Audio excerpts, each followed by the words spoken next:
Chapter 361 Chaos Grassland. The communication is over. The forest fortress shook, slowly retreated, gradually accelerated, and soon disappeared from keen and the other sight. The forest fortress ran a long way, and only stopped when the huge castle could no longer be seen. In the center of the forest, there is a big tree with dense branches and leaves.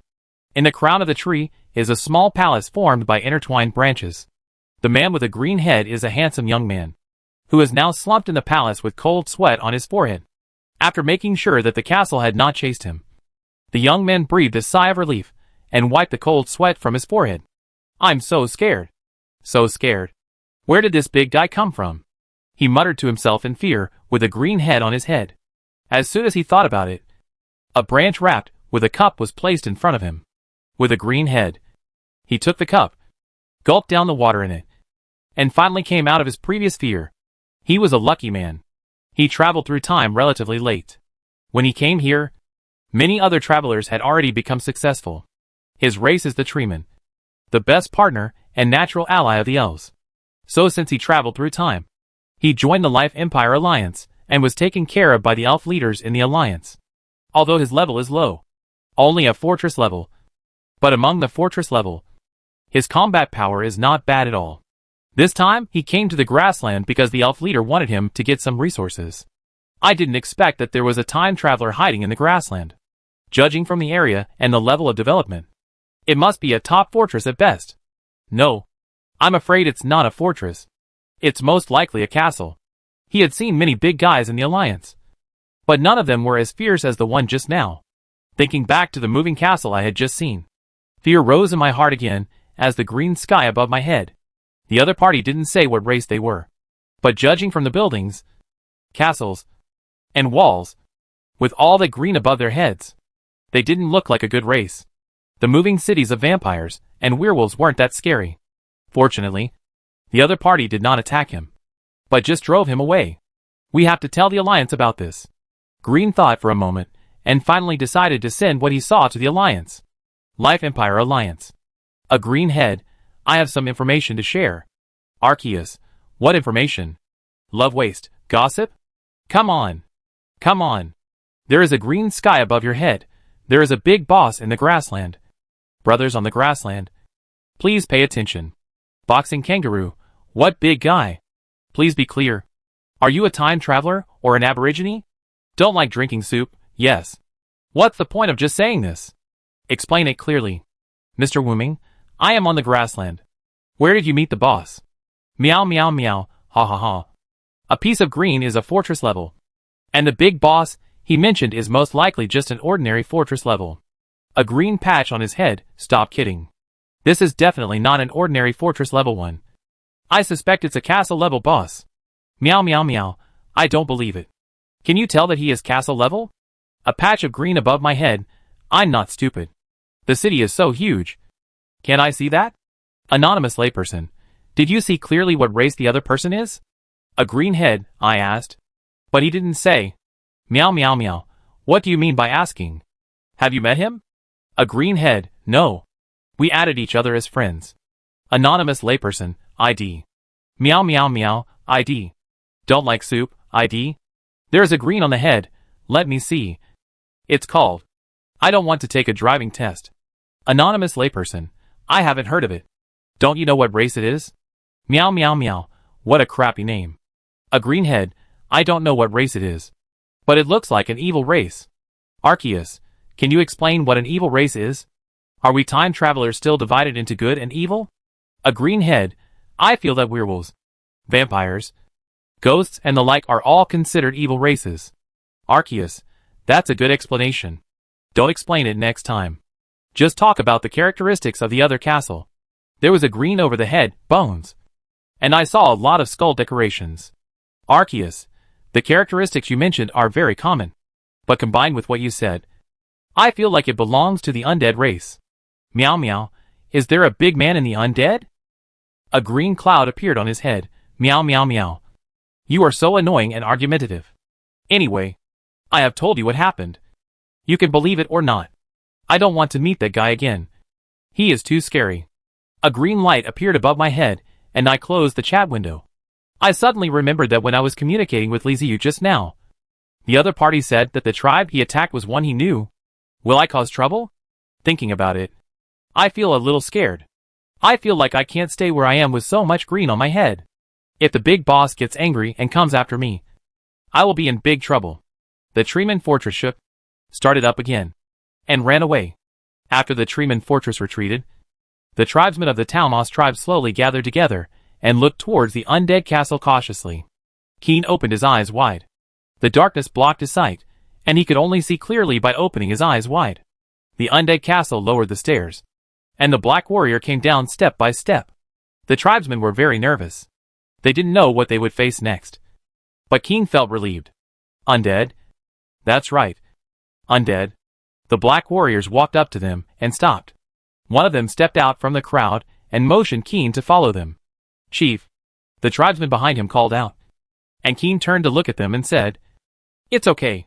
They are our friends. The tribesmen of the Talmos tribe stopped talking and followed Keen into the castle of the undead.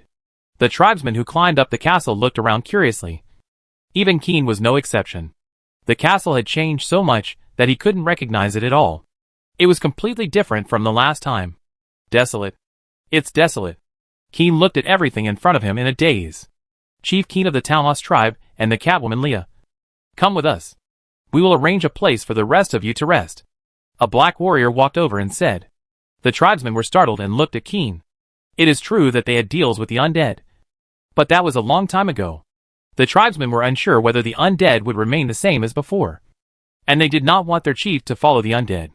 But they are already on someone else's territory. If the undead turn against them, they will have nowhere to escape. Keen didn't think too much about it, and seemed very calm. He didn't feel that the undead would hurt him. If they really wanted to hurt him, he wouldn't have saved people. It would have been better to kill them just now. The reason why the mobile forest that attacked their tribe did not kill them all must be because of the appearance of the undead. The other party saved him. And then killed him. Isn't this just looking for trouble? Leah. Keen turned his head and shouted to his tribesmen. Here I come. Leah's voice came from the crowd. She squeezed out from the gap and stood next to Keen. Let's go. Keen turned to the black samurai. The black warrior glanced at Leah, nodded, and took them to the main building. This time the black warrior learned his lesson and didn't ask them to climb the mountain. Instead, he teleported them directly up. Haven't seen you for a long time. In the spacious reception room, the little cat girl Leah met Liziu. The little cat girl Leah widened her eyes. She had already guessed who she was going to meet, but she didn't expect that she actually guessed it right. Lord of the Undead. Leah screamed with a smile on her face. She missed Liziu very much, even though they didn't spend much time together. To Leah, Liziu is a good person. He saved me and sent me back to the tribe. Later, because of him, the tribe was able to trade for many good things, and everyone lived a better life. Liziu squatted down and opened his arms towards Leah. Leah immediately ran over and threw herself into his arms. Holding Leah, he gently tapped her nose and asked with a smile, You seem to have grown a little taller and seem to have gained weight. Leah buried her face in Liziu's shoulder and said with peace of mind, I miss you. This made Liziu laugh immediately, thinking of the first time they met. Leah looked like a greedy little cat. He rubbed her hair and said, Do you miss me? Or my barbecue? Leah giggled and said, I've thought about it all. Liziu suddenly laughed and waved his hand to let the skeleton undead prepare food. The meal was soon ready, and Liziu invited Keen and Leah to have dinner together, with a table full of delicious food. Not to mention Leah. Even Keen's stomach started to growl. They were attacked by a green cloud above their heads, and then they began to flee. After running for so long, they were already starving. Liziu indicated that they could talk while eating. The two of them didn't hesitate and got right to work, filling their stomachs first. Liziu had already fallen asleep and was woken up by the alarm. He had no appetite at the moment and just held a glass of juice, drinking it intermittently. When the two had almost finished eating, Liziu asked, I heard that the grassland is in chaos now. Are you at war with the Life Empire Alliance? Leah looked up. She didn't understand any of this, and continued to eat with her head down. Keen put down the food in his hand, looked at Liziu, and sighed.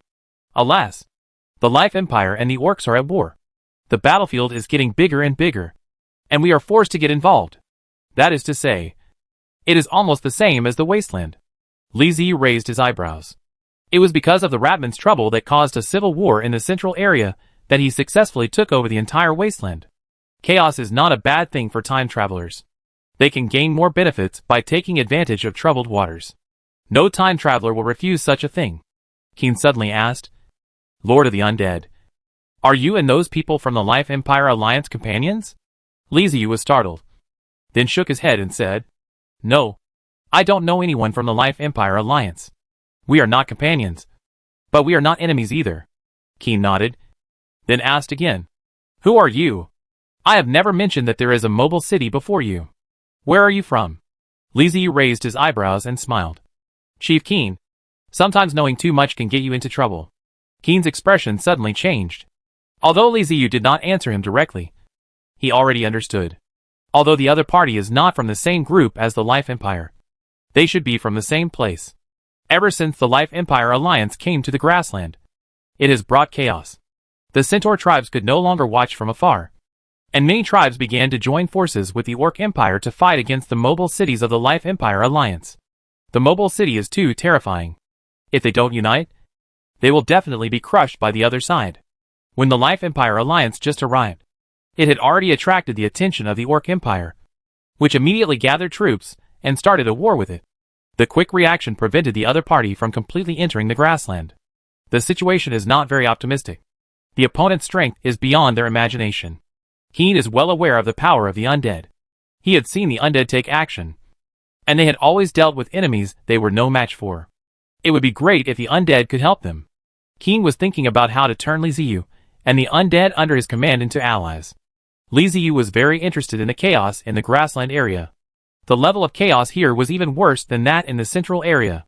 Each powerful tribe in the central zone has its own area, dividing the central zone into pieces, which is very clear when looking at the map. The situation on the grassland is very powerful, although the Centaur tribe does not recognize it. The Orc Empire has declared that the entire grassland belongs to him.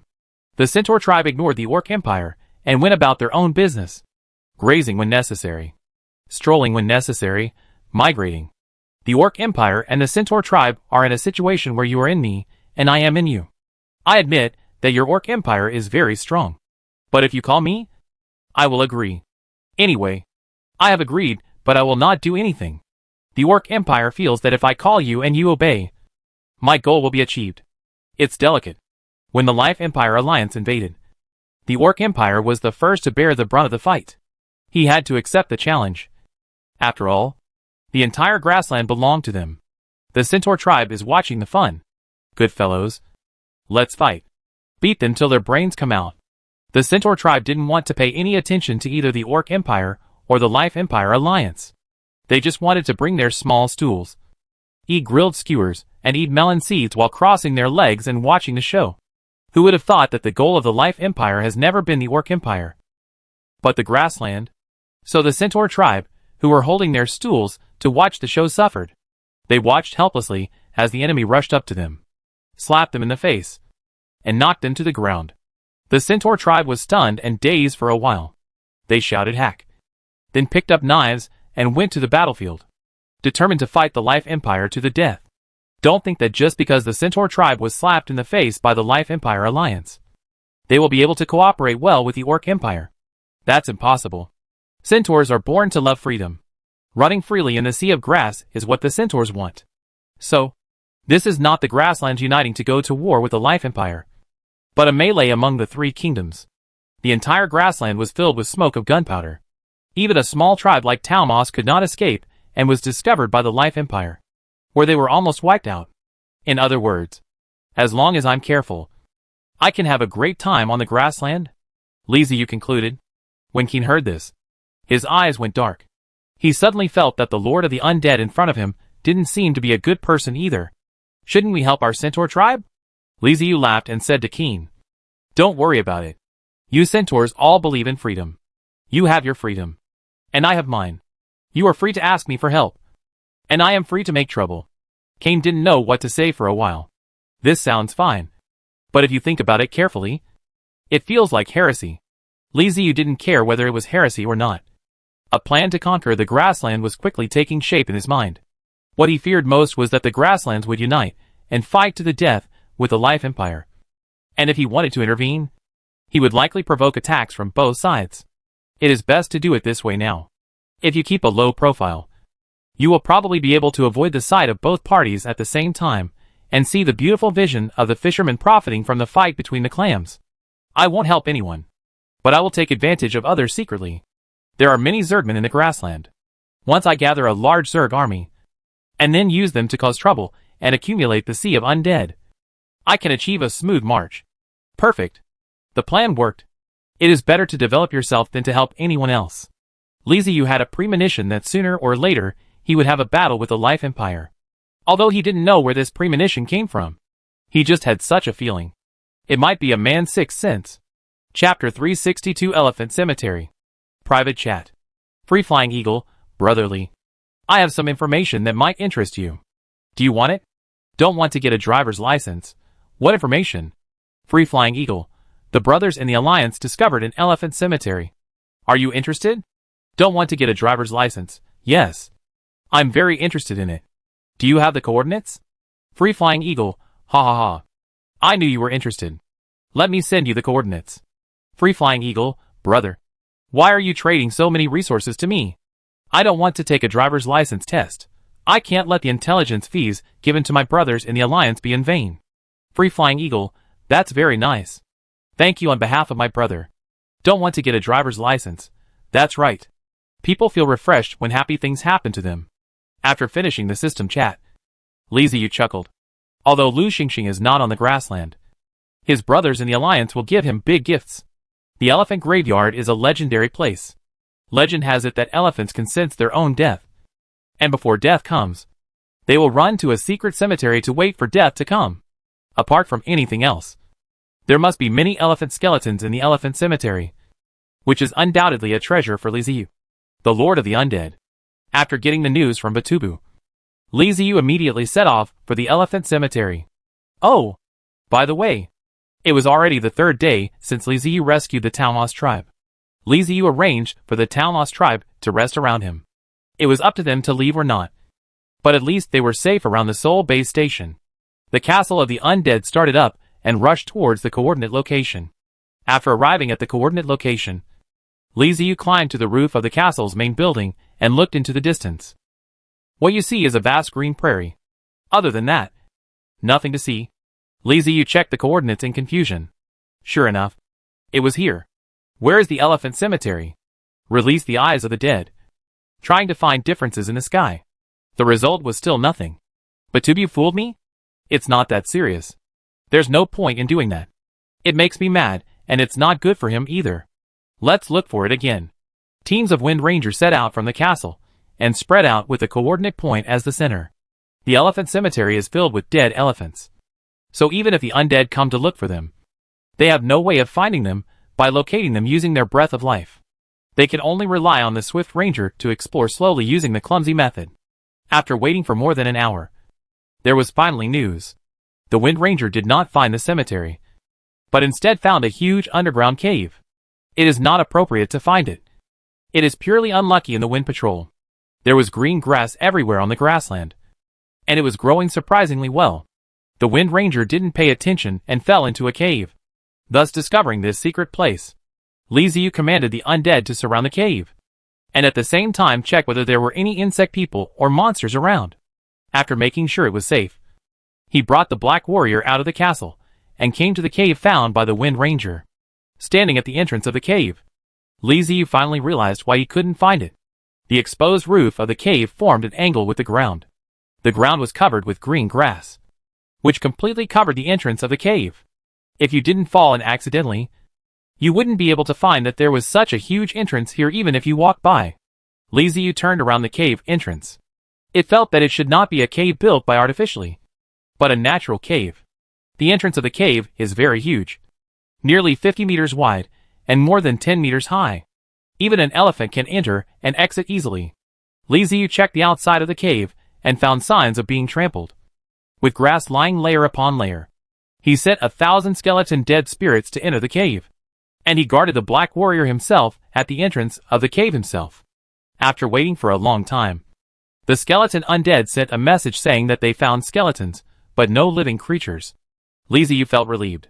Even if this was not an elephant cemetery, the presence of bones here made the trip not in vain. He returned to the castle, controlled the Eye of the Dead, and went into the cave with other undead to explore. The cave slopes downward all the way, and at the bottom, there is a huge space. A wonder of nature. The eyes of the dead are not affected by darkness, and can see everything in the cave clearly. Li Ziyu just glanced at it, and he was happy. Good guy. The ground is covered with a layer of bones, and there are even some rotten bodies. All elephants. There are not only ordinary elephants, but also some strange-looking corpses and skeletons, which should be the corpses of elephant-like monsters. Thousands of corpses and bones were piled up in the caves.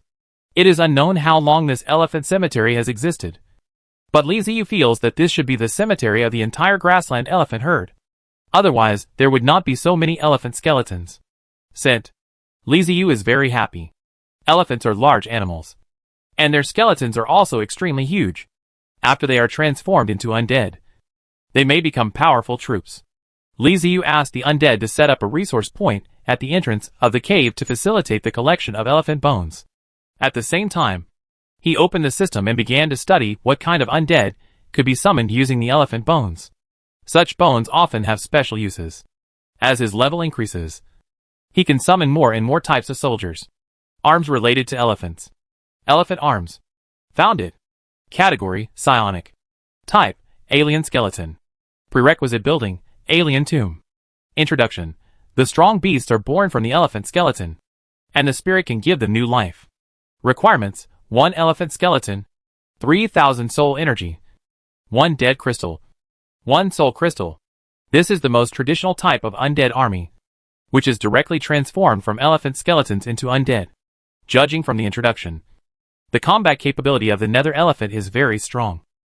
But after the development of undead technology, the application of elephant skeletons is not limited to the nether elephant. Machinery technology is also related to the application of elephant skeleton. Malefon Fortress. Category, Machinery Department. Type, Special Type. Introduction. How can elephants, who are born with huge bodies, be ordinary? The undead will not let go of such excellent materials. The crazy undead have put a lot of effort into the giant elephant. After the transformation, the elephant undead has been added with many mechanical devices, successfully built into a walking and mobile fortress.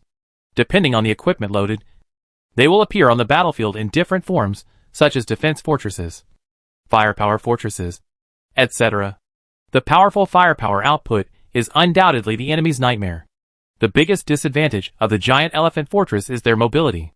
Once their mobility is destroyed, they will be sitting ducks. Requirements, 1 elephant skeleton, 3,000 soul energy, 500 metal ingots, 1 steam power core. Normal undead people don't have things like mobile fortresses. This is specially provided for time travelers.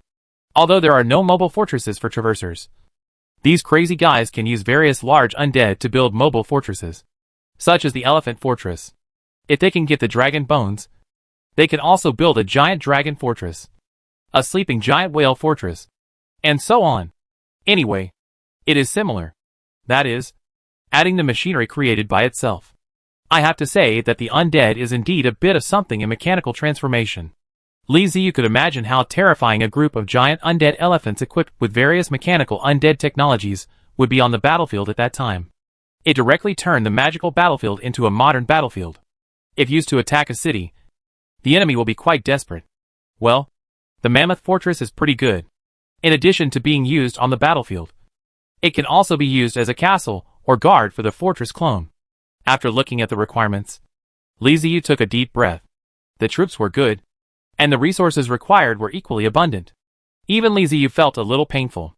Compared to the Colossus Fortress, the Nether Colossus looks very fresh, and at least it requires less materials. In addition to the basic Nether Elephant and the Technological Elephant Fortress, there is also an elephant-type troop, the Psychic Elephant Cavalry, Pingling Giant Elephant Cavalry. Category, Psionic. Type, Cavalry. Introduction. This is a very peculiar combination.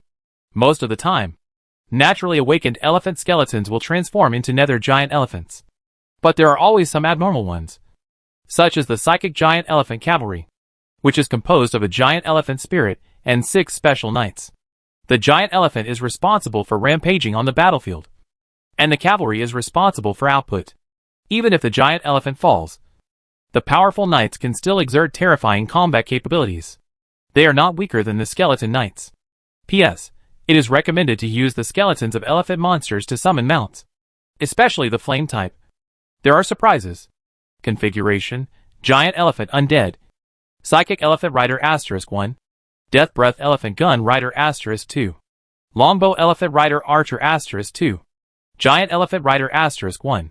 Requirements: 1 elephant skeleton, 600 skeletons, 40,000 soul energy. This psychic-type psychic elephant cavalry seems a bit redundant. Liziu touched his chin.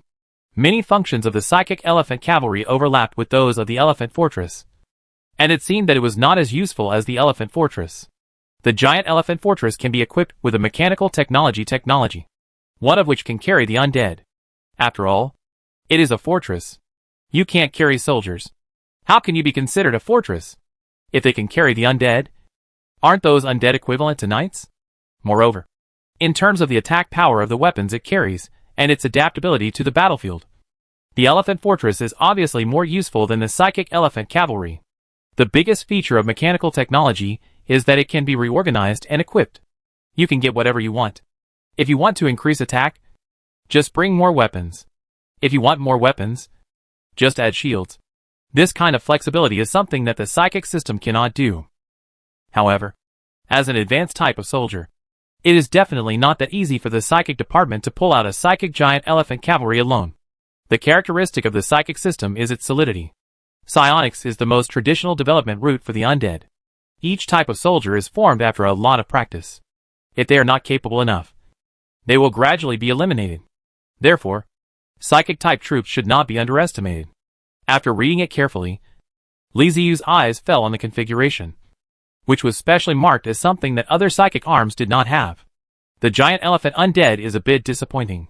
It is just a relatively ordinary undead.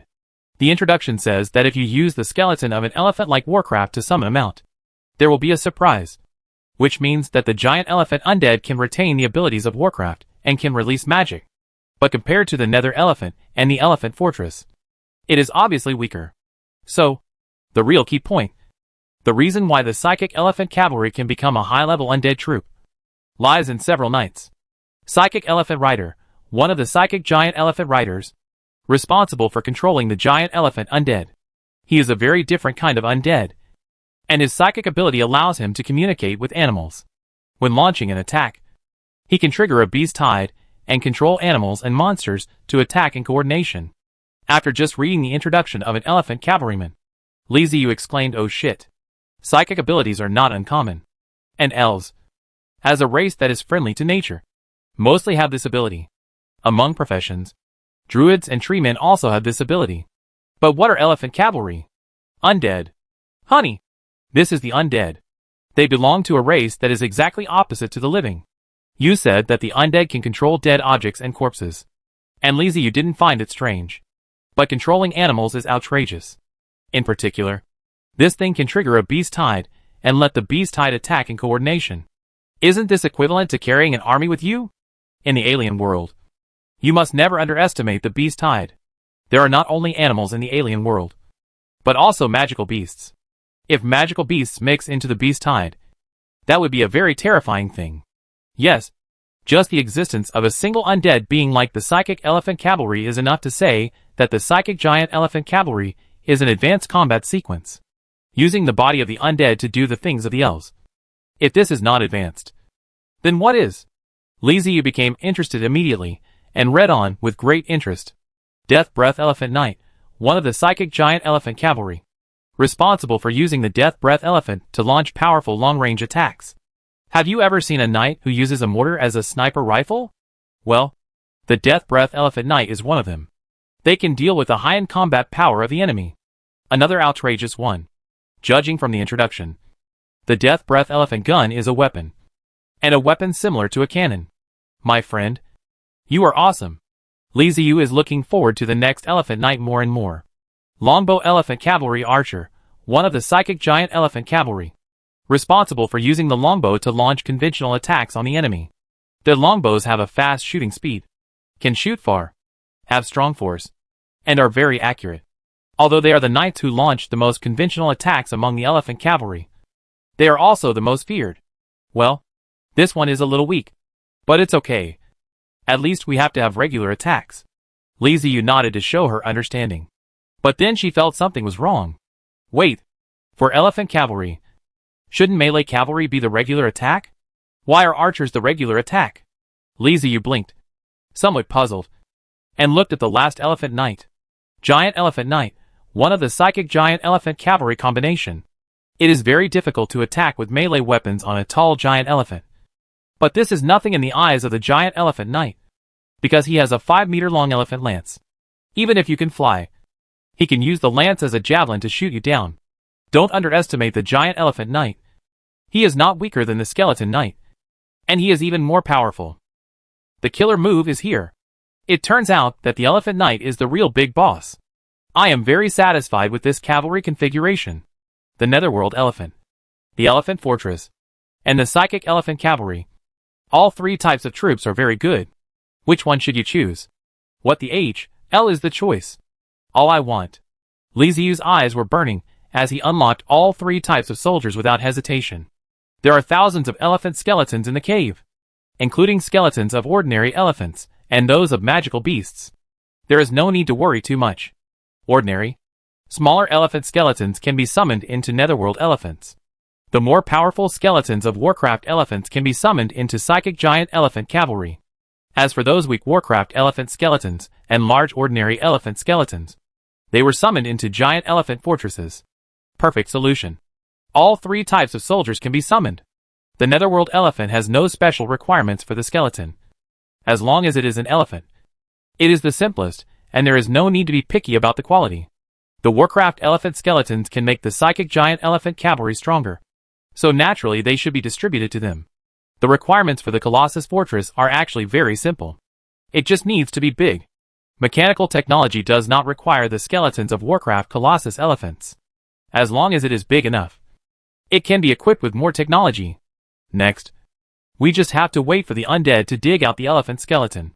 Chapter 363, Elephant Soldiers Appear. It's hard to say whether the skeleton undead can do something else. But when it comes to digging bones, they are professionals. There is no special reason. Just practice makes perfect. In the eyes of the undead, Li Ziyu realized that most of the elephants in the elephant tomb were ordinary elephants, and the number of elephant-type monsters was not too large. The bones were huge and heavy, and could not support the large number of skeleton undead. In addition, there were resource collection points, so transportation was not difficult. Soon Li Ziyu harvested the first complete elephant bone. This is an elephant skeleton that is less than 3 meters long and 2 meters tall. It is very complete, judging from its body shape and bones. It is an ordinary elephant. According to previous plans, such ordinary elephant bones will be used to transform into the Netherworld elephant. Li Ziyu waved his hand. The elephant bones disappeared, and the summoning of the Netherworld noise in the system began to read the bar. The advanced battle sequence would take some time. The skeleton undead worked diligently to carry the elephant bones out of the cave. But they were all ordinary elephants that were not too big in size, and were thrown into the system by Li Ziyu to summon the giant elephant of the underworld. With heavy footsteps, the first Netherworld Colossus walked out of the alien tomb. Li Ziyu came to the Netherworld elephant and looked up at the newly born Netherworld elephant. The first Netherworld elephant was summoned using elephant bones with a body length of less than 3 meters and a height of about 2 meters. But the one in front of him was 6 meters long and more than 4 meters high. And even its bones had become thicker. Wow, this thing is quite long. If we use larger elephant bones, wouldn't we be able to create an even more terrifying giant elephant? Li Ziyu muttered to himself. But he kept moving, circling around the giant elephant of the underworld. The skeleton of the Netherworld elephant was flawless white and as smooth as jade. Li Ziyu reached out and touched it. It felt like it would take at least 10 old men to get away from it. Looking closer, one can see strange patterns in the bones, which seem to be spread all over the bones like blood vessels, exuding a sense of mystery. The undead runes flicker from time to time, emitting a hazy glow. A huge ball of soul fire was burning in the skull. Through the power of runes, The soul force spread to all the bones and linked them together. At the joints of the bones, there were balls of blue flames, burning. The main melee weapon of the nether elephant is that pair of tusks. After systematic transformation, the runes on the tusks are denser than the runes on other bones in the body, and the hardness and sharpness have been increased to a frightening level. In addition, there are retractable bone spurs hidden in the other bones of the nether elephant, which can be popped out to attack the enemy. In addition to conventional physical combat methods, the nether elephant can also use soul energy attacks. When fighting, it can let the fire of the soul burn all over its body, transforming it into a giant flaming elephant, burning everything it passes through. In order to be able to continue fighting, it also has the ability to absorb and transform souls on the battlefield. It not only has hard bones and strong defense, but also has dual output capabilities, strong combat power, and high endurance. After checking it out, Li Ziyu nodded with great satisfaction. As expected of an undead produced from an alien tomb, it exudes a sense of barbarity and domineering at first glance. After the birth of the first netherworld elephant, more and more netherworld elephants walked out of the alien tombs. What disappointed Li Ziyu was that the size of the netherworld elephant was fixed. Those with small frames will be transformed into those with large frames, and those with large frames will also be transformed into those with small frames. They are all 6 meters long and 4 meters high, and look pretty much the same. It's quite uniform. The bigger the frame, the bigger the body size. After transforming more than a dozen giant netherworld elephants, the skeleton of the first concrete monster was finally carried out by the skeleton undead. Also transported out at the same time was the magic crystal of the elephant-like monster. Li Ziyu took the magic crystal and checked it in the system, and was immediately surprised. The magic crystal with thunder and fire attributes is not only fire type, but also a dual type magic beast. What made him even happier was that the level of this monster was not low. The bones of the elephant-like monster, which had been dead for who knows how long, felt warm instead of cold, and there were tiny arcs of electricity flickering on them from time to time. Li Ziyu accidentally touched an electric arc and felt his entire arm numbed by the electric shock. This is a symbol of a high-level warcraft. The lowest level of magical beasts don't even have magic crystals, and only have a thin amount of magic power in their bodies. After death, its body is similar to that of an ordinary wild beast, except for the different appearance. Medium-level magical beasts have solid magic crystals condensed from magic power in their heads. The size of the magic crystals determines the strength of the magic power. Small ones are only the size of a fingernail. The size of large magic crystals is not certain. For example, the magic crystal of a giant dragon is said to be the size of a human head. In addition to distinguishing the strength of the magic crystal, the color should be distinguished by color. Generally, the more gorgeous or darker the magic crystal, the more magic in it. Take the magic crystal of the elephant-like monster that was just dug out. For example, it is a blend of bright blue and fiery red. Extremely dazzling. Anyone who takes a look at it will feel the magic in it. This belongs to the magic crystal of Advanced Warcraft, and this magic crystal is only the size of a fist.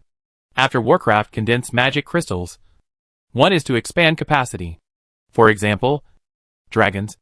They are born with majestic magic, belong to the excess magic, and the other is the choice of most Warcraft. Most magical beasts are not as big as dragons. If the magic crystal is made too big, there will be no room for their brains. So their choice is to make the magic crystal more condensed and continuously compress the magic power within the magic crystal. Therefore, the magic crystal of this elephant-like monster is only the size of a fist. The size of the skeleton is completely disproportionate to the magic crystal. The length of this elephant warcraft has a length of more than 15 meters and a height of 8 or 9 meters. As a magical beast, its appearance is different from that of a normal elephant. It has 6 tusks alone, 2 of the main ivory, bending upwards, like a shovel. The length is more than 5 meters. If you want to be stunned by this stuff, you will die. The other 4 ivory seem to be 4 sharp daggers. In addition to the tusks, it also has a half-meter-long horn growing from its forehead. The tip of the horn is slightly blue. Although Li Ziyu didn't know what the half-meter-long horns were used for, he knew that when this elephant-like monster was alive, a large amount of thunder attribute magic power must have been condensed in these 2 horns. It is only through long-term infusion of magic that these 2 horns have electrical energy. This is also a symbol of high-level Warcraft, high-end Warcraft, because magic has compressed to the limit. They need more space to accommodate magic. So bones have become a new carrier. They will channel the magic power into the bones, allowing the bones to gradually absorb and contain the magic power, thus causing a transformation in the life level. This is how the warmth and arc on the like Warcraft skeleton come. If Liziu encounters such a high-level magical beast in the wild, he may have to pay a price if he wants to hunt it. The Black Knight and the Skeleton Knight are not worthy of fighting such a guy one-on-one, so they must fight in a group. At this time, Liziu was ecstatic when he picked up a high-level Warcraft skeleton, which was an elephant-type Warcraft skeleton. Come on! Psychic Elephant Cavalry. While transforming the ordinary small elephants, he dug out into giant nether elephants.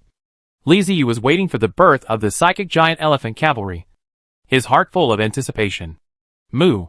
Finally, with the sound of the soul, the Psychic Giant Cavalry was born. Liziu, who was slumped in a chair drinking juice out of boredom, suddenly jumped up and ran outside in a hurry. Teleport. Liziu came to the pingling giant elephant cavalry in an instant. He widened his eyes and looked at the behemoth in front of him. The height of Zhu Xiang has not changed, but it is transformed into an undead. It is resurrected. The bones are no longer milky white, but like magma. In some places, it seems to be cracking, exposing the red inside. Thick steam rose from my bones, and it felt as if it might burst into flames at any moment. Electric arcs would jump on the surface of the body from time to time. This time the arcs were not like the previous simple skeletons. They were very thick and powerful, and there was a crackling sound every time they jumped. Liziu didn't even dare to reach out and touch it, for he was afraid that the electric arc would break his arm. Ignoring the soul fire burning in the giant elephant's skull, Liziu looked at the giant elephant's neck and back, where there were two small houses built with bones. The two small houses looked shabby, as if no one had repaired them for countless years.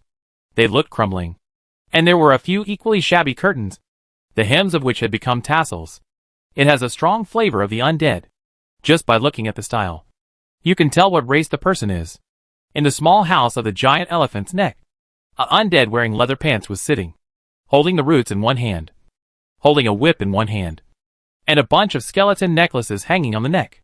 There was actually soul fire in the eyes of those skeletons, and their upper and lower jaws were still moving. Is this guy the psychic elephant rider? I mean, that rope in your hand that looks like a horse bridle. Are you serious? Are you sure you can control a giant elephant with that thing? If the giant elephant shakes its head, you will probably fly out with it. Liziu was both amused and confused. The psychic elephant rider was in a really small house that could only accommodate him. The bone house on the back of the giant elephant appears to be much larger, a bit like a lookout tower. Standing in the front is an undead wearing heavy armor and holding an extra-long spear in his hand. He should be the elephant knight. There were 4 undead standing on both sides, and the dresses were broken, giving a feeling of beggar. The 2 undead in front are leaning on 2 pipes. They are Death Breath Elephant Gun Knights. Those 2 ordinary-looking pipes are Death Breath Elephant Guns. The 2 undead in the back, carrying oversized bows, are Longbow Elephant Archers. Overall, only the Elephant Knight looks decent. It is far from the imagination of the Psychic Giant Cavalry, making Liziu a little disappointed. The style of the Psychic Elephant Cavalry matches the Nether Elephant very well, and also reveals a sense of barbarity and dominance. The real combat effectiveness is to be put on the battlefield to test. And now Liziu doesn't know what point they can do. After a day of digging and a day of hard work, they produced 2 Psychic Elephant Cavalry and more than 100 ghost elephants. But they were unable to find the right skeleton to summon the elephant fortress. Well, let's continue tomorrow. Liziu lay on the bed hugging Meng and I and fell asleep. He was not worried about whether the surroundings were safe. He had released the Nether Elephants and Psychic Elephant Cavalry and deployed them around, as well as the Wind Rangers and the eyes of the undead on guard. If an enemy really attacked, it would be a good opportunity to test the combat effectiveness of the 2 new types of soldiers. Thinking about it, I'm quite looking forward to it. Unfortunately, until he woke up, there was no news of the enemy's attack. There were still some gains, as some insect men who foolishly broke into the patrol range of the Wind Rangers were killed. This kind of small trouble, the undead will not report to Liziu, and it will deal with it. As soon as he woke up, Liziu went to check the harvest of the lower bone. The harvest was quite great. During the time he was sleeping, dozens of elephant bones were excavated. Looking along the elephant bones, Li Ziyu suddenly stopped. He found a large elephant skeleton. I don't know if it is distorted or unique to different worlds. The physical fitness is particularly large. But is it Warcraft? But ordinary animals. The length is more than 18 meters. The height is more than 10 meters. And the 2 ivory is scary. The surprise came so suddenly. And now the materials for summoning the giant elephant fortress are here. Before going to bed yesterday, he was still lamenting that there was no good material. But now there is. The other elephant bones were all ordinary elephants. And Li Ziyu threw them to summon the netherworld elephant. But for this oversized elephant bone, Li Ziyu chose to summon it into a giant elephant fortress. The summoning time of the Colossus fortress is longer than that of the Nether Colossus and the Psychic Colossus cavalry. And it has to undergo a series of transformations. Li Ziyu just waited obediently. After waiting for how long? When his patience was almost consumed, the Juxiang fortress was finally summoned. That's a really big one. The body length has changed from 18 meters to more than 20 meters. And height has changed from 10 meters to 13 meters. The entire mammoth fortress looks orange-yellow and uses a large amount of brass metal. Various parts of the body are sprayed neatly from time to time, giving it a strong steampunk visual impact. The entire skull was wrapped in metal, as if a metal headgear was made. Even the empty eye sockets were placed with specially made thickened crystal lenses. The soul fire in the skull was burning, reflecting the blue color of the crystal pieces, as if 2 blue eyes had grown back. The tusks were transformed into 2 extra-long scimitars with cold and shining blades. Serrations were installed on both sides of the blades slightly downwards, so that when the tusks attacked the enemy, the rotating serrations could easily destroy the opponent. The skeleton is wrapped in metal, and its original appearance cannot be seen. One can only see the exposed pipes that spew out steam from time to time, which greatly improves the defense. Under the metal, in the abdominal cavity, it was transformed into a military storage room. When necessary, the elephant fortress can deploy a group of undead warriors. There is a gap between abdominal cavity and metal, and many remote weapons are loaded. The limbs are equipped with a hydraulic power system, so the elephant fortress can keep moving as long as there is sufficient energy. There are 3 semicircular fortresses installed on its back, 1 large and 2 small, just like a hump growing on the back of the giant elephant. 2 small forts were placed front and back, with a large fort in the middle. Small fortresses carry weapons and have no way to hide soldiers. However, the central fortress can store more than a dozen soldiers without affecting the space for weapons. In a sense, this is a fire fortress, with its solid defense and a full body of various weapons. It can deal terrifying damage by itself. There is no need to do experiments.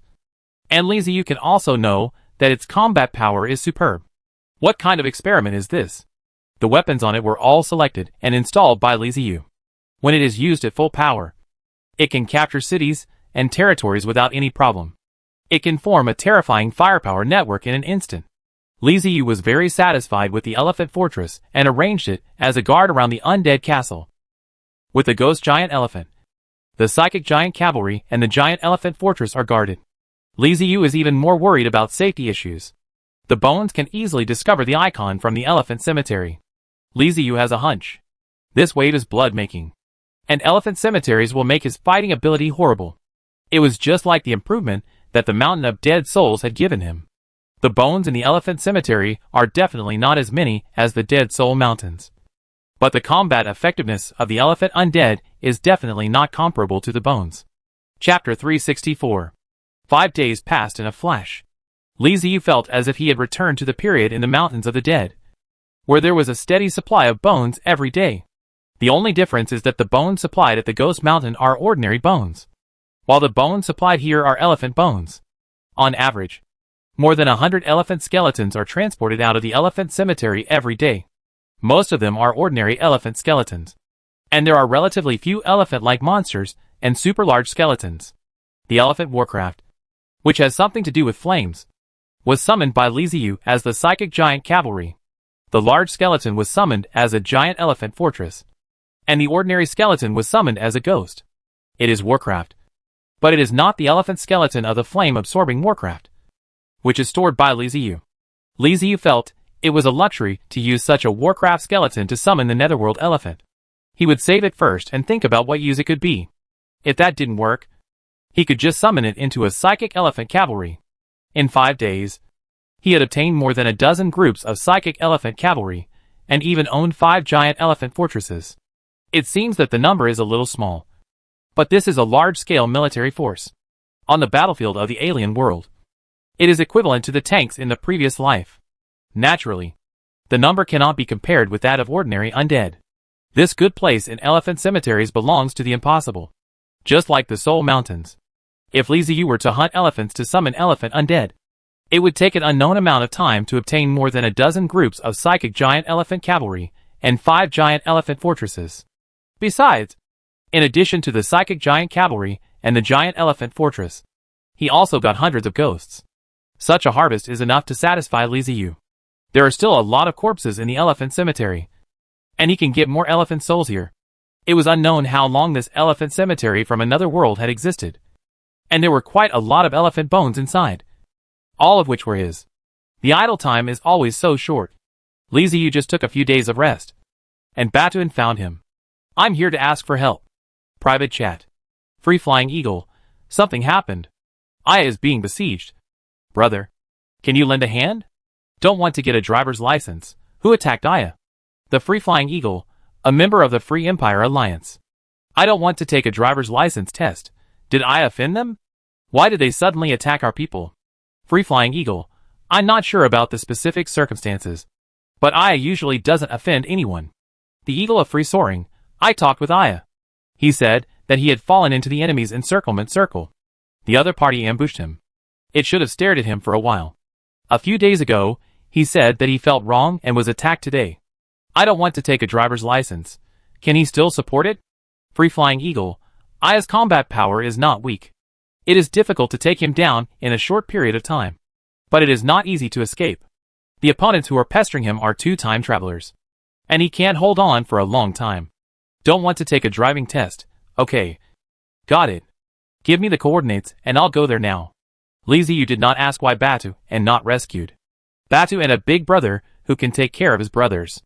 Since he asked for help, it means that he can't get rid of himself now. And he can only find someone else to help.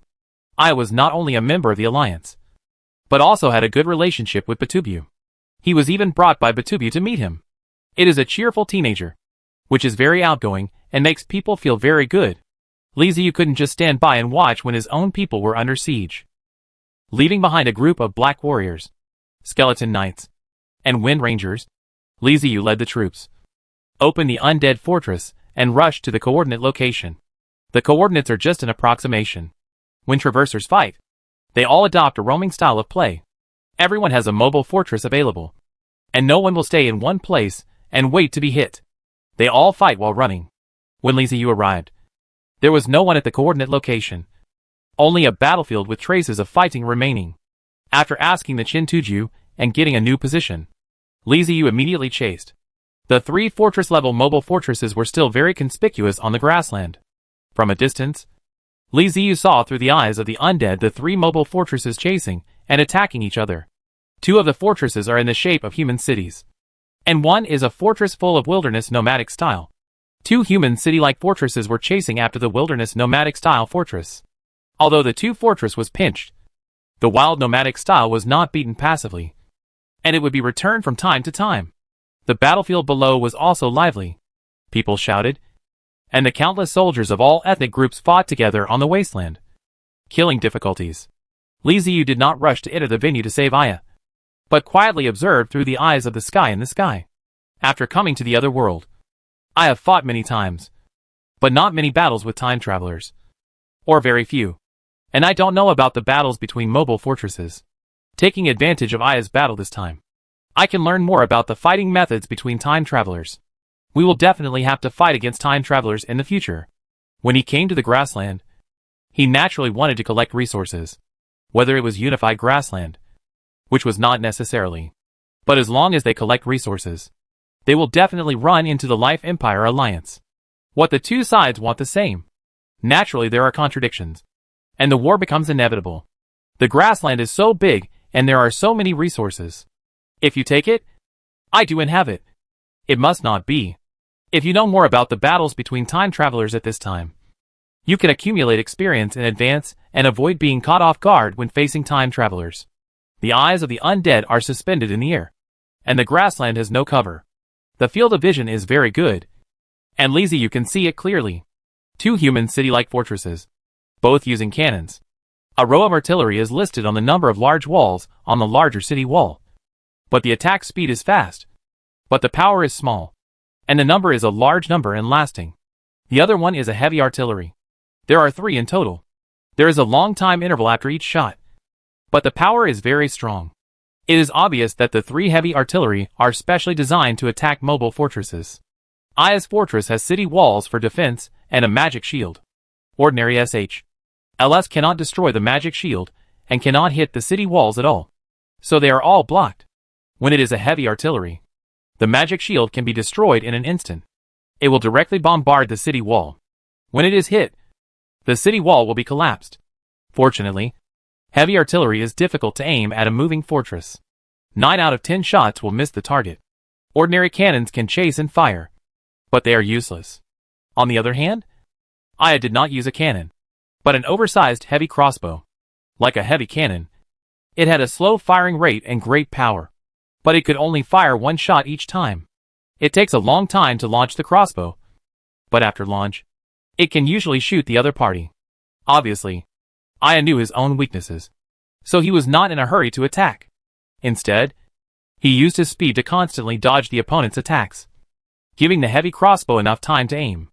The 3 fortresses were bombarding each other, and the soldiers below were killing each other in a bloody battle.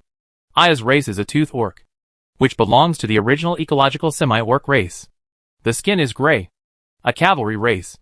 The main branch of the sharp-tooth orcs is the sharp-tooth cavalry, a type of cavalry that is good at throwing spears and close combat. As for what the 2 races of the Life Empire were, Liu couldn't quite tell them apart. He only knew that they were humanoid races, or subhuman races.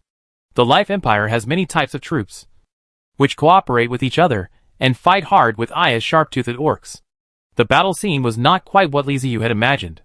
He thought that the battle between the crosses was close to each other, and then let the soldiers of his race kill the opponent's fortress. As a result, the fortress was seen, and the soldiers fought below. What is the use of such a big use if you don't destroy the enemy's main building? Even if the enemy is seriously damaged, they can recover as long as they run away. It is not an easy task to destroy the opponent's main building by artillery fire. Most fortress has a defense system, and is not easy to break through. No wonder Batu and said that Aya can support it for a long time. This is not a long time, and no one can die. Having seen enough, Liu was ready to take action. Use the Fist of Annihilation first? Liu thought about it, shook his head. Not too good. The mobile fortresses of the 2 life empires are always on the move. They are a bit far away from the battlefield. The range is enough, but the accuracy cannot be guaranteed. His Silent Fist is the main artillery of the 8 classics, and he is very powerful. It is not easy to say, mainly because the main cannon is in the end, hitting yourself, or falling into the battlefield. The joy is big. For example, if a psychic explosive bomb were to land on a battlefield, it would be a disaster. The spiritual fire would spread, and many soldiers fighting below would probably die. The main spiritual fire does not distinguish between friend and foe. Aya's orcs will also be burned by the spiritual fire. So forget it, and think of other solutions. Liu rolled his eyes a few times, and immediately had an idea. Isn't this the right time to test out new soldiers? 2 giant elephant fortresses. 6 groups of psychic elephant cavalry. In addition, there are 300 giant netherworld elephants used for charging and guarding. Attack! Following Liu's order, ladders were lowered from the castle of the undead, and the elephant fortress. The psychic elephant cavalry and the netherworld elephants walked down from the castle. Moo! The people who were fighting suddenly heard a cry and looked towards the source of the sound. They were shocked to find a huge black shadow in the distance. Mobile fortress? When did you come? Whose people?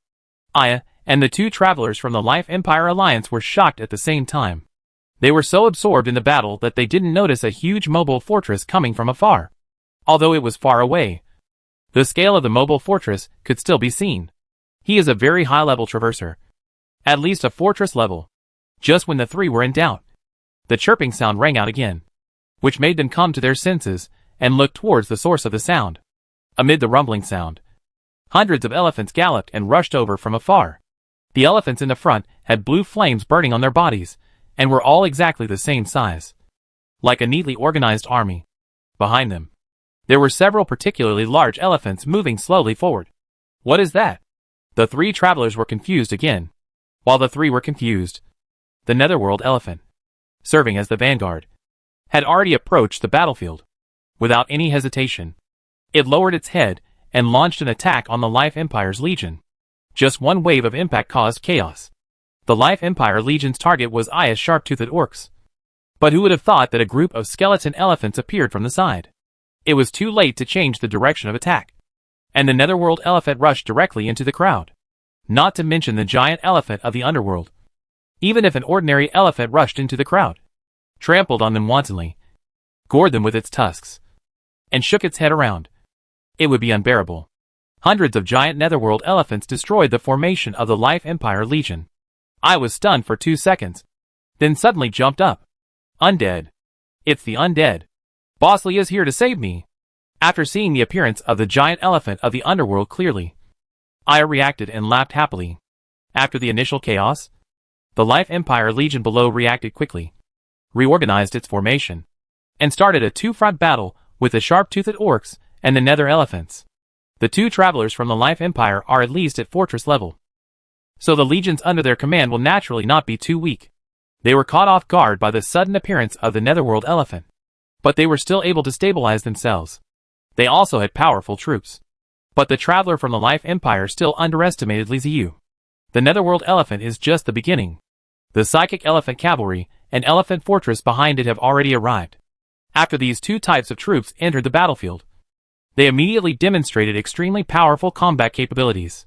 The Psychic Elephant Cavalry spewed out flames and thunder, launching a wide-area attack. The archers and gunners on them launched attacks downwards without restraint. The Psychic Elephant Cavalry is easy to deal with. The key lies in the Elephant Fortress. After approaching the battlefield, the weapons on the Elephant Fortress were deployed, and all kinds of guns and cannons were aimed at the Life Empire Legion below, attacking frantically. Duh. Boom boom boom. What the H.L.? I was stunned when he saw the giant Elephant Fortress that looked like a modern war fortress. Isn't this too outrageous? The firepower is too strong. The Life Empire Legion instantly turned into a purgatory. They reacted quickly and tried hard to put up a protective shield, which temporarily blocked the fire bombardment of the Elephant Fortress. The two travelers from the Life Empire were dumbfounded at this moment. What the H.L. is this? I talked to you about magic, and you talk to me about technology? It feels unreal. The target of the Colossus Fortress is not the legions below. The legions are the targets of the Nether Elephants and the Psychic Elephant Cavalry. The target of the Colossus Fortress is the mobile fortress of the Life Empire Alliance. Although the weapons on the Elephant Fortress cannot cause serious damage to the fortress, it can at least intervene. The Mammoth Fortress is equivalent to a small mobile fortress. It still has some combat power and can pose some threat. The two giant Elephant Fortresses slowly advance towards the mobile fortress of the Life Empire, continuously attacking. Damn! How dare they send just two of these guys to attack us? The Traverser from the Life Empire felt despised and shouted angrily.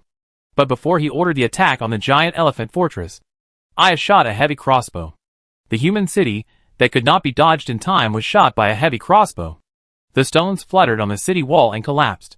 The two travelers from the Life Empire finally reacted and quickly activated the fortress. They dodged Aya's attack while bearing the attack from the giant Elephant Fortress. Li Ziyu has already seen the combat effectiveness of the three new soldiers through the eyes of the undead, and he is very satisfied. Now it is his turn to play. The undead castle started up and rushed towards the battlefield. Li Ziyu didn't think about fighting with them. It's too boring. I'm going to fight you directly to decide life and death, and win or lose. The huge castle aimed at the mobile fortress that used ordinary cannons and rammed into it fiercely. Looking at the huge castle getting closer and closer, the unfortunate Life Empire traveler's lips trembled. What are you doing? What are you doing? Don't come over here. He was completely panicked. This is a lack of martial ethics. Time travelers rarely engage in direct boarding combat like this, as it involves too many variables and is too dangerous. Most of the time they just bombard each other, and when the bombardment is almost over, they will engage in boarding combat only after they have gained the upper hand. If he drove the castle of the undead directly towards Li Ziyu and crashed into him without saying anything. Who wouldn't be afraid? Chapter 365, Boarding and Fighting. The silhouette of the castle of the undead was getting closer and closer, and the two travelers from the Empire of Life were completely panicked. They didn't dare let the castle of the undead crash into them like this. The two fortresses chose to avoid it at the same time. Although he avoided Liziu's castle of the undead, he gave Aya a chance. A thick crossbow shot out of the fortress and hit it on the fortress of the Life Empire of Life. With a loud bang, a large section of the outer city wall collapsed. This was a fortress with heavy artillery. Aya's attack made him terrified, looking at the sharp-toothed orc fortress that ran away after shooting and hid far away, and then looking at the huge undead castle. The Life Empire Traverser turned around and ran without thinking. As for his companions, what companions? Aren't they cannon fodder? In such a life-threatening situation, I would rather die than let my friend die. Who would still care about the life or death of others? Fortunately, he reacted quickly, and the two fortresses moved away. While Liziu was stunned, the heavy artillery fortress had already escaped. Liziu was too lazy to chase after him, and turned his attention to the remaining fortress. Seeing that the companion started, the remaining crossing people panicked. Damn it, you bastard. Why don't you just say something when you get here? It was too late to run away. Liziu did not give him a chance. The undead castle drifted and crashed straight into the remaining Life Empire fortress. At this moment, the barrier of despair began to take effect, and various defenses were instantly activated. Several sharp horns tens of meters long protruded from the city wall and aimed at the Life Empire fortress. My life is over. Boom! Amid the screams of the travelers from the Life Empire, the castle of the undead crashed into the fortress. The sharp corner broke the magic protective cover of the fortress and hit the city wall fiercely. This was a collision between cities. The opponent's fortress-level city walls could not hold up under the attack of the ramming horns. The bricks cracked and the walls collapsed. The soldiers operating the cannons in the corridors on the city wall fell down with screams. In the main building that looked like a royal palace, the traveler from the Life Empire felt as if there was an earthquake. He fell from the throne, rolled all the way, and hit the stone pillar, his face covered in blood. Climbing up? At this time, he couldn't care about the pain, and the crosses yelled, "Prepare the war! Warriors, rush!" In fact, he didn't want to go to war with this huge castle. He could see that the opponent's level was higher than his. The scale of the castle itself was much larger than his. Most soldiers in the fortress started war with the orcs below, and there were not too many soldiers left in the fortress. The other party was intact. The level is higher than him. The soldiers are more than him. They are also close to others, destroying the defense cover and the city wall. This is almost a desperate battle. If possible, he wanted to surrender and tell the other party that they were all time travelers. So why fight to the death? Unfortunately, he didn't know who the other party was. Nor did he have Liziu's ID. He didn't even have the chance to surrender because the other party couldn't hear him at all. What he can do is to vow to resist this road. Private chat. Don't want to take a driver's license test, Aya. Today I'll show you how I fight. I am ugly but gentle Aya. Okay. Boss. I will help you. Don't want to take a driver's license, proper. After the chat, Liziu gave the order. The undead attacked. At this time, the Fist of Silence began to storage. The undead army gathered quickly, and the dead monument of the undead, and the undead spire rose. Boom! There was a loud bang. The Fist of Annihilation fired a psychic explosive bomb at the fortress at close range, and the spiritual fire suddenly burned fiercely and spread in all directions. The soldiers who had just gathered were severely damaged before they could charge. Soldiers who had been burned into torches were wailing and running everywhere. The running warriors ignited their companions around them, causing the fire to spread even wider. As chaos broke out in the fortress, the undead army set out.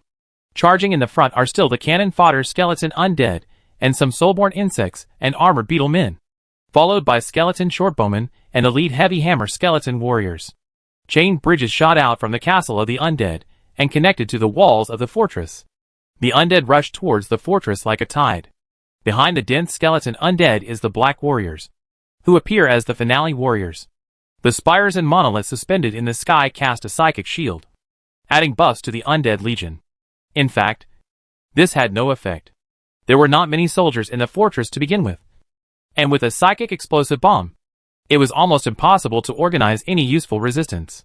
The undead army did not encounter any favorable resistance, but instead easily rushed into the fortress.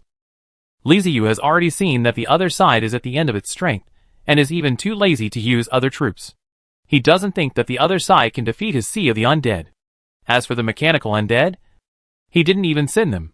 What are they sending them for? To occupy the fortress? There is absolutely no need for that. Aya stared blankly at the incredible scene before her. The surging undead army, like a stream flowing into the sea, continuously poured out of the castle of the undead and into the fortress of the travelers from the Empire of Life. Their numbers were so terrifying that they seemed endless. Is this the boss's strength? It's terrible. So terrible. Aya muttered to himself. It's not like he hasn't seen Li Ziyu take action before. When Li Ziyu went to clear out Ant-Man, he was also watching the fight. He had already suffered a huge shock at that time. But he is Ant-Man after all. A native. And a native with almost no brains. So he can't be compared with a time traveler. Li Ziyu's combination of punches was so bad that even Aya felt confused. Domineering and unreasonable, but very effective.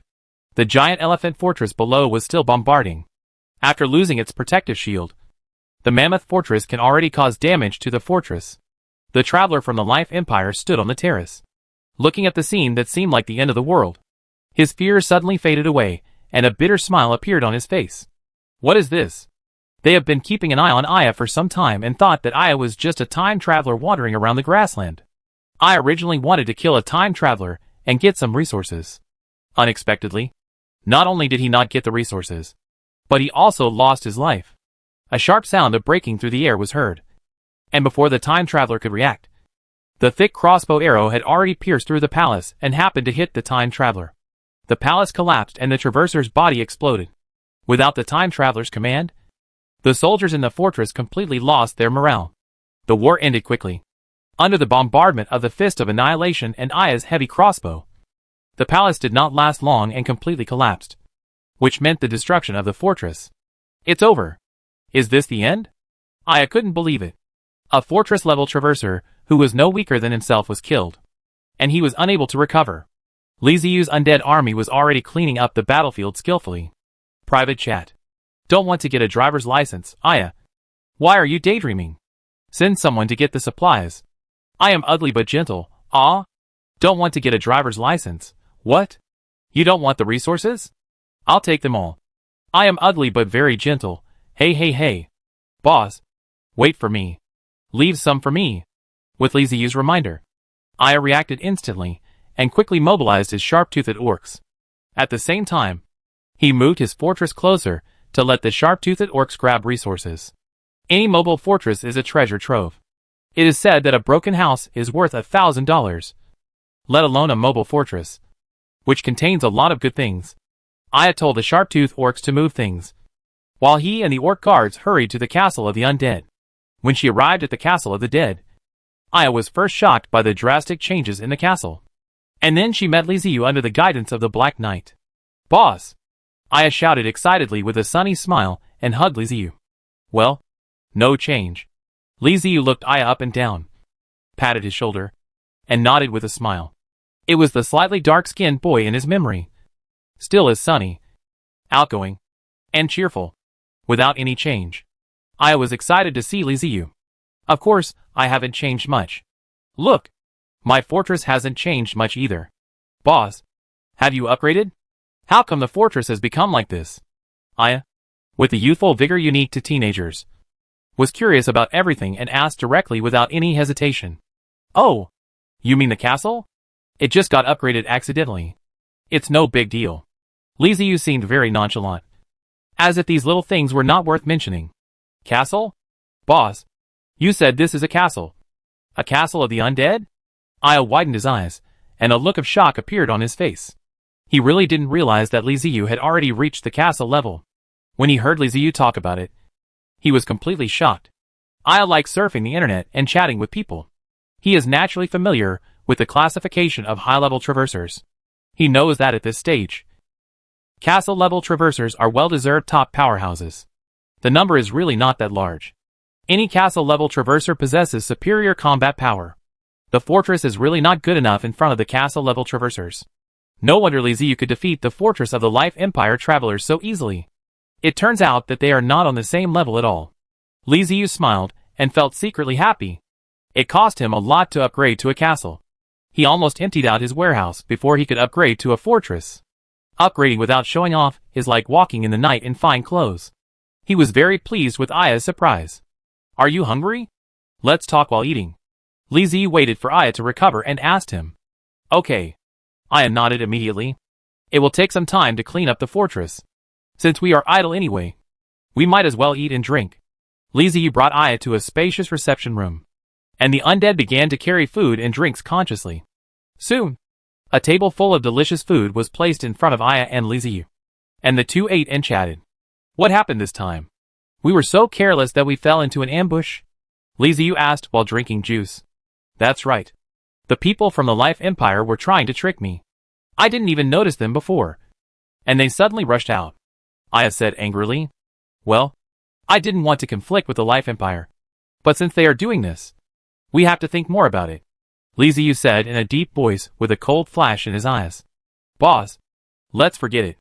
The Life Empire is a bit strong and hard to deal with. Aya thought for a while, and said with a sigh. What? You accepted the beating and don't want revenge? Li Ziyu asked in surprise. Of course I do. But there are too many time travelers in the Life Empire. Those on the grassland are just those sent by the Life Empire to divide the territory. If we retaliate against the Life Empire, and they send a large army over, we will have a hard time, Aya said helplessly. As a young man, Aya is full of passion. But he is not the kind of country bumpkin who only has passion but no brains. Between taking revenge on the Life Empire for causing trouble for the Alliance, and swallowing one's anger, and living in peace with everyone, he chose the latter. Li Ziyu stopped what he was doing, looked at Aya quietly, and suddenly smiled. This kid is good. He is sensible, understands the rules, and knows when to give in. Not impulsive. Very good. If Aya had agreed with him just now, and clamored for revenge, Li Ziyu would not have said anything either. After all, he is a young man, full of vigor and vitality. If he is wronged, he will not just accept it, but the fact that he can think about problems rationally proves that Aya is a promising person. I saw you were fighting each other just now. Is it the same when you fight other time travelers? Li Ziyu nodded, and naturally skipped the topic of revenge, and turned to talk about fighting. It's about the same, isn't it? After saying that, Aya was suddenly stunned. No, that's not how the boss fights. He recalled the scene where the undead castle directly crashed into the enemy's fortress. It was very shocking and different from their normal fighting style. Whether it is Aya, Batubu and them, they all like to use long-range attacks to consume each other. Even if Batubu's fortress is naturally good at close-range attacks, he will consume it first. This seems to be the commonly accepted routine among time travelers. The two mobile fortresses collided with each other. This kind of thing almost always happened in low-level fortresses. At that time, there was a lack of heavy weapons, and there was no chance of long-range attack. They could only rush forward and fight. Close-range fighting would cause damage to the fortress, and would be very dangerous. At the same time, when it comes to the fortress level, the power of the troops begins to show. Once two fortresses collide with each other in a bayonet fight, if one's own troops are no match for the other, they will be defeated in one wave. It can be said that boarding combat is a very dangerous and life-or-death fighting method. One would not fight like this unless one is extremely confident in the troops under his command. So you all like to fight each other. What's the point? How long will the fight last? And it's easy for the other party to run away, Li Ziyu said while eating meat. Even though Li Ziyu always says to hide, he will not start a battle until enough undead armies are gathered. But when it comes to fighting, he is definitely the type who gets carried away by passion. Bombardment? Overthinking. I'm just gonna crash into it and decide life or death. Of course, if the enemy is strong and their own combat effectiveness is insufficient, Li Ziyu will choose to do the same as Aya, running while using the Fist of Annihilation to consume their strength. Li Ziyu has always felt that moving the fortress is to divide the life and death, and chasing the enemy to hit the bayonet is the most convenient and stable way. The reason why his thoughts are different from Aya and the others is that Li Ziyu's subordinates are the undead. There are many racial talents of the undeads, which are not available in other races. For example, fearless death. This is very critical. For other races, The traverser must weigh the military situation of the enemy and our own. If our side has a big advantage, they will also choose to directly impact, which is a crushing move and will boost our momentum. If the two sides are similar, then they are bombarded and consumed each other, so they can run. If the enemy is widow, you don't need to think about it. It is impossible to hit. The morale is gone. And the morale is gone. Likely ZU. Even if both of us are of similar strength, or even if my strength is slightly weaker, I will still hit you. This kind of thing is rare. But it must be said that this method of direct boarding combat to decide life and death is the easiest way to defeat the enemy. Tell me about the fortress battles you have experienced. Li Ziyu looked up and said, then lowered his head and ate in silence. Aya stopped and began to talk about the battle between the fortress he had seen. Li Ziyu nodded from time to time. His understanding of the battles between other time travelers continued to deepen. At the same time, he felt in his heart that, as expected, he still had to develop heavy long-range weapons, as direct boarding battles with enemies were rare. Chapter 366 The Man Behind the Scenes. After the two talked about the battle between the people, they turned to talk about the fun on the grassland. There are their own groups on the grassland, but they are not developing well, and they are worse than restores. Although the grassland has more resources than the wasteland and seems easier to develop. In fact, the threats in the grassland are much greater than those in the wasteland. The first thing that must be experienced is not a half-man tribe, the indigenous people such as the Orc Empire, but the insects. On the grassland, it is difficult to guard against insect men. Not only are there insect groups of terrifying numbers, like the Ant-Men, but there are also strange small groups of insects, and even single insect men. For those who have just traveled to this world, wild monsters, like the insect man, are too powerful. Many travelers cannot survive the early stages, and are killed by the insect man. After finally getting through the early stages, the travelers still have to face the Centaur tribe and the Orc Empire, and still have to flee everywhere. Life is quite hard for the travelers on the grassland. It can be said that the traversers on the grassland have always been under the state of Dongdo XC, and they have not developed. Moreover, the grassland travelers basically fight alone and have not formed any forces.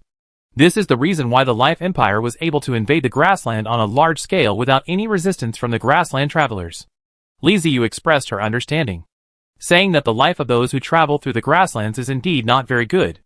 Boss, do you know that the Life Empire Alliance is not the first to invade the grassland? Aya said mysteriously. Oh, has anyone invaded the grassland before them?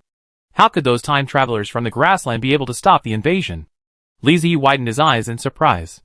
According to Aya, the time travelers from the grassland were simply a bunch of noobs. No, they didn't block it, or they had no way to resist it. The other side had too few people. Only a few. Or maybe even only one person. Just like the existence in the legend. Aya said in a low voice, as if telling a horror story. Li Ziyu's interest was piqued. In his opinion, this must be a very powerful time traveler. The kind that could form an army on its own. Just like him. So he motioned to Aya to continue. He is called the Ghost of the Grassland. Aya said mysteriously. Wait. Ghost? Is it the kind of ghost I know? Li Ziyu blinked his eyes. He was familiar with ghosts. There were many of them in the castle of the dead. They liked to wander around in the castle, or circle above the castle, giving the castle a green halo. Boss, Aya called out resentfully. Okay. I won't interrupt you. Just continue. Li Ziyu shrugged and said with a smile. The grassland ghost is a bit similar to you. Boss. It is said that his soldiers are very weird. I don't know what race they are. They are also not afraid of pain or death. There are a lot of them. Some time travelers from the grassland have seen his battles. According to their descriptions, the opponent has a means of attacking mobile fortresses, which is very strange, and can cut the fortress into several sections. Aya stopped storytelling mode after being interrupted by Li Ziyu and said honestly, that's really strange. Do you think you are a member of the undead race like me? Li Ziyu touched his chin, put away his playful expression, and asked with a little seriousness. Probably not. I feel that the undead are quite easy to identify. Just a group of skeletons. Anyone who has played the game can recognize them. Right? Aya shook his head and said, could it be a race like zombies? Zombies and ghosts all belong to the undead race. Yeah, you're right. Zombies can also be recognized. Li Ziyu thought about it, and felt that any undead race should be able to be recognized. The characteristics of the undead race are still very obvious. The reason why he was interested in this grassland ghost was not because of the other party's peculiar race, but because Aya said that guy had a special ability that could directly cut through the fortress, which was a bit scary. But don't worry. That grassland ghost is not an attack on anyone. Even if he encounters, as long as he doesn't do it, he will not attack. Aya went on. Oh, that's not bad. Liziu nodded. There is a recent rumor that the grassland ghosts seem to be at odds with the people of the Life Empire, and they will go to war when they meet people from the Life Empire. Aya told Liziu another good piece of information. Good news. The enemy of my enemy is my friend. Liziu already had a premonition that he would have to go to war with the Life Empire, since this grassland ghost was also at odds with the Life Empire. Could he consider contacting them? There are unknown objects approaching. Mobile fortress. It's a mobile fortress.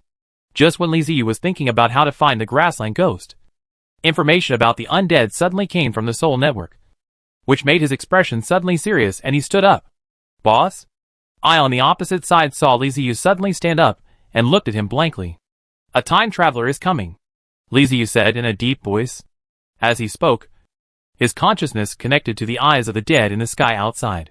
The eyes of the undead looked at the grassland, and when they saw a huge city was slowly moving towards themselves.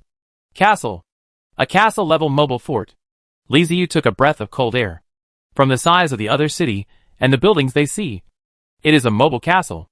A high-level traverser from the Life Empire? The response was so fast. Without cleaning the fortress, the other party had killed it? Alert. Ready to fight. Liziu ordered the undead to fly to the mobile castle while manipulating the eyes of the undead. Boss. What happened? Who is coming? I asked anxiously. He could sense Liziu's nervousness. The bossly looks like this, and the person who comes is not ordinary. It's a fortress-level traverser, and he's coming towards us, Liziu said in a deep voice. After he said that, Aya couldn't sit still anymore and hurried out. It's at the fortress level. No wonder Bosley is so nervous. Aya kept giving orders to the Shartooth orcs, asking them to get ready as a war might begin.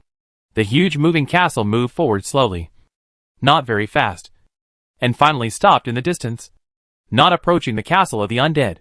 The eye of the dead flew to the moving castle and looked at it from high above. Wooden castle? Liziu frowned, a little puzzled. It has reached the castle level, but the main material of the building is actually wood. Large pieces of wood are stitched together like building blocks, forming various buildings. At first glance, it looks like an enlarged children's amusement park. It is a bit cute. The main body of the castle is made of wood, but there are countless metal wires of varying thicknesses throughout the moving castle. Liziu controlled the eyes of the undead and circled the castle several times, feeling even more confused. He didn't see someone walking around. The entire moving castle was silent, like a ghost cave. It's abnormal. Too abnormal. What race's moving castle is this? Why don't you even have a personal shadow? It's so strange. Also, why did this guy stop? Why didn't he move forward? This moving castle is full of weirdness. Even though Liziu is the lord of the undead, he still feels weird. His undead castle has always been walking around. At night, there is still ghosts over the night.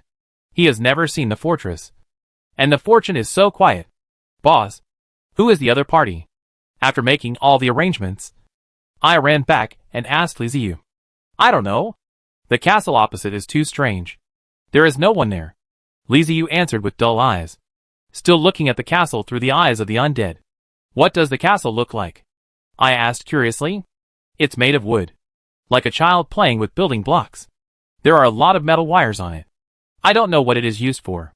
Liziu described what she saw. Wood, metal wire, prairie ghost. I repeated twice and suddenly exclaimed, Ghost of the grassland? Liziu asked in surprise. Yes, boss. That's the prairie ghost. This is how the prairie travelers describe the prairie ghost. The castle is made of wood and has many iron wires, Aya said quickly. Wow. This is what they call there is no coincidence in the world. Speak of the devil, and he will appear. We were having a meal here and talking about the grassland ghost, and then he appeared. So we went to talk. The prairie ghost heard it. Or something. It's such a coincidence. Liziu didn't know whether to laugh or cry. At this moment, A crack suddenly appeared on the roof of a tall building of the opponent, and a wooden pole stretched out from it. It swung and a flag unfolded. There is no totem on the flag, but a line of words written on it. Let's talk about my ID. The person behind the scenes. The flag was quite large and could be seen from a long distance. The grassland ghost wants to talk to us and gave us the ID, Liziu said with a smile. What's his name? I was stunned and asked blankly. The person behind the scenes. Liziu said. Open the system. Chose to add a friend. And typed in the 4 words, the person behind the scenes. Aya scratched his head. Open the system. And added the ID of Prairie Ghost.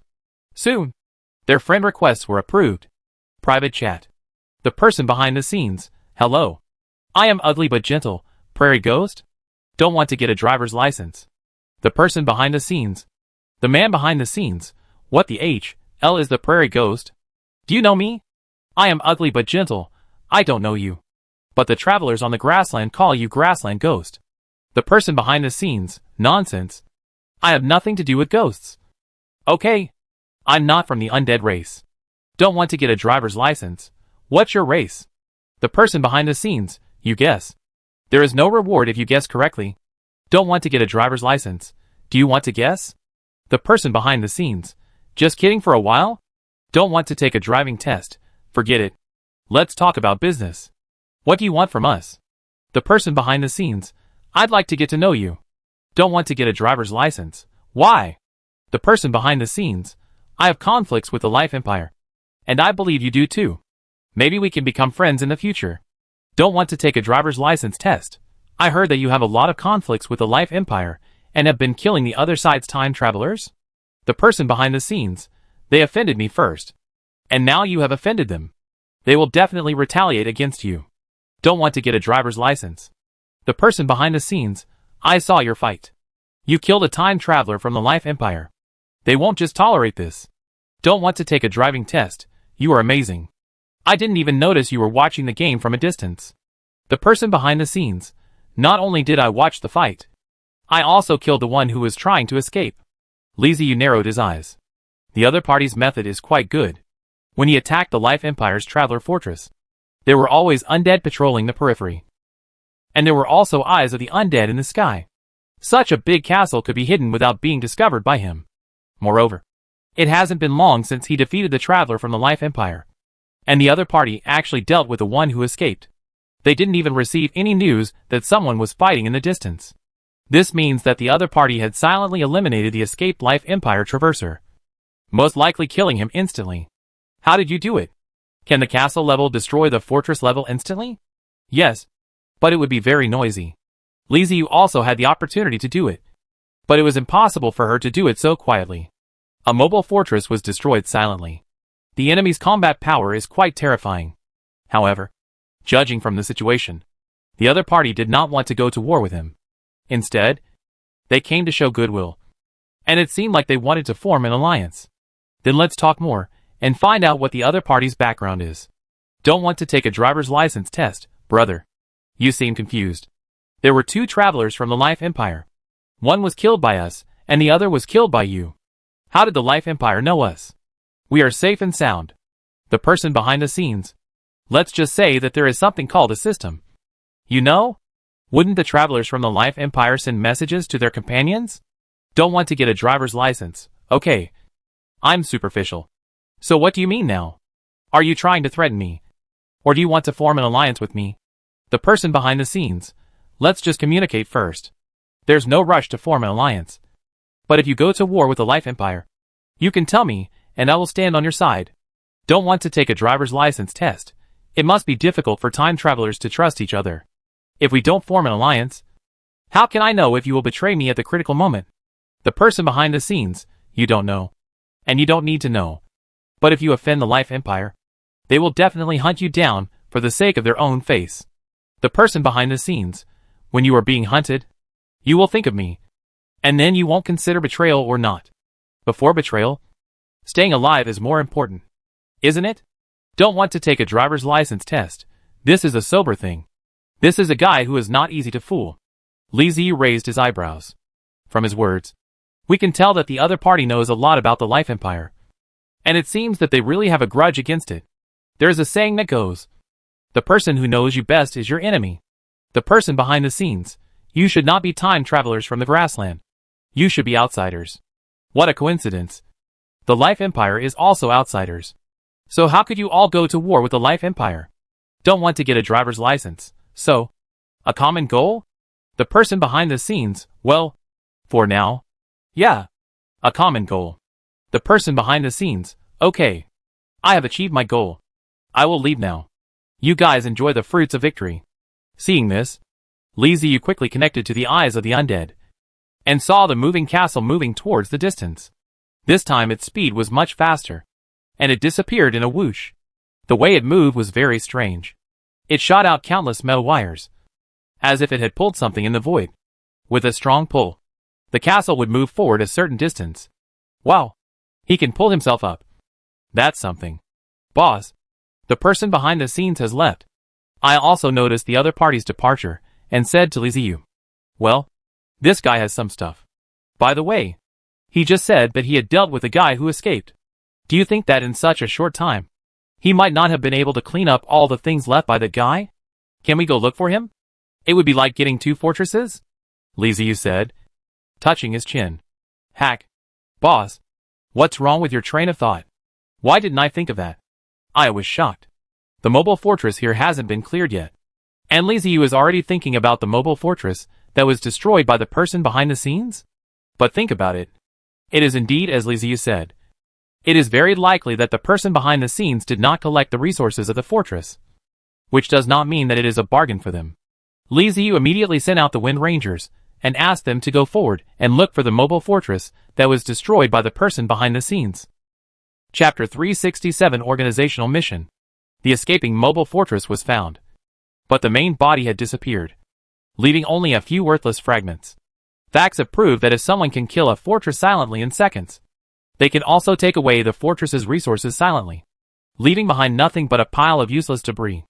As for the methods used by the person behind the scenes, Li Ziyu could only give a thumbs up and say that he was convinced. When Aya heard this, she was horrified. It's too weird. Boss. This is too weird. Aya shuddered and said tremblingly. What's the matter? Li Ziyu glanced at him, and seeing his cowardly look, he said unhappily. Boss. Look. We have sent so many people to our 2 fortresses, but the fortress has not been cleaned up yet, and they are still moving. But the people behind the scenes obviously started later than them. Yet they were able to destroy the fortress in such a short time. Isn't this weird? Aya shuddered again. The enemy was able to defeat the fortress in a short period of time, making it disappear like magic. And they had no idea what means the enemy had. If I use this on myself, I'll be in trouble. Aya's level is also a fortress. Not much better than the other party. Even though the person behind the scenes didn't say he would take action against them, he still felt a chill down his spine. Oh! You are too cowardly. The person behind the scenes is a time traveler. Although I don't know what methods he has. He is definitely not as scary as you think. Li Ziyu smiled lightly, and said nonchalantly, Boss, how do you stay so optimistic? By the way, you are at the castle level. Aya looked at Li Ziyu resentfully. Of course you are not afraid of the opponent at the castle level. But I am at the fortress level. I am very panicked. It has nothing to do with level.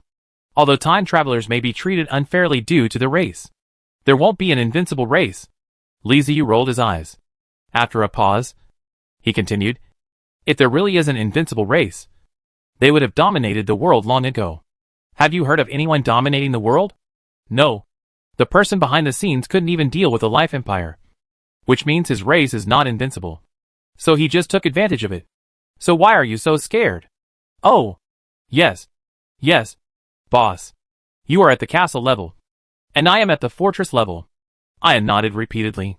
Li Ziyu's mouth twitched. He thought that this silly boy would probably need some time to accept the reality. So he said nothing more, and directed the undead to continue transporting the supplies.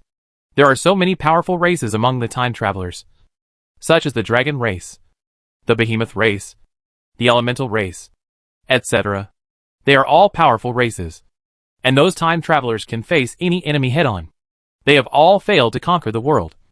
So why should they be afraid of a person behind the scenes who is of unknown race? Besides, what's the use of being afraid? If you really become his enemy, and you are afraid of him, he won't come to kill you. Instead of being afraid of others, think about how to improve yourself. There is a lack of legal constraints in the other world, and the emphasis is on the strong being respected. Only by becoming strong can you survive better. Expecting other people's mercy is just wishful thinking. Life Empire Alliance Group. Anonymous layperson. 2 unlucky guys were killed by others. Hoochie-hi-he, there isn't even a strong man in a place like the grassland. How did you lose 2 people? Meow meow meow, those 2 idiots wanted to ambush others, but ended up getting killed instead. Eat and drink as much as you want. Have you ever been in a fight between 2 and 1? Wretch, no. It was said that the other side called for reinforcements and a castle-level boss came in. Meow meow meow, if you ask me, they are just a pair of idiots. They wanted to ambush someone without even checking their background. Look, now they are dead. Lu Zhuguo, meow meow meow. Our comrade has passed away. Are you happy? Anonymous layperson, hello.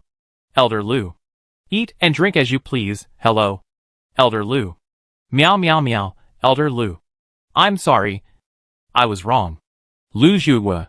Anyone who admits his mistakes and corrects them is a good comrade. Don't say that again in the future. Meow meow meow, yes. Hoochie-hi-he, Elder Lu. 2 comrades were murdered by the enemy. Should we avenge them? Arceus, we must take revenge. We can't let our companions die in vain. Don't like drinking soup, yes. Yes. Revenge. Lu Zhuguo, be patient, and don't be impulsive. Things haven't been figured out yet. Lu Zhuguo, who is the other party? Mr. Wumming, I'm not sure. One is an orc. One should be an undead. And I don't know the other one. Lu Zhuguo, 3. How many castle-level ones? Anonymous layperson, according to the information sent back, there are most likely 2 castle levels. Flirtatious uncle, WTF. 2 castle levels? Is the grassland that dangerous? Hungry eel and abalone, if we go and retaliate against the 2 fortress-class players, isn't that a little unsafe? The philandering uncle, is that insecure? That is very insecure. You don't even know the other person's race. The flirtatious uncle, Mr. Wumming. What's wrong with you? We've been fighting for such a long time, but still can't figure out what race the other party is. Anonymous, I was not at the scene.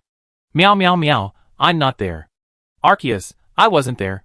Don't like soup, I'm not there. The philandering uncle, so, those 2 died in vain? They died in confusion. Without even getting any useful information? Eel is hungry and has abalone, not really. At least he told us that there are castle-level travelers on the grassland. Lu Zhuguo, be careful with your words. This is a different occasion. Say whatever you want. Lu Zhuguo, we are all comrades. Don't speak like that about others. Lu Zhuguo, we can't just ignore this. I plan to organize an investigation team to go to the grassland to investigate those 2 castle-level traversers, and ask them how they could do such a deadly thing. They are obviously from the same world. They can't be so lawless and presumptuous. Lu Zhuguo, is there anyone who volunteers to join the investigation team? The Life Empire Alliance group suddenly fell silent, and no one spoke, as if they had all gone offline at the same time. Do you think everyone is a fool? Join the investigation team. Go to the grassland to investigate, and bring the 2 castle-level travelers to justice? Are you going to investigate, or are you going to die? That's castle level. If they don't go looking for the person, they might come and kill them. If they run up to them and get killed, they're crazy. Besides, you, Elder Lu, are a pure and clean castle-level person. If you don't go, who will go? They all knew the background of this guy Lu Zhuguo. This guy was a leader before he traveled through time. After traveling through time, he didn't do very well, but he spoke nicely, and was able to curry favor with people. After clinging to the powerful, when the Life Empire was just established, this guy was extremely active, and made great efforts in promoting the Life Empire Alliance. It was precisely because of this that after the establishment of the Life Empire Alliance, this guy took off on the spot and became very successful. But at the same time, his true face was finally exposed. For the sake of resources, this guy has cheated many people, and has done such things more than once or twice. How did he get that castle-level mobile fortress? He built it by stealing resources from other time travelers in the Alliance. Every time a war breaks out, this guy jumps out to act as the conductor. The problem is, this guy only gives orders, and never goes to the battlefield. in a euphemistic way. I am castle level, and my mission is to deter. What are you threatening me with? I'm just a coward and afraid of death. So I don't dare to go forward. Many old members have told new members that they have not seen Lu Zhuge take action since the establishment of the Life Empire Alliance. This guy actually picked the peaches. He was there when the benefits were distributed. But he was not there when the fight was fierce. Now it is proposed to set up an investigation team. Who would be willing to work for him? Risking life and death to investigate. And then let Lu Zhuge take the fruits and sell them? Dream. Who is being stupid? After waiting for a long time and no one spoke, Lu Zhuge became a little impatient.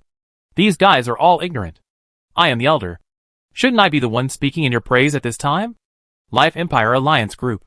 Lu Zhuge at Tuna with Cactus. You lead the team this time. You can choose the team members yourself. I will coordinate and guide your investigation. Tuna with Cactus? Tuna with Cactus. What does this have to do with me? Tuna with Cactus. No go. Lu Zhuge. How can it have nothing to do with you? Our Life Empire is a whole. And everyone is a part of it. A screw. I give you the task on behalf of the organization in order to train you so that the organization can reuse you. Think about it. Isn't your current development due to the organization? Tuna with Cactus. It makes you say that I didn't do anything and just got the resources for free. So, the resources I used to upgrade were given by you. LV Zhuge. Tuna with Cactus. The organization gives you resources, so that you can serve the organization better. Now the organization has a task for you. Why don't you take it? Tuna with Cactus. Just because you have a big face and an old face like a Shar-Pei dog. I won't accept it. Lu Zhuge. Do you still care about the organization and me as your elder?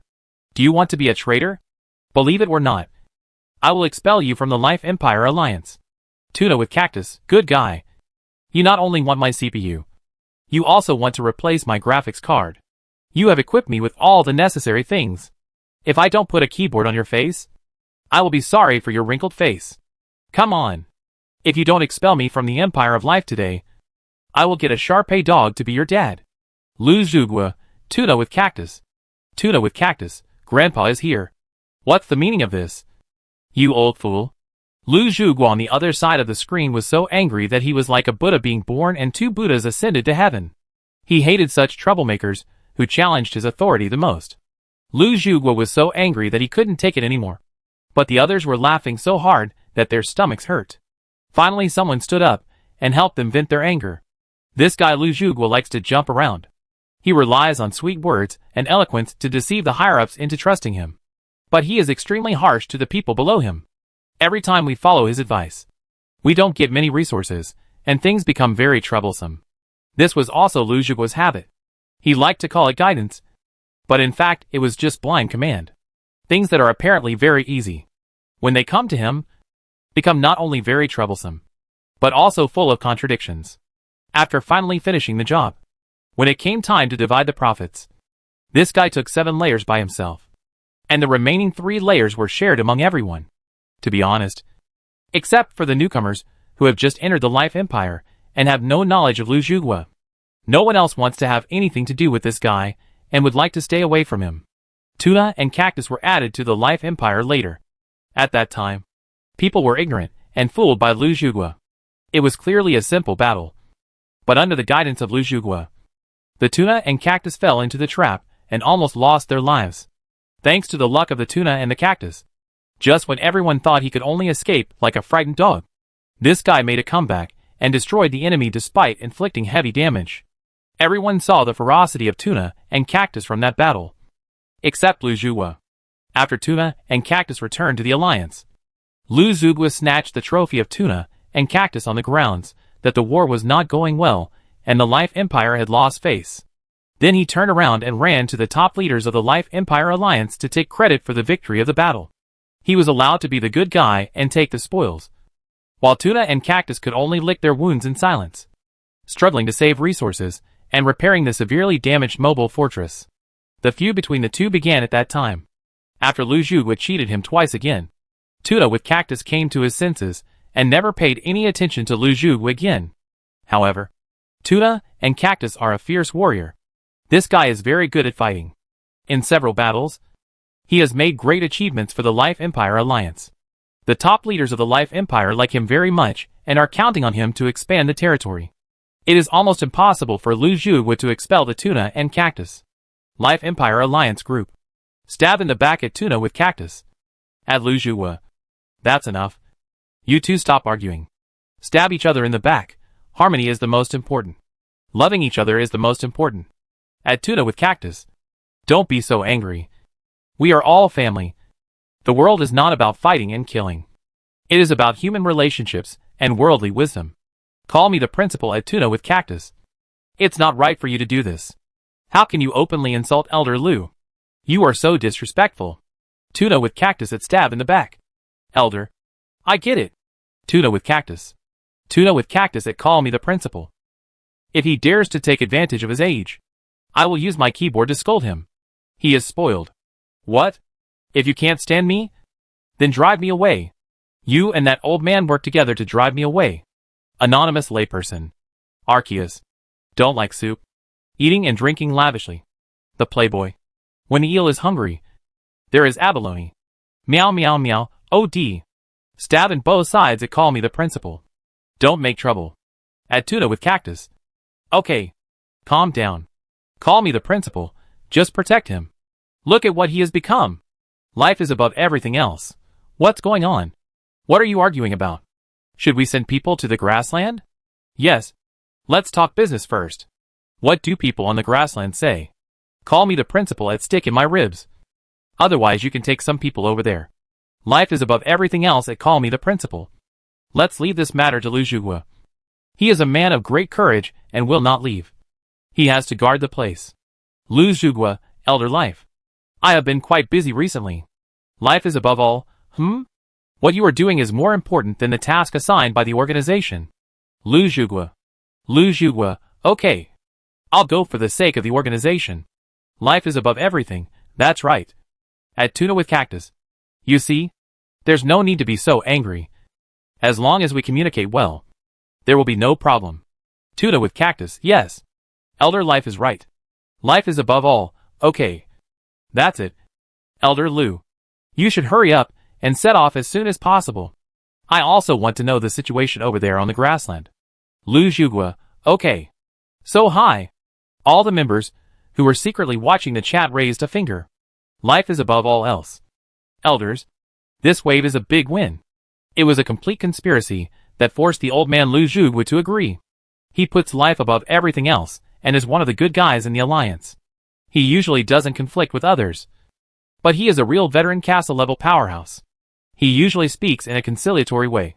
But if he asks someone to do something, very few people object. If you anger the Elder of Life, the consequences will be dire. Don't be fooled by his good nature. When he gets angry, he's as furious as thunder. This time, he probably couldn't stand Lu Zhuge's behavior. So he helped. Chapter 368. The Elders go out. In a blink of an eye, more than 10 days had passed since the rescue of Aya, and Li Ziyi returned to the elephant cemetery. This period of time was very peaceful. At least it was very peaceful for Li Ziyi. Nothing happened, and she lived a very comfortable life. The steadily increasing number of elephant-like undead made him very satisfied. Until he received a private message from the person behind the scenes. Private chat. The person behind the scenes, hello. Don't want to get a driver's license. Don't want to get a driver's license. What's the matter? The person behind the scenes, I have a message. Do you want to know? Don't want to take a driving test. That depends on the news. But since you came to me, the news should be related to me. Tell me. What news is it? The person behind the scenes, alas, nothing is free these days. Don't want to take a driving test, TSK. I suddenly don't want to know anymore. That's it. Bye. The person behind the scenes. I don't want to get a driver's license. You still want me to spend money to buy information? Don't want to take a driver's license test. Let me guess. The only thing we can have in common with is the Life Empire Alliance. So it must be related to the Life Empire. Right? Don't want to take a driver's license test. You probably won't find me about ordinary things. And you won't come to me about things that have nothing to do with me. If it's important and related to me, or it's the business of the Life Empire, then it's not difficult to judge. Don't want to take a driver's license test. Did the Life Empire send someone to seek revenge on me? The person behind the scenes, okay. I underestimated you. You have a very meticulous mind. Why don't you guess who the Life Empire will send to seek revenge on you? Don't want to take a driving test, haha. This is easier to guess. Even if the other party doesn't know you exist. He should know that I am a castle-level traverser. Sending a fortress-level person over here would be crazy. So the person who comes should be a castle-level person. Don't want to take a driving test. How many people are here? The person behind the scenes. If you are so good at guessing, then guess it yourself. Why are you asking me what I am doing? Bye. I'm leaving. Don't want to get a driver's license. No more alliances? No more Life Empire alliance? The person behind the scenes. Why don't you just count with your fingers and kill the people from the Life Empire directly? Why bother forming an alliance? Don't want to take a driver's license test. He is anxious. Anxious. Ha ha ha.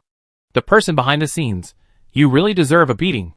Don't want to get a driver's license. Hey. Come and bite me if you can. The person behind the scenes. Not only does he deserve a beating, he is also very dirty and a real pervert. Don't want to get a driver's license. Wow. You actually understood it. You are also a talented person. The person behind the scenes. How dare you show off your skills in front of an expert? Don't want to take a driver's license test. Great and mighty Tian Long. The person behind the scenes. Don't want to take a driver's license test. How many people have come from the Life Empire? The person behind the scenes. 1. Don't want to take a driver's license test. That's a bit of an underestimation. The person behind the scenes. Sometimes being underestimated is a good thing. But appearing too strong is also not a good thing. Don't want to get a driver's license. So, you should eat more barbecue. The person behind the scenes? Don't want to get a driver's license. Leeks. Oysters. The person behind the scenes. Damn! Honest people don't talk much. Don't want to get a driver's license. I'm an honest person and don't talk much. The person behind the scenes. There is no point in arguing. What do you mean? Don't want to take a driver's license test. Get him. The person behind the scenes. Wait for my news. Don't want to take a driver's license. Proper. After closing the system chat, Liziu smiled. This person behind the scenes was quite interesting and knew how to chat. In sync. Life Empire Alliance. Lu Zhuge was already prepared. He found 4 time travelers with whom he had a good relationship. All of them were fortress-level travelers. And went to the grassland with him. He didn't dare go alone. Even though he is a castle-level traverser. His castle-level status is very weak. After all, he has almost no experience in fighting. So he naturally needs help. The time travelers in the Life Empire Alliance all had a bad impression of him. And those who were good at fighting basically ignored him. But Lu Zhuge also had his own small circle. And he selected 4 people from it. With 5 time travelers traveling together, Lu Zhuge felt at ease. In his opinion, going to the grassland was just to gather some information. No matter how dangerous it was. It wouldn't be that dangerous. If the other party really wanted to attack him, the worst that could happen was that he would just run away. In order to get the 4 people to accompany him, Lu Zhuge promised them a lot of benefits, which made him even more dissatisfied with the tuna and cactus. Sooner or later these disobedient guys will be kicked out of the Life Empire Alliance. Their presence is not conducive to unity. There should be laws in the Empire of Life. And everyone should act in accordance with the laws and regulations. And the laws and regulations should be set by people like Lu Zhuge. And everyone else just needs to obey his orders. Having been a leader for a long time in his previous life, Lu Zhuge was accustomed to ordering others around. He only needs to give an order. As for whether the people below have to run themselves to pieces, what does it have to do with him? He didn't feel there was anything wrong with this. In his mind, people are not born equal. From the moment they are born, they are divided into different classes. History has said this countless times. Otherwise, where would the scholarly families, farming and reading families, and royal nobles come from? Although Lu Zhuge is not talented enough to be a prince or noble, he is still a superior person. In his previous life, Lu Zhuge liked India very much. He felt that the caste system was very good as it directly defined people's status. The son follows in his father's footsteps, doing the same thing as his father. How wonderful it is. And it brings peace to society. It's like Lu Zhuge's father was a leader. So Lu Zhuge should be a leader. After traveling to another world, didn't he still become an elder? Why didn't the others become elders? Why didn't they become castle-level traversers? Isn't this fate? What else can I say? Therefore, in Lu Zhuge's eyes, the Life Empire has many flaws. And these flaws need to be made up. A fool like Tuna with Cactus should be a tool and do whatever he is told to do. But he dared to resist and even scold himself. It is simply lawless. When we come back from this exploration of the grassland, we must teach this ignorant guy a lesson. The race under Lu Zhuguo's command are real humans named Yaqui people. They are good at business and making money, and are greedy. Their loyalty is very low, never exceeding 50. And they are always on the edge of betrayal. The human race under his command was extremely wealthy. As for the army, how could a group of businessmen go to war? However, the Yaqui people have a special ability called mercenary recruitment. As long as Lu Zhuguo has enough resources, in a sense, he can have troops of any race. This ability is very powerful, but it also has flaws. First of all, the consumption is very high. Mercenaries are expensive, and the higher the level of the troops, the more expensive they are. With his castle-level accumulation, even if he used up all the resources, he could only recruit one soldier like a dragon. But Lu Zhuguo could not do this. The Yaqui people were extremely greedy for money. If they found out that he, as their lord, had squandered all the resources, they would immediately rebel and kill him. Resources are a major problem that restricts Lu Zhuguo. Secondly, it is indeed possible to recruit mercenaries, but their loyalty is not high. Generally speaking, the loyalty of newly recruited mercenaries is 50. He has to support mercenaries and continuously provide them with resources. Over time, their loyalty will increase. At the same time, the morale of the mercenaries on the battlefield is not high. If you want to improve their morale, it's simple. Just give them resources. Fortunately, Lu Zhuguo has been clinging to powerful people since he came here. He has hardly ever fought a war and seldom recruited mercenaries. Almost all his resources have been used to upgrade his level. The Yaqui people's moving castle is extremely gorgeous. All the houses are extremely exquisite, and all the details are polished very well. The main building is an extremely huge palace, which is extremely luxurious. The Yaqui people love gold very much. The main color of their buildings is gold. From a distance, it looks golden, like a huge golden mountain moving. At this time, Lu Zhuguo's moving castle was surrounded by 4 mobile fortresses in the center, and the 4 travelers he summoned gathered in his palace. Here at Lu Zhuguo, you can always enjoy the best. For example, food is something they can't even see.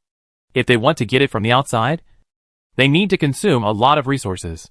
However, the alcoholic beverages that were not commonly seen outside filled the 3 swimming pools in Lu Zhuguo's palace.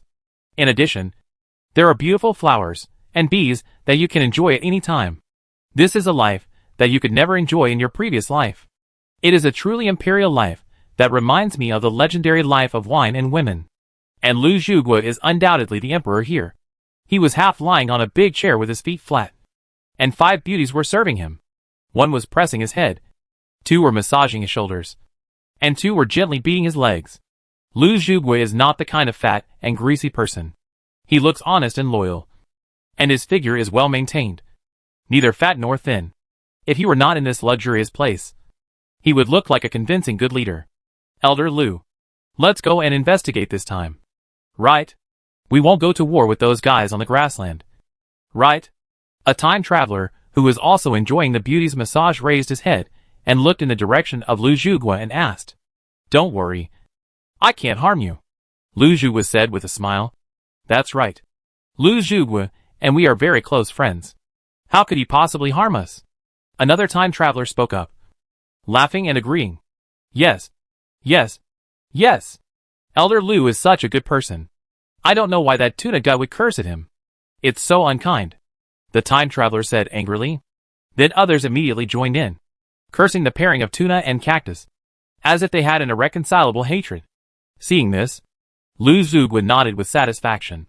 Look, these talents are the pillars of the Empire of Life. With these people around, the Life Empire will definitely develop better. The president and his guildmates don't know how to judge people. They always like to pair Tuna with prickly ash like Cactus. What good are those thorns? Can fight? Stop making a fool of yourself. There are so many people who can fight. We can't make a difference with just 1 or 2 more. We are all time travelers. So who can't fight? Only those who know how to judge the situation are real talents. To live a good life, you need to have brains. Listening to the flattery of the 4 time travelers, Elder Lu was in a good mood. At the same time, he strengthened his determination to prepare some tuna and cactus after the trip to the grassland was over. The Yaki mobile castle entered the grassland under the protection of 4 other mobile fortresses. Elephant Cemetery. Castle of the Dead. Private chat. The person behind the scenes. You old pervert. Don't want to take a driver's license test. Don't want to think about it anymore. Right? The person behind the scenes. There is news. Don't want to get a driver's license. Then what? The person behind the scenes. The Life Empire sent a piece of trash. One of their elders. And he is very unreliable. Don't want to take a driving test. I feel like you are trying to trick me and set a trap for me. The person behind the scenes. Don't you believe me? Don't want to take a driving test. I don't understand. They want to retaliate against me. And they said a loser. A castle-level loser. Do you believe this? The person behind the scenes. If it were in other alliances, I might not believe it. But in the Life Empire Alliance, I believe it. Don't want to get a driver's license. What's the problem? The person behind the scenes. Because the Life Empire does have several unreliable castle-level travelers. Don't want to take a driving test. Then tell me. How can they become castle-level travelers when they are so unreliable? The person behind the scenes. To become a castle-level traveler, all you need is resources. The only thing that can hold us back from upgrading is resources. Those high-ranking officials of the Life Empire can just seize them by trickery and robbery. Aren't you a traveler? How simple was your life before you traveled through time? Don't want to take a driving test, now that you put it that way. I seem to understand. However, won't the people below resist? Don't want to take a driving test. This is a different world. Whoever has the stronger fist is the most powerful. The person behind the scenes, haha. Are you stupid? All the resources have been taken away by others. They have already developed. And how can you resist if you haven't developed yourself? Don't want to get a driver's license. What you said makes so much sense that I can't even refute it. Li Ziyu thought about it, and realized that it was indeed the case. If he took away all the resources, and developed his own mobile fortress and army, would Lu Xingxing and Zhang Peng hate him? Of course I hate it. But can you resist him? Can't resist. After all, the mobile fortress is of low level. And there are no resources to develop an army. What can we use to resist? What the person behind the scene said is really reasonable, and there is nothing wrong with it. Don't want to take a driving test. Have you found out what race the elders who came this time are? The person behind the scenes, a human being. Or the kind of human with weak combat power. Speaking of which, this guy is really weird. Even among those useless elders of the Life Empire Alliance, he is considered a first-class weirdo. Don't want to get a driver's license. How to say it? The person behind the scenes. This guy's race is a merchant race. Good at making money and resources. And is not suitable for fighting at all. Logically speaking, such a race cannot survive the novice period. After all, they have almost no combat power. The person behind the scenes, but this guy can lick. The man behind the scenes, it is said that when he traveled through time, he was lucky enough to meet a big brother. And he flattered the big brother clearly, followed him all the way, never fought a battle, and eventually became an elder of the Life Empire. Don't want to get a driver's license. Wow! What a talent! What did this guy do in his previous life? Sales? The person behind the scenes. Even the salesperson can't lick him. Don't want to get a driver's license. Then you don't have to say anything. I understand. Don't want to take a driver's license test, by the way. Don't the people of the Life Empire know what's wrong with him? How dare they let such a guy come to retaliate against us? Don't want to take a driver's license test. Does the Empire of Life underestimate people? The person behind the scenes, I don't know. But this is the guy said here. The person behind the scenes. We both have to thank the Life Alliance.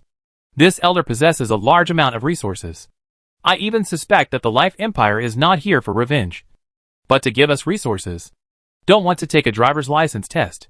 It's too early to say that. It's not too late to say it after you kill that guy. The person behind the scenes. That's right. You should get ready and wait for my news. Don't want to get a driver's license. Okay. After closing the chat, Li Ziyu raised his eyebrows. This Life Empire is really weird.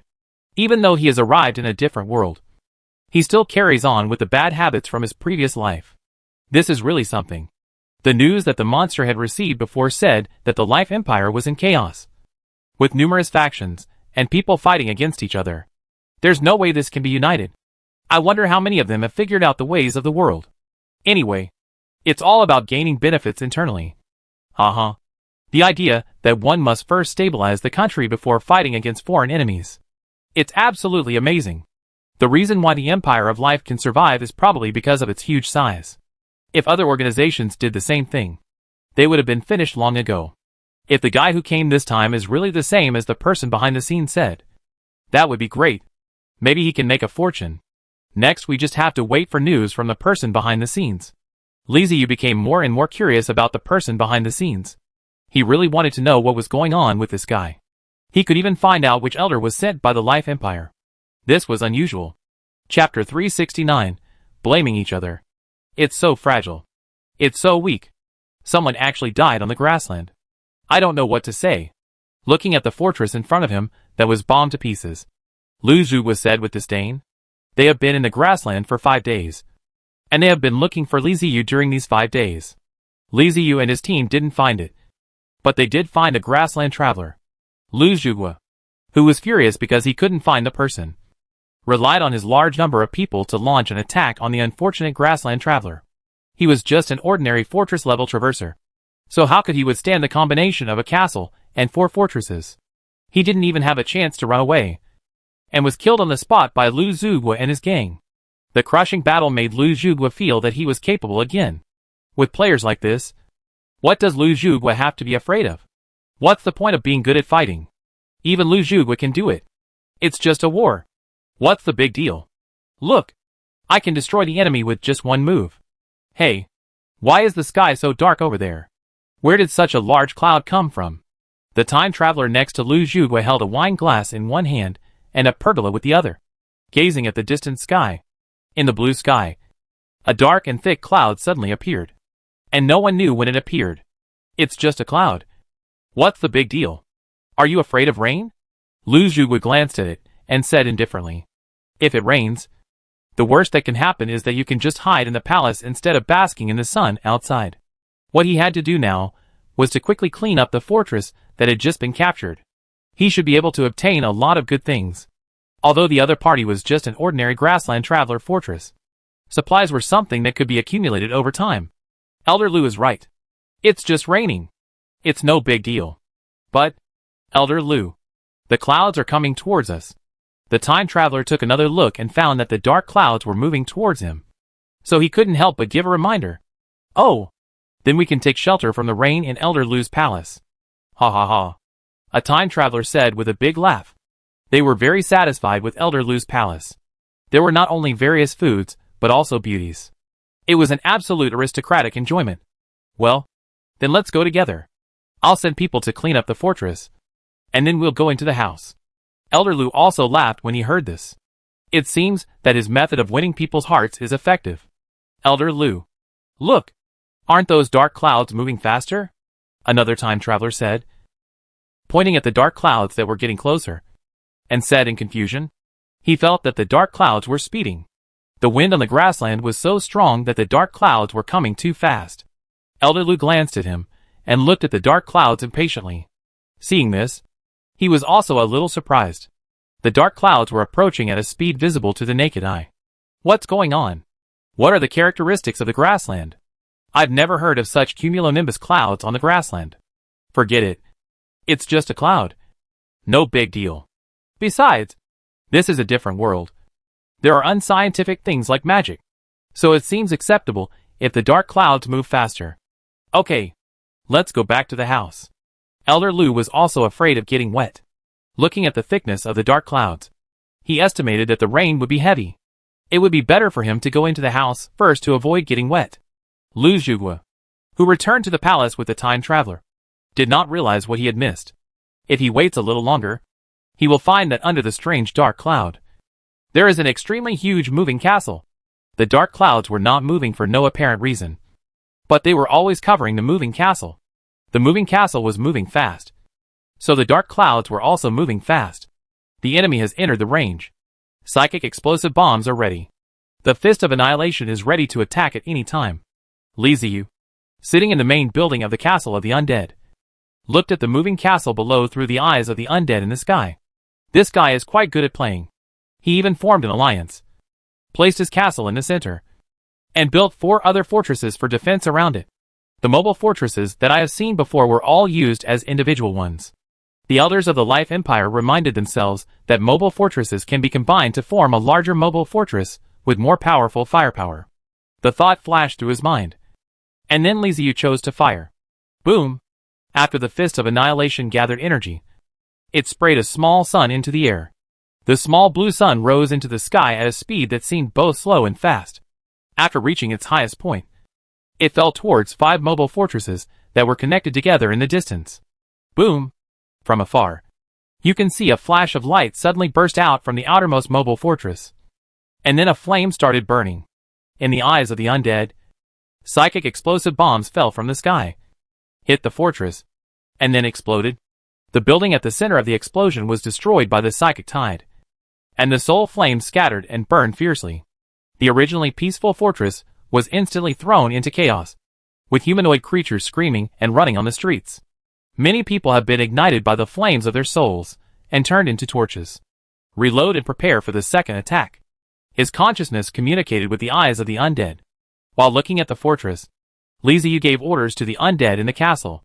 Lu Zhuge and 4 other time travelers, who were enjoying delicious food in the Yaqi castle, were frightened by the loud explosion and ran out of the palace in a hurry. What's going on? What happened? Lu Zhuge asked calmly on the surface, but very panicked in his heart. Not sure. It seems like there was an explosion in the fortress outside. The mercenary guard near the palace said casually. Anyway, it wasn't just the Yaqi castle that was bombed. It was other places that were bombed. What does it have to do with them? Not only did the mercenaries not panic, they even wanted to watch the fun.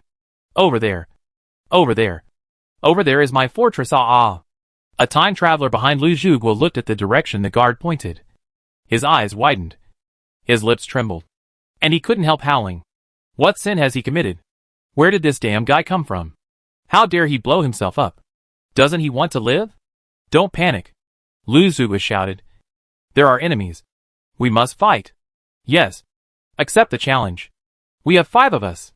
The traverser whose fortress was bombed reacted immediately, and shouted with gritted teeth. Lu Zhuge arranged people to find the whereabouts of the enemy. Soon news came that a huge mobile fortress was found beneath the dark clouds in the distance. It was suspected to be castle level, but it was not clear because of the dark clouds. Castle level? Could it be that guy? Lu Zhuge reacted immediately. There are not many castle-level traversers on the grassland.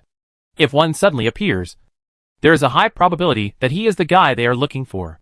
Why is this different from what I thought? A question mark flashed through Lu Zhuge's mind.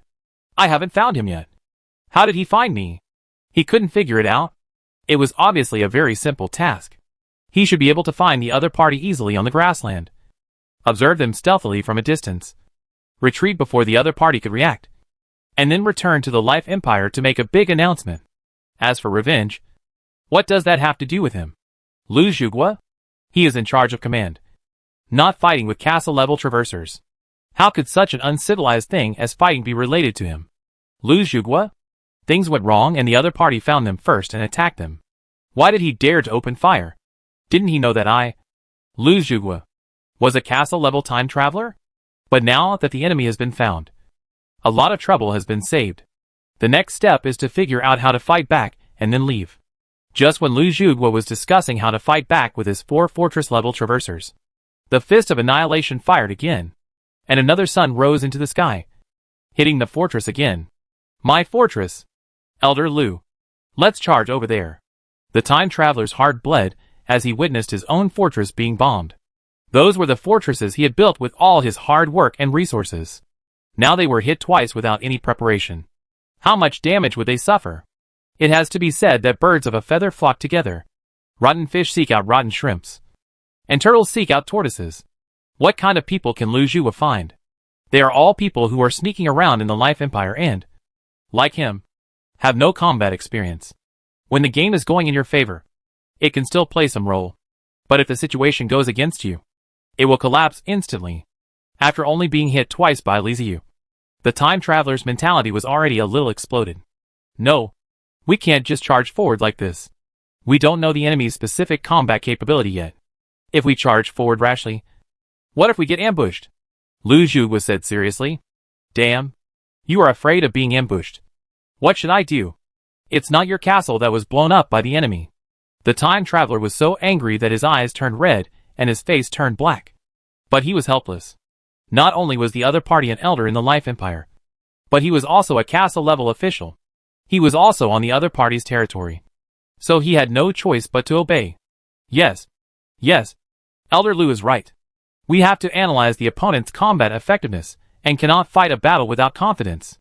As soon as Elder Lu finished speaking, a time traveler immediately echoed him. Elder Lu, we can't just let the other side beat us like this. Our combat effectiveness will be damaged in vain. If we fight, we will suffer.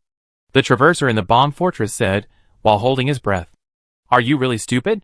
Can't you raise your defense? Are you just so foolish as to let others blow you up? His companion reminded him. The time traveler reacted immediately, slapped his head, and quickly gave an order to raise the protective shield of the fortress. He had so little combat experience that he actually forgot about the existence of a protective shield. He felt slightly relieved after the protective shield was raised. Xiao Zhang, don't worry so much. With the protective shield, the enemy will definitely not be able to break in. Seeing a transparent protective shield rising above the fortress, Lu Zhuge nodded and said earnestly. At the same time, he gave an order in his heart to raise a protective shield for his own castle as well. The other time travelers were not stupid either, and they all raised their protective shields. Okay, now let's study how to deal with the enemies outside.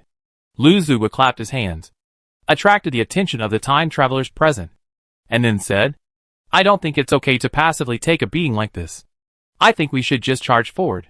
There are 5 of us, and the other side has only 1. I believe in battle, where the brave prevails when 2 meet in a narrow road. We have to fight the opponent with real swords and guns. Only in this way can we repel the opponent. The time traveler Xiao Zhang is still upset about the bombing, and he wants revenge. Xiao Zhang, it's wrong for you to say that. Elder Lu just said that we should be cautious. We should not attack rashly when we don't know the enemy's strength. We should prevent the other party from ambushing us. It is not advisable to act rashly. Another time traveler, Xiao Lu, said hurriedly, looking at Elder Lu. Well, what Xiao Lu said makes sense. We need to collect more information about the enemy, understand what tactics the enemy uses, and take the enemy seriously. Only then can we win. Lu Zhuge nodded at Xiao Lu and said with a serious expression, boom! With a loud bang, the psychic explosive bomb hit the protective shield of Shaoshan Fortress and exploded directly. The protective shield caused ripples, but it finally withstood the attack. Xiao Zhang looked nervous, but he heaved a sigh of relief when he saw that the protective shield had withstood the opponent's attack. Don't be so nervous. Don't worry. You have to have confidence in your protective shield. The opponent is not a god. It is impossible for him to break through the protective shield in one go. The time traveler Xiao comforted. Xiaolong, what's the current situation in your fortress? See if the damage is serious. Lu Zhuge said. He didn't really want to know how much damage Shaozhang Fortress had suffered. He just wanted to judge Li Ziyu's combat effectiveness based on the losses. Shaozhang ran out quickly and asked someone. After Li Ziyu launched the SH.L again, Shaozhang ran back. Elder Lu, I suffered heavy losses. Many buildings were destroyed. After the explosion, there is still flame. Even water cannot put out the flame. It will keep burning, Shaozhang said anxiously. His words made the people present look stern. They may not care what would happen if someone else's fortress was bombed. But just imagine if the little sun fell on their own fortress. The loss would be huge. Fortunately, it didn't fall on my fortress. Several people looked at each other and breathed a sigh of relief. Don't worry, Shaozhang. You're losing this for the sake of the Life Empire. I will report this to the president when I return and ask him to compensate you. Lu Zhuge said righteously. Anyway, there is no need to produce resources by yourself. Elder Lu, I just checked, and the resources of my protective shield are not very sufficient. Why don't you get someone else to take over? I think Xiao Lu can do it. Xiao Zhang's eyes flashed, and he said immediately. Xiaoang, how do you speak? How do you want to sacrifice this for the Empire of Life? Xiao Lu heard that he let him go up, and he was unhappy and screamed noise. The other 2 time travelers, Xiao Zhao and Xiao Wang, kept silent, fearing that they would get into trouble and be forced to take the blame. Isn't the energy used by the protective shield a resource? Those are my own resources. Why should I push them forward?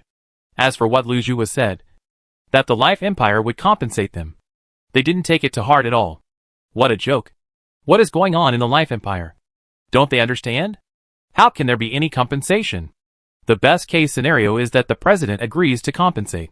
But it is not certain when the compensation will come. In any case, it will definitely not come for a while. Lu Zhu thought about it, looked at Xiao Zhang, and then looked at Xiao Lu.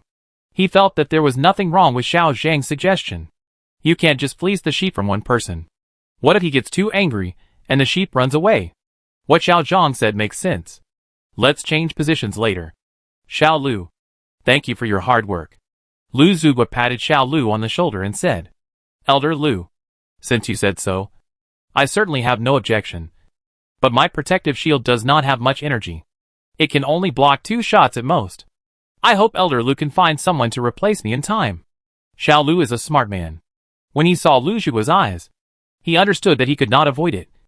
So he might as well be generous and agree. But even if you agree, you can't lose too much. And you have to say it up front. Okay. I understand. Xiao Zhao. Xiao Wang. You two should be prepared to take over. Lu Zhu turned and said to the other 2 time travelers. Xiao Zhao and Xiao Wang looked at each other and nodded. He didn't say anything on the surface, but he was cursing in his heart. Damn it. Lu Zhu, you are not a human being. We are all involved. But you just take yourself out? Li Ziyu was also puzzled. I have fired several shots. But why is there no other movement from the opponent except raising the protective shield? Does this mean that I can blow it up at will? Are you so confident? If I don't fire a few more shots, I'll be letting you down. Fried me. Chapter 370 Silk Thread Trap. Li Ziyu originally thought that the other party would definitely fight back after being attacked by him. However, it turned out that he underestimated the other party. After being hit by a few SHLs, the enemy responded. They changed their fortress to face them. What does this mean? Li Ziyu looked confused. I don't understand what the other party means. Is he planning to fight back? Or what? After waiting, the fortress had moved, and Li Ziyu ordered the firing. The spirit bullet exploded on the protective cover of the fortress, and a circle of ripples were glowing, making the protective cover obviously weakened a lot. While reloading ammunition, Li Ziyu carefully observed the fortress, but there was still no movement. Another shot, and the protective shield was almost broken. But in the end it still stood firm. Then, the fortress began to move, and the new fortress replaced the old one. Li Ziyu was silent. Are you playing a round-robin game with me? Taking turns to get beaten? What does it mean? Li Ziyu scratched his head, becoming more and more confused about what was going on with the Elder of the Life Empire. He couldn't help but open the system chat and sent a message to the person behind the scenes. Private chat. Don't want to get a driver's license. Something is wrong. The person behind the scenes? I don't want to get a driver's license. They took my bombardment and didn't fight back or run away. The person behind the scenes? I don't want to take a driver's license. I suspect that there is a conspiracy. The person behind the scenes. Wouldn't it be better to let you bombard it as you please? Don't want to get a driver's license. It's okay to be hit by a car. But they will change positions. Did you see that?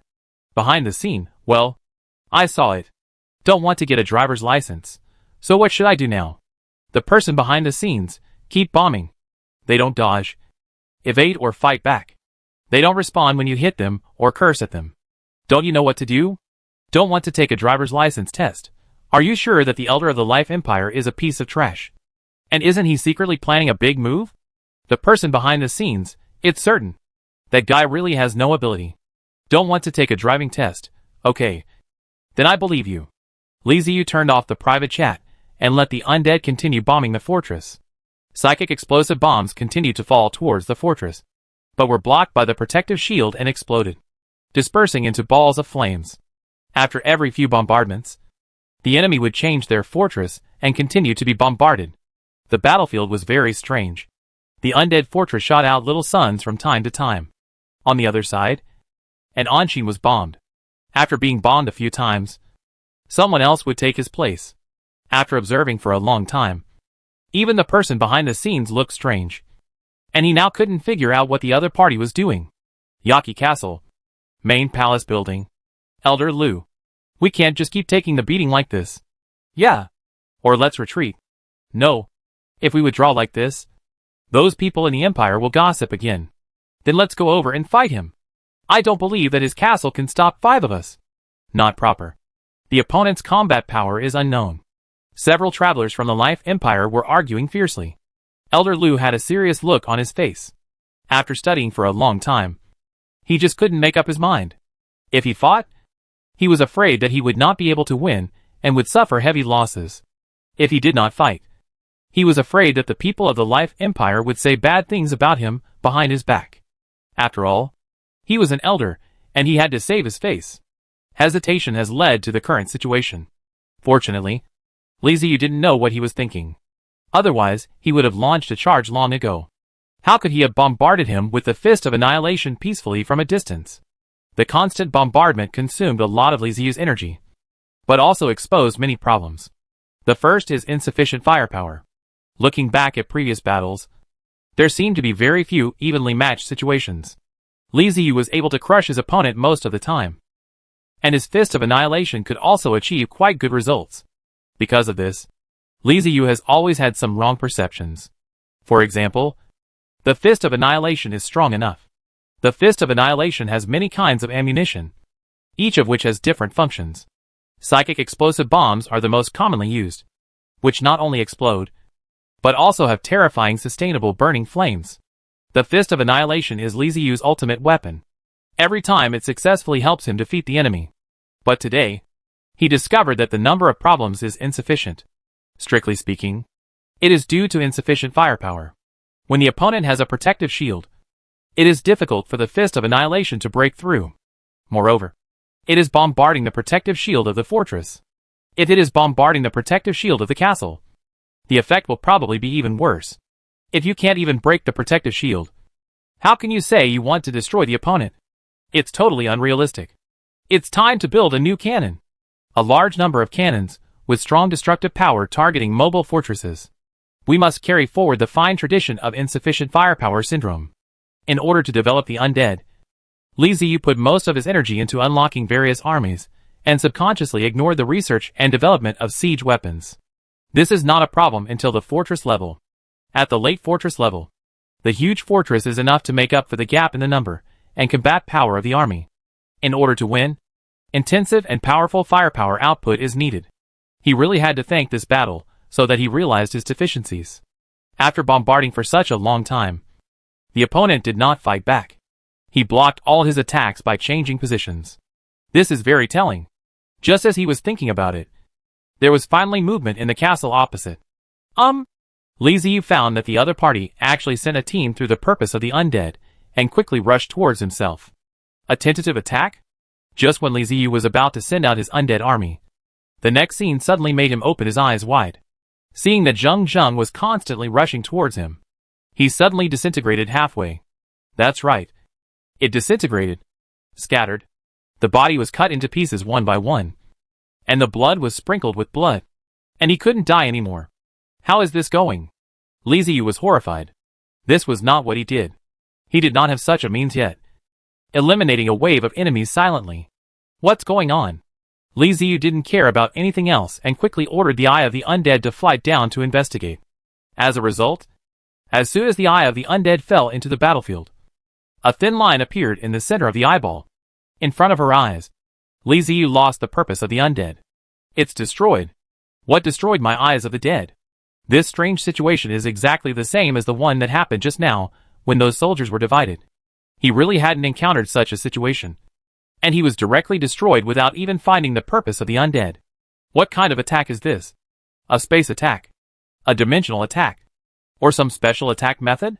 Li Ziyu touched his chin, his face solemn and thoughtful. It wasn't an attack released by those traversers from the Life Empire on the opposite side. They wouldn't be stupid enough to let their own soldiers enter their attack area. Then the attack is from someone else. The person behind the scenes. It could only be him. After all, this war with the time travelers from the Life Empire was a joint action between the man behind the scenes and Li Ziyu. What kind of race he did? The purpose of Li Ziyu's release of the surveillance of the investigation is all small. Probably only the size of the fist, which is convenient for hiding. Such a small thing was almost unnoticeable flying over the battlefield. But it was still attacked by the person behind the scenes, and the eye of the undead was destroyed in an instant. The speed was too fast. He didn't even find abnormalities. The purpose of the undead had been destroyed, and he didn't see what attacked it at all. If I had just sent out the undead army and encountered such an attack, it is difficult for Li Ziyu to imagine what will happen. And there is a high probability that there will be inexplicable losses. He has not seen the mobile castle behind the scenes yet. He doesn't know where the other party is hidden. And he can't determine where the other party launched an attack. The person behind the scenes even attacked me? A doubt arose in Li Ziyu's heart. This is obviously wrong. The other party is now his ally. So there is no reason for him to attack him.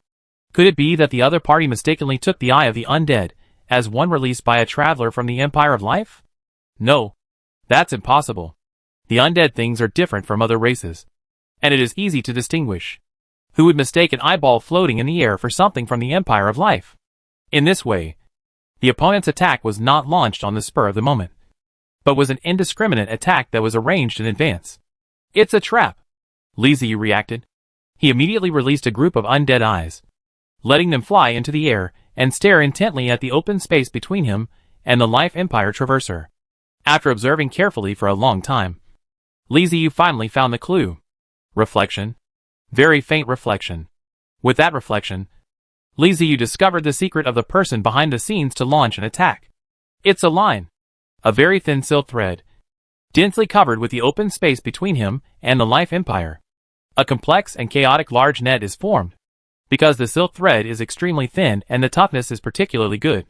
It is like a sharp blade, full of space. No wonder the soldiers sent by the Life Empire will die silently when you don't notice those silk threads and hit them without realizing it. It's no different from hitting an extremely sharp blade.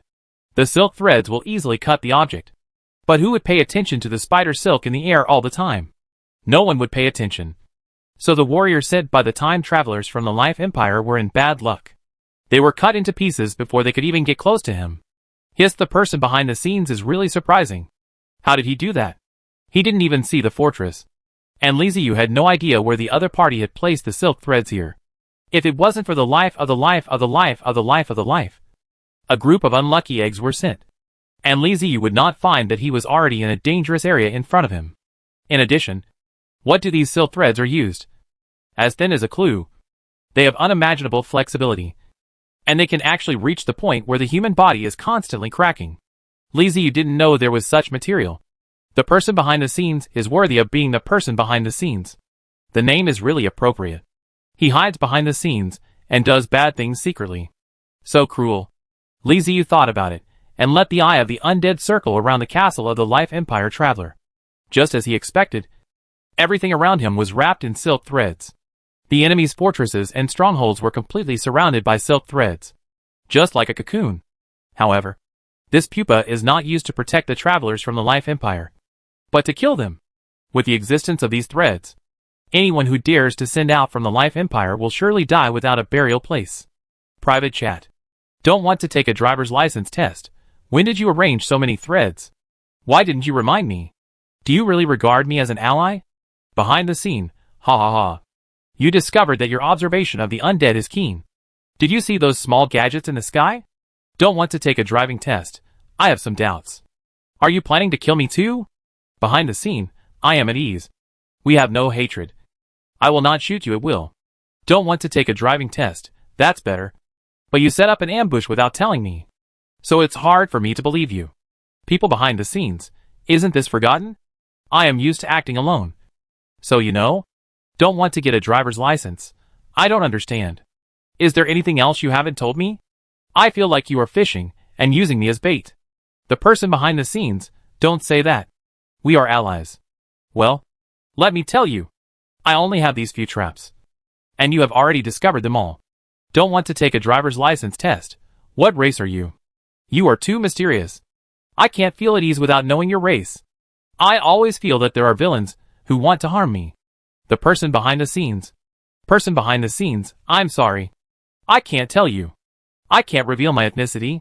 Don't want to take a driving test. If you can't even tell me this little bit of information, then I have to consider whether we should continue our cooperation. Don't want to take a driving test, being mysterious. Just planning to cause trouble. Person behind the scenes, I think we should just deal with the current situation. Don't want to get a driver's license. There is no such thing. Don't want to take a driver's license test. Not to mention your race. I can't believe you. You didn't even tell me about this silk trap. You are planning to kill me too. The person behind the scenes. Okay. Okay. I am from the Puppet Clan. Li Ziyu fell silent after looking at the message sent by the person behind the scenes. It's correct. It's all correct. No wonder it is said that the other side soldiers are full of courage. Without bloodshed. Without pain. And fighting in silence. No wonder the other party set up the silk thread trap silently. It turned out to be a puppet. Don't want to take a driving test. Okay. I get it. So, what do you think we should do now to deal with the guys from the Life Empire? Don't tell me that we have to rely on the Legion to get through. Don't want to take a driving test. I have been blasting for a long time. But the other party has no reaction at all. Do I have to keep going like this? The person behind the scenes. I'm already setting the trap. You just keep holding it until I finish setting it. Don't want to take a driving test. Haven't you already surrounded the opponent with silk threads? What are you still planning? The man behind the scenes. Those lines were used to deal with people. But now they are used to deal with fortresses. Don't want to get a driver's license. Oh shit! Can the silk thread behind the scenes still deal with fortress? This guy is a bit scary. Li Ziyu narrowed her eyes, and ended the call with the people behind the scenes. If what he said is true, then we need to reevaluate this guy. If this is overcast by the other party, the joy will be big. Just as Li Ziyu was communicating with the person behind the scenes, several people from the Life Empire Alliance looked at each other in bewilderment in the palace of the Yaki Castle. After arguing for a long time, they finally decided to send a team to find out the true strength of the guy who dared to go to war with them. Who would have thought that they all died inexplicably before they even reached the castle? Who among you saw it clearly? Why did all the people we sent out die? Xiao Zhao asked blankly. I don't know. I just saw everyone being killed at the same time. Xiao Wang said fearfully. Fortunately, we did not take the initiative to attack. This is the consequence of being reckless. Lu Zhuge praised himself for his prudence, and said with his head held high. Yes. Yes. Fortunately we have Elder Lu here. Xiao Zhang and Xiao Lu said at the same time. After that, they looked at each other in surprise, and saw hostility in each other's eyes. Damn. Why is this guy saying the same thing as I said? Send someone to check it out, and see what's going on. Be cautious. Lu Zhuge thought for a moment, and gave the order. The 4 time travelers looked at each other. And none of them said anything. The people they had just sent out died in such strange ways, that they were afraid it would happen again. Even though they are just ordinary soldiers. They were obtained at the cost of resources. And they don't want to lose their own manpower. Humph. Xiao Zhao. Send someone. Seeing this, Lu Zhuge knew what they were thinking. He pointed with his finger, and said directly. Chapter 371 A Big Drama. The elders had spoken. And Xiao Zhao couldn't refuse. The position was there. So he reluctantly sent a team of people out. He was indeed more cautious. The soldiers he had sent out before were all strong. They were scouts in the hands of several people. The investigators are very keen arms. And the general traps can't help them. But even so, he died in an unclear manner. This time, Xiao Zhao did not send any high-level soldiers. He directly picked out dozens of farmers, and sent them out.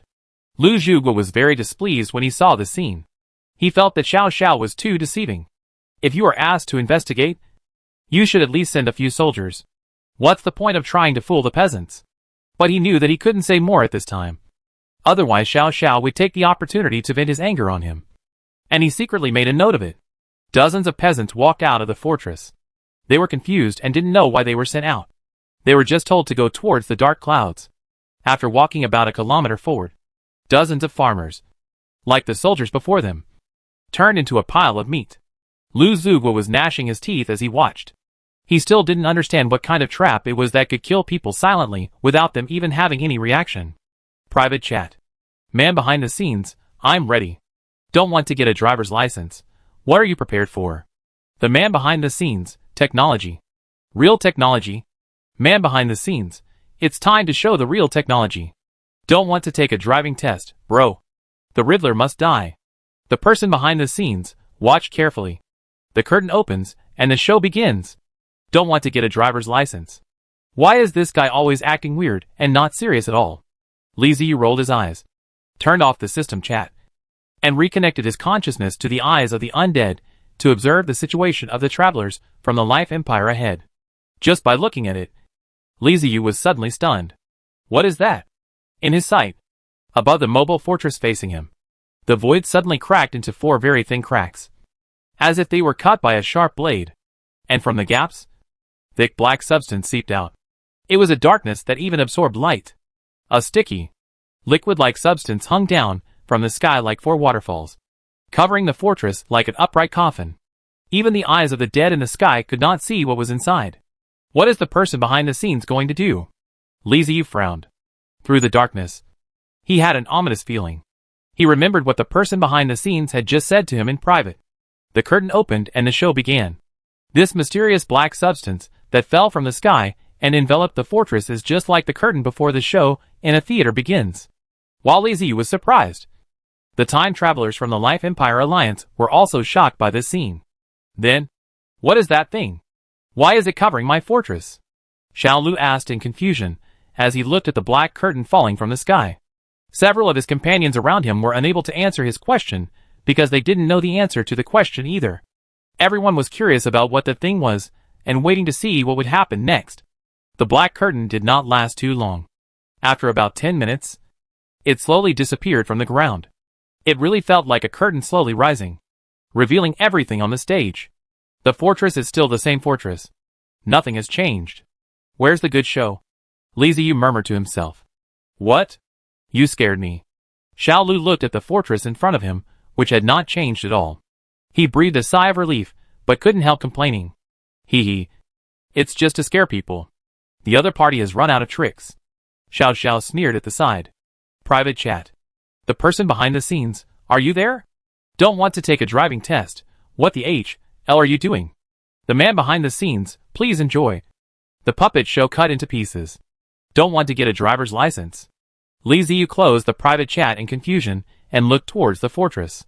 Bang bang bang. Suddenly, the protective shield outside the fortress made a horrible explosion, as if something was attacking. What? The travelers from the Life Empire saw it more clearly than Li Ziyu. They widened their eyes and watched the ripples spreading on the protective shield outside the fortress, becoming more and more dense. Click, click. Cracks appeared on the protective shield, not just in one spot, but all over the entire shield. It didn't feel like one place was attacked, but rather like there were ropes around it, forcibly tightening. The ropes penetrated into the protective shield and broke it into pieces. In the sight of the traversers from the Life Empire, the cracks continued to expand until the entire protective shield was covered with cracks. And then it shattered with a loud bang, with pieces of crystal fragments flying everywhere. The protective shield is broken? Xiao Lu looked at the scene in disbelief and muttered to himself. A shaking sound was heard in the air, which passed in an instant and then disappeared without a trace. Just when everyone was confused, Xiao Lu suddenly started coughing. Cough, cough, cough. I cough. Help me. Cough, cough, cough. As he coughed, large mouthfuls of blood gushed out of his mouth, along with broken internal organs. The strange scene scared the travelers from the Life Empire. They did not dare to step forward to check on Xiao Lu's condition. Instead, they pushed away, looking as if they were trying to avoid it. Save me. Cough, cough, cough. Xiao Lu said with difficulty, covering his throat with one hand and extending the other hand to Lu Zhuge. Lu Zhuge was filled with fear and stepped back a long distance. He watched Xiao Lu fall to the ground with despair on his face. His body twitched twice and he died. Xiao Lu. Lu Zhuge called out in a hoarse voice. Xiao Lu didn't move. Hurry. Go and see how Xiao Lu is doing. Lu Zhuge turned his head to look at the other 3 people and said while suppressing his fear. The 3 of them looked at each other, took a few steps forward, and no one stepped forward. What are you doing? I told you to go and see how Xiao Lu is doing. Why are you dawdling? Go quickly. Lu Zhuge shouted in a trembling voice. Why the hell don't you go by yourself? Who knows what's wrong with him? Does he have a highly contagious disease? What if I get close to you and get infected? Looking at your expression, Lu Zhuge, it is obvious that you will not care about us if we get sick. Who doesn't have a clear account in his mind? Except for Xiao Lu. The other 3 time travelers are not stupid enough to go forward to check. They are all waiting for others to go. Xiao Wang. Go. Go and see what happened to Xiao Lu. Since they were all unwilling to step forward themselves, Lu Zhuge immediately started calling out their names. Elder Lu. Xiao Wang was about to say something when he was interrupted by Lu Zhuge. Hey, hurry up and go. What are you dawdling for? Xiao Lu is our companion.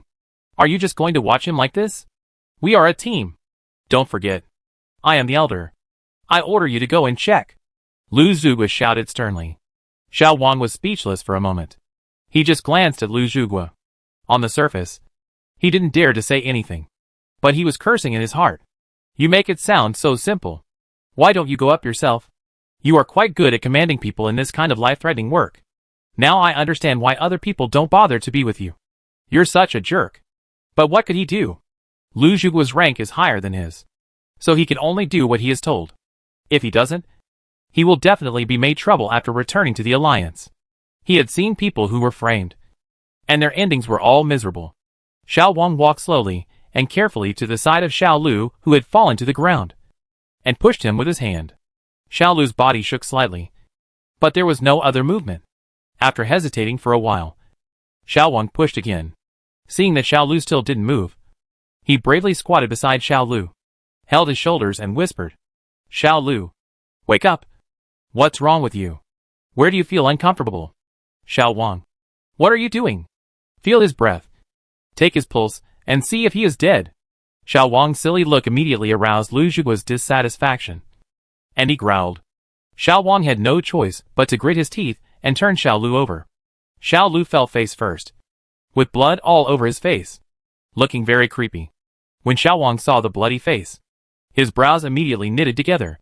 I put my finger under Xiao Lu's nose to try, and there was no breathing. I pressed on his carotid artery, but there was no pulse. Xiao Wang's face looked more and more ugly. Although he guessed that Xiao Lu might be dead, he was even more frightened after trying it himself.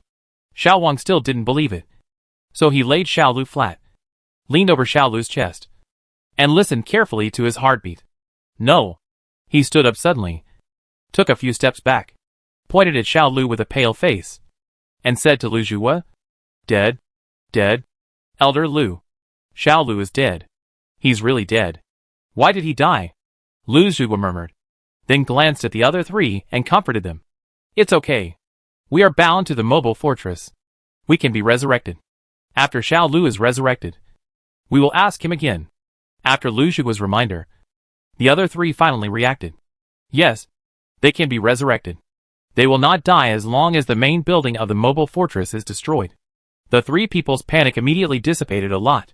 As long as they could be resurrected, there would be no problem. Just when they had just relaxed, there was a sudden sound of breaking outside. Click. Boom. The four people present looked outside and saw that Xiao Lu's mobile fortress suddenly collapsed. That's right. It collapsed. The entire fortress seemed to have been split into countless pieces, collapsing before their eyes. Lu Zhuge was stunned, staring blankly at the rapidly collapsing fortress in front of him. Debris and dust were flying everywhere, making the place a mess. Before they could figure out why the fortress collapsed, ropes emerged from the void and quickly weaved into a net, which picked up the collapsed mobile fortress and dragged it into the void, disappearing. Do you see what it is? Something has taken Xiao Lu's fortress away. When Lu Zhuge saw the scene, his eyes widened and he screamed in disbelief. The three travelers next to them were even more dumbfounded, their thoughts in a mess. Elder Lu, the fortress is gone. Xiao Lu, can he be resurrected? Xiao Wang asked in a low voice. Xiao Zhang and Xiao Xiao suddenly woke up and turned to look at Lu Zhuge. Lu Zhuge was silent at this moment. Resurrection? Also resurrected. The mobile fortress is gone. It was completely taken away by someone. We don't even know where it went. At this moment, they all thought of the cause of Xiao Lu's death. The fortress was destroyed. Their lives are tied to the mobile fortress. Xiao Lu's mobile fortress was divided into that state, and the main building was definitely destroyed. Now that the fortress is gone, can these time travel lords still survive? The answer is no. So, Xiao Lu died. But, what kind of attack could destroy a mobile fortress in one go? If it were to fall on me, would I be able to withstand it? I don't know. But the probability is unable to carry it. After all, they had no idea what kind of attack it was. Thinking of this, the 4 people present broke out in cold sweat. Why are you still thinking about Xiao Lu? Think about yourself first. Xiao Lu is already dead. But I don't want to go with him. They both saw the fear on each other's faces. Private chat. The person behind the scenes. The show has come to an end. Are you satisfied? Don't want to get a driver's license. Don't want to get a driver's license. How do you do it? Don't want to get a driver's license. That's hacking outrageous. Li Ziyu was also shocked by the scene in front of him. What did the person behind the scenes do? And why was it destroyed? He finally remembered what happened when he first met the person behind the scenes. He went to save Aya and destroyed a fortress. But one fortress also escaped. And the one that escaped was killed instantly. At that time, he didn't understand how powerful the person behind the scenes was, who could destroy a fortress silently and take away the fortress's resources. Now he understood. Clearly, the other party showed him everything. After the fortress was divided, it was pulled into the void, leaving only some debris. But even though he saw it with his own eyes, he, like Lu Zhuge and the others, was still confused about how the other party did it. The person behind the scenes did not give any explanation. Just as Li Ziyu had guessed. Who would tell others their cards? The reason why the trump card is a trump card is that it can play a key role. It can be kept for a while, and hidden for a while. No one will be stupid enough to contribute the trump card and let others know. Although it is unclear what happened. Li Ziyu was shocked. Etc. Li Ziyu suddenly thought of something, and stroked his chin to think. It's a line. He remembered the traps set on the battlefield before. And the extremely thin, but highly resilient silk threads set by the people behind the scenes. If it were a line, it could indeed achieve what it has now. Completely dividing the fortress. As long as there are enough lines, and they are strong enough, it can be done. In previous science fiction films, there was a scene like this, where a large ship was cut silently with a thread. This is the same as behind the scenes. In the previous life, it might not be possible. After all, the materials and other messy things are not easy to get. But this is a different world. A different world where magic exists. So if it was not possible in the previous life, it may not be possible here. Thinking about the race of the person behind the scenes. A puppet. Li Ziyu became more certain of his guess. Puppets are controlled by strings. Therefore, it is entirely possible that the person behind the scenes really used a thread to cut the fortress. Shit! This guy is so insidious. Li Ziyu finally figured everything out. Private chat. Don't want to take a driving test. What a big show. Using wire to cut the fortress. And then using the wire to weave a net to scoop out all the materials. Wow. That's awesome. The man behind the scenes. Don't talk nonsense. I didn't admit it. This is a magic trick. Magic. You know? Magic. Don't want to get a driver's license. Haha. You are a puppet. And there are a bunch of thin wires arranged on the battlefield in front of me. The person behind the scenes, you see through it but don't say it out loud. And we can still be friends. Don't want to take a driving test, don't worry. I won't tell anyone. I keep my mouth shut. The person behind the scenes. Li Ziyu has already guessed it. And seeing through it, he will always have a chance to defend himself. Human fear comes from unknown. If you don't know, you will be afraid. If you understand, you will find a way to solve it. Li Ziyu squinted. He and the person behind the scenes are not enemies yet. But he should not have the intention to harm others, and should always be on guard against others. He has to be careful about this. Well, he has to remind other teammates in the future so that they don't get tricked for no reason. I was tight-lipped. So I only told my allies, and warned them not to tell anyone else. Chapter 372 The Devil Attacks. Aya Castle. Main Building Palace. Dead. Elder Lu. Xiao Lu died. Xiao Wang screamed in horror. It collapsed. Xiao Lu's fortress collapsed. We will die. We will die. Xiao Zhao's face was pale. He kept biting his fingers and muttering. We can't just sit there and wait to die. We can't just wait to die like this. Elder Lu.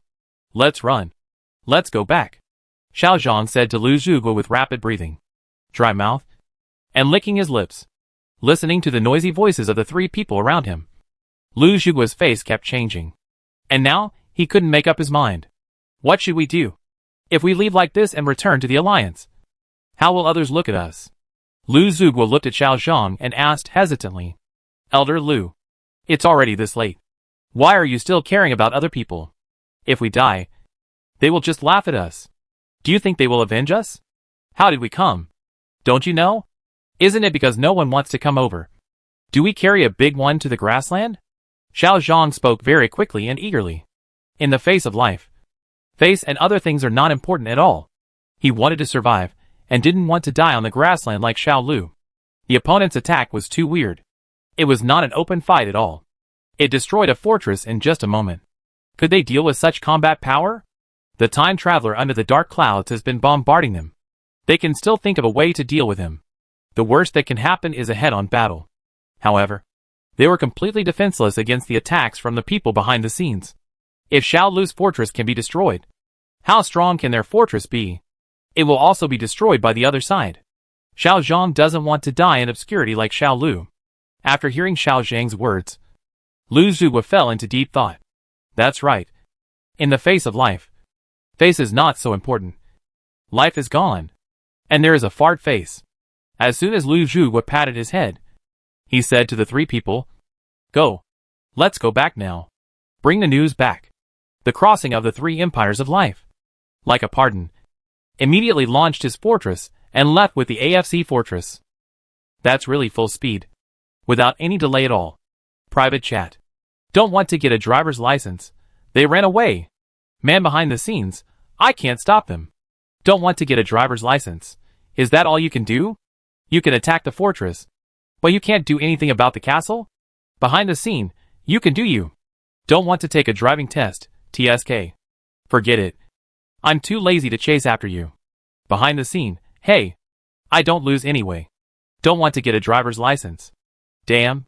This guy is very alert. It's quite troublesome to get him to talk. Li Zi wants to know whether the attacks behind the scenes are equally effective for the castle-level mobile forts. Unfortunately, this guy is not fooled. In addition, this battle is obviously a little lost.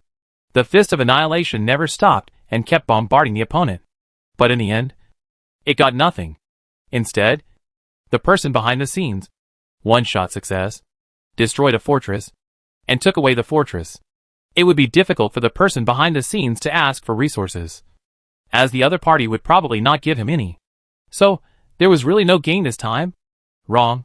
Li Ziyu felt that his biggest gain was getting some information about the person behind the scenes. Although it doesn't look like much, it is worth a lot.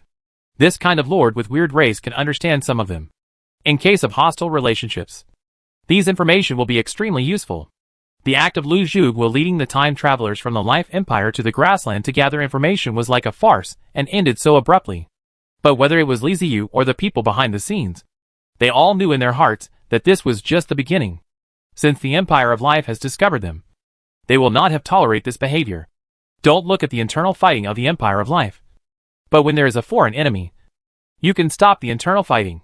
Li Ziyu and the people behind the scenes have obviously met the standards. A crossing person with a spike fortress level mobile fortress is enough to make the Empire of Life. In any organization, fortress level traversers are the backbone.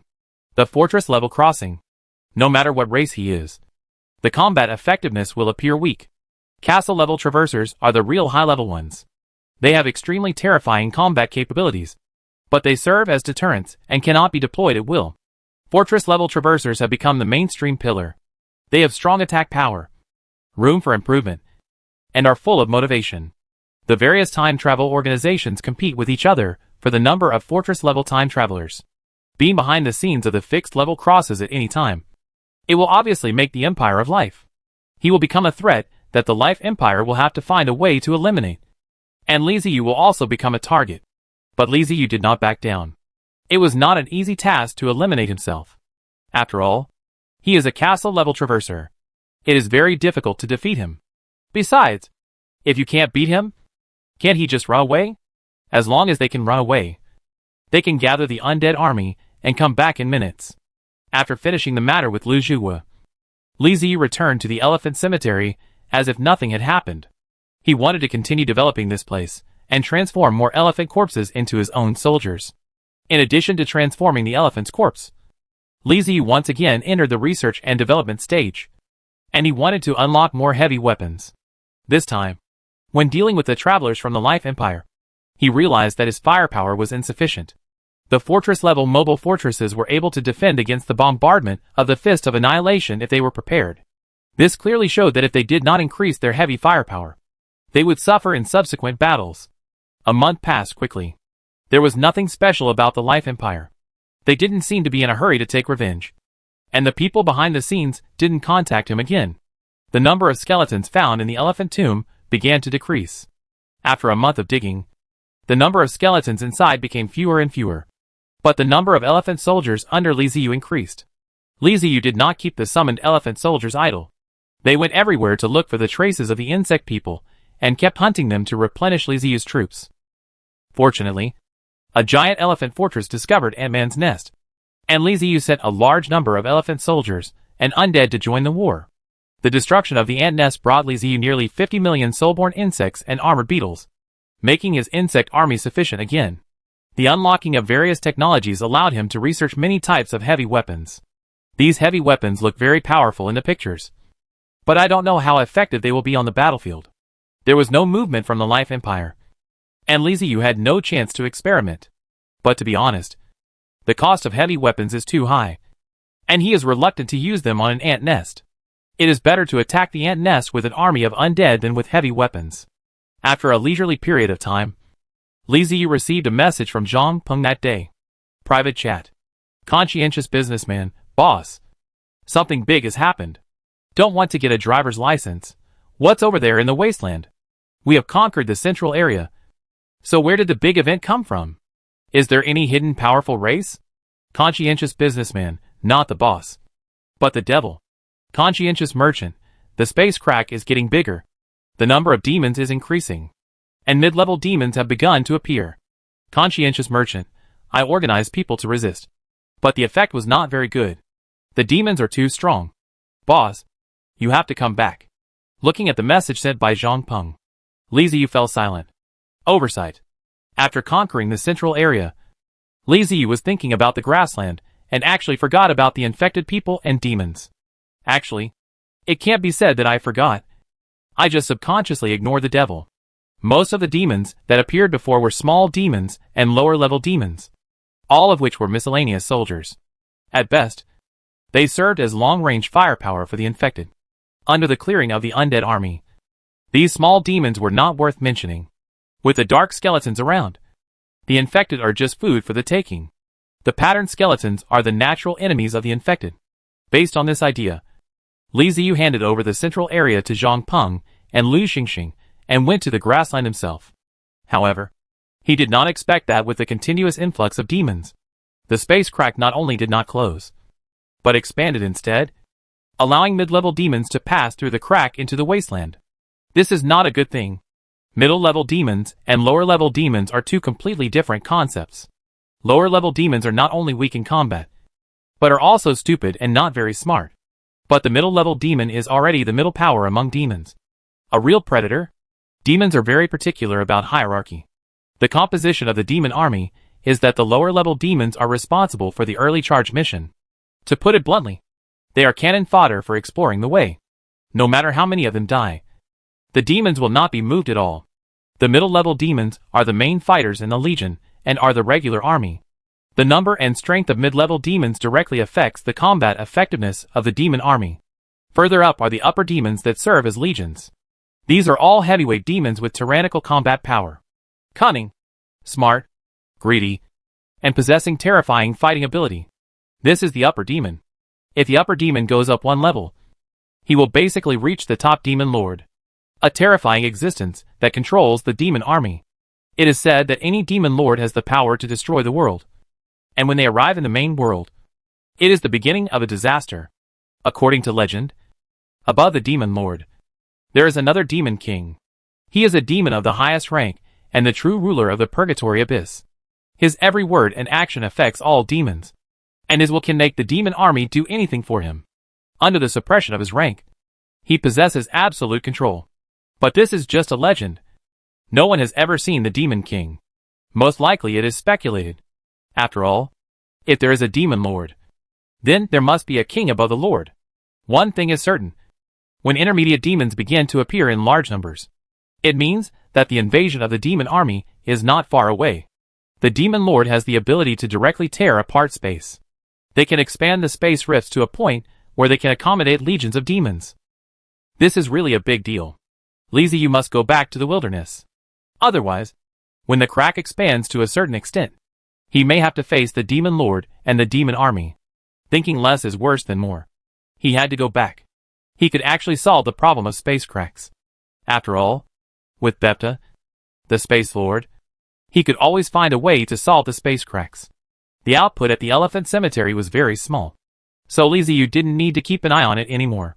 He left a resource point to store the newly excavated elephant bones, activated the Undead mobile castle, and hurried back with his men. On the way back, Zhang Peng kept bringing news. All bad news, one after another, making Lizzie more and more anxious. Ever since the appearance of the middle-level demon, the number of demons coming out of the space cracks has begun to increase dramatically. The number is getting bigger and bigger. The Central Zone warriors organized by Zhang Peng can no longer resist and are retreating step by step. The environment around the space rift was affected by the devil and began to change. The land was barren and cracked. Magma was flowing. Poisonous gas was spreading. And even many special plants that could only be found in the abyss and purgatory grew there. Those plants were terribly aggressive. All of this indicates that the breath of the abyss purgatory is spreading towards the main world. And more demons will continue to impact and enter this world. When Lizzie returned to the wasteland, the demons had grown in size, and even occupied a large area of land around the crack. Boss, you're finally back. When they saw Lizzie, Zhang Peng and Lu Xingxing almost cried. They are miserable. So miserable. When Lizzie just left, everything was normal, and they were responsible for finishing the work. With the dark skeletons and other marked skeletons around, the infected are no longer a problem. It's only a matter of time to clean them up. Demons would come out of the cracks from time to time, but their numbers were relatively small, and it was not difficult to deal with them. Everything was moving in a good direction, and Zhang Peng and Lu Xingxing were very happy. Until some time ago, they had almost integrated the wasteland, and when the work was basically completed, the demons suddenly erupted. Groups of lower-level demons poured out from the cracks and attacked in all directions. Then, a few middle-level demons would pop out from time to time, and their numbers kept increasing. Zhang Peng reacted quickly. After he found out something was wrong, he immediately organized people to encircle and suppress the demon. But Zhang Peng never expected that there would be so many middle-level demons. It was not a coincidence at all, but had already turned into an invasion. Realizing that something was wrong, he immediately contacted Lizzie. By the time Lizzie rushed back from the grassland, the demons had already occupied the space crack and controlled the surrounding land. Zhang Peng organized his men and attacked several times, but was defeated. Okay, I know. Let me go and take a look at the situation first. After listening to Zhang Peng's report, Lizzie nodded, took them to the main building, and looked into the distance. The space crack was like a vertical pupil in the void, with densely packed black dots moving underneath. They were groups of demons coming to the wasteland through the crack. The soil around the space crack turned dark black. According to Zhang Peng, the soil not only changed color, but also became hard like stone. Through the cracks in the ground, you can see magma flowing, like hot streams. Surrounding the black land is a large area of tents. They are the Wilderness Coalition organized by Zhang Peng, which comes from various races. In the face of the devil, they must put aside their past hatreds and work together, regardless of whether the wasteland races hate the undead or are willing to obey management. They must work together in the face of the threat of demons. To be honest, the races in the wasteland were much more panicked than Zhang Peng and his team. The undead are not a kind race, and neither are demons. But to a certain extent, demons will not attack the undead easily. The undead represent death, and even demons are afraid of them. If possible, the demons do not want to fight the undead, so they will let them go. But this is not the case for other races. They are all targets of the devil. It is precisely because of this that after receiving Zhang Peng's order, all races did not hesitate, quickly gathered and surrounded the space crack. They had no way to retreat. Although they couldn't rush in and beat the demons back home, they could surround them and prevent them from spreading. The only thing the coalition of wasteland races hopes for now is that the Lord of the Undead can come back soon. The situation here is probably only the Lord of the Undead can solve it. Chapter 373 Skeleton Demon. It's quite serious.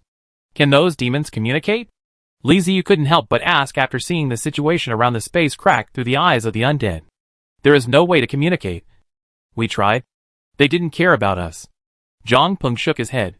He actually tried to communicate with the demons. But those guys not only ignored him, they attacked him instead. After hearing, Li Ziyu nodded and expressed his understanding. It seems that it can only start war. Tell them. Ready to start war. Li Ziyu pointed at the Wasteland Alliance. Oh! By the way, where did those naughty kids go? Why can't I see them? Li Ziyu looked at the direction of the space crack again and asked in confusion. Naughty kids? Oh! You mean the dark skeletons and the others. They are sweeping the world over to wipe out the infected, as well as the lower-level demons that sneaked out. Zhang Peng said with a sigh. I really want to thank the Dark Bones and the dead forces under his hands. It is precisely because of them that the wilderness can still maintain basic stability. Otherwise it would be in chaos. For all tribes in the wasteland, the infected are a big problem. It's not that the infected are difficult to kill, but that they can infect other people. Once you inhale the Great Fog, you will easily be infected. The undead, on the other hand, don't care about the Great Fog at all. They even enjoy it. If the infected don't look for them, they will go looking for the infected. There are also little demons. When the space rift erupted, a group of lower-level demons ran out and made trouble everywhere. When the dark skeletons have nothing to do, they will take the undead under their command to clean up the lower-level demons. They helped a lot. Okay, I understand. I'll go find Bepta and ask him how to deal with this space crack. Li Ziyu nodded and left the rooftop platform. First, the news was released in the soul of the heterogeneous undead, allowing the dark skeleton to bring his own military regiment to gather the space cracks to prepare to fight against the demon. Then he called Bepta. Are you looking for me? Betaba entered the living room, stood in front of Li Ziyu, and asked with a loud manner. Don't Buta. You are the Lord of the Void. Do you know how to let the spatial cracks close? Li Ziyu asked without politely. No. This is simple. Beta nodded. Oh! How to do it? Li Ziyu suddenly became excited. He knew that Bepta had a way. This is the authentic Void Lord. If even a small spatial crack is unsure, then you will lose your adults. The easiest way is to pile up with the energy of the Void energy. As long as there are enough energy spar of the Void will be repaired by itself, and the spatial cracks will disappear naturally. Beta said calmly. Is there any other way? Bepta's words made Li Ziyu's face darken. How could he have so many Void energy crystals? He was not a Void creature. Void energy crystals, which were ordinary food for Void creatures, were rare materials for Li Ziyu. The Void magic circle can also achieve the purpose of allowing the Void to repair itself.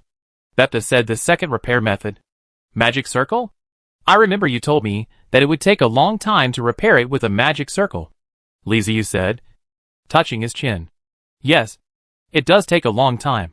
But the magic circle I'm talking about is different from the magic circle in your world. My magic circle can repair the space more quickly. The cracks can be repaired in 2 months.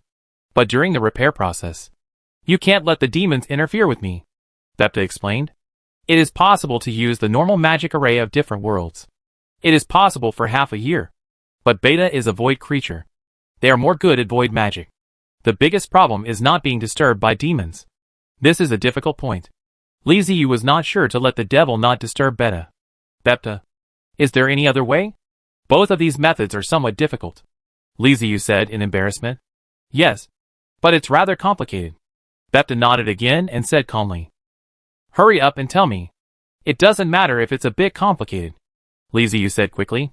I can seal the spatial cracks, forcibly close the cracks, and then use the Void magic to promote the recovery of cracks. Beta said the third method. This method is just like how humans treat wounds. First clean the wound, then seal it, sew it up little by little, and the rest is left to wait for it to grow naturally. I feel that this method is better than the previous two. Why don't you say it in advance? Li Ziyu looked at Beta in doubt. He thought about it, and felt that the third method was easier to implement than the previous two methods. Because it's troublesome.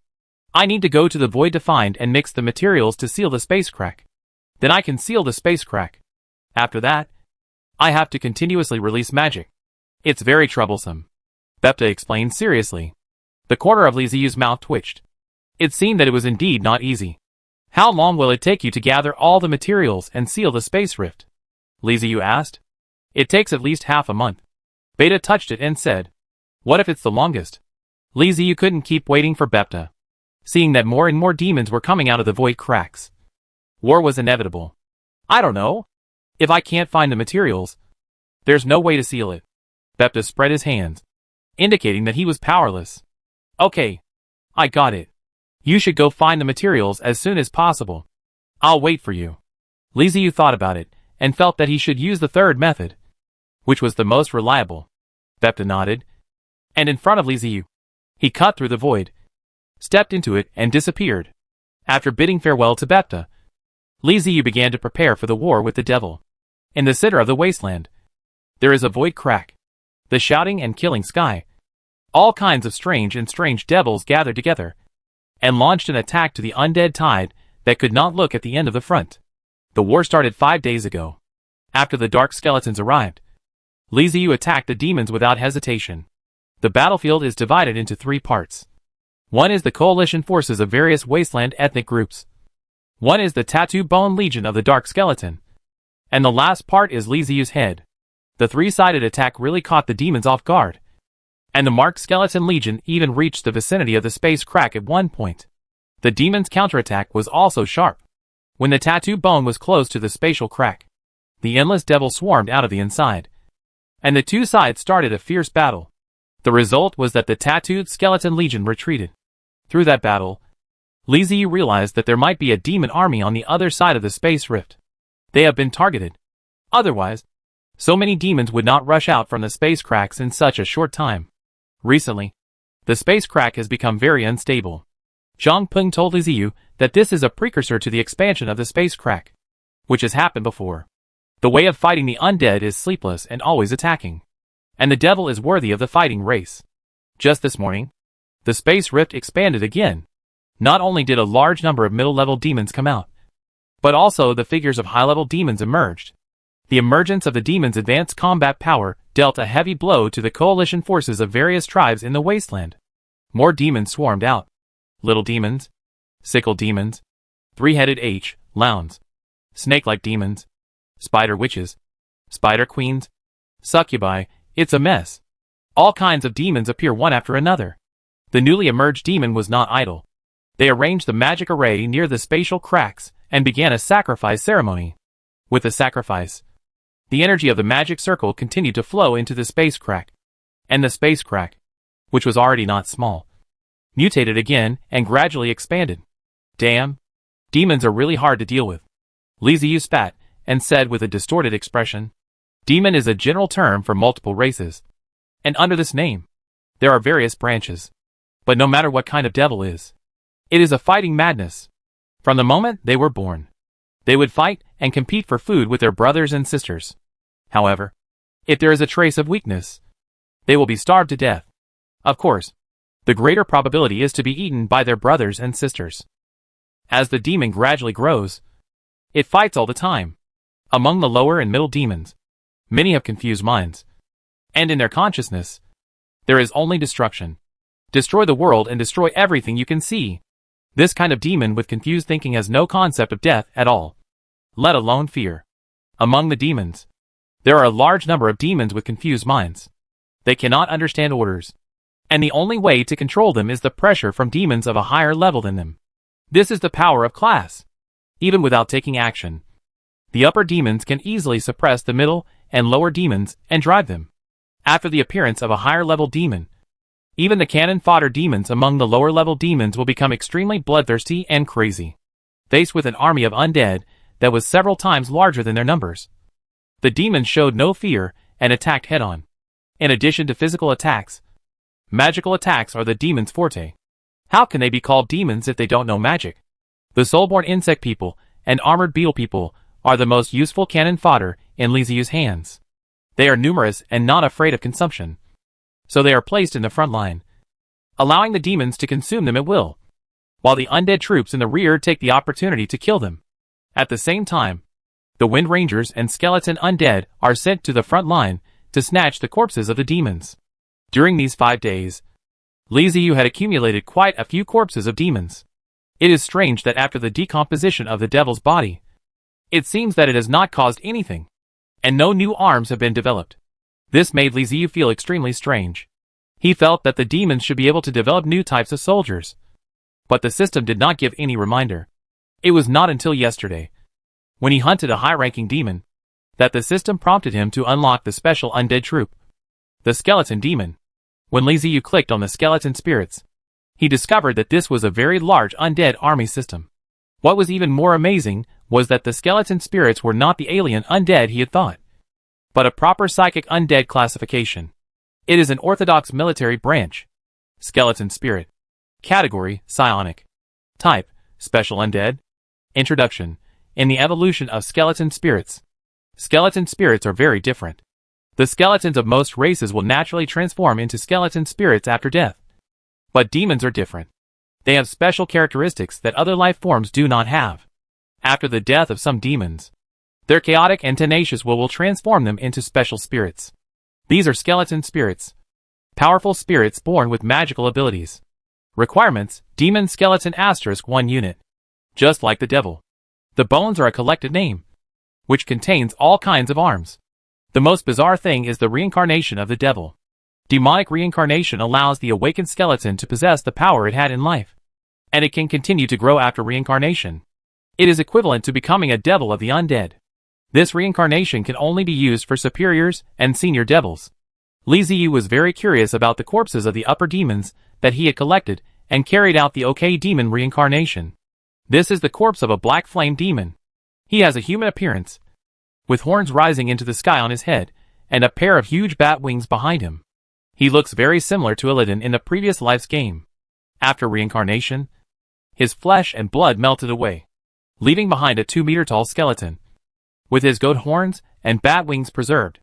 The fire of flexibility burned in his eye sockets, and dense black runes appeared on his bones.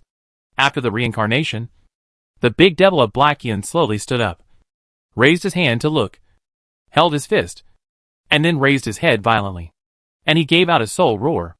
The transparent diffusion wave spread with his roar. The batwing opened. The black magic flame burned. The batwing fired, and he flew up with him. Li Ziyu looked up at the dark devil in the sky. Wow! This guy is quite handsome. When he was alive, the black flame demon was not only handsome, but also incredibly strong. Li Ziyu asked the undead to surround and kill him.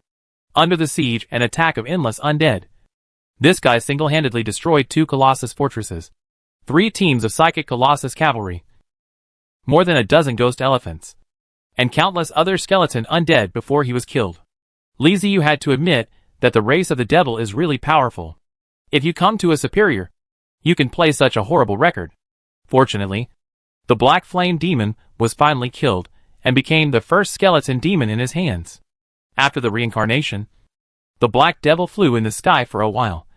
A dive. Flew to Li Ziyu in front of Li Ziyu, and stopped in the air in a hurry. My lord. Under the control of the system, Li Ziyu has absolute control. Even the extremely powerful skeleton demon spirit cannot escape this. Are you wise? Li Ziyu asked curiously. Yes. I have all the memories from before. The black flame demon responded calmly. If you have memories, will you hate me? Li Ziyu became even more curious. But he said people to surround and kill him. So he wanted to know the real thoughts of the black flame demon. No. I don't hate you. This is not necessary. The demon of Heian said calmly. For the devil, they have been chasing the battle. And even if they become the super demon, they will still find the opportunity to fight. Death has never been something that the higher demons fear. Are you kidding? Which demon doesn't kill his way to the top? For the devil, death is like a wind, and it is really not a word with my body. In the minds of demons, they could die at any time. And even if they died, they would not have any complaints. I am very grateful to you for giving me the opportunity to fight again, said the black flame demon. You demons are really weird. Has your level dropped? Li Ziyu scratched his head, saying that he didn't quite understand but was shocked. I am still a high-ranking demon, and my strength has not been damaged.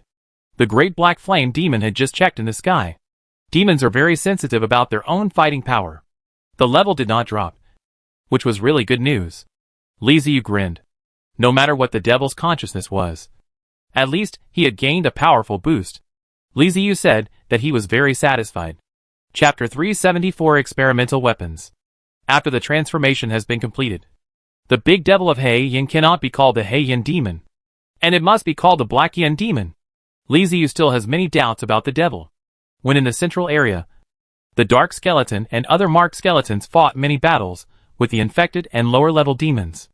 Li Ziyu had some knowledge of lower-level demons, but he was not familiar with middle-level and upper-level demons. Do you still retain your memories of when you were a demon? Li Ziyu asked the Black Flame demon, who was kneeling on one knee. I have retained a large part of it, but I have forgotten some useless memories. The Black Flame demon thought for a moment and replied. The Black Flame demon spirit was very clear in its awareness. After evolving into a high-level demon, they began to distance themselves from the middle-level and low-level demons. The first is a problem of consciousness. Although they still yearn for destruction and damage, they are already very fortunate that they can curb the destructive desire in their hearts. The second is that their IQ is actually very high, not more than humans, and know how to think. Are your super devils as strong as you?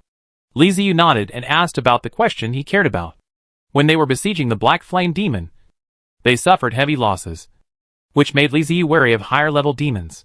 It would be terrible if the upper demons were as strong as the Black Flame demon. Even with the Undead moving castle, it is hard to say whether we can withstand the demon's attacks.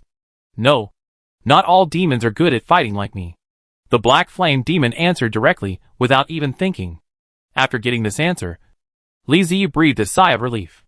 This was not the worst news. The Black Flame demon paused, then continued.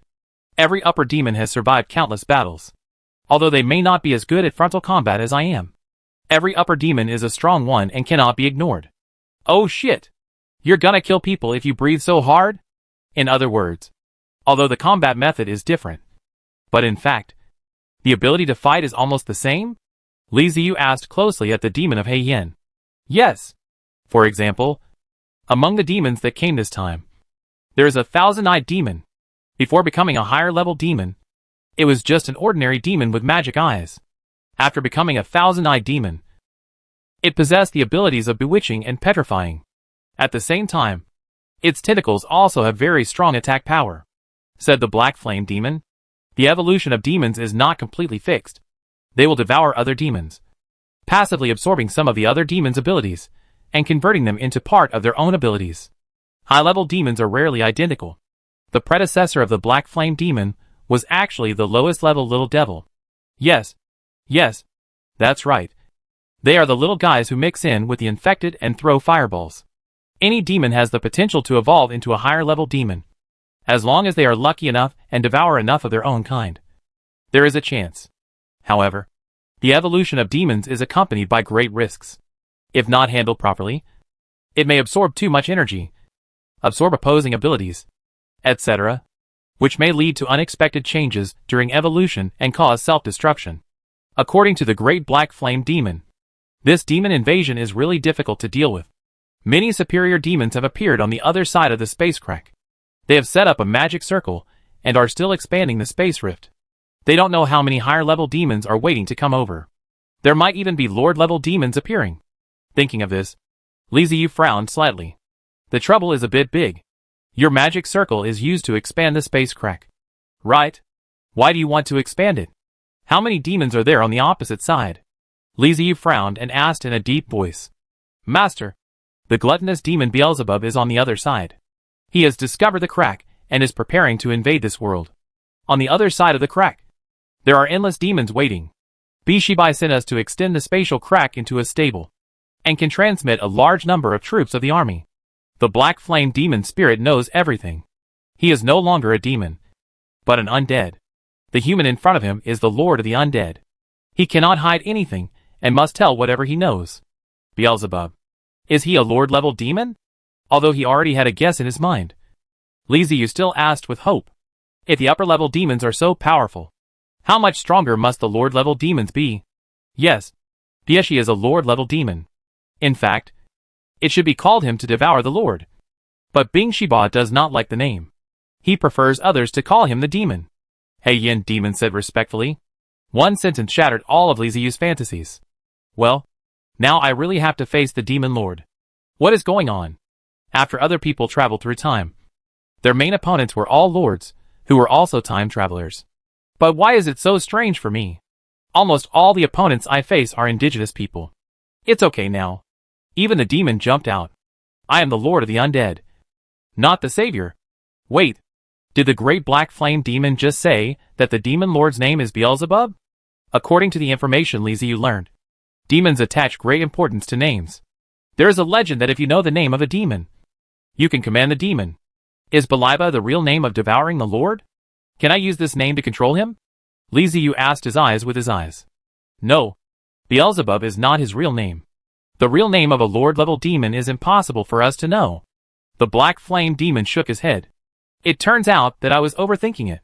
Liziu sighed inwardly, and then started to think.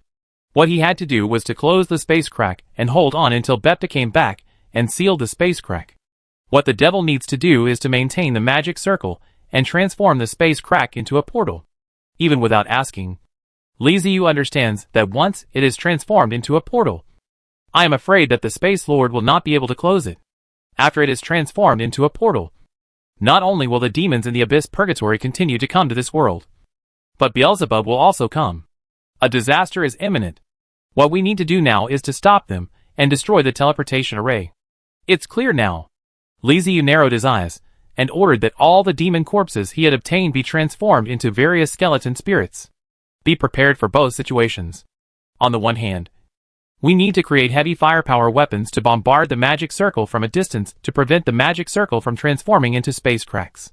On the one hand, the demons counterattack after attacking the magic array. On the battlefield, the demons roared and howled, rushed towards the undead army, and fought with the endless undead army. In the sky, undead monuments and undead spires are suspended, and psychic shields are cast down to increase the undead's attack power. The arc of the evil spirit took off and provided support from the sky to the undead army below. Facing the demon attack head-on are the soulborn insect men and armored beetle men in such a vast array that there is almost no end in sight. Among them are skeleton undead wielding crossbows, born spears and other weapons, as well as elite heavy hammer skeleton warriors, skeleton shortbowmen, skeleton longbowmen, spirit fire artillerymen, and the like. The levels of these soldiers are not high, but they win in numbers. The attacks launched by numbers can also cause considerable damage to the demons.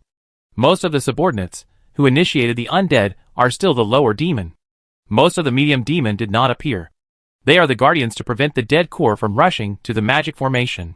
Liziu controlled the eyes of the undead, flying around, observing the battlefield below, and measuring the distance between him and the magic circle. That's right. He was planning to bombard the magic circle. After defeating Lu Zhugu's group of Life Empire travelers on the grassland, he realized that his heavy firepower was insufficient. So he did not sit idle when he was at the Elephant Cemetery and researched a lot of heavy weapons.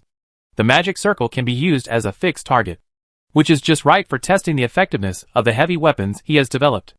After some updates, the number of heavy weapons in the castle increased a lot, and the Fist of Annihilation was also upgraded, with a lot of new psychic and mechanical technologies added. After the update, the appearance of the Fist of Silent has changed. The previous Fist of Annihilation was shaped like a mortar, with a short and thick barrel and a relatively short range. After a series of renovations, it is now almost unrecognizable from its former appearance. The base still looks like a skull, but it is even more hideous than before. The cannon tube has become thicker, in order to facilitate the launch of various artillery LS. The gun mouth has adaptive adjustment capabilities, and the cannons show a 3-stage structure. As the main gun, Liziu has unlocked many kinds of artillery LS to adapt to various battlefields.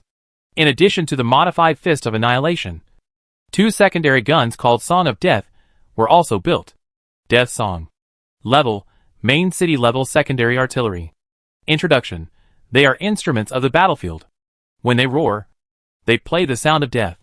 As a main city level weapon, the Death Song has a terrifying output capacity, a long range, a fast firing rate, and a variety of LS. Whether it is used for siege or to destroy enemy troops, it is a very good choice. In order to make the Death Song have a better effect, the undead have reserved space for it to be modified. Construction requirements: Skeleton *100 000 units. Soul energy * 50, 000 units. Area of land, 50 units.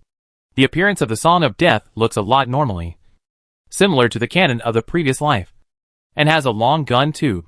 In the initial death song, the barrel of the gun looked like the spine of some giant beast, connected one section at a time. Below is a wide base, also made of white bones.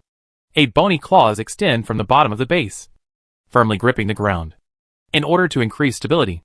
In addition to the 8 claws, the base also grows a number of curved horns that pierce into the ground.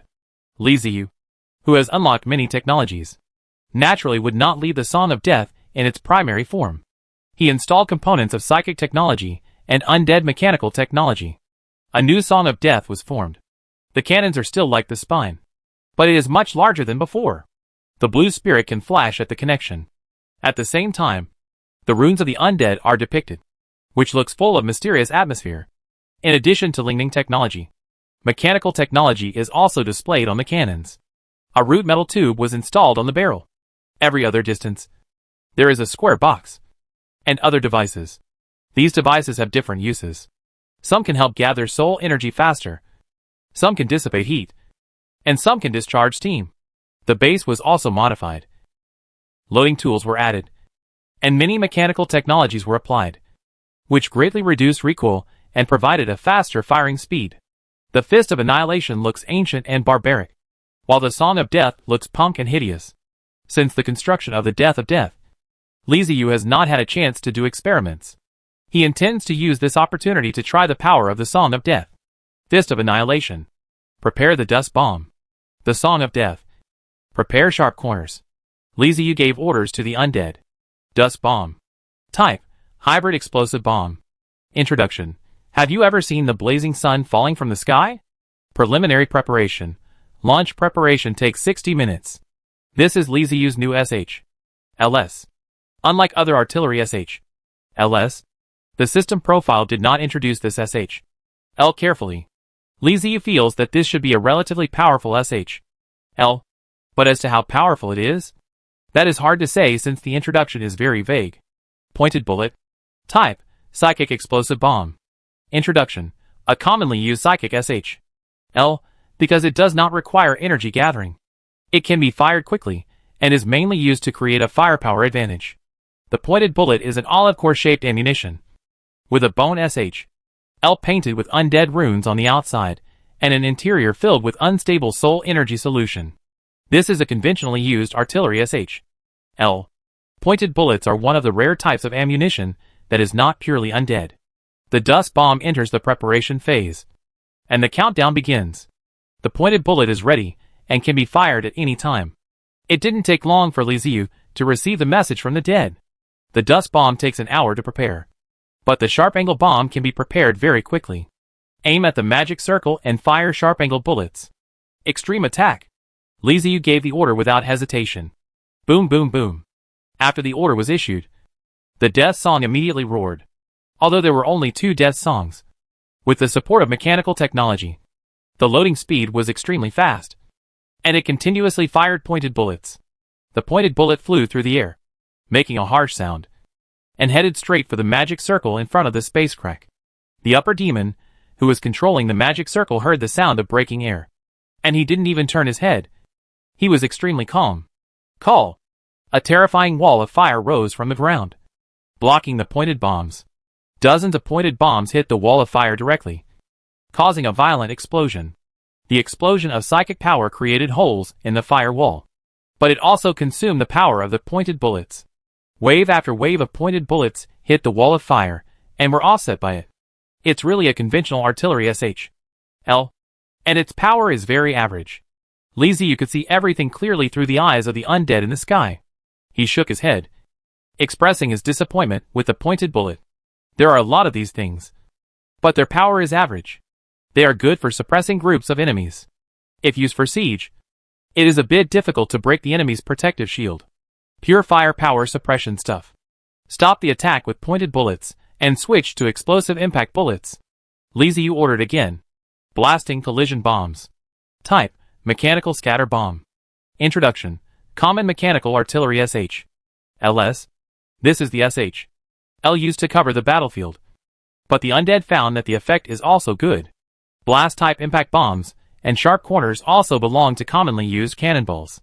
You can fire directly without waiting. This type of ammunition looks like a cylinder with a layer of metal on the top. Emission. After ready, Liziu ordered again. The launch time of the explosive impact bomb is slightly slower than that of the pointed bomb. And its flying speed is also relatively slow. It is easy to be intercepted when encountering long-range attacks. Liziu looked at the ejected SHLs, secretly thinking in her heart. Fortunately, on the battlefield, the demons were fighting the undead, and had no mood to care about the cylinders flying in the sky. The wall of fire rose again, blocking the explosive impact bomb. After the metal ended on the fire wall, it burst out immediately, and a hole was hit on the fire wall. And then countless small balls were sprayed from the cylindrical column and sprinkled forward. Crackling, the little ball beads hit an invisible protective cover, making a burst sound. And the protective cover set up a wave of ripples in the air. Chapter 375 Planting Mushrooms. Well, the power of the explosive impact bomb is slightly greater than that of the pointed bomb. But the effect is still very average. It is sufficient as a conventional means, and seems suitable for destroying a large number of enemies. But it is still relatively difficult to deal with the protective shield. Liziu thought about it, pointed the Death Song cannon at the lower-level demons on the battlefield, and ordered to fire. Death Song erupted with a burst of fire, and a cylindrical explosive impact bomb was ejected and fell onto the battlefield. The confused lower-level demon didn't even notice what fell from the sky and continued to fight desperately with the undead. The burst impact bomb fell into the battlefield, and the metal head hit the ground. The earthquake on the ground collapsed downwards, allowing the burst impacts to stabilize the ground on the ground. Immediately, small round holes appeared on the cylinder. Puff. Da-data. Countless small metal balls shot out from the cylinder, sweeping in all directions. The surrounding demons were like being swept by machine guns, and their bodies were stagnant in place. The small round beads hit their bodies and exploded immediately. In an instant, the little devil within 20 meters of the explosive impact bomb was shot into a sieve. Except for some with strong vitality, the others died on the spot. Sure enough, this thing is suitable for clearing out large-scale attacks from enemy soldiers. It cannot be said that there is no output for the protective shield, but it is not as useful as expected. None of them are a problem. There are more than 2 types of artillery SHLs of death.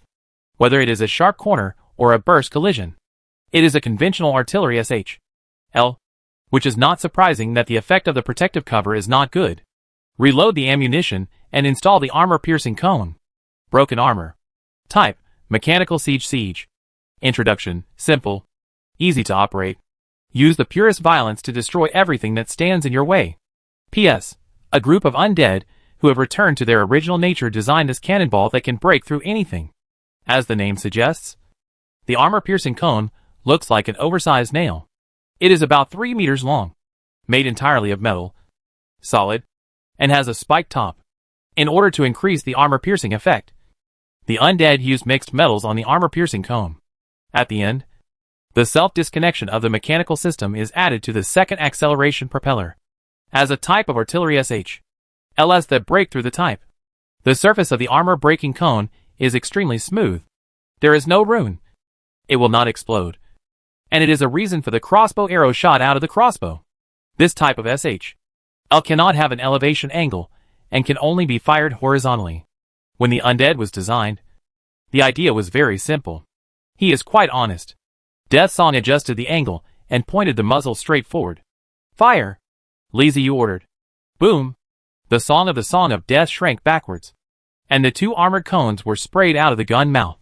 The armor-piercing cone that had just left the muzzle was not flying very fast. After flying for a distance, the acceleration thruster at the tail started automatically, spewing out thick white mist and flames, and the speed of the armor-piercing cone suddenly increased. Easy to cross the battlefield, broke the firewall, and hit the transparent and colorless magic protective cover. This is pure power. No bells and whistles. After the armor cone hit the magic protective cover, a ripple rippled on the protective cover, and the shockwaves spread around, with the impact area as the original point. The small crack spread and gradually spread. Finally, The magic shield was able to withstand the attack of the armor-piercing cone and hold on. But this extent is enough to surprise Li Ziyu. He estimated that if it was a fortress-level magic shield, it would most likely be broken by a single blow from the armor-piercing cone. It's time to say that this effect is good. The real use of the armor-breaking cone is not used to destroy the magic cover, but to attack the city wall. That kind of entity. A very thick city wall can make the true power of the nail cone show it. It is likely that in one blow, the city wall will collapse. Although the protective shield was not broken, Li Ziyu was not worried at all, because he still had other types of LS. Change the bullets. Load up with spit-type impact bullets. Li Ziyu ordered again. Spitting impact bomb. Type: mechanical siege. Introduction: don't use this kind of artillery L to attack soldiers. It has no effect on the soldiers. The appearance of the spit-type impact bomb is a barrel, and the actual warhead is hidden inside. This ammunition does not explode, but it is very suitable for armor breaking, all metal manufacturing, and the warhead is drawn on the warhead. The attack effect. Li Ziyu is really unclear, but he feels that this stuff should be similar to the armor-breaking cone. However, the armor-breaking cone can not only be used to attack the building, but also to attack soldiers. It can also be used as an all-metal crossbow. The spit-type impact bomb is not good enough. The warhead of this thing is hidden in the barrel, and when it hits a soldier, it is not much different from being hit by a totem pole. I hope there will be some surprises. Fire! Li Ziyu gave the order after the undead were ready. The spit-type impact bombs are really similar to the armor cone. They can only be launched straight, and there must be no elevation angle. The barrel was fired from the barrel of the Death Song. It was not moving very fast, and it did not have any acceleration device like an armor-piercing cone. It just passed through the battlefield normally, and was even blocked by a wall of fire. After breaking through the wall of fire, it reached the magic shield. The spit-type impact bullet hit the protective shield, and Li Ziyu's eyes widened. No effect? Li Ziyu looked at the protective shield with ripples, and was confused. How could this thing be worse than the armor-piercing cone? He just had such an idea, and found that the ripples on the protective cover suddenly became violent. The cracks suddenly appeared, and spreading towards all directions, getting bigger and bigger, as if they had discovered something was wrong with the shield. The demons immediately sent magic power to the shield. Under the infusion of magic power, the cracks healed quickly, disappeared, and returned to normal. This thing is very powerful. Although he failed to break the protective cover, Li Ziyu had to admit that the spit-type impact bomb was really suitable for destroying the defense of the protective cover. After hitting the protective shield, the warhead of the spit-type impact bullet was like a pile driver. It was ejected under the action of the internal mechanism and hit the shield hard. At the same time as the impact, the armor-piercing runes on the bullet took effect, accelerating the cracking of the protective shield. Each spit-type impact bullet can hit 3 times. This almost caused the magic protective cover to disintegrate. Several more. It should be able to break the magic cover directly. Li Ziyu nodded secretly, and next time he encountered the cross by the Empire of Life, he used this L to make them refreshing. After watching the time, there was almost 20 minutes from the ladder launch. Well, there is time to detect other weapons. All kinds of weapons. Li Ziyu had a bunch of them. It was pretty good to see the brief introduction, but the specific effect was not known. There are relatively few weapons for siege, but there are many weapons for the battlefield, and many of them are large-scale weapons.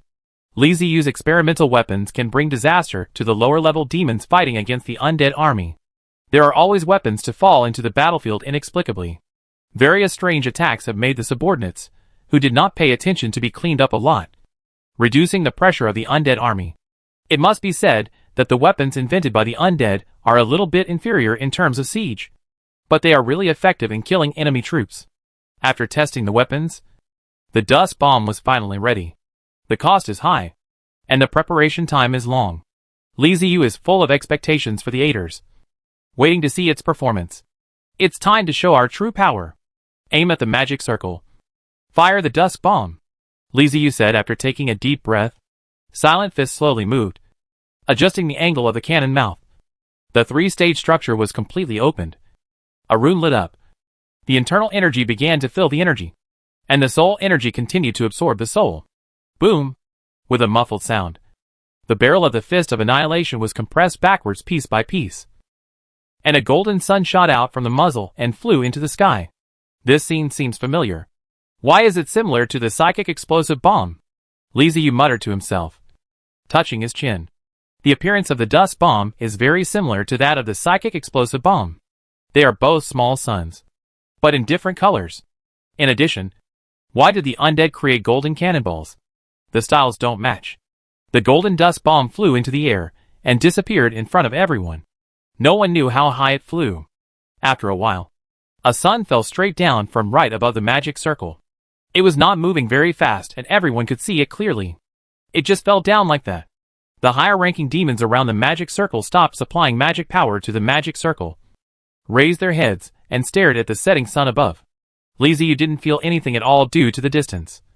But the upper demons, who were about to be attacked, felt a strong pressure. The feeling of death came to my mind. The golden sun grew bigger and bigger in their pupils. Undefendable. The magic protective wall can't defend against this attack. Several high-ranking demons abandoned their magic formations and soared into the sky, heading for the dust bomb. They launched attacks on the dust bomb. But the energy attacks were either dissolved by the dust bomb or integrated into the dust bomb, causing no damage to the dust bomb at all. As for physical attacks, the higher-level demons didn't want to get close to the dust bullet. There was a scorching flame on it, and even the strong body of a high-level demon could not withstand such burning. As the dust bombs got closer, the upper demons that flew into the sky were disturbed by the pressure. Their bodies became stiff, and they were slowly pressed down. When the upper demon below saw this situation, he simply gave up the magic circle, turned around and ran away, trying to get out of the attack range. A colorless and transparent magic protective shield appeared in front of the approaching dust bomb, and the dust bomb slowly pressed forward. Snap! As if it couldn't withstand the weight, the magic shield began to crack the moment it came into contact with the dust bomb. The cracks continued to expand and spread to the entire protective shield in a very short time. Snapped! With a crisp sound, the magic shield was like broken glass, turning into crystal fragments that floated and dissipated in the air. Without the magic shield, the upper demons below had already escaped, and the dust bomb had no obstacles and fell towards the magic circle. Just when the dust bomb was about to touch the magic circle, Li Ziyu heard a huge roar coming from the other side of the space crack. The dust bomb hit the magic circle and exploded silently, with dazzling golden light bursting out. The demons on the battlefield were in a trance for a moment, and they remembered their old enemy. However, the silence only lasted for a moment. It seemed as if time had stood still. After the golden light spread, there was a deafening roar that could make people deaf, accompanied by the rolling smoke and dust. It turned into a shock wave and spread. A golden beam of light shot up into the sky. Mom, I saw mushrooms. Li Ziyu widened his eyes, and muttered foolishly through the eyes of the undead. A mushroom cloud radiating golden light slowly rose. What the hell is this, a dust bomb? It's just a mushroom bomb. Although the explosion area is much smaller than the mushroom bomb in the previous life, it is still planting mushrooms. What's even more exaggerated is that this mushroom bomb is pollution-free and harmless. It contains pure energy. After it explodes and dissipates, it does not cause any pollution to the land. Who would believe it if I told them that I created a mushroom bomb in the magic world? The explosion range of the dust bomb is smaller than that of the mushroom bomb in the previous life, but it is enough to deal with the magic circle. It also spreads outward a lot, sweeping in a group of middle-level demons. With just this one explosion, except for the upper-level demons, who could still resist, the middle-level demons were directly blown to pieces and disappeared into thin air. Even the higher-level demons would be seriously injured at best after this blow. Li Ziyu obviously underestimated the power of the dust bomb. This thing can not only explode, but also has a second wave of attack. After the explosion, it actually shrank back.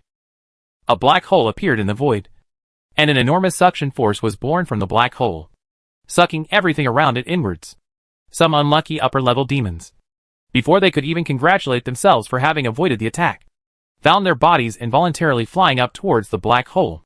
They let out screams and howls, and disappeared into the black hole, flying to no one knew where. The black hole lasted for tens of seconds, then gradually shrank until it disappeared. Looking at the place where the magic circle was before, it was empty and clean, with nothing there. Wow! The dust bomb can not only destroy, but also clean up. Li Ziyu was stunned for half a minute, and suddenly slapped his thigh. Hack. Corpse. This one shot. There's really nothing left. This thing is really a killer. A destructive weapon. The advantages are very obvious and the power is really strong. The disadvantages are also very obvious. It consumes a lot of energy. Takes a long time to prepare. And nothing is left after frying. With the firing of a dusk bomb, the situation on the entire battlefield was reversed. No matter how confused the lower-level demon's mind was, he would still hesitate and be at a loss when faced with such an attack. The undead didn't care about that. While the lower-level demons were stunned, they launched an attack and killed them all the way. In a short period of time, a large number of lower-level demons were killed. The middle-level demon, who was originally guarding the magic circle in the rear and commanding the lower-level demons, was completely reduced to nothing under the bombardment of the dusk bomb.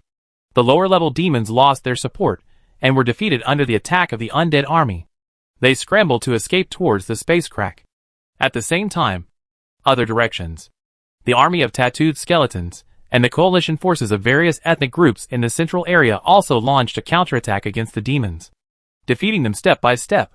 Private chat. Conscientious businessman, boss. What was that mushroom cloud just now? Treasure hunter. WTF WTF WTF WTF. Don't want to take a driving test. Would you believe me if I said I accidentally made a mushroom bomb? Treasure hunter. WTF WTF WTF WTF. Conscientious businessman. Do I believe it or not? Conscientious businessman. Did you really create that mushroom cloud just now? Don't want to take a driving test. Well, it was an accident. A complete accident. Treasure hunter. WTF WTF. Treasure hunter. The gap between me and the boss is getting wider and wider. Woo woo. He even made mushroom bombs. Conscientious businessman. This is so scary. Don't want to take a driving test. Don't talk about you. I was also scared. Conscientious merchant. Don't you know that's a mushroom bomb? Don't want to get a driver's license. I don't know. If I knew, could I just throw it away? Don't want to take a driving test. I have come up with a lot of new weapons recently, so I wanted to try them out. Who the L knew there were mushroom bombs? Conscientious businessman. Conscientious businessman, invincible. Treasure hunter. Yes. Yes. Yes. I'm invincible. Who am I afraid of when I have mushroom bombs? Don't want to get a driver's license. Keep a low profile. Keep a low profile. Chapter 376. Change of strategy. Are mushrooms strong? So strong. Are mushrooms good? Okay. But Li Ziyu's heart is bleeding. It feels good to show off. A mushroom, a dusk bomb, consume the resources needed for a fortress clone. It's true. One bullet. One city. Whether it is the enemy or our side. It is a city. There is no good thing at a cheap price. And there is no cheap thing at a good price. The dusk bomb is definitely a strategic level lethal weapon. Li Ziyu reminded himself to think more carefully about using it next time. And not to throw the dusk bomb around in a fit of rage. It's not because of anything else. It's mainly because I'm poor and can't afford to throw it away. If it was any other weapon, even if it was more expensive, Li Ziyu wouldn't care and would just use it. But after throwing the dusk bomb, there is really nothing left. Look at the area around the magic circle. Except for the center of the explosion. It has become glass-like, and the surrounding area has become a wasteland. This is no different from directly using resources to kill the opponent. No matter how rich Li Ziyu is, she can't do this. Going to war with others will eventually result in consumption. And these consumption will be replenished through plundering, which will allow the Traversal Lord to continue to grow. Now, after firing a dusk bomb, the enemy is destroyed. But a lot of resources are consumed. And the harvest is almost zero, with only outflows and no gains. Careful. Be careful. It's not easy to save some money. However, the dusk bomb is an ultimate threat, with power equivalent to a magician's forbidden spell. When going to the grassland again, Li Ziyu doesn't have to worry too much about the travelers from the Life Empire Alliance. If you make me angry, I will throw a dusk bomb at you and let you eat mushrooms. A lot of resources were consumed, and the effect was indeed achieved. The magic circle that transformed the space rift into a portal was completely destroyed, and the higher-level demons around the magic circle also disappeared completely. Not to mention the upper-level demons. Even the middle-level demons are gone. The remaining lower-level demons were defeated and pushed all the way back into the space rift under the joint encirclement of the coalition forces of various tribes in the wasteland. the Marked Skeleton Legion, and the Undead Legion. Although the lower-level demons had confused minds, they still had knowledge of life and death. Seeing that they could not win, the middle-level and upper-level demons disappeared. No one was suppressing them anymore. The lower-level demons no longer fought to the death with the undead, but scrambled to flee to the space cracks. And one by one, they drilled into the space cracks and disappeared. Looking at the lower-level demons, who were fleeing in panic, Li Ziyu waved his hand and ordered 3 groups of soldiers to rush forward and block the space crack. As long as you dare to come out, I will focus my fire on you. Only after blocking the space crack did Li Ziyu breathe a sigh of relief. In this way, the problem will not be serious. All we have to do now is wait. Now it's a matter of speed.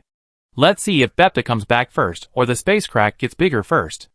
After the war, Zhang Peng drove the Ratman Fortress, and Lu Xingxing drove the treasure-hunting Catman Fortress to meet Li Ziyu. Boss! Long time no see. I missed you so much. Lu Xingxing still looked like that sunny and cheerful big boy, running all the way over. Beep, stop! Don't hug me as a man. Li Ziyu quickly stretched out his hand to block Lu Xingxing, who was rushing towards him. In broad daylight, it would be very uncomfortable for him to be hugged by a grown man. At the same time, Zhang Peng came from another direction. He was not as excited as Lu Xingxing, but he was also in a hurry. He greeted Li Ziyu when he got close. Boss, you are finally back.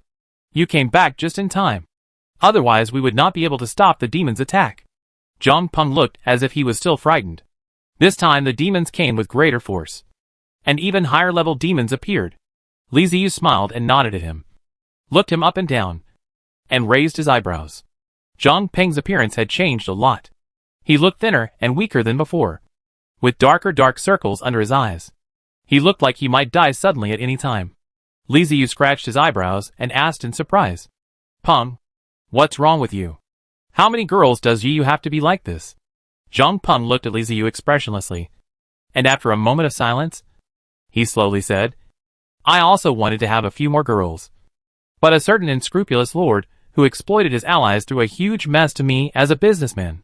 Hearing this, Li Ziyu immediately scratched his head and laughed awkwardly. Ha ha ha. How can you say that? The more capable you are, the more work you should do. This is a chance for you to prove yourself. You must seize the opportunity and study hard, so that you can take on greater responsibilities. Rubbing his panda-like eyes, Zhang Peng said unhappily, You speak in an official tone quite well. At least you are a cadre. Do you think it's easy for me and Xingxing? Do you know that the wasteland is very big? Zhang Peng's words left Li Ziyu silent. All along, there have been only 2 people around Li Ziyu. One is Lu Xingxing, and the other is Zhang Peng. These 2 people have followed him since he was still weak. The other world is a cannibalistic world. Whether it is the time-travel lord or the indigenous people, they are all threats. Li Ziyu dare not trust them easily, for fear that he would lose his life if he didn't handle it well.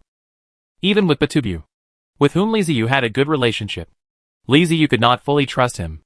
Batubu has his own ideas and ambitions, which Li Ziyu has known for a long time. Only Lu Xingxing and Zhang Peng have followed for the longest time. At the same time, their races are relatively weak, and they have to rely on others to survive better. After the baptism of time and battles, the 2 are Li Ziyu's real team. Taking over the wasteland is a big deal. The wasteland will serve as Li Ziyu's base camp, and needs to be managed. He didn't dare to let anyone else manage the wasteland, not even to Batubu. Lu Xingxing and Zhang Peng would listen to him, and would not hide anything from him. After all, the 3 of them had been together for so long, that they had long been bound together to the point where they would prosper together and suffer together. But Batubu is different. He is strong enough, so it is understandable that he does things without telling him. Just like after discovering the grassland, Batubu naturally shifted his focus to the grassland, which was more suitable for his survival, and gave up the wasteland. This is what time travelers are like.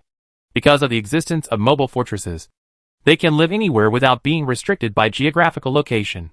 If grassland can bring greater benefits and more resources, then live on the grassland. If forest can bring greater benefits and more resources, then live in the forest. This is different from Li Ziyu's plan to take a steady and cautious approach. But therein lies the problem.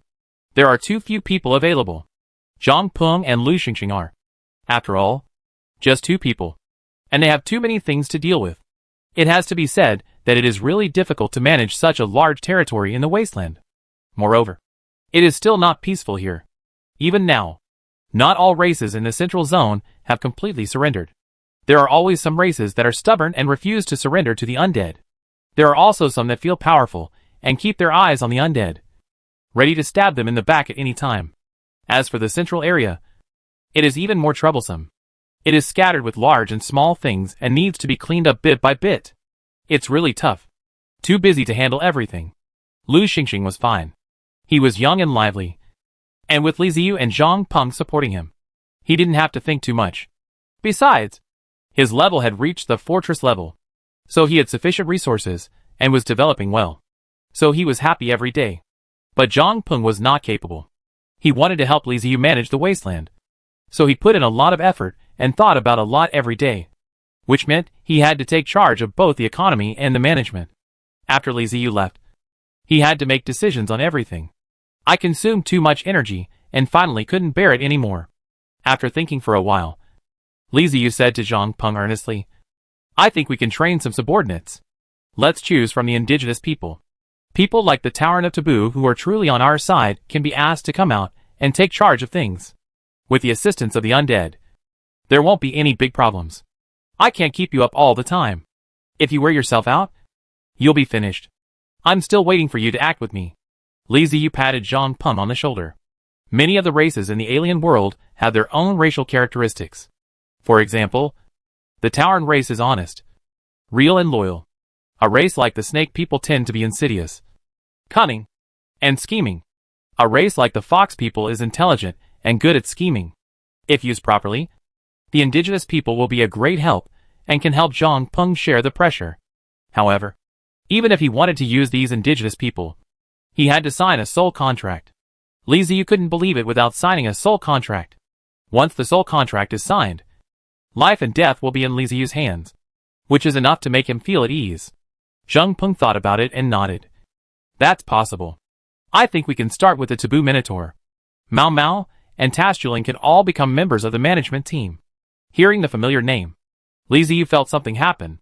Mao Mao, Tasjuling, and Taboo Minotaur were all indigenous people who followed him in the early days.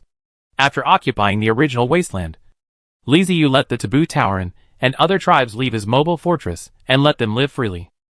It seems like I haven't seen Mao Mao and Tasjuling for a long time. I wonder how they are doing. Thinking of this, Li Ziyu couldn't help but ask curiously, have you been paying attention to Mao Mao, Tasjuling and the others recently? Zhang Peng and Lu Xingxing nodded at the same time. Zhang Peng said to Li Ziyu, we dare not be like you, and just let things go. You handed the work to me and ran away. But I still have things to do. Don't worry. The city on the border of the central zone is well built. And the orcs who followed us at the beginning are living well. Because they were the ones who followed us initially. They are now in a very high position. After we took over the central area, classes have already emerged. I can't control this. But I can tell you that the Taboo Minotaur and the Sinunite Viper clan, who followed us in the early stages, are now the upper class. After Zhang Peng finished speaking, Lu Xingxing immediately continued, Boss, you don't know that Tasjuling is very strong now. Mao Mao now has the title of a tribe leader. But in fact, everything is under the control of Tasjuling. He has also recruited many Minotaurs. And the Taboo Minotaur tribe is already a large tribe. I seem to have missed a lot. Li Ziyu was stunned. He didn't expect that the Taboo Tauren tribe, which originally had only 100 people, had now become a large tribe. It looks like it's developing really well. Then he became curious and couldn't help asking, Xingxing, how do you know so much detail? Lu Xingxing said to Li Ziyu, as if it was a matter of course. Of course I know. Boss, you don't go to see them. But I will go to see them from time to time. I have a very good relationship with Tasjuling now. Li Ziyu was surprised. He didn't expect Lu Xingxing to go to the Tauren tribe from time to time. He couldn't help but ask, will you go to see them again? Lu Xingxing nodded vigorously and said, of course. I'm always traveling around the world. When I have nothing to do, I'll go talk to them. Boss, you know, we are time travelers who came to this world without any relatives. We can't just trust other time travelers. But the Taboo Minotaurs can be trusted because they have signed a contract with you. I'm bored, so I'll naturally go find them to chat. It's not just the Taboo Minotaur. I also have a very good relationship with the Viper clan. Looking at Lu Xingxing talking about this with a smug look on his face. Li Ziyu was in a trance. He really didn't pay attention to these.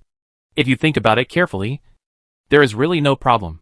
Just like Lu Xingxing said, they are lonely. When time travelers come to this world, they come alone. Their former relatives and friends are all gone. And they live alone. Although there is a system. What is the difference between it and an online chat tool? No. It's not even as good as online chat tools. In the past life, with the online chat tools, you could vent freely and let out all your unhappiness. However, system chat tools do not allow for such venting. And it is easy to become a target of attack by people with bad intentions. What's worse, they will analyze a lot of things from your venting and obtain information. Chat the system forum. Be cautious. But people always need to vent. Otherwise the loneliness will make people collapse. Li Ziyu and Zhang Peng are both busy with things every day. Which is better because it distracts their attention, and they don't think too much. Lu Xingxing is different. First of all, he runs around everywhere. And since he is young and has excess energy, he needs an outlet. If he has no friends around him, then he will go find some. The only ones he knows and can trust are the orcs, who have signed a contract with Li Ziyu. Li Ziyu sighed secretly, but smiled on the surface. He gave Lu Xingxing a thumbs up and said, "Well done, Xingxing. Keep it up. I don't have much time. You and Peng will have to take care of other things. By the way, bring Mao Mao and Tustring to see me recently. I haven't seen them for a long time. I miss them a lot." After saying that, he turned his head and looked at Zhang Peng and said, "By the way, how is Sale these days? If there is no big problem, let him come to see me as well." They both nodded in agreement. Li Ziyu plans to delegate power. He had delegated power before, but the power was given to Lu Xingxing and Zhang Peng. But now the two can't handle it anymore. So he needs to delegate power further, and need more people to take on the responsibility.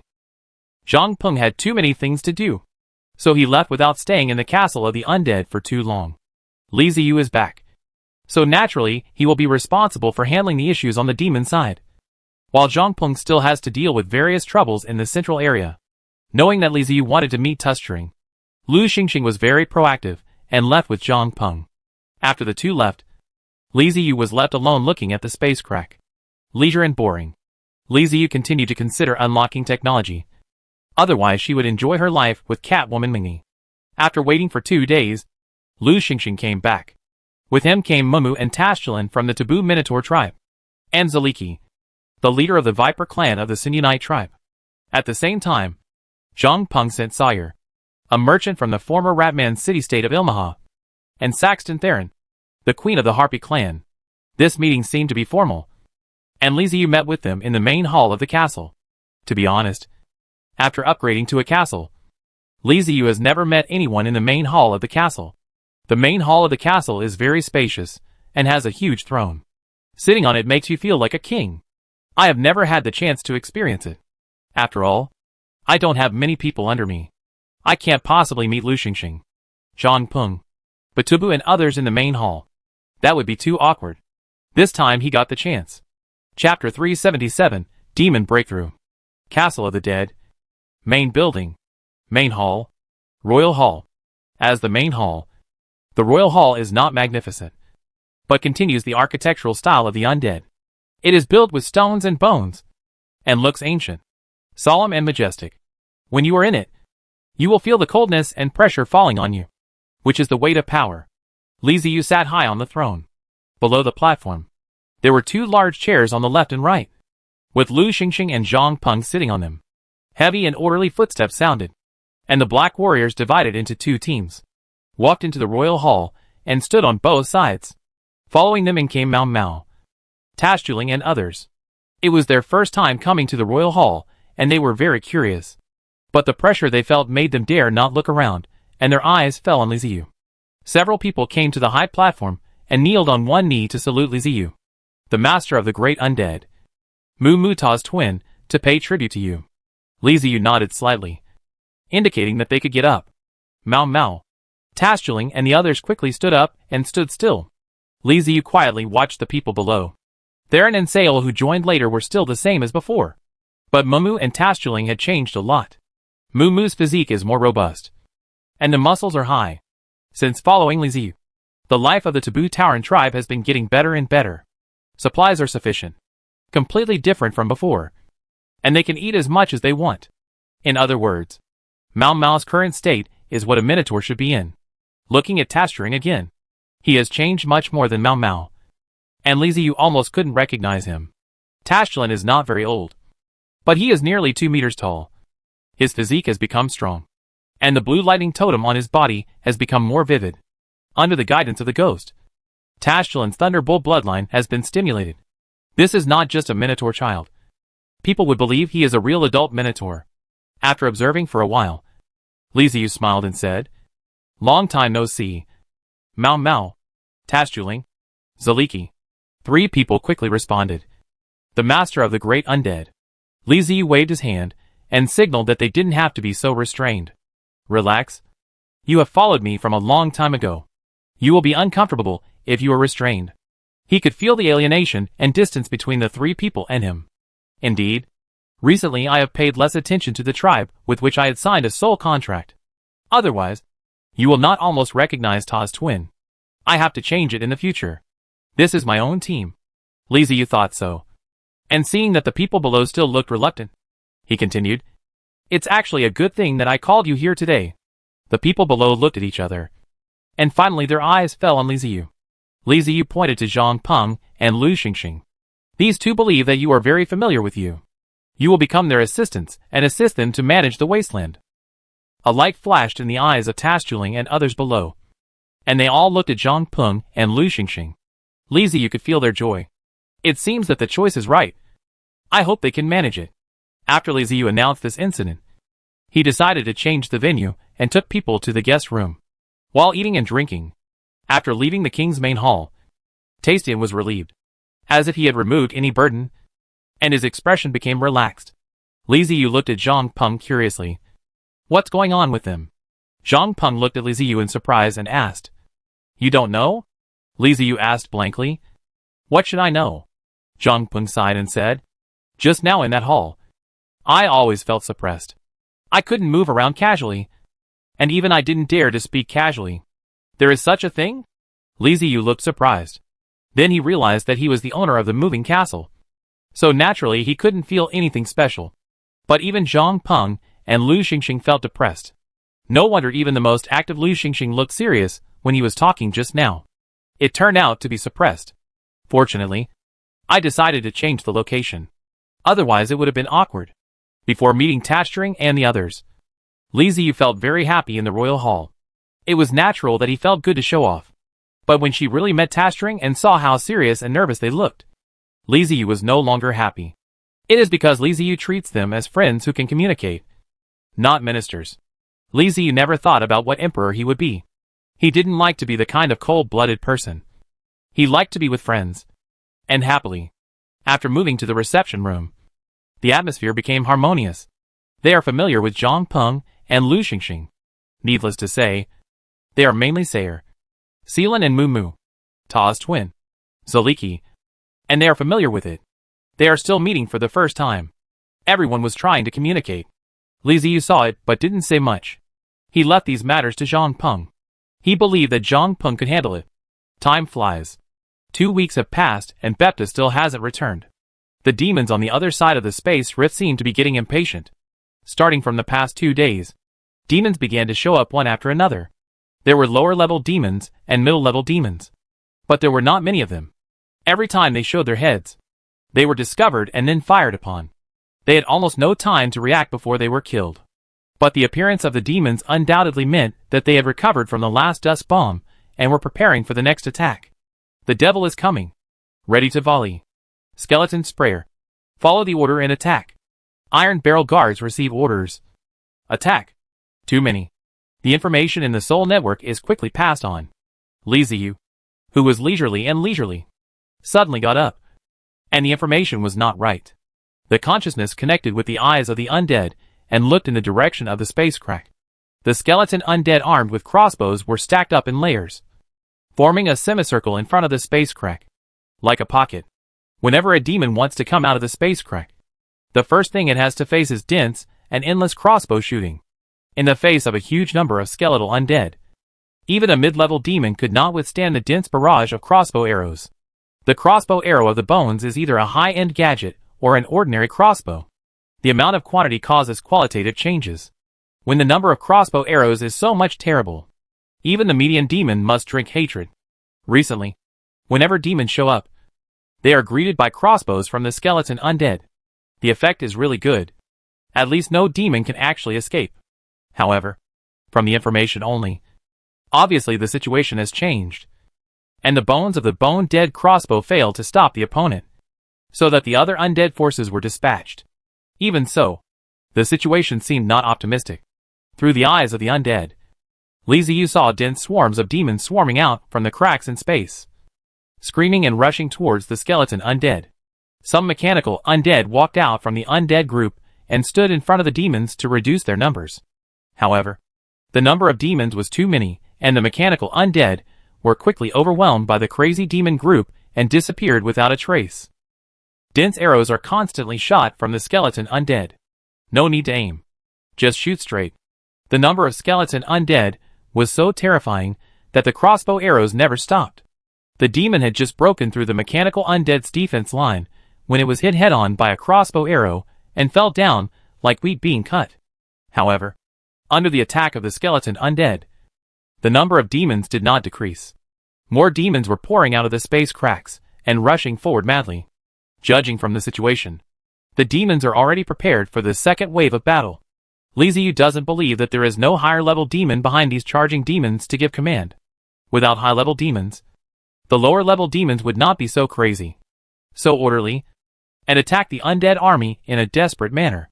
Sure enough, when the lower-level demons began to approach the skeleton undead that surrounded the space crack, the middle-level demon walked out of the crack. The other party was obviously well prepared.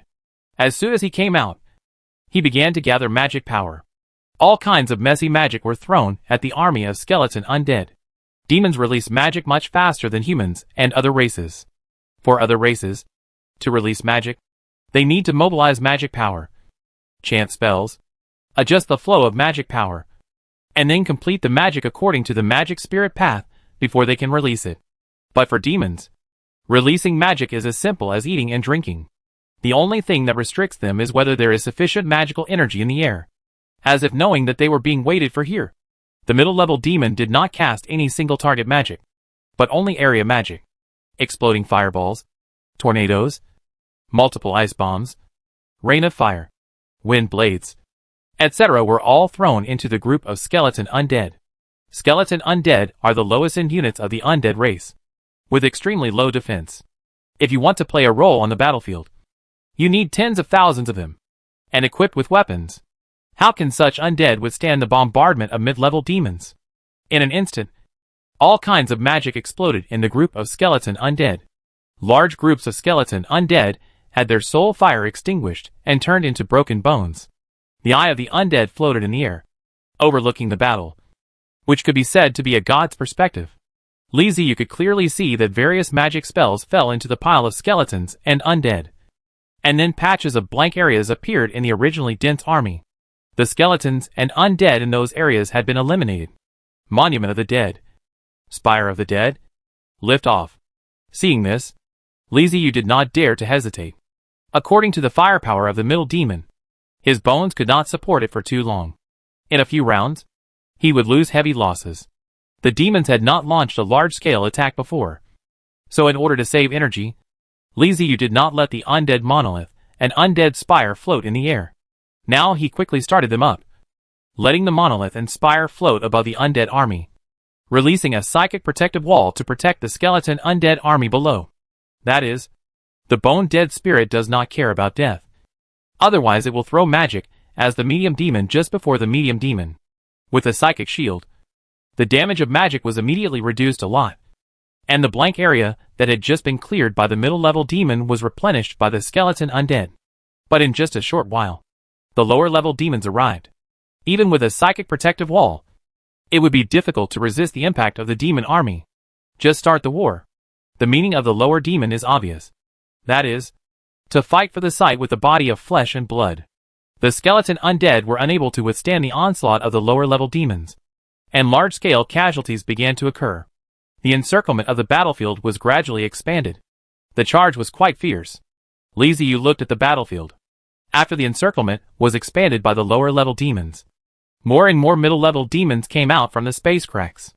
The demons obviously wanted to break the encirclement by force and regain control. Will that get you there? There are so many of me surrounding the space crack. And you, the devil, come out happily like this. How can I survive here? The song of death is prepared. Fills. Burst type impact. Li Ziyu gave orders to the undead. Li Ziyu naturally had his own considerations as to why he used skeleton undead to form an encirclement instead of more advanced undead. By using high-level undead to form an encirclement, Li Ziyu will not be able to bombard with weapons in the castle. The senior undead is very expensive. Too much loss. Li Ziyu is distressed. However, the bones are not so troublesome. I bombarded it directly. Some dead skeletons died. As long as I can curb the devil's attack, it is suitable. The song of death soon gave a roar, and a burst impact was cast into the battlefield. The power of the explosive impact bomb is enough to clear out some lower-level demons, and can also cause certain damage to middle-level demons. To the present, Li Ziyu's combat effectiveness is very strong. Even if he hit the front with the Demon Legion, he does not necessarily lose. Now he can play the door, and he can play at will. After a wave of explosive impact bombs, many lower-level demons were cleared out, and a lot of skeleton undead were also accidentally injured. But the undead? As long as the fire of the soul does not go out, it is still a good undead. The problem is not big.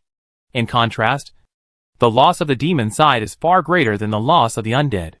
Through the gap between the lower demon and the undead, the mid-demons continue to rush out of the spatial cracks, forming a war formation. After forming the battle formation, the combat effectiveness of the demon army rose sharply. With the continuous superposition of magic, the power increased several times, and even large-scale magic fell. There was a chaos on the battlefield. The middle-level demons are indeed the main force of the demon army. After the formation of the battle array, the mid-to-mid demon has been greatly enhanced, and they seem to have some increase. Some advantages formed the formation of the lower demon with burst collision bombs just now were quickly filled by the middle demon. Under the magic bombardment, the spiritual protection wall of the undead and the undead spire could not be blocked, and the bones and undead forces began to suffer a lot of casualties. Li Ziyu frowned straight. He could choose to support it, and then use the various heavy weapons in the castle to bombard and dive with the demon. But in this way, the skeleton dead spirits must lose heavy losses. He didn't want to destroy the army of skeleton undead. Another point is that bombing with heavy weapons will destroy the corpses of the demons, and the benefits will be reduced. Do you want to send black warriors and bone knights? Li Ziyu pondered and thought that this was not a good idea. The location of the middle-level demon array was very close to the space crack. Who knew what the next wave of opponents would come out with? In case of a group of superflies, the black warriors and bone knights are not just giving food. It is true that the black knight and the skeleton knight are core troops, but their status is equivalent to that of a middle-level demon, not a high-level demon. The killing power of the upper demon is too terrifying. Li Ziyu still remembers the battle record of the Black Flame Demon. Just one upper demon can achieve such a horrific record. So what if it is a group of upper demons? By the way, why not ask the Great Black Flame Demon to ask? He was the Great Black Flame Demon before, and knows something about demons. Li Ziyu did it as he thought. He immediately summoned the Black Smoke Demon that had transformed into an undead. My lord! The Black Flame Demon spirit quickly came in front of Li Ziyu, knelt on one knee, and saluted respectfully. You should know what the situation is on the front line. Right? Li Ziyu asked. No. He Yan's big demon nodded. And fighting in front of him, he would naturally pay attention. Okay. Tell me, how can I break the impasse? Li Ziyu said, staring at the Black Flame Demon spirit. Chapter 378 finally back. Li Ziyu's question silenced the Black Flame Demon. The soul fire in his eyes flickered, as if he was thinking. After waiting for nearly a minute, he sent a message to Li Ziyu. Destroy the lord behind them. The gluttonous demon Beelzebub. Only by killing the lord can the demons retreat. Does this make sense to you? If I can destroy the demon leader, I still ask you what you do? Li Ziyu rolled his eyes, and said angrily, Make some useful suggestions. Don't say this kind of unsuitable. The big demon of Hei Yin was silent again. And he said a few seconds later, the main position has endless attraction for the demon. No demon lord will give up the opportunity to enter the main plane. Li Ziyu tapped the armrest with his index finger. He was a little puzzled and asked curiously, why? What does the main plane mean to the demons? Your living environment is completely different from this world.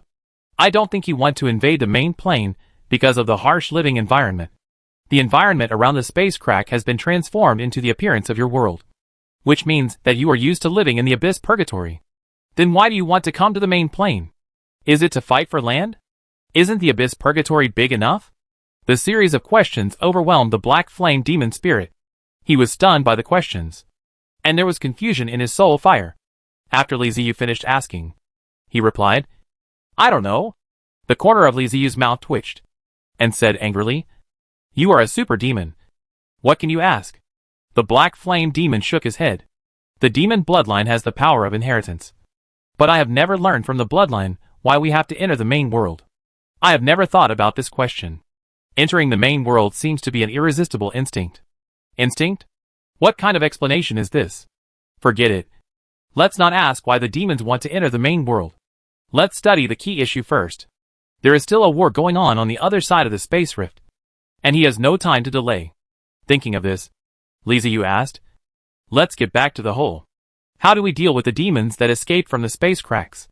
Don't tell me you want to kill Beelzebub. Tell me something that can be done. The black flame demon raised its head, and the color of its soul fire turned blood red. It said in a cold and crazy voice, kill them and make them my companions. Kill them all and the problem will be solved. Li Ziyu waved his hand decisively, indicating that he could leave. Great. That's a devilish answer. Don't I know that I have to kill all those demons? But the problem now is that the number of demons is increasing, and they are all middle-level demons. Do you want me to use heavy weapons to wipe them out? Too luxurious. It's not yet time to use heavy weapons to clear the area. The solution Li Ziyu needs to find is to hold on until Bepta comes back and seal the space rift, instead of fighting with the devil here and wasting time. Demons are a group of powerful and crazy guys, extremely warlike, and the kind that start wars without thinking. If you go to war with a race like this, you must be prepared to kill 1,000 enemies and lose 800 of your own. But Li Ziyu doesn't want this to happen. It would be fine if we could collect a large number of demon corpses and transform them into demon spirits. But if heavy weapons are used, it may not be possible to collect the corpses. Not a good deal. Just as Li Ziyu was struggling with how to stop the middle-level demon and buy time for Bepta, changes occurred on the battlefield. A group of strange-looking alien undead appeared in the encirclement of the skeleton undead. They squeezed through the skeleton undead and headed towards the battlefield. Tattooed skeleton? What are these guys trying to do? How can Dark Skeleton lead the team? Li Ziyu scratched his head. The battlefield was ahead, but the tattooed skeleton obviously didn't hear what he said and continued to push forward. Finally, one by one, the skeletons with patterns on them squeezed out from among the skeleton undead. Ever since the Dark Skeletons began to summon their younger brothers, they led many of them to fight in the south and the north, hunting down the infected and fighting against demons. These younger brothers were also growing rapidly and undergoing alienation. Standing in the front is the alienated physical skeleton.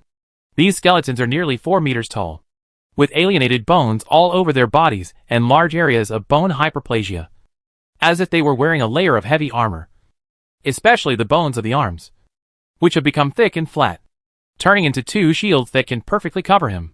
After the physical skeleton comes the strength skeleton.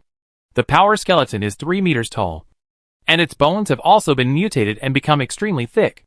The soles of its feet have disappeared and merged with its calves to form a cylinder with sharp little claws at the bottom. When he stands still, those little claws will grab into the ground and firmly fix his body. His arms lengthened and dropped to the ground, his fists like 2 bone hammers. In the sky, figures glided over and landed on the shoulders of the strength skeletons and physique skeletons, or fell to the ground. They were the alienated speed skeletons. They are only about 1.7 meters tall, with a thin body and sharp claws. There is a layer of transparent film between their arms and sternum. The speed skeleton relies on this film to complete the glide. The most noticeable thing is their legs, which are extremely long.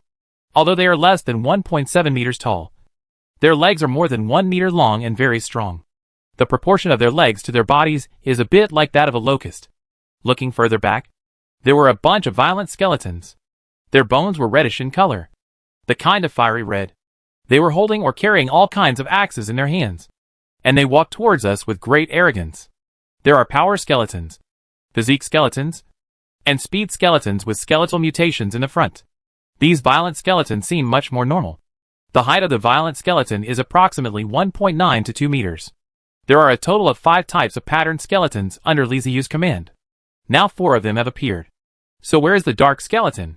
After searching out of curiosity, I discovered that under the feet of the 4 skeletons, a dark land had formed. It was an abnormal black, not a shadow. It seemed that the dark skeletons were hiding in it. Look at the posture. Look at the formation. No way. No way. The tattooed skeletons are planning to go up and start a war with the demons? Li Ziyu showed a look of doubt on his face. He was now mainly consuming the power of the demons. It was not that he did not have high-level undead, but he just hadn't sent them out. It was not the turn of the patterned skeletons to take action. The devil is trying to seize our territory. This cannot be allowed. For the glory of my lord. For the sake of the undead. Kill them! Their souls will dissipate, and their bodies will become our companions. War begins. War begins. In the alien soul network, the dark skeleton's order sounded, and the last sentence was the roar of all the patterned skeletons. The physical skeletons put their arms together to form a large shield in front of them, and using their legs to push the shield, they charged towards the demons. The patterned skeletons behind them also hurried to follow. In the team of patterned skeletons, the physical skeletons are definitely tanky tanks.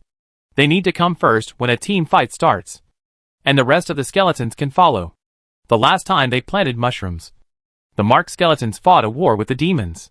They couldn't say they had wiped out the other side, but the strength of both sides was almost the same, and neither could do anything to the other. At that time, the demons occupied a lot of land, and they could fight in a roundabout way, so the marked skeletons had to chase them. It's different now. The demons are blocked in front of the space crack. They don't have much chance to make detours, and can only fight head-on. Now that the opportunity has come, how can the dark skeleton let it go? The marked skeletons are a very special kind of undead. They are almost born purely for fighting. Through different methods, they can continuously strengthen themselves. This extremely fast growth is not possessed by other undead. After every battle, as long as the tattooed skeletons are not dead, they will become stronger. After fighting the same enemy many times, they will no longer be the opponent of the tattooed skeletons. To deal with higher-level demons, the marked skeletons can only rely on numbers. Even if they grow very fast, they are powerless facing top-level demons. The opponent will not give them the opportunity to grow, and going up is almost like seeking death. But the middle-level demon is just right. The strength of both sides is almost the same. Not only can it help himself grow, but it can also help Li Ziyu share the worries. The dark skeleton feels that he should stand up and take up the banner at this time. Li Ziyu finally noticed the information in the alien undead soul network. The corners of his mouth twitched, and he controlled the eyes of the undead to look in the direction of the dark skeleton. The alien undead that fought against the demons were only a tiny part of what was sent out, and the main force was still far away. Then he saw a dark skeleton dancing with a scythe in his hands. And next to him, there was a violent skeleton also dancing. Dark skeleton, for the lord of the undead. For glory. Violent skeleton, go go go. Dark skeleton, for the undead. For our world. Violent skeleton, go go go. Dark skeleton, let those demons know how powerful we are. Violent skeleton, go go go. Speed skeleton, underscore. Strength skeleton. Physical skeleton. Well, the child is grown up, and I can't control him anymore. Li Ziyu sighed.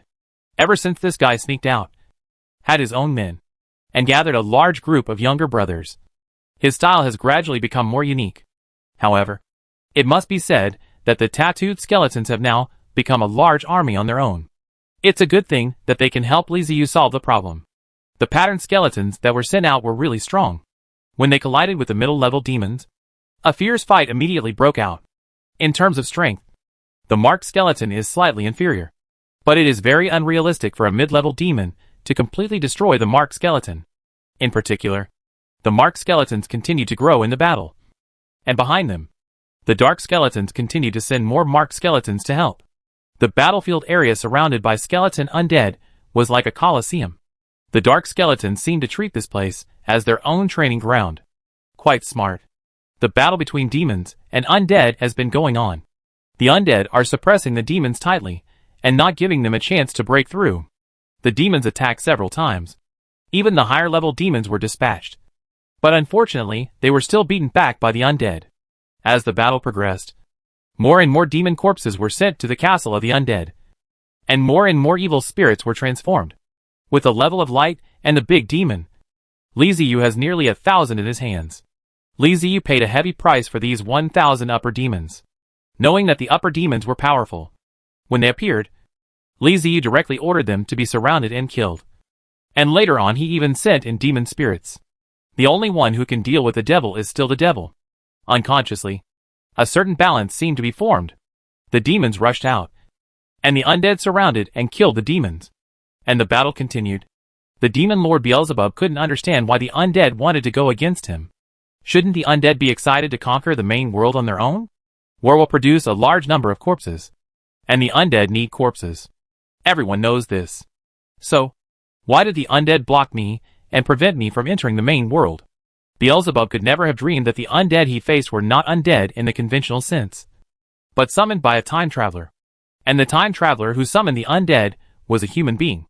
As time went by, the number of battles increased, and many tattooed skeletons died on the battlefield. But some survived. The marked skeletons are one of the branch races of the skeleton undead. Their evolutionary path is survival of the fittest, and they continue to grow in war. From being weaker than a mid-level demon to now requiring a lot of effort to kill a mid-level demon. The growth of the emblem skeleton is quite gratifying. More than 2 months passed like this. And when Li Ziyu had amassed a large army of demons, Bepta finally came back. Castle of the Dead. Main building of the castle. Looking at Bepta, who walked into the reception room, Li Ziyu asked him to sit down and asked impatiently, "How is it? Have you found the materials?" Bepta nodded and replied in a deep voice, "Fortunately, I have fulfilled my mission. The materials needed to seal the space rift have been collected." Li Ziyu breathed a sigh of relief. He was afraid that Bepta would say that the materials were not enough, and he would have to go collect more. He didn't want to continue fighting with the devil like this. The world outside is huge, and there are earth-shaking changes every day. The Life Empire is invading the grassland. If they succeed and find their way to the wasteland, we will be in big trouble. We have to finish the matter on the space rift side quickly and return to the grassland. The longer we delay here, the more trouble we will have. Looking at Bepta, who looked a little tired, Li Ziyu said, "I'm counting on you this time. Take a rest for 2 days, and then we'll go seal the space crack." Bepta nodded.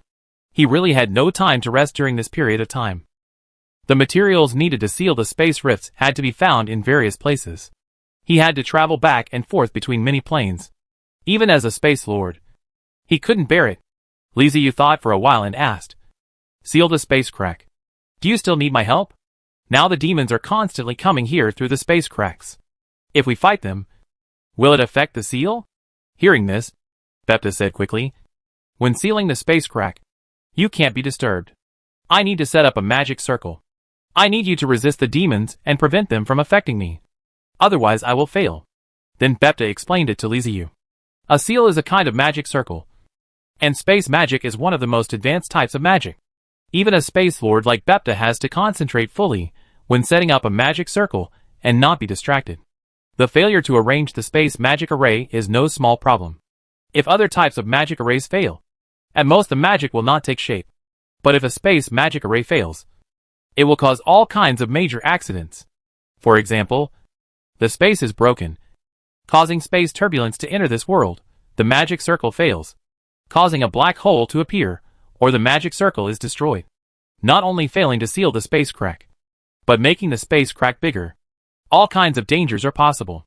Therefore, when Bepta is arranging the space cracks, he cannot be disturbed. He was not just setting up a small magic circle, but a magic circle that was equivalent to, or even exceeded the forbidden spell level with his own strength. After hearing his explanation, Li Ziyu immediately said, "No problem. That's not a big deal." He had already made plans. Before setting up the magic circle, He would use the heavy weapons in the castle to directly wipe out the demons first, and then set up the magic circle. Chapter 379 Demon Lord. Space Rift Battlefield. The skeletons retreat into a safe area. Death Rain is deploying. Death Rain is deployed and ready to fire. Pieces of information are transmitted in the Soul Network. Death Rain. Type: Mechanical Scatter Bomb. Introduction. The favorite way to fight the bones is to overwhelm people in quantity. But they do not like other races to use the same tactics as them. So they designed the Rain of Death. When the barrage of heavy rain fell from the sky, the enemy would understand that the number was useless. Requirements: 1,000 metal plates, 100,000 special alloy magic bullets, 1 steam power core, 1 psychic core. Li Ziyu had to admit that the mechanical undead was a bug. It was clearly a steampunk mechanical style. But it just happened to come up with missiles. The so-called Rain of Death, in Li Ziyu's eyes, was a missile. Its appearance and shape, except for the brass color and the occasional smoke, were exactly the same as the missile in his memory from his previous life. It's outrageous. Launch the Rain of Death. Li Ziyu used the eyes of the undead to observe the front line of the space rift. After confirming that the undead had entered a safe range, he gave the order in the Soul Network. In the undead castle complex, the bone plate floor was lifted up on both sides, revealing the dark launch silos. The warhead of the Rain of Death slowly extended out. The power core started, steam rose, and a fierce flame spewed out from under the Rain of Death, slowly rising upwards.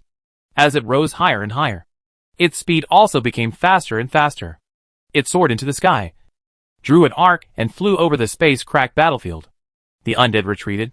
Although the demons were confused, they still sent out more lower-level and middle-level demons to quickly seize the positions previously occupied by the undead. This is a rare opportunity. Before this, the undead had been surrounding them, and the two sides were constantly fighting. Now that the undead have retreated, the demons will of course occupy the territory and allow more companions to be teleported over. Dense swarms of demons swarmed out from the cracks in space, blocking the space completely. Just as they were adjusting their team and preparing to continue fighting the undead, 2 rains of death flew into the sky. Boom. After 2 explosions, dense special iron beats sprayed down from the sky, covering the entire battlefield like a rain curtain. When the middle-level demon heard the explosion above his head, he realized that something was wrong and quickly activated his defense. Because the lower-level demon's mind was confused, not only did he not activate his defense, but he also looked up at the place of the explosion out of foolish curiosity. Marbles fell from the sky, and the lower-level demons, who had no time to defend themselves, were in trouble and were riddled with holes. The marbles spread by the Rain of Death have more than just penetrating power.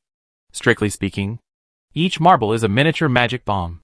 When it hits your body, it is the first damage, and the explosion that follows is the second damage, and the magic flame that spreads after the explosion is the third damage. The lower-level demons that were hit by the marbles immediately screamed, and then triggered waves of explosions. Their screams soon stopped, and one miserable corpse after another fell to the ground. Although the defense was turned on, in the face of such a dense rain, the defense was quickly broken. The mid-demons were hit by marbles. Their vitality is much more stubborn than the next demon, and it will die if they are more attacked. This gave them a chance to escape. The middle-level demon didn't care about the life or death of the lower-level demons at all. He kept yelling nonsense and ran towards the space crack in a hurry. At this moment, 2 more rains of death exploded in the sky, and marbles poured down again. The sounds of marbles colliding, explosions, screams, wails, and shouts mixed together, and the battlefield was in chaos. After the third wave of death rain, the demons were completely defeated. The lower-level demons were almost completely destroyed. The middle-level demons suffered heavy casualties, and the rest fled back to the abyss purgatory through the space cracks. Bepta. Speed. While Li Ziyu asked Bepta to quickly set up a magic sealing circle, he also commanded the undead to move forward and block the space cracks to prevent the demons from making a counterattack. He had no more Rain of Death in hand. Heavy weapons like Dust Bomb and Rain of Death consume a lot of energy. After throwing a Dust Bomb and 6 Rain of Death, Li Ziyu felt that his warehouse had become much cleaner. Powerful attacks are never without reason. They come at a huge price. As the saying goes, when a cannon is fired, it's worth a ton of gold. It's certainly very cool to use heavy weapons to bombard, but the warehouse can't bear it. Li Ziyu felt that he was enough to collect resources. Whether it was the resource point or Zhang Peng's help to do business, there were constant sources of resources gathered to him. But in this way, he couldn't bear such consumption. Weapons like Dust Bomb and Rain of Death are extremely deterrent weapons. It's okay to use them once or twice, but if they are used too many times, Li Ziyu will lose everything. Death Rain is much better than Dust Bomb. It is specially used to attack groups of enemies. Many of the demons that were killed left behind their corpses. Collecting these and transforming them into demon spirits can offset some of the consumption. After receiving Li Ziyu's order, Bepta immediately set off and began to set up a magic circle around the space crack. With a point of his finger in the air, energy gathered into beams and gradually formed runes in the air. As the runes appeared one by one, the prototype of the magic circle appeared. It takes time to set up the magic circle. The undead army blocked the space crack and blocked the exit with their bodies. Li Ziyu really guessed it. Not long after the middle-level demon escaped, he started to counterattack. They wanted to come out of the space crack again. But what they faced were the undead, who did not retreat at all. The demons went crazy and attacked the undead frantically. The undead kept fighting back. When the undead in front died, the undead behind immediately took over. The two sides started a death battle at the spatial crack exit. One side was the demon who wanted to rush out, and the other was the undead, who would rather die after receiving the order of the undead. In fact, such an environment is more favorable for demons, as their individual combat power is much stronger than that of the undead. It is really the same. However, there are too many number of undead to fight the undead. It can't be killed. The rear of the bone dead spirit has a large number of remote output troops. Often, after a demon kills 100 or so skeleton undead, it dies from the attack of long-range output. The ceiling magic circle became more and more obvious, and its appearance became clearer and clearer. The demons on the other side of the space crack seemed to have sensed it, and attacked more and more frantically. At the same time, higher-level demons also began to appear. Li Ziyu was just waiting for the higher-level demon to appear, and the demons were already prepared. As soon as he saw the upper demon starting to break through, Li Ziyu immediately ordered the Black Flame Demon and other upper demons to go and stop them. Everyone is a demon. Who is afraid of whom? The demons on Li Ziyu's side have more firepower support, which is much more comfortable than the demon's side. The exits of the lower and middle demons were blocked, and the upper demons, who forced their way out, were beaten and strangled by the upper demon spirits. Bepta was speeding up the arrangement of the ceiling magic circle.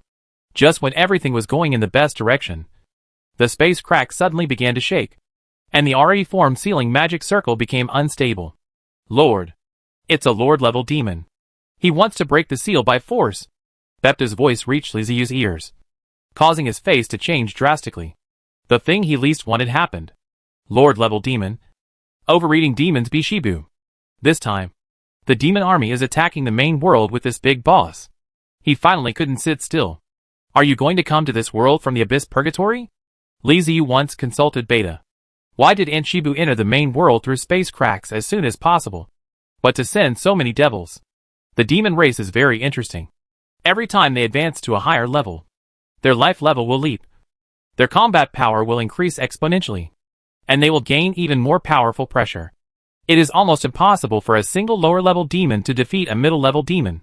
If one wants to surround and kill a middle-level demon, it will take at least 1,000 or 800 lower-level demons to do it. It's not just because the middle-level demon's combat power is stronger, but also because the middle-level demon has coercion, which can forcibly suppress the lower-level demons and prevent them from exerting their normal combat power. As a Lord-level demon, Beelzebub's single combat effectiveness is probably stronger than the demon legion he called by him. If the demon army was not sent, Beelzebub would come directly, and his single-handed combat power would be enough to sweep across the entire wasteland. Therefore, Li Ziyu couldn't figure out why you can't come over. Beelzebub's explanation was that the space crack was unstable, and Beelzebub's life multiplication and energy level were too high. If he wanted to pass through the space crack, he had to be stable. Otherwise, it will easily cause a series of troubles, such as space turbulence and space storms. Space is very dangerous. Not all life forms can travel as freely as the Void Clan. Otherwise, they would not be able to live so freely. For ordinary beings, it would be extremely dangerous to travel through space. Space turbulence, also known as exile, is so powerful that even the demon lords dare not test it easily. Once caught in the turbulence, it is extremely difficult to escape. The best ones will be thrown into a world at random, while the worst ones will go directly into the depths of the chaotic void. It is a place where even the void creatures dare not set foot at will. It is deep in the chaotic void. Not to mention the demon lord. Even the demon monarch is useless. Space storms are different from space turbulence, and they will cause disasters in both worlds. For the ordinary world, space storms are disasters. But in space storms, there are still a large number of space creatures surviving. They will enter other worlds with the space storms. These creatures have no brains, and they can only destroy. What's more, once the space storm destroys the space barriers of the two worlds, it will lead to the integration of the two worlds, which is called a real disaster, which is a disaster at the level of biological extinction. In addition to the turbulent flow and the space storm, it can also cause a dimensional crack. This stuff is commonly known as a dimension. It is not a void creature. The dimension of the dimension cracks comes with the spatial attribute, and may launch an attack from anywhere, and the demon lord cannot carry such an attack. Therefore, as long as Beelzebub is not stupid, he will not take such a big risk and force his way through the space crack. It is better to send out the demon army, use the magic circle to stabilize the space crack, form a portal, and then come over. Safety. At this time, feeling the appearance of a sealing magic circle around the space crack, Beelzebub obviously could not wait any longer, and took action himself, preparing to expand the space crack and forcibly come out of the abyss purgatory into the main world. The vibration of the space crack became stronger and stronger, and very obvious cracks appeared in the surrounding void, just like glass breaking. Bepta, is there any way to control it? I'm setting up a magic circle and can't free my hands. Beta's mind at this time was sealing the magic array. Even if there was no sealing magic array, Beta felt that he could not stop the overeating Lord Biabin. Even though he is also a lord, he is the Void Lord, and the main ability of their Void clan is not fighting. On the other hand, the devil is a pure combat race. It has been fighting all the way from childhood, and his head is full of fighting and fighting. If Bepta is allowed to fight the demons, he may be able to kill a high-ranking demon if he tries his best. But the demon cannot be too strong. He cannot even defeat the Black Flame Demon. In the end, it is likely that he will die and the Black Flame Demon will be seriously injured. Not to mention that it was unrealistic at all. Li Ziyu is extremely anxious. What should I do now? It is absolutely impossible to let Bieshi come out. He must find a way to stop it. When Li Ziyu was so focused, the spatial crack suddenly stopped shaking. His eyes were bright. Was it that Shibu caused a dimensional crack and was killed? Without a second, Li Ziyu's pupils suddenly contracted, staring at the spatial crack. An extremely huge green hand stretched out from the space crack and grabbed the edge of the space crack. As the palm held hard, the cracks around the spatial crack spread immediately, and it seemed that the power on the palm could not bear. His close, and another palm stretched out, grabbing the other side. The two palms separated to both sides, and the spatial cracks were actually stubbornly exposed, revealing the dark void behind the back. In the void, an eye full of evil and tyranny looked at the world. Black Lord Bieshi. The Demon Lord's pressure has poured into the main world through the space cracks. The terrifying pressure has descended, causing the bones of the undead around the space cracks to creak, and they feel as if they will be crushed into powder at any time. Bepta's body, flying in the air, suddenly sank down, and he felt as if his head was hit hard by a hammer. He shook his head vigorously to get rid of the dizziness, and forced himself to fly again. He is also a lord. Although the combat power is not to the demon leader, it does not mean that he cannot stop the pressure of Biabin. A figure stood on the top of the dead castle, staring at the huge eyes. It was Demelsky. This guy is a hero who is a hero. He is extremely fighting. He likes fighting with the strong. At this time, he felt the pressure of Bieshi. Instead of being overwhelmed, he ran out of the castle from the castle. There was a lot of wanting to play a game among everyone. The only thing that was not affected by compression was Li Ziyu. Not because he was strong, but because he and the castle were one. The coercion could not affect him at all, and it had no effect on him. Fist of Annihilation. Song of Death. Aim at the space crack. Prepare the dust bomb. Prepare for the rain of death. Even if he didn't feel the terrifying compression, Li Ziyu could feel the state of the undead, and the audience was suppressed. This is an almost unacceptable opponent. Li Ziyu didn't hesitate and immediately issued an order. Even if he squeezed the last point of the warehouse. He didn't care.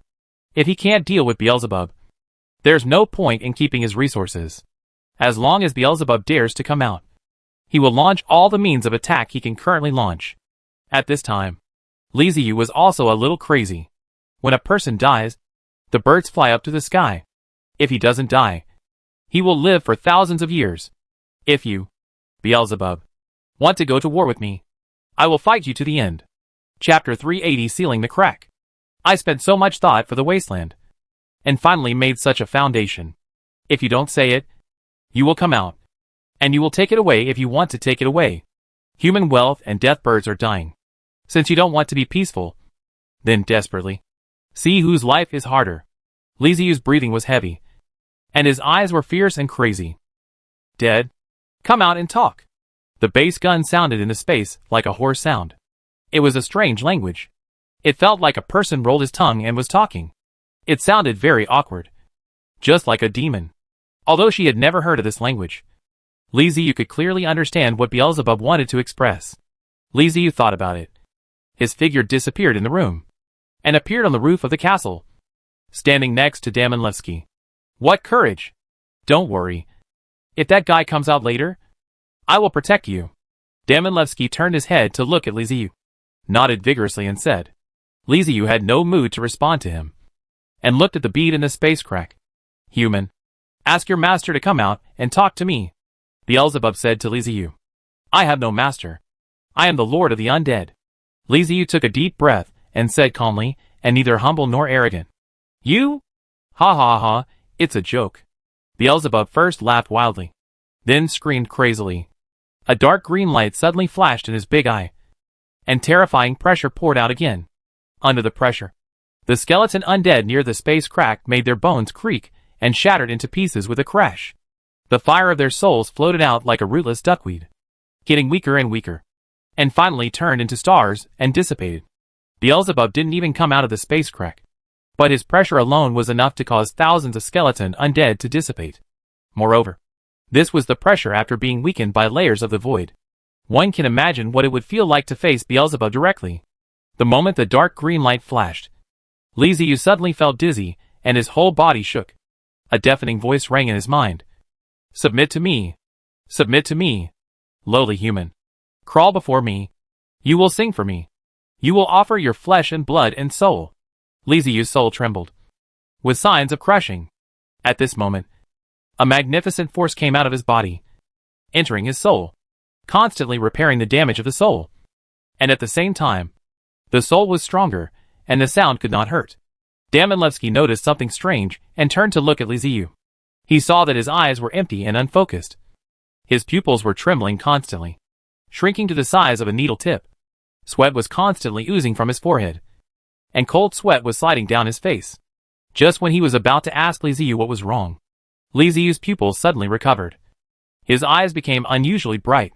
His teeth were clenched tightly, and his fists were clenched, as if he was struggling with something, or wanted to say something. After holding it in for a long time, Li Ziyu suddenly opened his mouth and roared angrily. Get out! Get out of my mind! Boom! The castle of the undead shook violently, and an invisible shockwave spread out, spreading in all directions. Bieshi's coercion was swept away. How can a mere human being stop it? Beelzebub's voice was filled with surprise. I am the lord of the undead. You are just a demon lord. How dare you use such despicable means against me, and want me to become your slave? Beelzebub. Come on. Let's fight. Let's see whether you destroy me, or I kill you. Li Ziyu glared, raised his finger and pointed at the eyes in the crack of space, and said loudly. The dead castle spread his words, and spread to the entire battlefield in the form of soul fluctuations.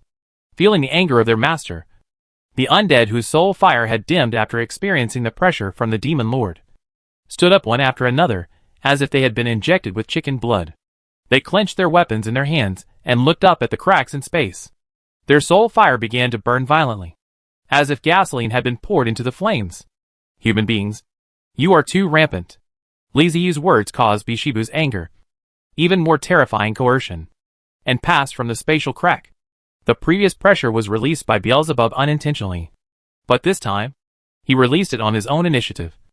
And the power of the pressure was even stronger than before. But this time, the undead were not suppressed as before. Every undead opened its mouth and let out an invisible roar. 1, 2, tens of millions, tens of thousands. The energy gathered, forming a soul roar like a storm, rushing straight into the space cracks, and instantly crushed Beelzebub's pressure. The devil dare not resist. But we dare. We are undead. We don't care. Death. That is our destination. Whoever dares to do with our master, we will shatter. Feeling the crushing of the soul impact and the crushing of the soul. Bai Shiban narrowed his eyes. You are really the master of the undead. Until this moment. Don't believe it. Why had human beings become the lord of the undead? If he was not the lord of the undead, then why were the undead angry because of him? Gathered because of him? And released soul roars because of him that could even offset his pressure? Li Ziyu stood at the top of the castle. His back was straight, and his face was perseverance. In this battle, he could not retreat. Lord of the undead. Your undead, with our devil, should be complementary. Why are you stopping me? This is also something Beelzebub couldn't understand. In history, there have never been a dead spirit to stop the demon invasion. And the demon never fought against the undead, and has always lived in harmony. It's mainly between two races. There is no competition for interests. The undead don't like to occupy land. Their undead world is big and vast enough. They don't care about resources either. It's of no use to them. What the undead desire are corpses, bones, and souls, and the devil can give them all of these generously. Whether it is the corpse of the demons themselves or the corpse of the races they have conquered, they can all be given to the undead. After all, demons do not need corpses. The two races each got what they needed and were happy. So there was never any serious conflict. This was the first time that the demons wanted to invade. But the resistance they faced was from the undead. Beelzebub, you started the fight first. You sent demons through the space cracks to seize my territory. Li Ziyu stared at those eyes and thought to himself, not only do you want to seize my territory, you also want me to be your slave. What the I do you want? Beelzebub was silent. He was a little confused. Since when did the undead need territory? It's not that the undead have not invaded other worlds. But generally, they want to occupy microscopic worlds. They will merge the occupied microscopic worlds with the world of the undead to expand the scope of the world of the undead. But here is not the same. This is the main surface. No matter how crazy the undead are, they would never think of occupying the main plane and then merging the main plane with the world of the undead. Aren't they afraid of the two worlds exploding? The reason why the microscopic world can merge with the world of the undead is, first, it is small, and second, the world is incomplete. All the rules and forces are incomplete. So it can merge with the world of the undead and be swallowed up. But the main surface. This is a comprehensive world. All kinds of rules and strengths, which are comprehensive and a complete world. This kind of world, unless it is broken by the supreme power, it will never be swallowed. What kind of power does it take to shatter a world? Not even the demon king can do that. Give me the land here, and I will give you the body in return. Beelzebub did not want to give up the opportunity to enter the main plane. So he put away his aggressive tone and spoke in a negotiating tone. I don't need it. Beelzebub, get out of my territory. Li Ziyu said forcefully with cold eyes.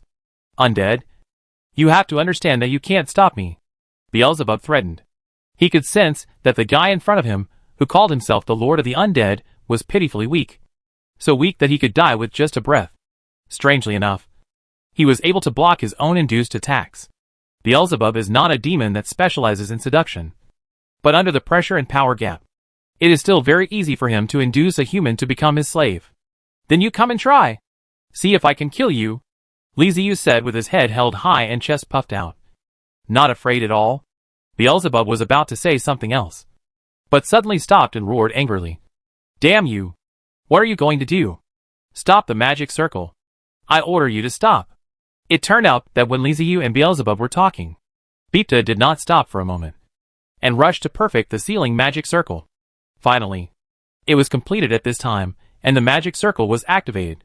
Rays of colorful light shot out from the magic circle, like beautiful ribbons, and continuously wrapped around the space cracks. Wrapping it, Beelzebub propped up the space crack with all his strength, making it impossible to seal it. and roars and curses continued to be heard. In the end, he was not a Void family with Void. In the case of the magic array constantly shooting the ribbon, the power of Byabu could not continue to maintain the spatial cracks. And the cracks closed a little bit. Undead. I will remember you. I will remember you.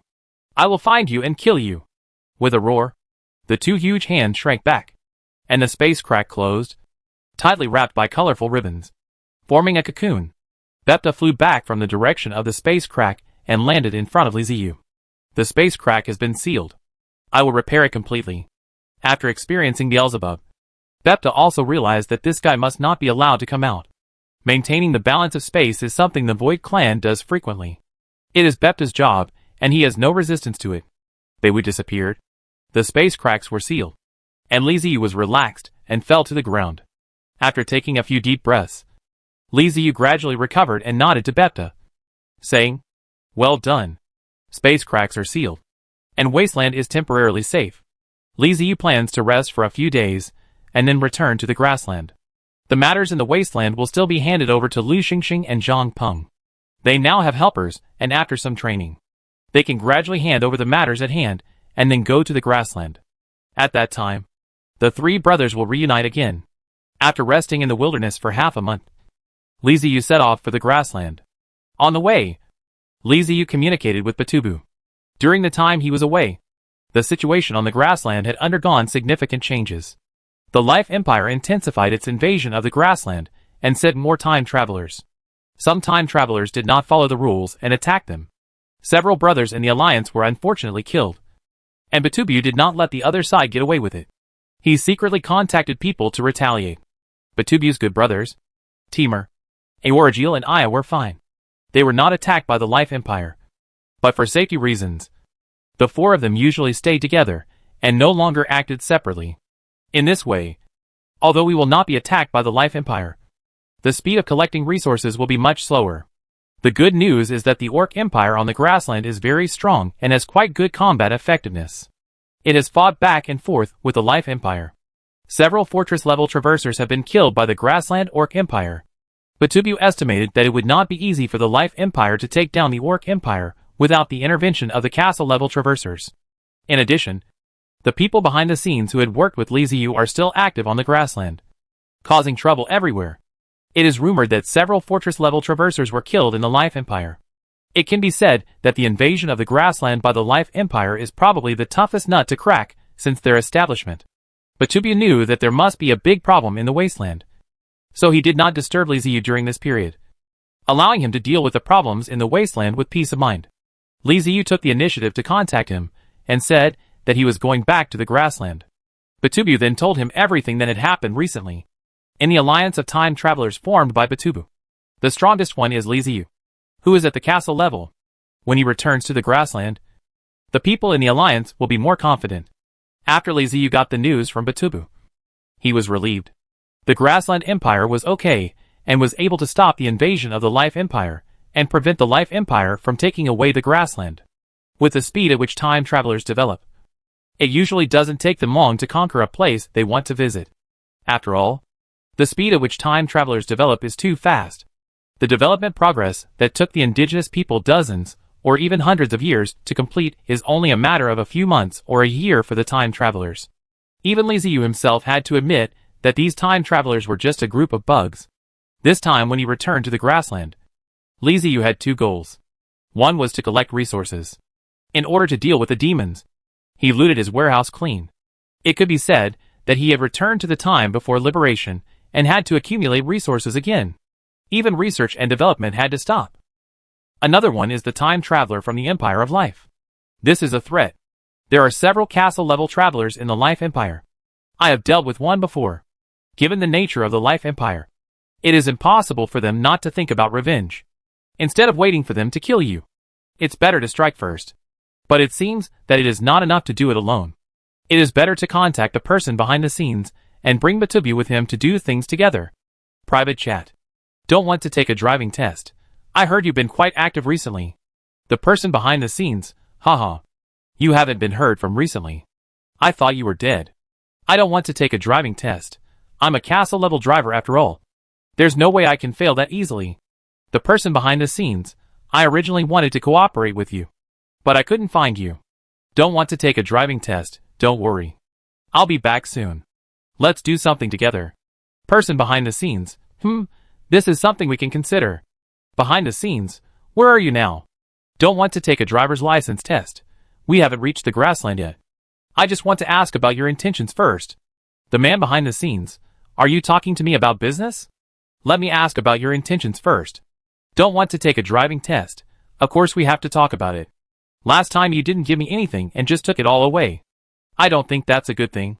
The person behind the scenes, that was the fortress I captured. So all the resources must be mine.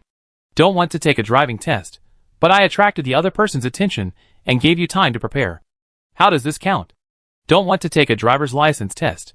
If you want to cooperate, take 55 points of the fortress, and the body belongs to me. Otherwise, we can play our own games. Chapter 381 I want to join the war. The person behind the scenes has the ability to kill a fortress-level mobile fortress in seconds. But this powerful attack ability is definitely not instantaneous. Otherwise Liziu would not have had to attract the opponent for so long last time. Since it takes time to set up, you can either use traps and wait for the other party to take the bait, or you need people to cooperate. Setting traps undoubtedly requires a lot of intelligence and constant observation of the opponent in order to accurately set the trap and hit the target with one strike. This is time-consuming and laborious, and will fail once disclosure occurs. On the contrary, the effect is better when they cooperate with each other. Liziu attracts the opponent in front, and the person behind the scenes arranges and completes the kill. It can make Liziu be a target in vain, and the person behind the scenes collects resources. It is enough. Liziu is also short of resources now. It is impossible for her to watch the people behind the scenes take away all the resources.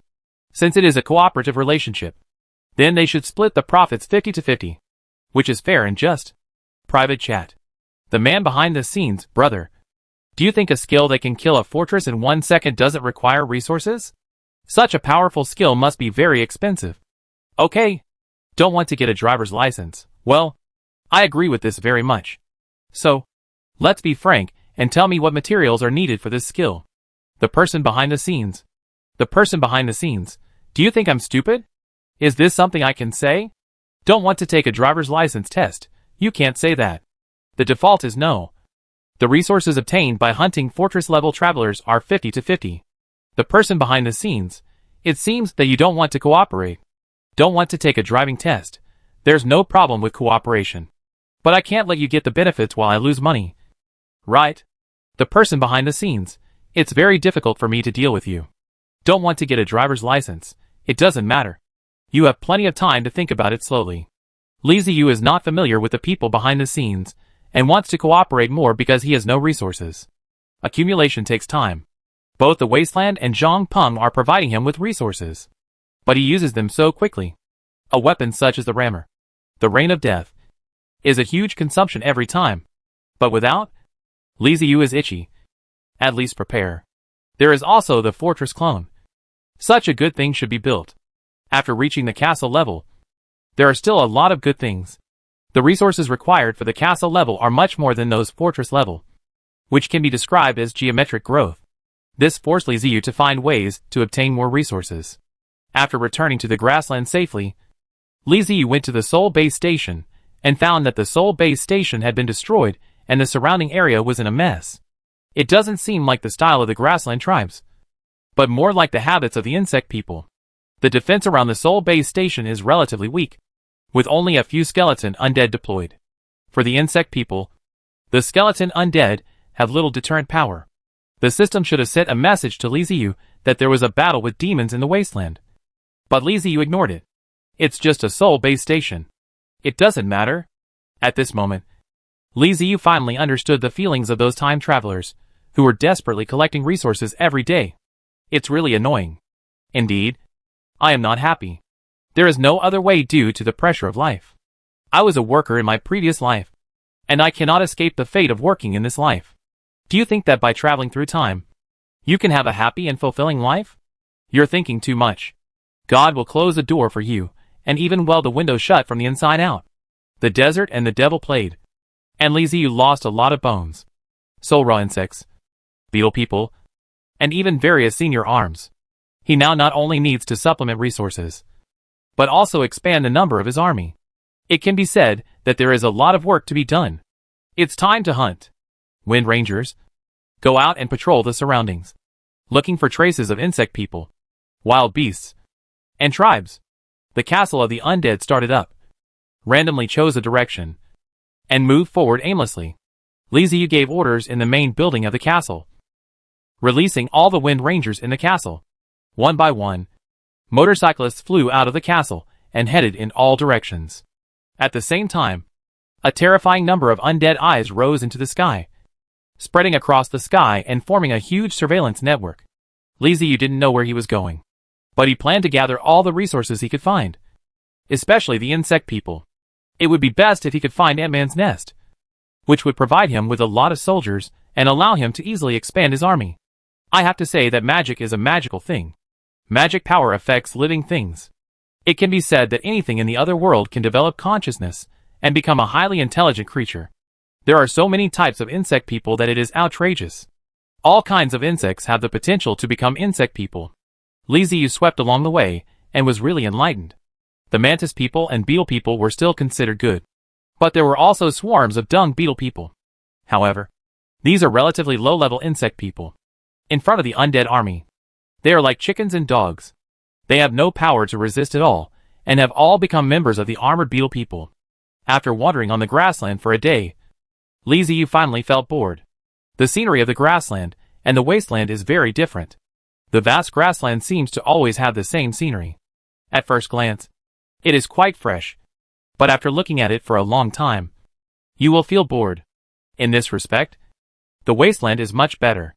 Although it is desolate, the scenery changes all the time, so people won't feel bored. Bored Li Ziyu lay on the roof of the castle, looking at the night sky and a group of excited ghosts flying in the night sky. He opened the system chat, intending to chat and pass the time. Private chat. Don't want to take a driving test, Brother Batu. Are you busy? The free-flying eagle. So busy. Don't want to take a driving test. I've been on the grassland for a long time and feel so bored. Why do you like the grassland so much? The free-flying eagle. The beautiful grassland is my home. Free-flying eagle. Are you bored? Don't want to get a driver's license, of course. The free-flying eagle. Why didn't you tell me earlier? Are you interested in fighting? Don't want to get a driver's license. Is there such a good thing? Free-flying eagle. I'll send you the coordinates. Don't want to get a driver's license. Great. Soon, a coordinate was sent over, and Li Ziyu immediately asked the castle to adjust its direction and move towards the coordinate. Don't want to get a driver's license. Tell me, what's going on? Free-flying eagle. Those time travelers from the Life Empire. Some of them are idiots who didn't go to fight the Orc Empire, but instead targeted us. Free-flying eagle. They ambushed a little brother. 5 fortress-level traversers surrounded him and beat him, almost killing him. Don't want to get a driver's license, so he asked for help. Free-flying eagle. Of course. We are in a chaotic battle with them now. It must be said that the people of the Life Empire are very persistent.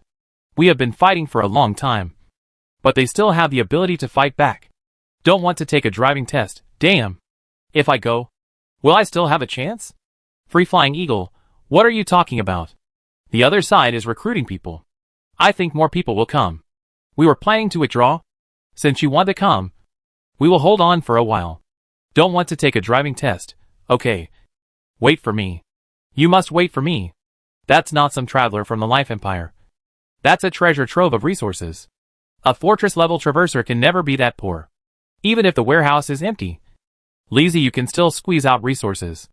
By demolishing the fortress's buildings, you can get basic resources. The enemy's dead people are top-quality soldiers and are all useful. This can't be missed. Li Ziyu's eyes were a little red. For a person who lacks resources, these travelers from the Life Empire are like people in the desert seeing a small puddle of water, or hungry people seeing Chinese fast food. Free-flying eagle. Have things in the wasteland been dealt with? Don't want to get a driver's license. That's about it. Demons are pretty hard to deal with. Free-flying eagle. Tell me about it. Don't want to take a driver's license test. Aren't you fighting? Why are you so inattentive? The free-flying eagle. I don't have to do it myself. Don't want to get a driver's license. Damn. You're right. That makes a lot of sense. Free-flying eagle. Tell me what is going on with the devil. Don't want to take a driving test. There is a space crack that connects to the demon world. You should know this. Didn't you take people back there? Free Flying Eagle, I know that. But didn't you say at the time that only lower-level demons could come over? Lower-level demons shouldn't ask you to go back. Right? Don't want to take a driver's license test. Yes. This time not only lower-level demons came, but also middle-level demons and upper-level demons. And I even saw Lord-level demons, which are really difficult to deal with. Free Flying Eagle, how powerful are Lord-level demons? Don't want to take a driving test, even if you tie us together. We may not be able to win. Free Flying Eagle, that's impossible. I don't quite believe it. You are a castle-level traverser at least. How can a Lord-level demon be that powerful? Don't want to take a driver's license test, really. I didn't dare to do anything. I only managed to defeat him by sneak attack using the ceiling magic circle. But it seems he holds a grudge against me. The Free Flying Eagle, you are so awesome. Don't want to get a driver's license, yeah. I feel the same way. Liziu and Batuba talked about what they saw and heard when they returned to the wilderness this time. And talked about things about demons. The huge undead castle rushed all the way to the coordinate location. Somewhere in the grassland. Nearly 20 mobile fortresses fought together, and had a great time. The roar of artillery fire, and the shouts of killing shook the sky. The mobile fortress continued to move, and attack the enemy. On the grassland below, countless warriors of various races were fighting desperately. The smaller party was the travelers from the Life Empire Alliance. And those surrounding and attacking them were the Wasteland Travelers Alliance. They had been fighting for almost a day. But the Wasteland Traveler Alliance still hadn't defeated the travelers from the Life Empire Alliance. This is how the battles between fortress-level traversers work. Everyone has means of attack and defense. There are very few people like Liziu. Everyone is equally matched and can't do anything to each other. This is the reality. Not to mention between fortresses. Even between castles and fortresses. Sometimes it is impossible to form an absolute crushing trend. Fortress-level traversers have many ways to preserve their lives. They may not be able to defeat castle-level traversers in a fight. But if they want to escape, they still have a great chance. Only very powerful or very strange races have the opportunity to easily kill the fortress level or crush them. The person behind the scenes is of a strange race. He told Liziu that his race is a puppet race. But Liziu still couldn't figure out what was going on with this puppet race. Liziu traveled day and night, and finally arrived at the coordinate point. Looking at the chaos in front of him, Liziu was shocked. It really opened my eyes. I have never seen such a grand scene. It would be nice if there was a video recording function to record everything. Spectacular. Much better than war movies. Before Liziu entered the battlefield, the huge figure of the undead castle had already been discovered by the wasteland travelers in the melee from a distance. Private chat. Great enlightenment. Damn. There's a big guy coming from afar. Should we retreat? Reinforcements from the Life Empire have arrived. Magic mirror. I have also discovered it. As for what to do, whether to retreat or fight, I will listen to Brother Batu. Dach Dao, Brother Batu. Please give me an idea. What should we do now? The Free Flying Eagle, they are not from the Empire of Life. Our boss is here. Dach Dao, boss? What boss? Brother Batu. Aren't you the boss? Magic mirror, yes. Brother Batu. What are you talking about? The Free Flying Eagle, I am not the boss. Don't talk nonsense. I am not even at the castle level. How can I be your boss? Enlightenment, castle level? Magic mirror, could it be the Lord of the Dead? Free Flying Eagle, yes. It is the Lord of the Dead. He is here. Don't want to get a driver's license. Don't be afraid. We are your friends. Sudden enlightenment, damn it. The Lord of the Undead. Magic mirror, damn it. Lord of the Undead. I am ugly but gentle, brotherly. It's all over if you act recklessly, teamer, brotherly. The man is in the Tower Aorigil, brotherly. Don't want to take a driving test. The fight is intense. Mark. Let me see who the enemy is. Free Flying Eagle, good. Batubu immediately launched an attack on the 5 Life Empire travelers. But his attack was not strong at all. And it was like tickling the fortress. The reason why his attack is weak is because it is used for marking. In the eyes of Liziu and others, the fortress of the 5 Life Empire travelers was shrouded in a layer of red halo, and was extremely clear in the dark night. Okay. It's my turn next. Death Song. Ready. Spit-type impact bomb. The spit-type impact SH. LS are being loaded. fired and ready to fire. The Undead's replies soon came through the soul network. The marks of Badbu are marked according to strength. The stronger the fortress, the brighter the red light. And vice versa. Main gun Fist of Annihilation. Reload Spear of Higanbana. Death Song. Aim and break that guy's shield for me. Li Ziyu chose the fortress with the dimmest red light and gave the order. Death Song immediately turned its gun around, aimed at the fortress chosen by Li Ziyu, and exploded with a loud bang. The Spit-type impact bomb was ejected, passed through the battlefield, and hit the fortress's magic shield directly. The artillery LS specially used for siege instantly caused cracks in the protective shield. Before the other party could react, 2 more Spit-type impact bombs fell on the protective shield, and dense cracks covered the protective shield. Reload the ammunition and install the armor-piercing cone. Li Ziyu chose new ammunition. The 2 armor-piercing cones were the last straw that broke the camel's back. The simple but powerful armor-piercing cone pierced through the magic shield and destroyed the energy nodes of the shield, causing the shield to collapse and turn into stars in the sky. The shield is broken. Fire! Li Ziyu gave the order calmly. The Fist of Annihilation shot the Spear of Higanbana into the air. The unfortunate traveler from the Life Empire encountered a long-range heavy fire attack before he could understand what was going on. The protective shield collapsed under the continuous attacks, and then a series of attacks fell from the sky. The entire fortress was in ruins, and houses collapsed. And this is just the beginning. Without the protection of the protective shield, all buildings were exposed to Li Ziyu. The most magnificent and largest building in the fortress must be the main building. Li Ziyu aimed at the tallest and largest building in the fortress and ordered Death Song to fire an armor-piercing cone to destroy it. One after another, the armor-piercing cones made a sound of breaking through the air and piercing through the buildings. All kinds of debris flew in the sky and smoke and dust rose up. The Life Empire Traverser fell into panic. He had been fighting with the Wasteland Traverser for a whole day, but had never received such a devastating attack. Chapter 382 Hunting Plan. Grassland Battlefield. They directly destroyed the protective shield of the Life Empire's Traversers and attacked the fortress buildings. The continuous attack stunned everyone present. The sound of artillery fire on the battlefield stopped, and the entire battlefield became quiet in an instant. One after another, armor-piercing spikes flew from afar and pierced into the main building of the fortress, making a rumbling sound. Unfortunately, the armor-piercing cone is the simplest means of physical attack and cannot explode. Although it can pierce the main building, it cannot destroy the main building. It can only pierce the main building with holes. Even so, it's scary enough. At this time, the travelers from the Life Empire noticed that a huge monster had appeared in the darkness of the grassland. He was surrounded and beaten by a group of fortress-level travelers before, and he fought hard, so he had no mood to pay attention to the movements around him. After shooting out dozens of armor-piercing cones, Li Ziyu gave up.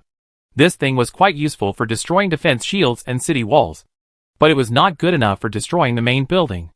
Just change to pointed bullets.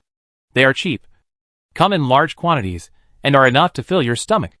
No matter what the time travelers on the battlefield thought, Li Ziyu would focus on a fortress and attack it fiercely, chasing it and not letting up. The attacks continued. The time traveler from the Life Empire was about to cry. How could the enemy's firepower be so strong? He quickly sent a message to his companions, asking them for help. But facing Li Ziyu's overwhelming attack, the others didn't dare to take any action at all. In other words, there was no way to take action even if they wanted to.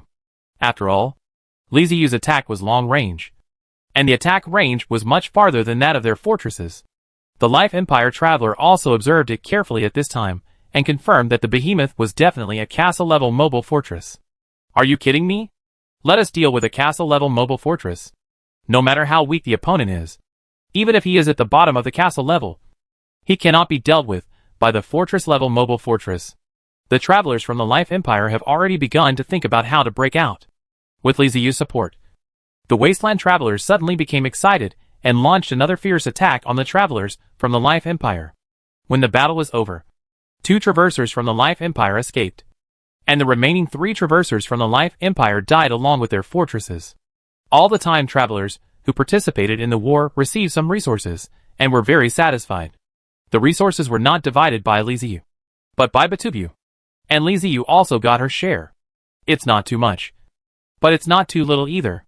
After all, there is some income. so I haven't lost anything. The other wilderness travelers dispersed, while Batubu, Aorigil, Aya, and Timur moved their fortress closer and connected it with Liziu's castle. Brotherly, long time no see. Brotherly, led by the undead. The four came into the castle and greeted Liziu excitedly. Liziu responded with a smile and motioned for them to find a place to sit down. After they sat down, Liziu asked, Aya, how have you been recently? Have you been chased and beaten again? Aya blushed and smiled awkwardly. I have been with Brother Batu recently, and no one dares to bully me. Liziu nodded and looked at Batubu, his face becoming serious. Brother Batu, the grassland is in such a mess right now. Batubu shrugged helplessly. Everyone is here for resources. The Life Empire's invasion is accelerating. I was thinking about cooperating with them before, but they look down on us and think we are a wild force and are not worthy of cooperating with them. Liziu's eyes widened. Oh boy. Wild forces? The atmosphere in the Empire of Life is quite distorted. We are all time travelers. To people from other worlds. All of them are thugs who come to rob their things. How can they be divided into wild forces? What is your Life Empire? It's nothing but a bunch of scattered soldiers and guerrillas. Batubu looked at Liziu's surprised expression and continued. In fact, it's not just the Life Empire. All large alliances are like this.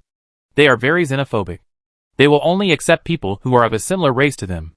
Liziu nodded. I see. They want privileges. The Life Empire has made it very clear that they don't want to cooperate. They want to fight us to the end.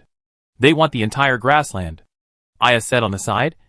Yes, that's what they think. They don't want it. But they feel that the grassland is theirs now. If we take some resources from the grassland, it would be like robbing them. Timur also spoke unhappily. Yeah, it's very bullying. I've encountered it before. I just got some resources, and I happened to meet someone from the Life Empire, and he actually told me to pay taxes. This excuse was quite novel. Liziu was very happy and asked the hot-tempered Timur, what did you say? Timur rubbed his head and said with a chuckle, I chased him all the way and beat him away. Several people burst into laughter at the same time. This was indeed something Timur would do. After restraining his smile, Liziu said to the others, since the Life Empire is so overbearing, then we should start a war and fight when necessary. I don't believe it. Let's fight to support the war. Batubu had a strange look on his face. Brotherly, this is a bit unlike you. In Batubu's heart, Liziu is a lazy person who usually doesn't take the initiative. Especially the Life Empire, which looks like a behemoth at first glance. If the other party offended Liziu, Liziu would never forgive him. But now he obviously planned to take action first. What happened? Are you stimulated? Liziu smacked his lips and said helplessly, we are poor and lack resources. As soon as he said this, he immediately attracted contemptuous looks from the people around him. Are you trying to fool a fool? They may lack resources. But will you? Liziu. Lack resources? Who would believe this if I said it out loud? The Lord of the Undead owns the entire wasteland and has people who specialize in business. How could such a person lack resources? Batubu and the others were just about to stick a little no-belief note on their faces. Liziu looked at the contemptuous eyes of several people, spread his hands and said, I really have no resources. I recently made some new things and squeezed out all the stocks in the warehouse. Batubu asked directly, so what did you come up with? The other three also stared at Liziu, with an expression that said let's see how you make it up. Liziu chuckled and said, I said I can grow mushrooms now. Do you believe it? Letter, you big head ghost. You are still growing mushrooms. Why don't you go to heaven? Come on. You are from the undead race, not some technological race. How can you say such things? Now the four of them looked at each other with disdain even more openly. You are so careless when making up excuses. What else is there worth hiding? I just despise you. So what? Timur scratched the corner of his mouth and asked curiously. Since you, Bossly, can grow mushrooms, why didn't you throw them away before? And let the two travelers from the Life Empire escape? What a reckless man. Liziu rolled his eyes and said unhappily, have you ever seen a tank fight with a mushroom bomb? Timur was stunned and said in a silly voice, isn't that crazy? Why do we have to throw mushrooms in a tank battle? Liziu pointed at his nose and asked, do you think I'm stupid? Would I throw a mushroom egg at you when you're besieging me and have the upper hand? Timur was stunned. He thought seriously for a long time, and then said with a look of sudden enlightenment, "That makes sense." Aya and Aorigil covered their faces. Batubu's mouth twitched before he asked Liziu, "The consumption of mushroom bombs is very high?" Liziu sighed and said with a wry smile, "How can it not be big? One mushroom bomb consumes an entire fortress. This is very vivid." Using other analogies, the people present may not be able to realize how much mushroom bombs are consumed. But when it comes to fortresses, they are very intuitive. After all, they are now at the fortress level. The consumption is indeed huge. No wonder Liziu said that she does not have enough resources. Batubu thought for a moment and said, "What do you think now?" Liziu didn't even hesitate and said directly, "Since the travelers from the Life Empire Alliance are unwilling to cooperate with us and have harassed us many times, I feel it's time to fight back. I plan to hunt down the travelers from the Life Empire." Listen to this. It's so domineering. Batubu and a few of their friends were very excited. They had finally waited until this moment. It's time to fight back. The size of the Life Empire is indeed very large. But that is the entire alliance. If it is distributed to various regions, the number of traversers will not be that large. Hunting the time travelers from the Life Empire Alliance will bring about their revenge. If you don't hunt their time travelers, you will always be bullied. How to choose is very simple. Just strike once to open the door. Then you can avoid 100 punches. Liziu was going to throw this punch. The lack of resources is real. And it is also true that we need to show off our muscles. We cannot let the Life Empire feel that our people are easy to bully. Hearing this, I immediately asked, "Brotherly, what can we do for you?" Liziu looked at everyone and smiled. "Help me collect information. I don't want to search the world for travelers from the Life Empire." Batubu nodded immediately and said, "Okay. Leave it to us. We are prepared for this. Those who cross the Wasteland Cross Alliance have always dangled on the grassland and encountered a lot of Life Empires. With their help, I want to know the situation of the life of the life of the life of the life. And I can still do it." After confirming that he wanted to do it with the Empire of Life, Batu and them left the castle, returned to their fortress, and said goodbye to Liziu. After Batu and them left, Liziu contacted the people behind the scenes again. Private chat. "Don't want to get a driver's license. What have you thought about it? Do you want to cooperate?" The person behind the scenes. 55 points is unreasonable. I feel 28 points is acceptable. Don't want to take a driving test. The boss is generous. So it's settled. You pay 2 and I pay 8. Sure thing. Behind the scene. You misunderstood. It's me 8. You too. Don't want to get a driver's license. Then just go with 55. Behind the scene. I give a step. 37 points. You 3. I 7. Don't want to get a driver's license. 55. Behind the scene. 46. This is the biggest concession. I hope you don't know how to do it. Do not want to take a driver's license. 55. Everyone is equal in front of resources. The person behind the scenes. Behind the scene. 1 shot and 2 scattered. I don't want to take a driver's license. Hey. I have allies to give information. What do you have? The person behind the scenes. Behind the scene. I feel that I can still cooperate. Don't want to get a driver's license. 55. Behind the scene. What about me? Okay. 55 is 55. You are responsible for attracting. I am responsible for killing. Don't want to get a driver's license. Okay. Seeing the person behind the scenes compromise, Liziu smiled triumphantly. If they don't want to cooperate, I will never force them. But the one who will suffer the most will be the person behind the scenes. The conditions that Liziu can offer are extremely attractive. He has Batubu and other helpers who can track the travelers from the Life Empire, keep track of their movements, and obtain their intelligence. The person behind the scenes is obviously fighting alone. Trying to kill the traverser from the Life Empire is like casting a wide net across the sky, which increases the difficulty exponentially. By cooperating with Liziu, the person behind the scenes can output steadily, and Liziu is enough to restrain the other party. No matter how you think about it, it's a win-win situation. Although a 55% split will cause considerable losses to the people behind the scenes, the quantity can make up for it. Liziu is curious. What kind of conflict behind the people behind the scenes with the Empire is? They have to engage in each other. Considering that the two are just collaborators and not friends yet, Liziu would not rashly inquire. But it doesn't matter. You'll know it once you get familiar with it. 1 month. It passed. The pair of combinations behind the scenes of Li Ziyu and the person behind the scenes can be described as famous on the grassland. There are only 5 mobile forts that they have been destroyed by the two. It's not that Li Ziyu and the people behind the scenes want to let the time travelers from the Life Empire go. It's mainly because after they destroyed several fortresses before, the time travelers from the Life Empire have learned their lesson and are determined not to fight a war of attrition with Li Ziyu. They start running when they see him, fighting while running. This makes it difficult for the person behind the scenes skills to hit effectively. Li Ziyu is helpless and can only settle for the second best, asking the other party for resources, and not killing him if he is given the resources. Therefore, every time a traveler from the Life Empire met Li Ziyu, they would abandon their resources and run away. The person behind the scenes is a bit dissatisfied with Li Ziyu's approach. His purpose is to destroy the crossing of the Empire of Life.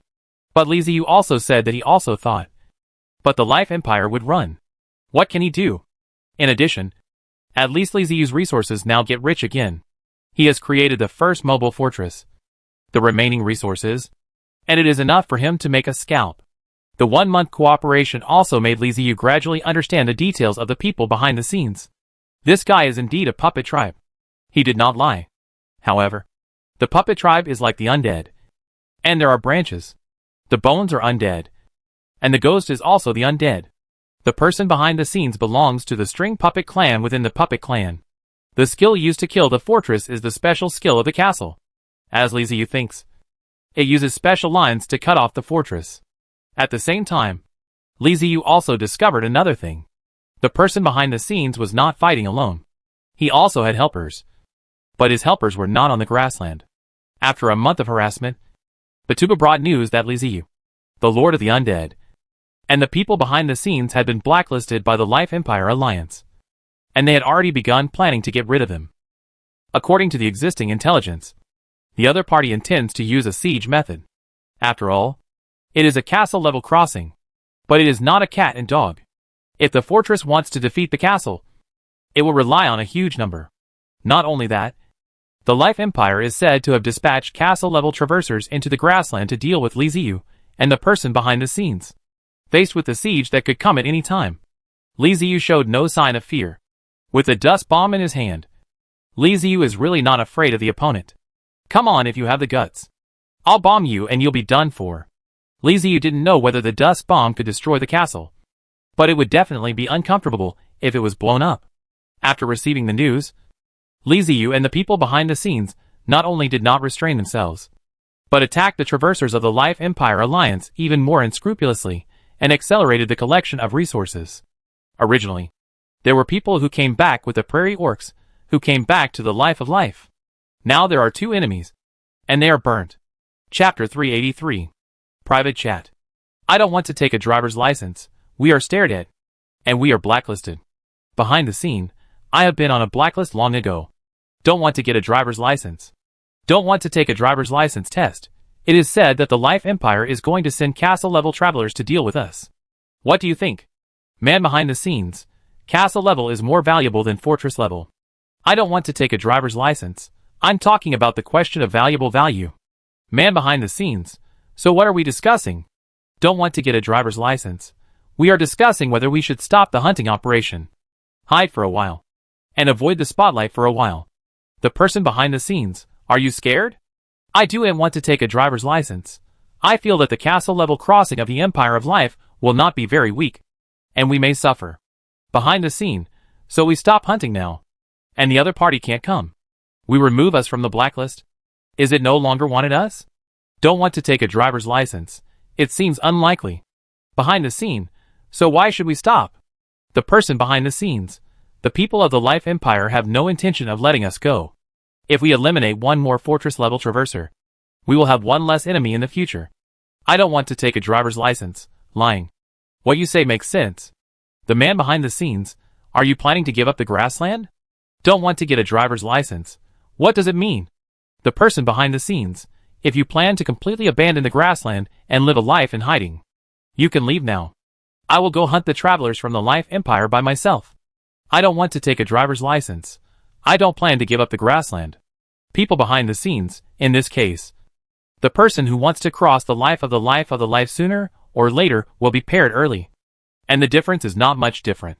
After communicating with the people behind the scenes, Li Ziyu felt that this guy was a talent. And the world was awake. When Batubu told him that the Life Empire was going to send out castle-level travelers, Li Ziyu's first thought was to hide. After all, the Life Empire Alliance is an old-fashioned alliance of time travelers. Li Ziyu would not believe it even if he were beaten to death if he said there were no masters in it. The opponent can run in a different world for so long. But it is not a fame. He and the people behind the scenes seem to have an advantage for a while. But in fact, they belong to the big bully, using the castle-level mobile forts to fight the fortress-class mobile fortress. Bullying. When the Life Empire Castle Cross class comes, it is likely that the situation will reverse. Staying out of the spotlight for the time being seems to be a good option. But the person behind the scenes reminded him that retreat is never a good option and facing reality is the right choice. If they give in today, the Life Empire will advance and gradually squeeze their living space. And the more they do so, the more they will be unable to defeat them. Resources are a necessary condition for becoming strong. If you retreat, it means handing over the resources to the travelers from the Life Empire. Once the other party obtains the resources, they will naturally become stronger. Thinking of these Li Ziyu, the person behind the scenes continued to hunt the people of the Empire of Life, and tried their best to collect resources.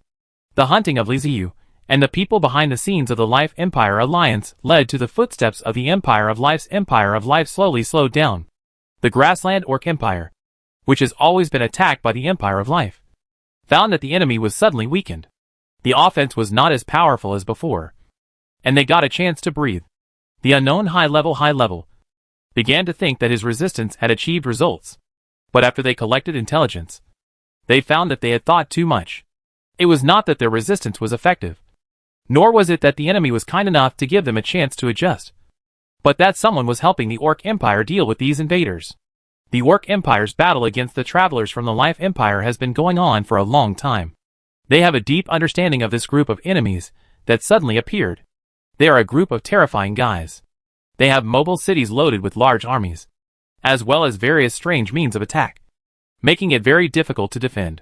This is not the most headache for them. The most headache is that these cities are weird. It is difficult to predict where they will attack the next time. And they can't fight. They will run, making the Orc Empire's army tired and intercepted. Many cities fell to these invaders. The other side will capture cities, but will not occupy them. Any city they capture will be looted, whether it is supplies or orcs. The other side will accept them all and take them all. This was unlike any invader the Orc Empire had ever encountered. In order to defend against the travelers from the Life Empire Alliance, the Orc Empire used all possible means. The effect was that it did temporarily block the Traverser's steps and slowed down their progress. But it did not stop them. The sudden appearance of an ally has made the top leaders of the Orc Empire extremely surprised. It is like a divine soldier sent from heaven. In fact, the Orc Empire had discovered a long time ago that there was another group of people on the grassland besides the group of guys who invaded them. These people, like the invaders, also had movable cities. But they did not attack the Orc Empire wantonly. Instead, they used a relatively gentle approach. Well, at least much gentler than the invaders. The top leaders of the Orc Empire suspected that the people who helped them were probably these people. Although they didn't know what the other party's purpose was, or why they wanted to help them resist the invaders. They didn't have many choices. In order to eliminate the invaders, the Orc Empire is willing to pay a lot to win over these people to become their allies. Sadly, they had no idea how to contact these people, and could only send out several delegations to search for allies on the grasslands. This is a gamble of life. If you find a person who travels through the wasteland, you have found your team. If you find the wrong person and find the one who traveled through the Life Empire, you will lose your life. It is difficult for the top leaders of the Orc Empire to distinguish who are allies and who are enemies. After all, they all have mobile cities, and the styles of the cities are different. You can only rely on luck. There are many dangers on the grassland, and the top leaders of the Orc Empire don't know whether they can find the other party successfully. The ancestors seem to be really blessing the Orc Empire, and they really found the traveler from the wasteland. Under the escort of the traveler, the delegation met Batubu and, in the past, mobile cities were their enemies. In the eyes of the orcs, they were terrifying existences. But now the delegation is here to form an alliance. And looking at the Golden Horde city before them, it is majestic and full of domineering power. The Orc Empire delegation that was led to the Golden Horde was composed of 6 orcs, led by an elderly fox man with white hair and beard. He looked kind, wore a hooded cloak, and leaned on a wooden staff as tall as a person. The adjutant of the delegation was also a fox man. But this fox man was a beautiful fox girl with lively eyes. There was a lot of charm between her eyebrows, and her every frown and smile was charming. The remaining 4 orcs are the twin leopard guards, masters of the leopard tribe. The twin leopard guards are very special leopard men. They are twins, but not ordinary twins. One of them is a normal leopard man, and the other is a cheetah in beast form. The 2 are born together and have a spiritual connection. Often such twin leopards are born. They will be selected by the Orc Empire and become a candidate for twin leopard guards. After a long period of training, the twin leopard guards will become powerful magic knights, similar to magic swordsmen, with powerful magical abilities and close combat capabilities. The delegation sent by the Orc Empire often use fox people as envoys. After all, fox people are famous for their intelligence and are more suitable for negotiations. After entering the Golden Horde, there were tall buildings everywhere, slaves everywhere. Hawking sounds were endless, and the city was bustling with activity. Looking at those buildings of different styles, the Orc Empire delegation had a strange feeling. They felt that the people here were more like the races on the grassland than they were. They were surrounded by the Xianu cavalry and protected in the center. On the one hand, they were afraid that other Xianu people would get too excited and kill these messengers. And on the other hand, they were also preventing the other side from causing sabotage. After escorting them all the way to the main hall, the Hydroxyl slave cavalry dispersed and left, allowing the Orc delegation to enter on their own. The old-fashioned fox man looked up at the glorious hall of Jinbai, coughing lightly. "Let's go. Let's go in." The other orcs followed the older fox man and walked into the main building. The main hall was very spacious, with a large chair placed in the middle, covered with thick animal skins. Bada was wearing a waistcoat and animal skin pants, the normal garb of an orc slave, with several ornamental chains hanging around his neck and a headband inlaid with gems on his head. He sat upright, watching the Orc Empire delegation entering the main hall. On both sides were armed Hydroxyslav warriors, their eyes following the movement of the Orc Empire delegation. If a normal person saw this scene, he would probably feel scared and feel like he was seeing barbarians. But the Orc Empire delegation felt it was completely normal. The orcs are the same. Batubu and his appearance not only do not scare them, but make them feel very friendly. The older fox stepped forward, lifted his hood, and bowed. The Orc Empire's envoy, the foxman Morimose, greets you. May your strength last forever, and may the spirits of the ancestors protect you. After Morimose introduced himself, the fox girl stepped forward, bowed and saluted, and said in a delicate voice, "The deputy envoy of the Orc Empire, the fox Moritia, greets you, and wishes you eternal glory and freedom like an eagle." It has to be said that it is very easy to gain favor with the fox people, whether it is the kind-hearted Morimose or the gentle and lovely Moritia. It is difficult for people to have a bad impression of them. Batubu's eyes stayed on Moritia for 2 more seconds, and he sighed in his heart that the fox people beauty was so charming and had such a hot body. He retracted his gaze and nodded slightly. "My companion said that you wanted to see me. Why did the Orc Empire send you?" Morimose said at a leisurely pace. "We are here to seek allies to fight against those invaders together." Batubu and Zyron knew who the invaders Morimose was talking about. They were the travelers from the Life Empire. Coincidentally, their enemies were also travelers from the Life Empire. So they nodded and said, "Can you represent the Orc Empire and form an alliance with us?" Morimose nodded seriously. "We are the envoys of the Orc Empire, and naturally represent the Orc Empire." At this point, Batubu felt the same way.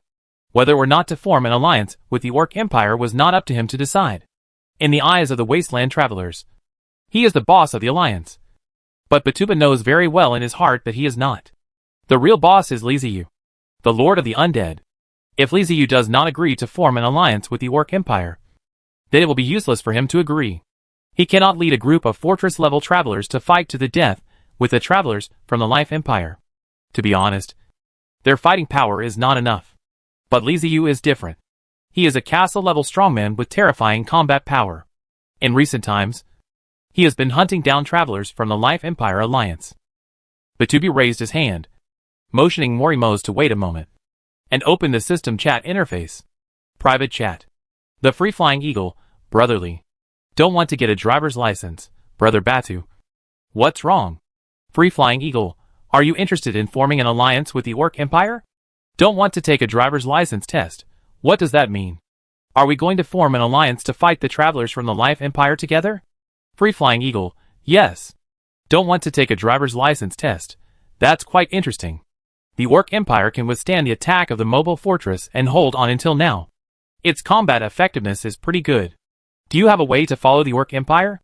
Free-Flying Eagle, what a coincidence.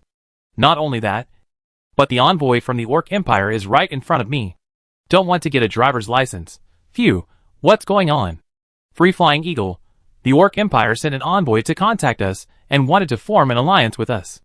Don't want to take the exam. Well, wait for me to think about it. Let's be careful and don't get cheated. The Free-Flying Eagle, okay. You think about it first. I will arrange for the delegation to stay here first. Don't want to get a driver's license. Okay. After communicating with Li Ziyu, Batubi turned off the system and looked at Morimo's. Morimo's was a little curious. The human in front of him suddenly became dazed and stayed in a daze for a long time, as if he was trapped in some kind of illusion. But he did not sense any magical fluctuations, although he didn't know what was going on with that human. Morima still waited patiently without any impatience at all. Batu and observed Morimo's expression were very satisfied. He said to him, Morimo's messenger, alliance is a serious matter. I can't make a decision for the time being. I need to consider the time. During this time I consider. You can live in the Golden Account Con City. As soon as Morimo's eyes lighted up, the other party was willing to consider to prove that the chance of success is very high. If the other party does not want to make alliances, just drive them away. Don't let them stay at all. So hurry up. Yes. I hope you can make a decision as soon as possible. We do know when the invaders will attack. Batubi nodded and raised his hand to signal the surrounding Hydroxyslab warriors to take the Orc Empire delegation to rest. Li Ziyu, who received the message from Batubu, was also thinking about this matter at this time. What he was thinking about was how to form this alliance, how to get a batch of resources from the Orc Empire, and whether he would be cheated by the Orc Empire. He was not surprised that the other party came looking for him. The other party had been fighting with the Life Empire alliance for so long, and he and the people behind the scenes were hunting down the time travelers from the Life Empire, which undoubtedly helped the other party. As long as you are not stupid, coming to them to form an alliance is a reasonable choice. Li Ziyu really did not expect to form an alliance with the Orc Empire. The Orc Empire was the indigenous forces, and Li Ziyu subconsciously ignored it. But the other party actually offered himself up. So this alliance has to be made. But not in vain. He bet that the Orc Empire didn't know what kind of relationship he had with the travelers from the Life Empire alliance. The other party does not have much to negotiate. They need their help. But on the surface, they don't need the help of the Orc Empire. In other words, this is not just an alliance, but also a request for help. It is the Orc Empire asking him for help. Since it's a request for help, it naturally can't be free. Right? That's something we can talk about. We need to get some resources and intelligence and so on.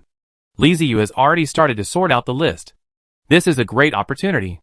If you don't want the resources now, when will you ask for them? After forming an alliance? Now that we have formed an alliance, it is hard to say whether the other party will give it to us. Now is the best time to make a request.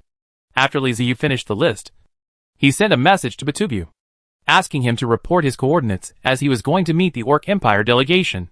By the way, let Batubu tell the Orc Empire delegation in advance that an alliance is possible, but it requires a batch of resources. If the other party agrees, he will go directly there. Chapter 384 Ancient Tree of Life. Communication with the Orc Empire delegation was unexpectedly smooth. The other party was more anxious than Li Ziyu had guessed, and they urgently needed a powerful ally. Batuba told Morimo's about Li Ziyu's desire for resources, and the elderly fox man agreed without any hesitation. Batuba found that when he said he wanted resources, Morimo's was obviously relieved. What they are afraid of is not that Li Ziyu wants resources, but that Li Ziyu does not want resources. If you want resources, then there will be interests, and the two can unite because of resources. If Li Ziyu does not want resources, the Orc Empire will be very worried, since Morisco has agreed to provide the resources. It is Li Ziyu's turn to appear next. The process in between was not a big deal. After Batuba gave Li Ziyu the coordinates, he rushed over and met with Morimo's and Mortia. They had a simple communication. Morimo's agreed to Li Ziyu's request for supplies. The two parties signed the contract smoothly, and decided to jointly fight against the Traversers of the Life Empire Alliance. The two sides will communicate what they have and share intelligence. The Orc Empire was originally the overlord of the Grassland. On the Grassland, they had many more spies than the Time Travelers. Although the mobile fortress can move around, there are still traces to follow. Before, they didn't have any particularly good way to deal with the mobile fortress. So even if they discovered the opponent, they were helpless. After forming an alliance with Li Ziyu, things are different. Li Ziyu can deal with the mobile fortress. The resources promised by the Orc Empire were soon delivered to Li Ziyu, along with intelligence about the travelers from the Life Empire on the Grassland. After seeing Morimo's off, Li Ziyu took Batubu and studied the information given by the Orc Empire. Batubu compared the information in his hands and found that the travelers from the Life Empire that he knew about were on the list, as well as a large number of travelers that he didn't even know about. He handed the information to Li Ziyu and said seriously, "I feel there is nothing wrong with this information. The Orc Empire really wants to cooperate with us." With Batubu, Li Ziyu felt relieved. He was afraid that the Orc Empire would do something strange and send him false information. Since the information is true, it will be easy. According to the information, he can deal with the travelers from the Life Empire more calmly, especially since he also got a lot of resources. The Grassland Orc Empire is very generous and provides abundant resources, enough for Li Ziyu to build another fortress clone. These resources are essentially free, and Li Ziyu expressed that she is very satisfied. The Orc Empire can be dealt with. He really gives resources to them without any ambiguity. Li Ziyu did not hesitate and directly put all the resources given by the Orc Empire into the first mobile fortress clone. The newly built mobile fortresses are all blank, except for a main building. There is nothing else. If you want the mobile fortress clone to have combat effectiveness, you have to keep filling it up. Main guns, secondary guns, and all kinds of other things have to be installed, just like his moving castle. Only in this way can the clone have combat effectiveness. But it is true that having a clone is equivalent to having a few more lives. If the castle is destroyed, he can choose to transfer to the mobile fortress clone and start over. Although the loss will be huge, at least your life can be saved. For the first mobile fortress clone, Li Ziyu plans to turn it into a war fortress, piling all kinds of weapons on it so that it can unleash tons of output during battle. Li Ziyu named him Iron Skull. The weapons installed on it are all mechanical weapons. The main gun is the Steam Guard Cannon. Steam Guard Cannon. Level, Main City Level. Main Gun. Category, Mechanical Main Gun. Introduction, designed and manufactured by Garud, a famous designer among the mechanical skeletons. He created the first generation of the Steam Guard Cannon, which is a powerful main gun. Garud had great expectations for his work, hoping that the weapon he designed could perform better on the battlefield. However, he seemed to have overlooked many things. Although the cannon has terrifying attack power, its weight is equally terrifying. The undead simply cannot get it to the battlefield. This thing is only suitable to stay in place and be a fixed cannon. P.S. Although the undead cannot move it, the mobile fortress can.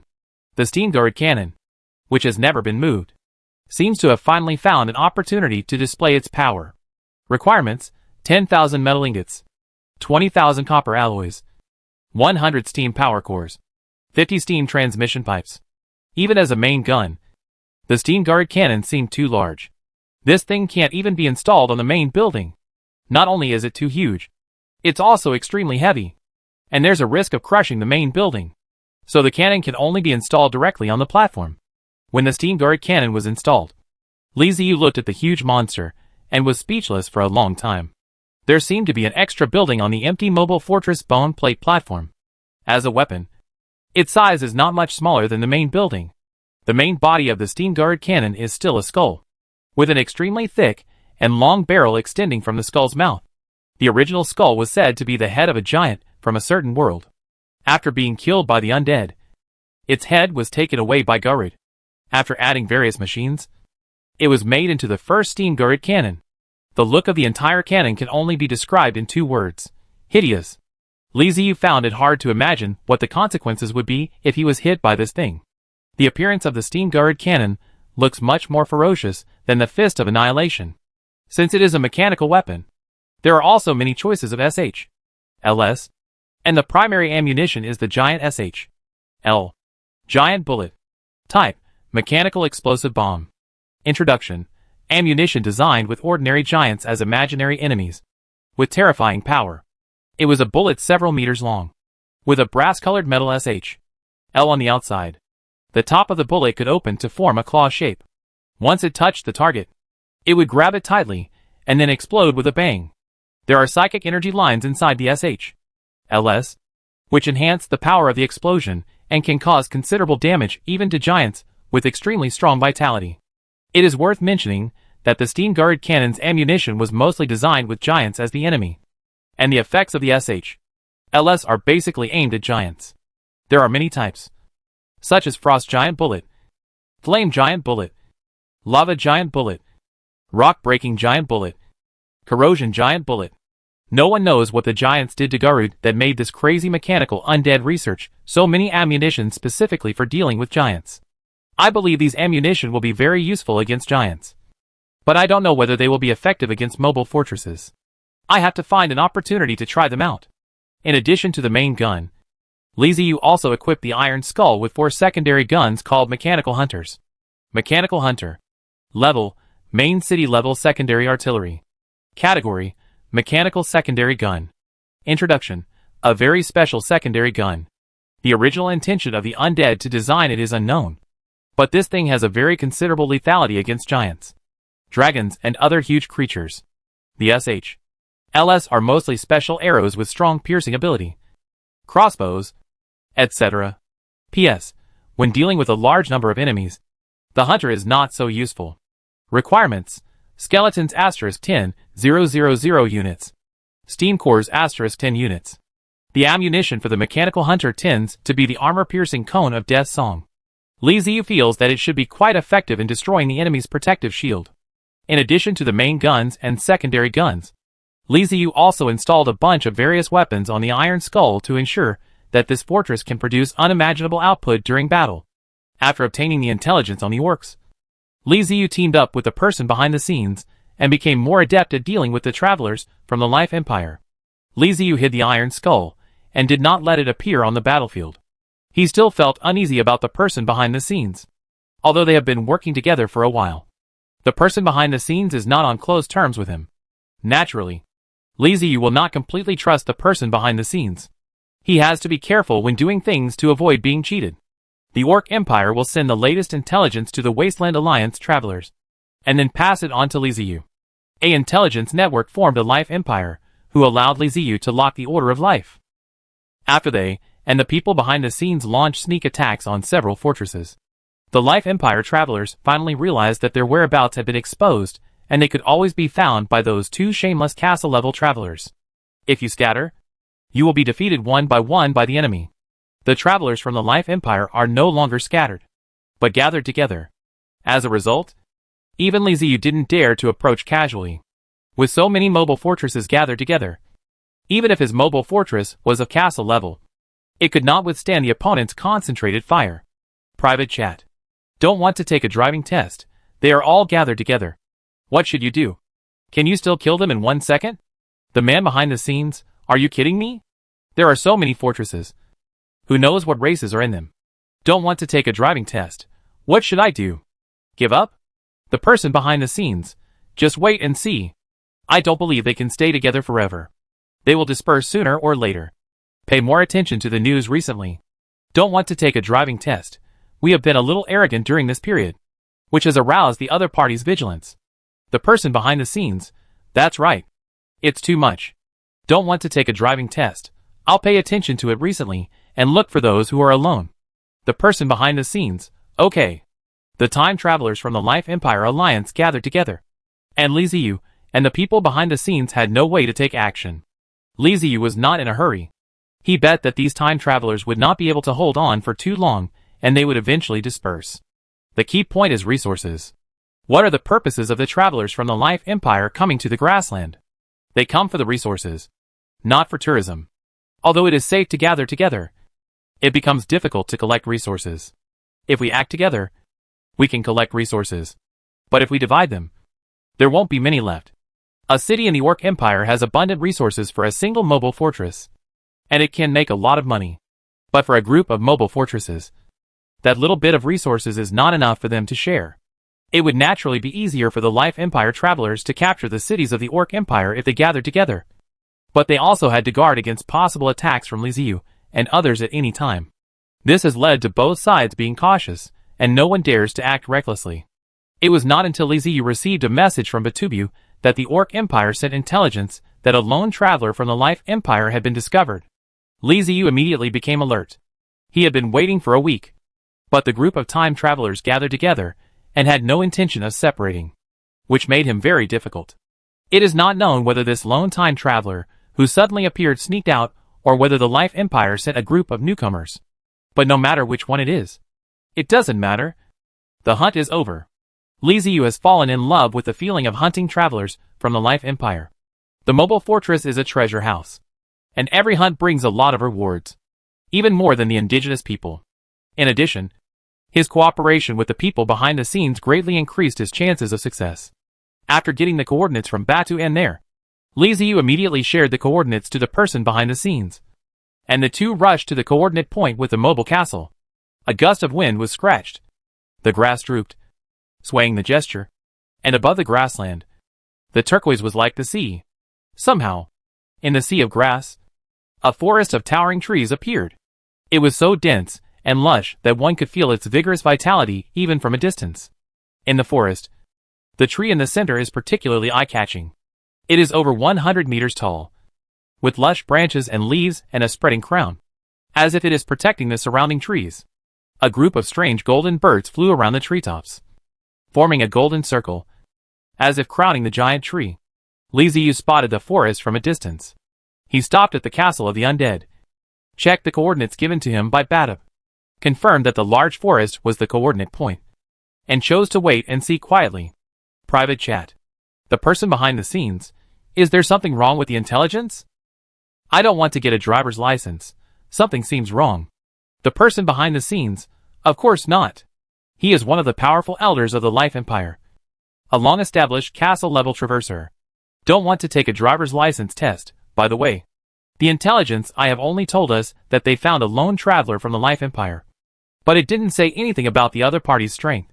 It seems that we ourselves assumed that the other party was at the fortress level. Don't want to get a driver's license. Wow. Is that forest so awesome? Share some info. The person behind the scenes, if I am not mistaken.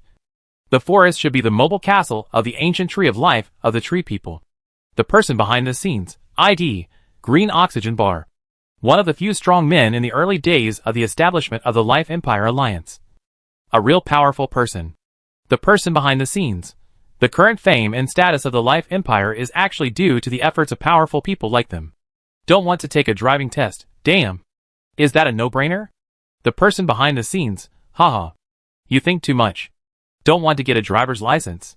Don't want to take a driver's license test. Are you so confident? Can the two of us beat the powerful elders of the Life Empire? People behind the scenes. No. I mean, this is not an iron plate. This is a titanium alloy plate. Don't want to get a driver's license. Shit. Don't want to get a driver's license. So should we quit now? The person behind the scenes. It's too late. The other party has discovered us. Don't want to take a driving test. Just discover it if you want. We are still quite far away. Person behind the scenes. I advise you not to think so. Liziu ignored the person behind the scenes. A veteran and powerful castle-level traverser. He had no confidence in being able to fight against him. Since you don't want to go to war, why don't you retreat quickly? Liziu immediately ordered the Undead castle to retreat.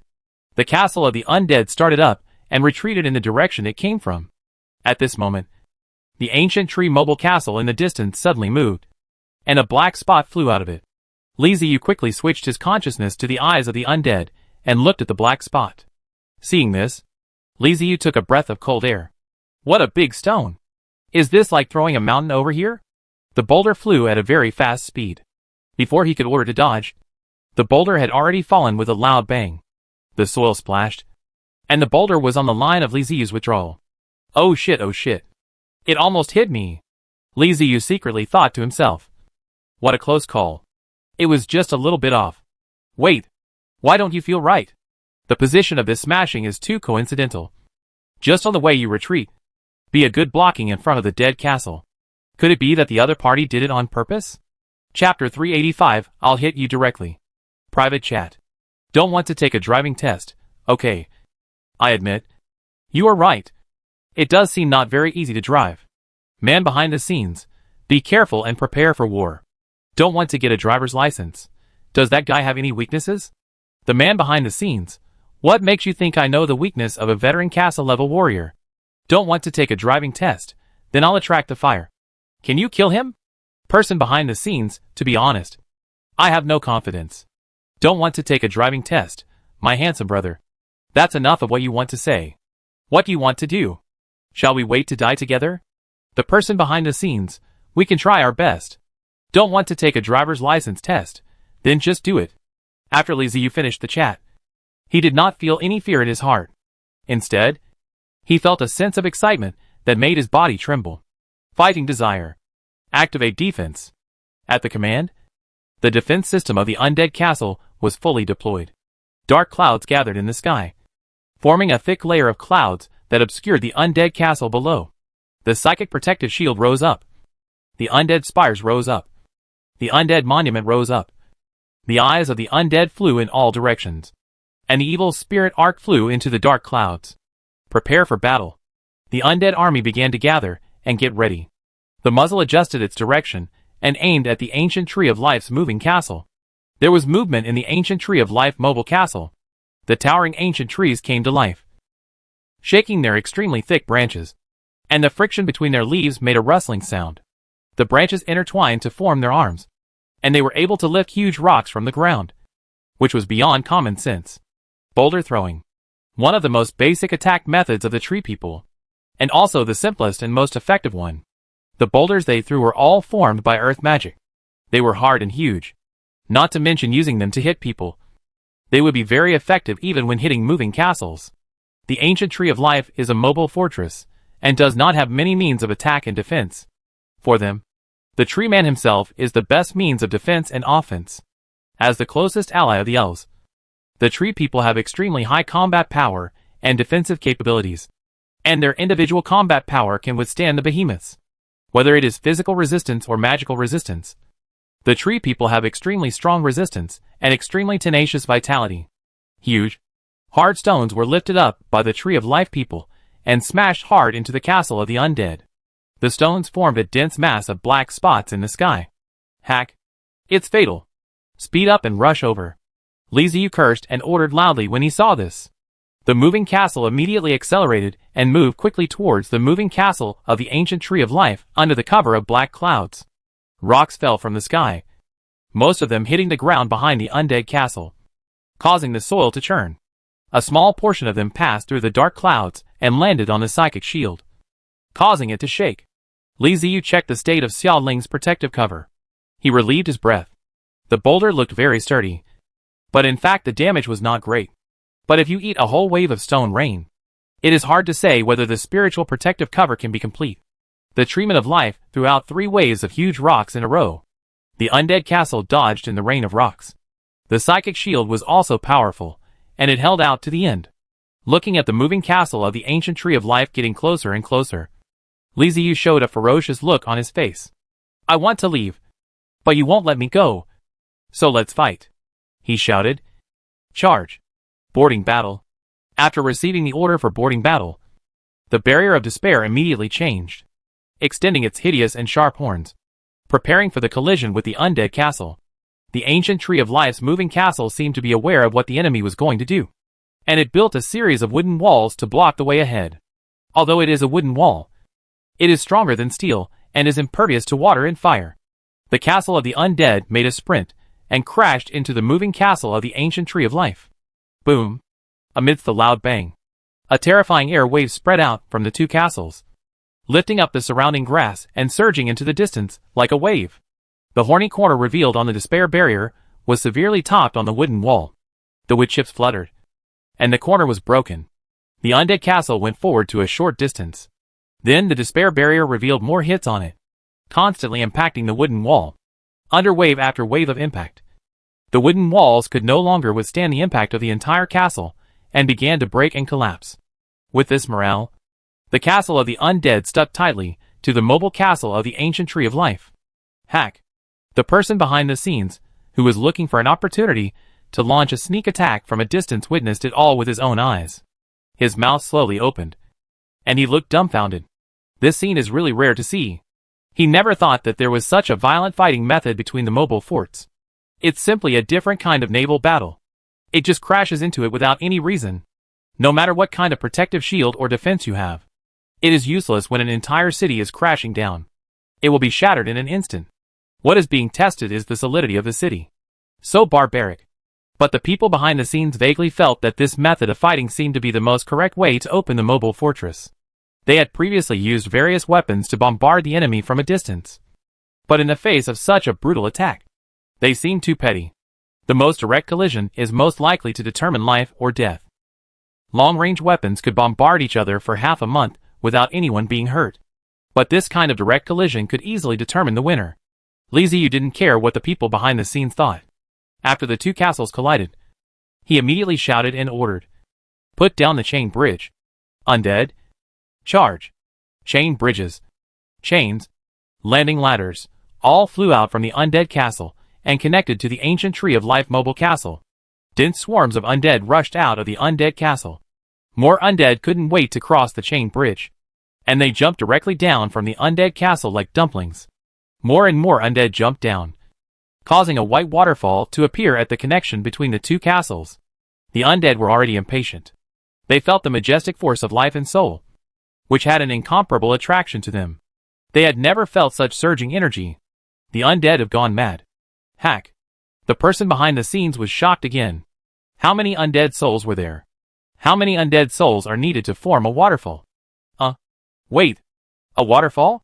Those undead ghosts jumped directly from the castle? Hiss. The undead race is too scary and too crazy.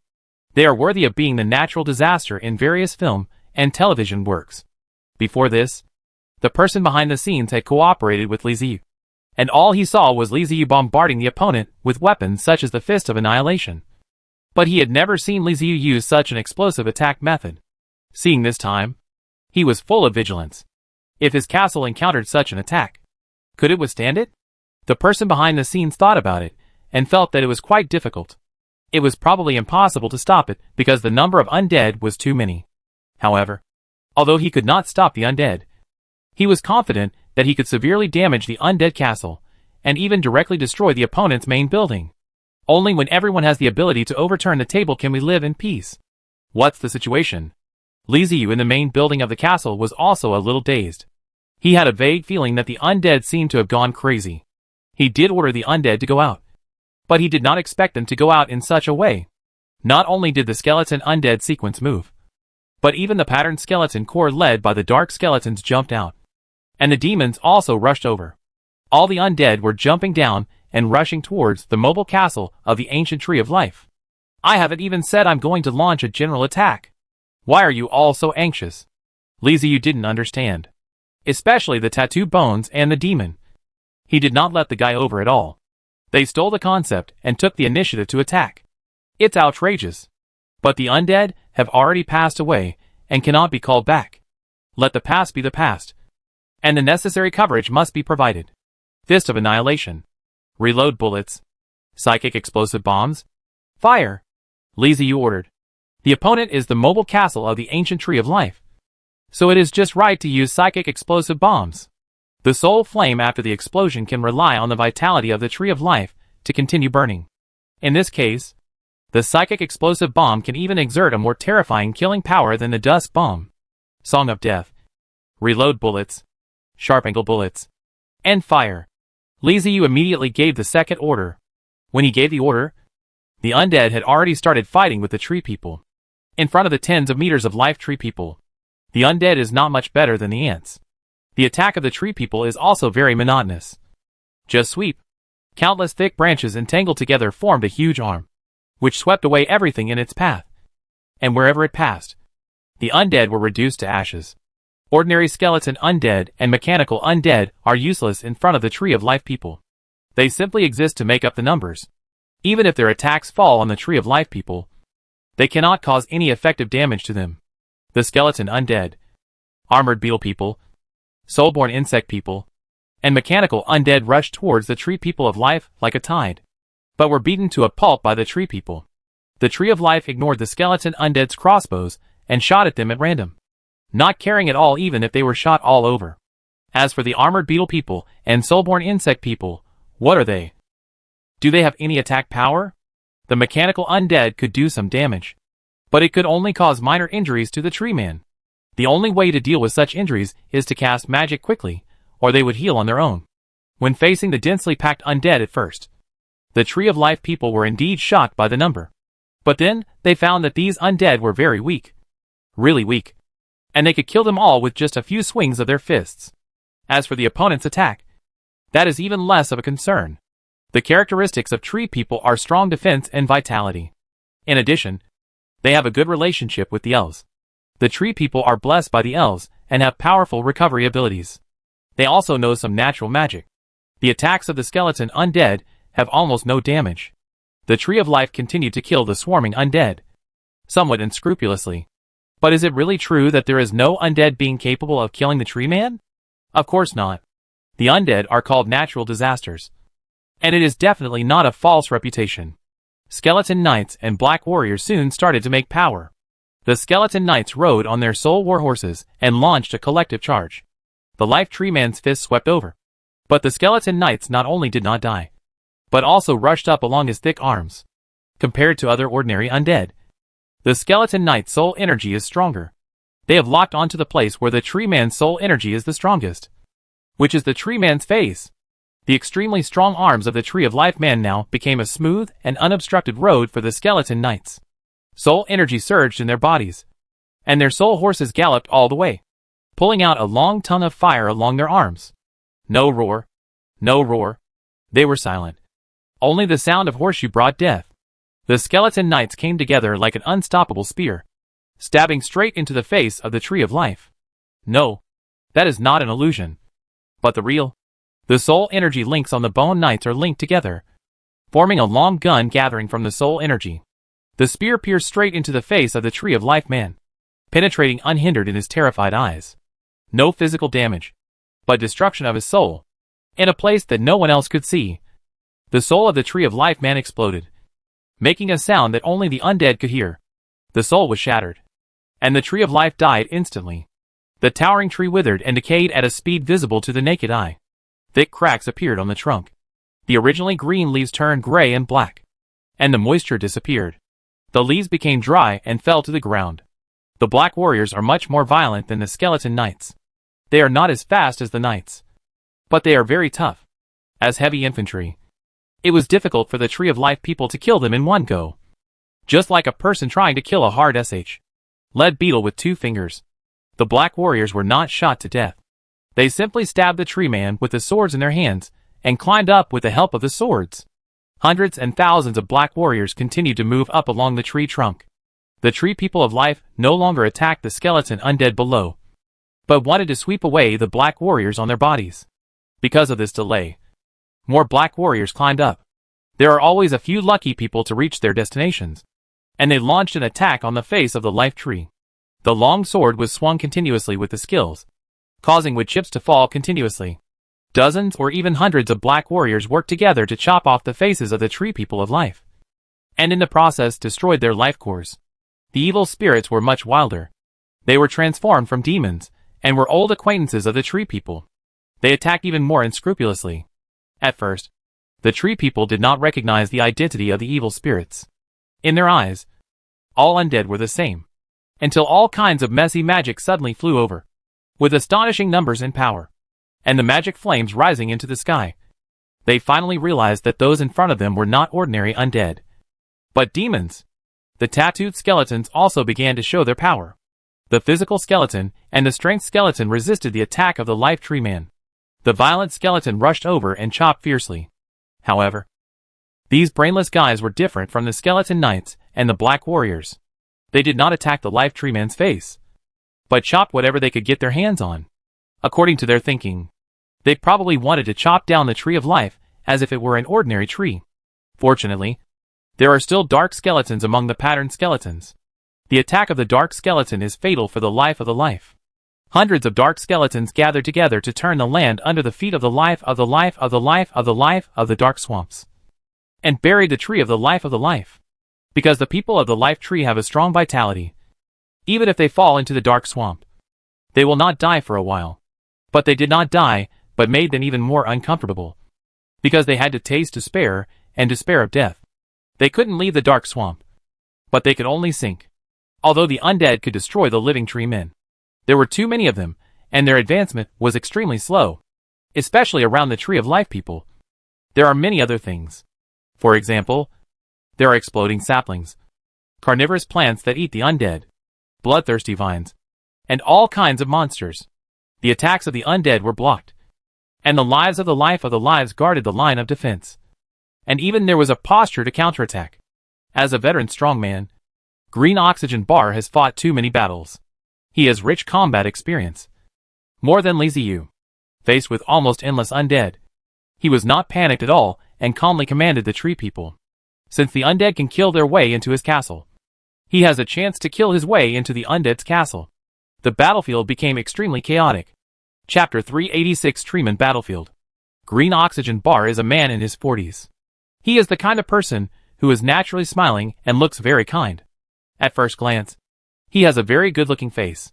Before the time travel, Green Oxygen Bar liked traveling, hiking, and lush green plants. The more lush the trees, the more he liked it. He believes that this is nature and the environment in which humans should survive. The air is fresh and the oxygen is abundant.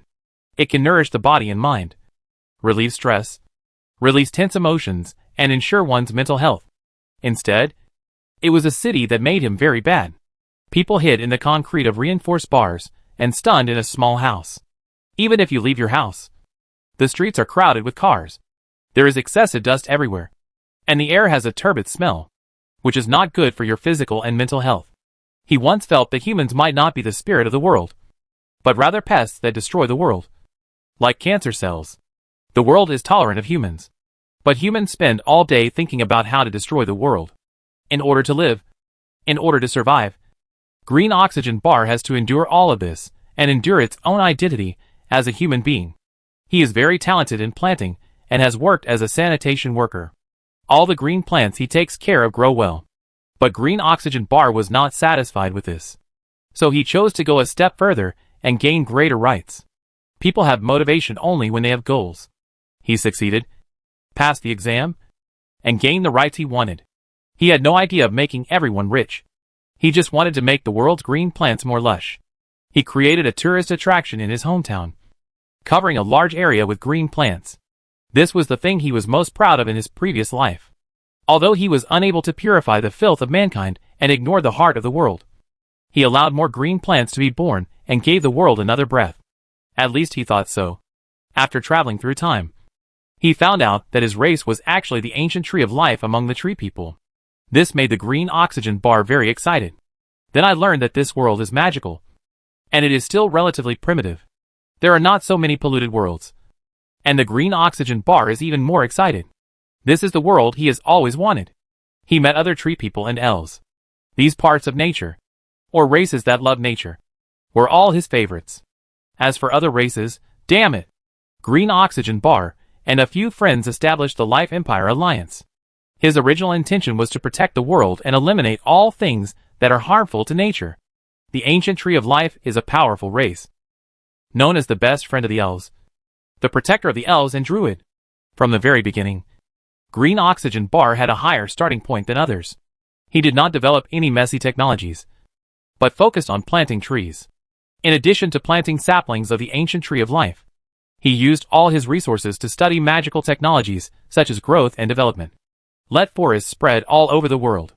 This is his dream. In fact, there is a large area in the Life Empire that is all forest, with towering ancient trees, flowers and plants everywhere, and lush vegetation. That is where the elves and tree people live. It is a Green Oxygen Bar created by a group of tree man lords.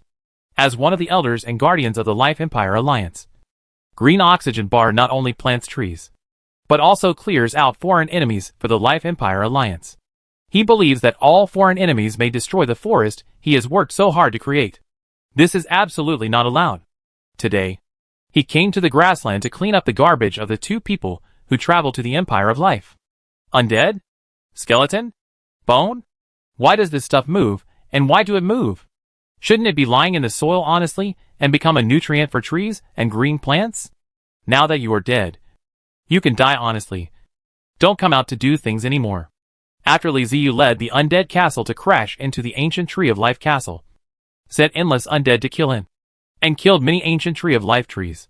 The smile on Green Oxygen Bar's face had long disappeared, replaced by gloom and coldness. Actually, you can't tolerate the trees.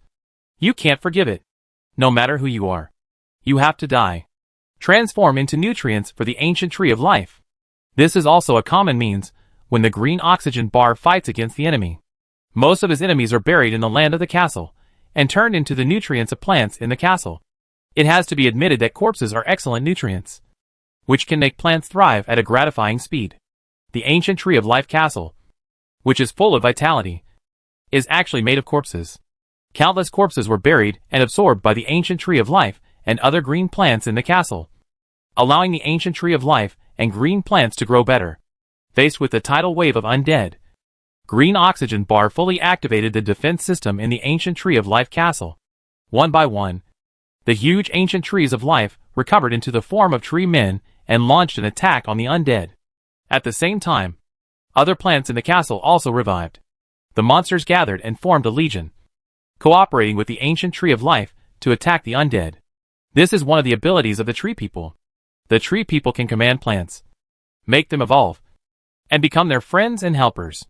When the battle comes, all plants will try their best to attack the enemy. Li Ziyu narrowed his eyes and looked at the battlefield.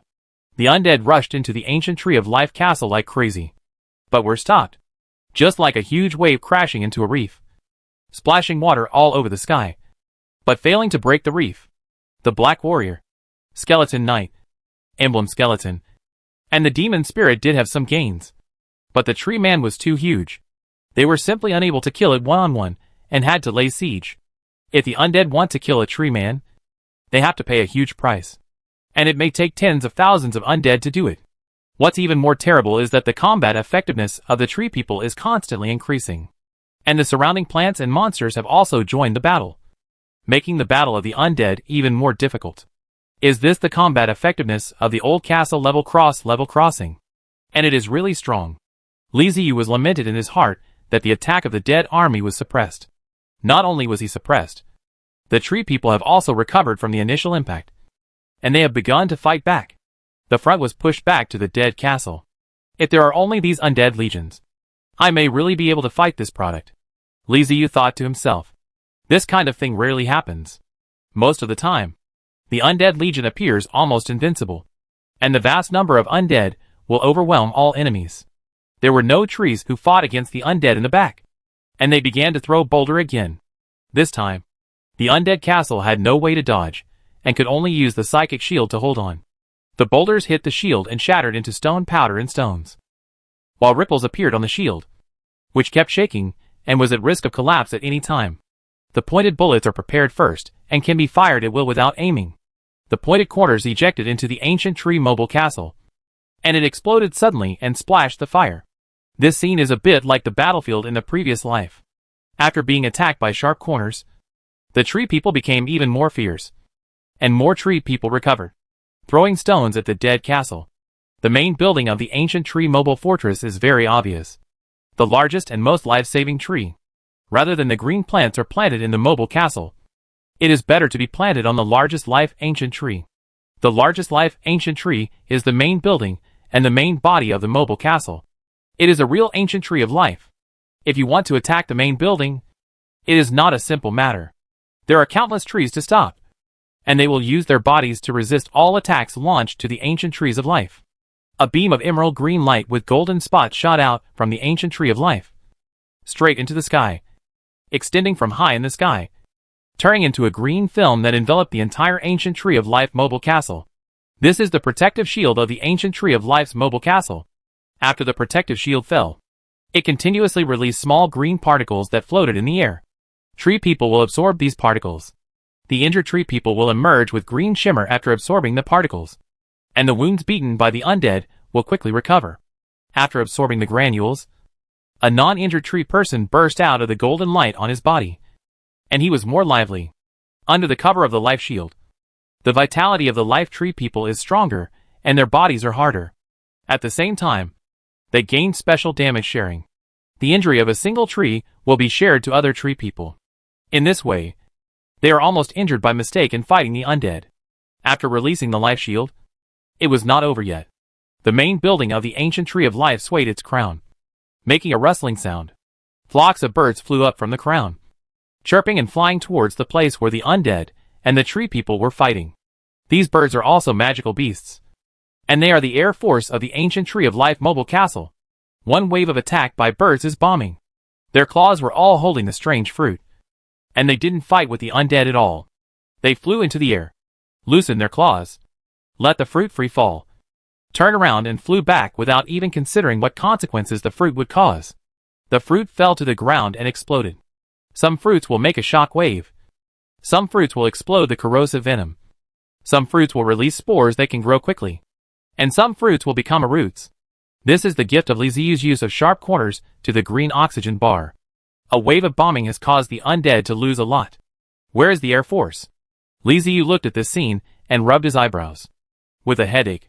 The air force is always difficult to deal with. It would be the same even if he had the Ark of the Ghost. After all, he only had one Ark of the Ghost, which was a strategic level weapon. If he wanted to deal with swarms of flying monsters, the Ark of the Ghost would not be enough. Flying monsters make their living by flying, and their flexibility in the air far exceeds that of vehicles like the Ark of the Ghost or airships. It is not an easy task to rely on ground troops to deal with flying monsters. They also have to deal with tree people. Green Oxygen Bar is also a modern person who traveled through time.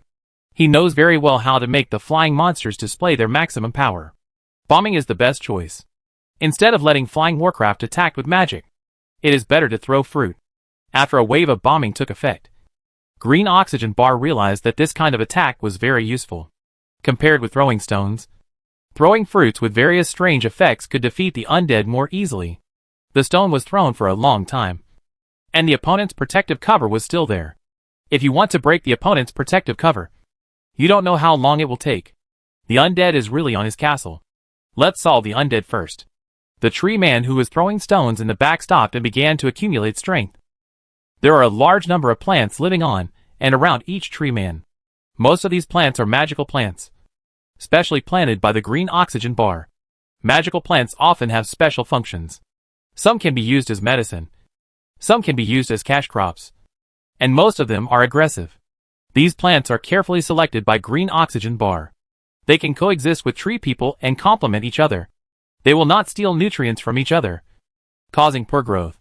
Now, all the tree people have to do is seek help and strength from these magical plants. They collected fruits and seeds, and after accumulating a wave, they threw them onto the battlefield. Compared to throwing boulders, throwing seeds is stress-free. All they have to do is wave their hands. Fruits and seeds were flying all over the sky and falling down in a scattering manner. Compared with the bombing of flying monsters, the tree people's scattering of fruits and seeds was unrestrained and arbitrary. They know very well that the seeds will not cause harm to themselves, and only the undead will be hurt. So there is no need to attack at all, and it is over. As for the monsters fighting with the undead, in war, there will always be casualties. Besides, the deaths of the warcraft were not in vain.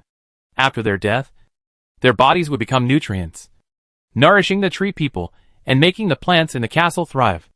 Isn't this the meaning of World of Warcraft's existence? Countless fruits. The seeds fell into the undead group. The effects of various magic effects broke out, and for a while, the undead could not resist, and it instantly injured a large number. Li Ziyu looked at the battlefield, which was now much emptier, and took a deep breath. Oh shit! Not only is there an air force, but there is also saturation bombing? This is going to cause big problems. The loss of a large number of undead made Li Ziyu look extremely ugly. Losing undead is a common occurrence, but even Li Ziyu cannot bear such a rapid loss. Those were all exchanged for resources.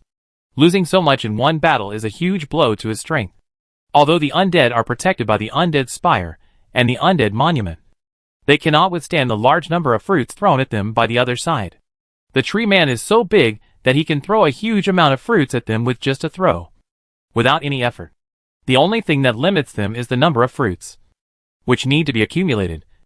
But who the H.L. knows how many fruits the other side has. If they continue to attack like this, not only will the low-level undead like the skeleton undead be wiped out, even the core battle sequence, like the Dark Knight, will not be able to withstand it. In particular, not only are some fruits explosive, some also have special effects. Li Ziyu observed through the eyes of the undead that there was a physical skeleton that withstood the explosion of the fruit. But after the fruit exploded, countless vines sprang out and tightly entangled the physical skeleton, making it impossible for it to move at all. The physical skeleton is a highly defensive pattern skeleton. Ordinary attacks have no effect on him. Instead, they will make him stronger and more resistant to attacks. But he has no way to deal with vines. After the vine entangled the skeletal bone, the root system immediately grew. And it looked very soft root system. But it could pierce a little bit into the physique skeleton and constantly absorb nutrients. As nutrients were absorbed, the vines quickly grew thicker, wrapping the skeleton more tightly, and completely turning him into a nutrient provider. The worst thing is that small bumps appeared on the vines, and buds were about to grow. A fully grown physical skeleton was killed inexplicably. Life and death are opposites. The undead were very cruel to other lives. But in front of the ancient tree of life, they seemed to have lost their former majesty, and were dizzy from being blown away by all kinds of magic fruits. With the help of the bombardment of magic fruits, the tree people became more powerful, and kept clearing the undead on the battlefield. Although there were still a steady stream of undead jumping out of the castle, and rushing to the battlefield, the tree people were not panicked at all. The situation reversed, and the undead fell into crisis. Chapter 387 No Need to Hide. Psychic Explosive Bomb is fully charged. The Fist of Annihilation is ready. Ready to launch at any time. Just as Li Ziyu's face was embarrassed, the news from the Soul Network immediately shocked him. Finally we can fire. He opened the system chat interface. Chat. Don't want to get a driver's license. Are you going to let me carry the castle alone? The man behind the scenes. No. I'm preparing to attack. Don't want to get a driver's license. How long will it take? Behind the scene. Ready is ready. But the opponent has a protective cover. My attack should not be able to break his life protective cover. And he can't attack the tree. Don't want to take a driving test. What if I can break the opponent's protective shield? The man behind the scenes. I can at least reduce the pressure on your front line. Don't want to take a driving test. Okay. That's what you said. I will try to break the opponent's protective shield. You just wait for the opportunity. The person behind the scenes. You don't need to remind me of this. You should break the protective shield first. It is enough to reduce the pressure on the front line. Li Ziyu did not plan to let the people behind the scenes take away the ancient tree of life in one wave like they did with the fortress. That is too unrealistic. This is a castle, which is much more powerful than the fortress. If it was taken down so easily, the opponent would not have survived until now. Li Ziyu gritted his teeth and said, Are you a life shield? That's great. Let's see what my psychic explosive bomb can burn like. He pointed at the light column that rose into the ancient tree, and ordered the undead to say, aiming at the light column and firing me. With an order, the little sun was shot out, and flew towards the direction of the light column. The people behind the scenes looked at it in the distance, and the corner of their mouths pumped. He had seen Li Ziyu's attacks before, so he was no stranger to this kind of little sun. In his opinion, this little sun couldn't even break through the fortress-level protective shield. So trying to break through the castle-level protective shield was no different from a joke. Where is the self-confidence of the Lord of the Dead? I dared to tell myself that after breaking the protective cover, let myself seize the opportunity. With an attack like this, what chance do I have? The people behind the scenes thought that Li Ziyu was going to launch an earth-shattering attack. But the result was just this. It's ridiculous. He absolutely did not believe that the psychic explosive bomb could break through the life shield. Not to mention that the people behind the scenes don't believe it. Even the green oxygen bar doesn't believe it. When he came, he had already done some investigation and learned a lot about Li Ziyu and the people behind the scenes from the travelers from the Life Empire. He was very familiar with their attacks. Although the opponent caught him off guard from the beginning and directly bumped into him, it was an explosive attack that he did not expect. But he did not suffer any loss in the following battle. Now you want to use this conventional method to attack me. Have you run out of tricks? The green oxygen bar smiled indifferently. The fortress-level mobile fortress could withstand such attacks, and could not break the defense. His own castle-level life shield was even more useless. He could just blow it up, and see what he could do. The small blue sun crashed into the light column without any hindrance at all. Boom! Exploded. Like a planetary explosion. A flat circle was formed. The terrifying shock waves spread out instantly. The rolling air waves lifted up the surrounding grass, and pushed it away. The root-like column of the life shield was like gasoline encountering a flame. It instantly ignited a blue soul flame, and spread toward the ancient tree of life below. After the beam of light was ignited, the soul flame began to spread, spreading to the entire protective shield, turning the entire protective shield into a sea of fire. Even Li Ziyu did not expect that the psychic explosive bomb could have such power. The people behind the scenes, and the green oxygen bar were even more dumbfounded. What the hell is this? The green oxygen bar slowly looked up at the top of the head. The soul was burning down the light along the light. It was only a matter of time to burn the ancient tree. The burning place has cut off the energy supply of the life shield. Under the burning of the psychic flames, the energy of the life shield is quickly exhausted, and flames are falling from the sky. This is impossible. I do not believe.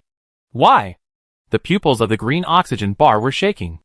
Could it be that there is a traitor in the Life Empire? Did they lie to me? In fact, the attack of the Lord of the Undead is extremely powerful. No, that's not the case. It can't be like this. A lot of travelers from the Life Empire were indeed killed by the Lord of the Undead and that guy. So it was impossible for them not to be angry.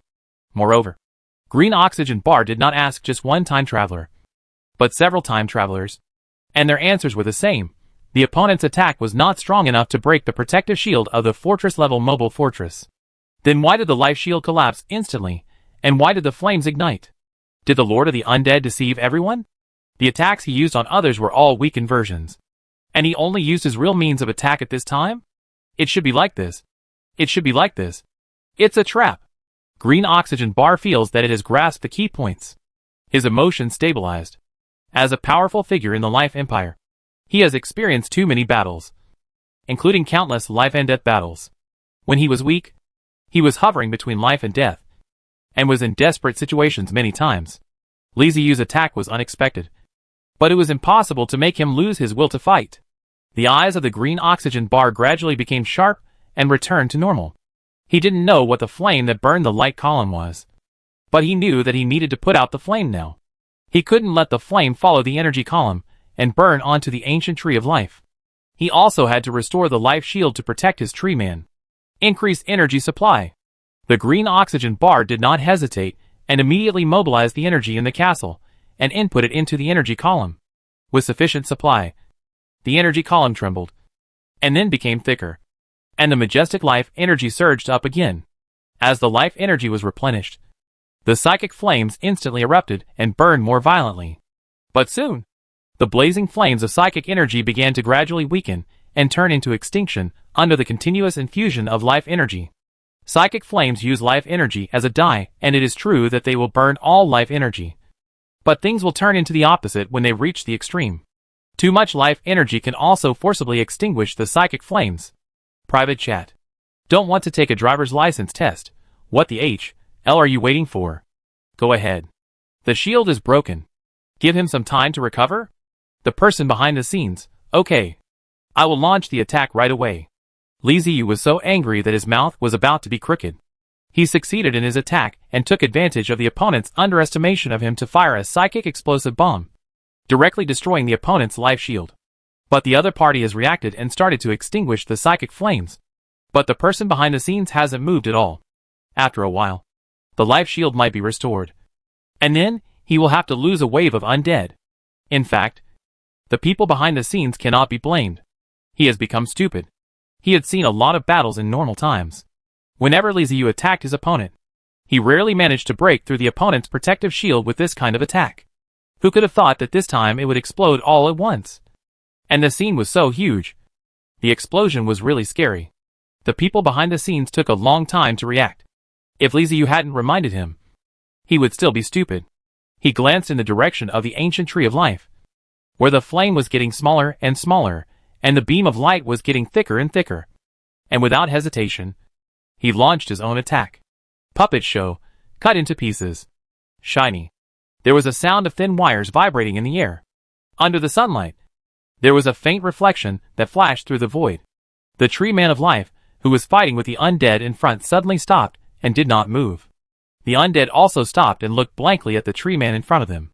The breath of life disappeared, and the soul began to dissipate. A leaf slowly fell from the sky.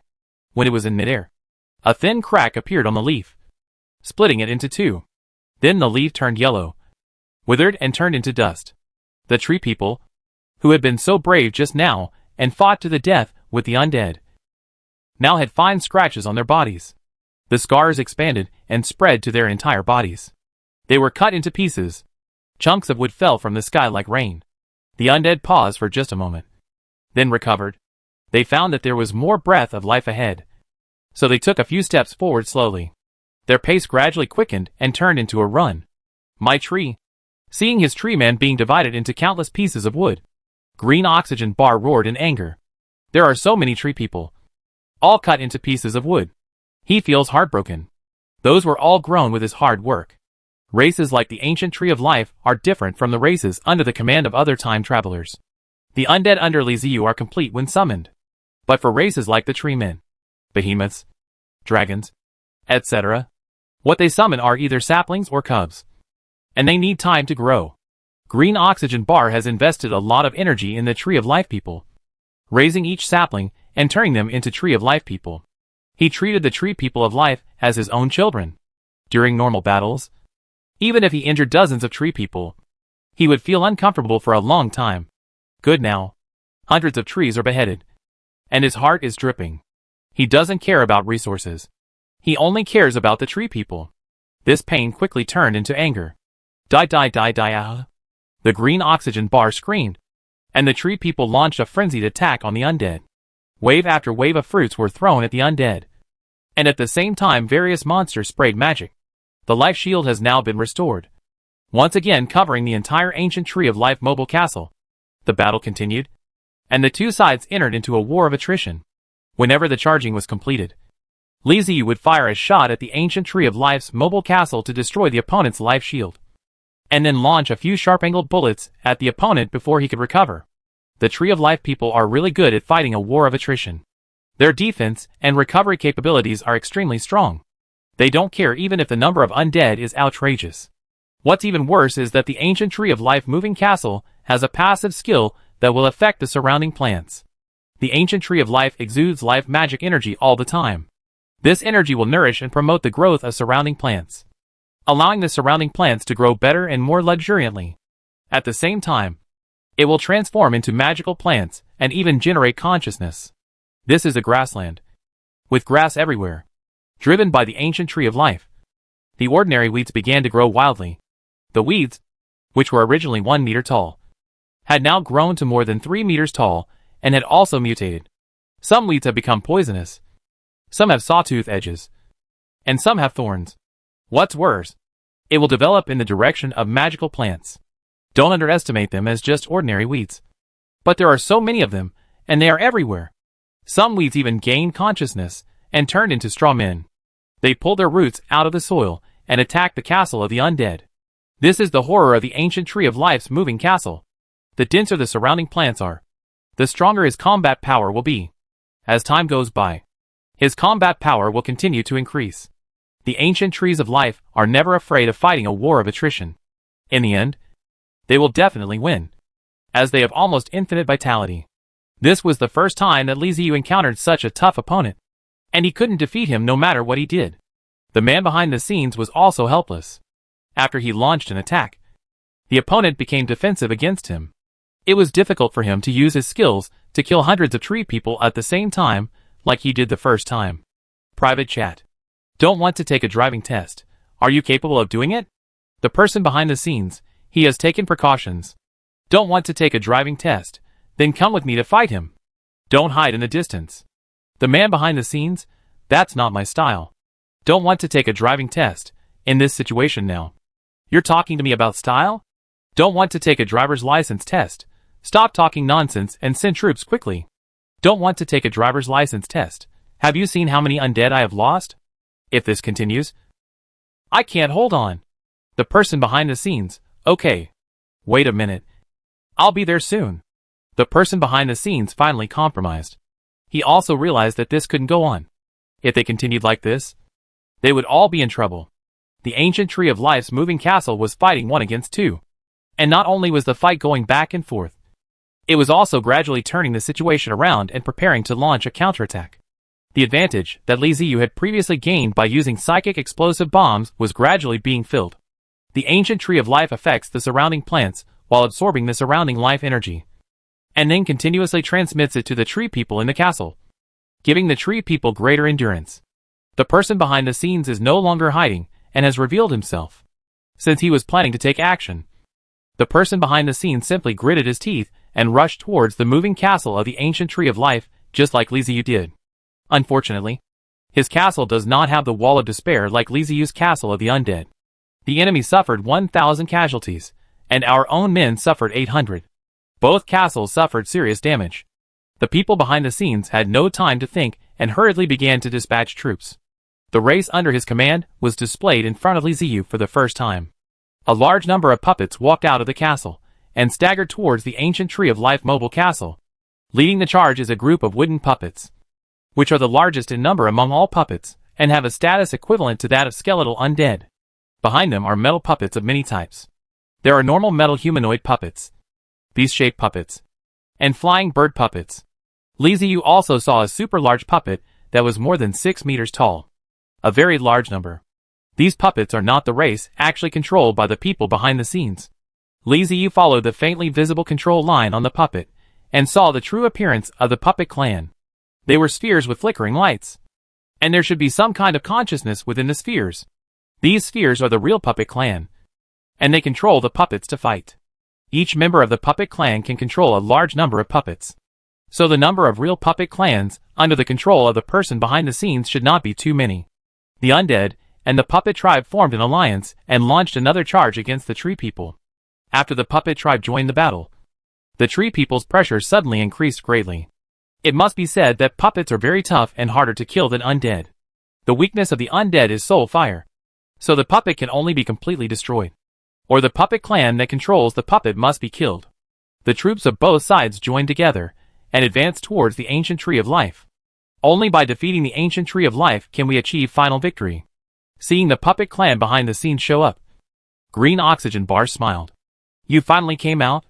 I waited for you a long time. Now I don't have to hide anymore. The Miracle of Life. The Boundless Forest. Chapter 388, Lost in Thought. Green Oxygen Bar was not surprised, but delighted when seeing the puppet clan's moving castle created by the man behind the scenes. He was just waiting for the other party to appear. He got news from the traveler from the Life Empire that there were 2 people on the other side. One was responsible for fighting them head-on, and the other was responsible for sneak attacks. Those who attack from the dark have extremely strong offensive power, and can destroy a fortress-level mobile fortress in one go. It is precisely because of this that many fortress-level traversers end up in failure. After Green Oxygen Bar knew this information, he kept a secret. Even though the undead were rampant and unscrupulous in his castle, even though he was furious, he suppressed his emotions. He was afraid that the person behind the scenes would launch a sneak attack. If he was attacked at a critical moment, he might die here. Another point is that he was afraid that the people in the dark would run away. So he forcibly eliminated the undead. When the other party saw that things were not going well, they turned around and ran away. It was really difficult to chase them with his castle. One of the flaws of the ancient Tree of Life's moving castle is its speed. Because it is a plant-type moving castle, its vitality, defense, etc. have been enhanced. But its speed has been restricted. The Green Oxygen Bar's moving castle is slower than most fortresses, and is not even as fast as a fortress-level castle. If they want to kill the person in the dark together, Green Oxygen Bar can only wait until the person in the dark jumps out himself. Now, the person in the dark has finally jumped out, and he no longer has to endure it. Miracle of Life. Boundless Forest. The special magic skill of the ancient Tree of Life's moving castle. After use, the ancient Tree of Life will release tremendous life energy, using magical power to give birth to surrounding plants, while summoning a forest of tree people into this world. Green life energy swept out from the ancient Tree of Life's mobile castle. Above the ground, tender sprouts broke through the soil. grew in the wind, and became saplings at an astonishing speed, then became thicker and taller. Li Ziyu and the people behind the scenes were stunned when they saw this strange phenomenon. They didn't expect that the green oxygen bar had such a trick up its sleeve. But it's normal to think about it. As a veteran strongman, if he didn't have some trump cards, he wouldn't be alive today. The rapidly growing trees transformed into ordinary tree men, surrounded the undead castle and the puppet castle, and launched an attack on the two castles. Li Ziyu and the people behind the scenes did not sit still and wait for death, and immediately fought back. Fortunately, the tree people summoned by the boundless forest were not life-giving tree people, but just a group of ordinary tree people, which were much easier to deal with than life-giving tree people. The number is just a bit large, and they are still being born continuously. Private chat. The person behind the scenes, I was careless. I shouldn't have run out so rashly, and let the green oxygen bar guy trick me. Don't want to take a driving test. Did you know he has this skill? The person behind the scenes, well, I know that green oxygen bar has been famous for a long time, and a lot of information has been leaked. This trick is the magic skill of his moving castle, called Endless Forest. Don't want to take a driver's license test. Isn't this the tree man summoning technique? The name is quite domineering. The person behind the scenes, this is not a simple treeman summoning technique. The boundless forest is not that simple. Haven't you noticed that after fighting for such a long time, the number of treemen hasn't decreased at all? Don't want to take a driving test. If you hadn't told me, I wouldn't have noticed that the tree man appeared quite quickly. The man behind the scenes, initially. A forest is summoned, and the forest will transform into tree people. Then the life energy will cover the entire forest area, forming a halo-like effect. As long as the castle has enough energy supply, tree people will continue to be produced. Don't want to get a driver's license. Super treeman summoning technique. Don't want to take a driver's license test. It's not a big problem. Energy is not infinite. As long as we destroy the tree people fast enough, his energy will not be able to catch up with us. The person behind the scenes, you are quite optimistic. The person behind the scenes, boundless forest is one of the main skills of green oxygen bar. It is a conventional ultimate skill, and also the most criticized skill because it is very buggy. The first stage is the tree man. The second stage is the magic plant. The third stage is the wood elf and forest elf. And the fourth stage is the evolution fruit. Don't want to take a driving test. You can't be that abnormal. Right? It's still the first stage? The person behind the scenes, what do you think? Otherwise, how could the boundless forest become the signature feature of the green oxygen bar? Don't want to take a driver's license test, good man. If he uses this skill in every battle, who can be his opponent? The person behind the scenes, no. No matter the cooling time or the energy consumption, green oxygen bar cannot use this skill recklessly. After he uses it once, he needs to recover for a long time. The person behind the scenes, but since green oxygen bar has used this trick, our chance has come. Don't want to get a driver's license. How to say it? The person behind the scenes, after using this trick, the energy of the ancient tree of life will be mainly concentrated in the forest. It will not stop supplying energy until the enemy is killed. Once the boundless forest is opened, either the enemy will be killed, or the energy of the ancient tree of life will be exhausted and the forest will disappear on its own. I don't want to take a driver's license test, so I still have to consume it. The person behind the scenes, yes. You are right. As long as we kill them fast enough and exhaust the energy of the ancient tree of life, we can win this battle. Having said that, Li Ziyu understood. When it comes to attrition warfare, is there anyone who knows this better than the undead? Along the way, which battle did Li Ziyu fight that was not a battle of attrition? The person behind the scenes, half each. Let's do our best. Don't want to take a driving test, okay. But don't be lazy. If I find out that you are being lazy, I will get angry. The person behind the scenes, I don't want to die yet. After finishing the chat, the person behind the scenes stretched. His eyes became sharp, and he began to give orders. Countless thick and thin, long and short silk threads were launched from the puppet mobile castle, constantly cutting the approaching tree people. The tree people summoned in the first stage of the boundless forest don't even throw stones. They rely entirely on their physical strength and power to attack the enemy. Their attack methods are simple and easy to deal with. Silk threads like the one in the puppet moving castle can easily kill tree people on a large scale. On the other side, the undead also started to move. Li Ziyu dispatched a part of the undead to deal with the tree people in the forest. This did not prevent him from using troops against the mobile castle of the ancient tree of life. Anyway, there were still many low-level skeleton undead, armored beetle people, and soulborn insect people. Using the eyes of the undead to observe the person behind the scenes, he found that the other party was indeed cleaning up the tree people seriously. Li Ziyu nodded with satisfaction. Since the other party is putting in so much effort, we have to be more careful as well. For example, aiming the fist of annihilation at the tree man. It is good to use spiritual burst to deal with the tree people. It mainly relies on the soul flame to burn the tree people to death. The flame cannot be extinguished and will continue to burn. As long as the tree people appear, the flame will continue to burn. Using this method, you can consume the energy of the ancient tree of life more quickly. The psychic explosive bomb exploded among the tree people. Dozens of tree people disappeared in an instant, and the soul flame splattered everywhere. The surrounding tree people were infected by the soul flame and immediately caught fire. Although the tree people in the forest cannot compare with the tree people of life, their vitality is equally majestic and powerful. The soul flame cannot burn them out in a short time and can only continue to burn. Tree people are dull and have almost no sense of pain. Even if their bodies are burning with soul flames, it will not stop them from fighting. The tree people in the forest are quite dense, and they are very close to each other. If one tree person is ignited, many tree people will also burn. Li Ziyu looked at a group of tree people who were on fire and still fighting the undead, and once again ordered to prepare psychic explosive bombs and continue the bombing. The name of the skill is Endless Forest, and the coverage area is quite large.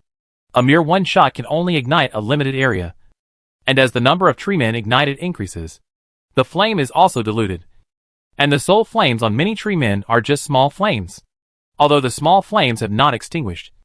But if you want to become a fire that can ignite the tree people, you have to wait a long time. You must constantly absorb the life of the tree people to become more and more prosperous. Li Ziyu had to fire a few more shots to make the fire bigger. He didn't dare to keep bombing the tree people in the forest, not because he was afraid that the soul flames would burn him. Soul fire is useless against the undead, who can stand in soul fire and remain unharmed. In a sense, flames like soul blazing and the soul fire of the undead are of the same origin. Even if they cannot be absorbed, they will not harm each other. The reason why we can't keep bombarding the forest is because we have to deal with the moving castle of the ancient tree of life. The ancient tree of life's mobile castle is protected by a life shield that cannot be broken by ordinary ammunition. Li Ziyu has tested the spitting impact SH/LS of the secondary gun death song and found that they have almost no way of causing damage to the life shield. This thing is much stronger than the protective shields of other fortress-level mobile fortresses. Life energy is endless and flowing. When ordinary SH/LS hit it, the energy is instantly dispersed.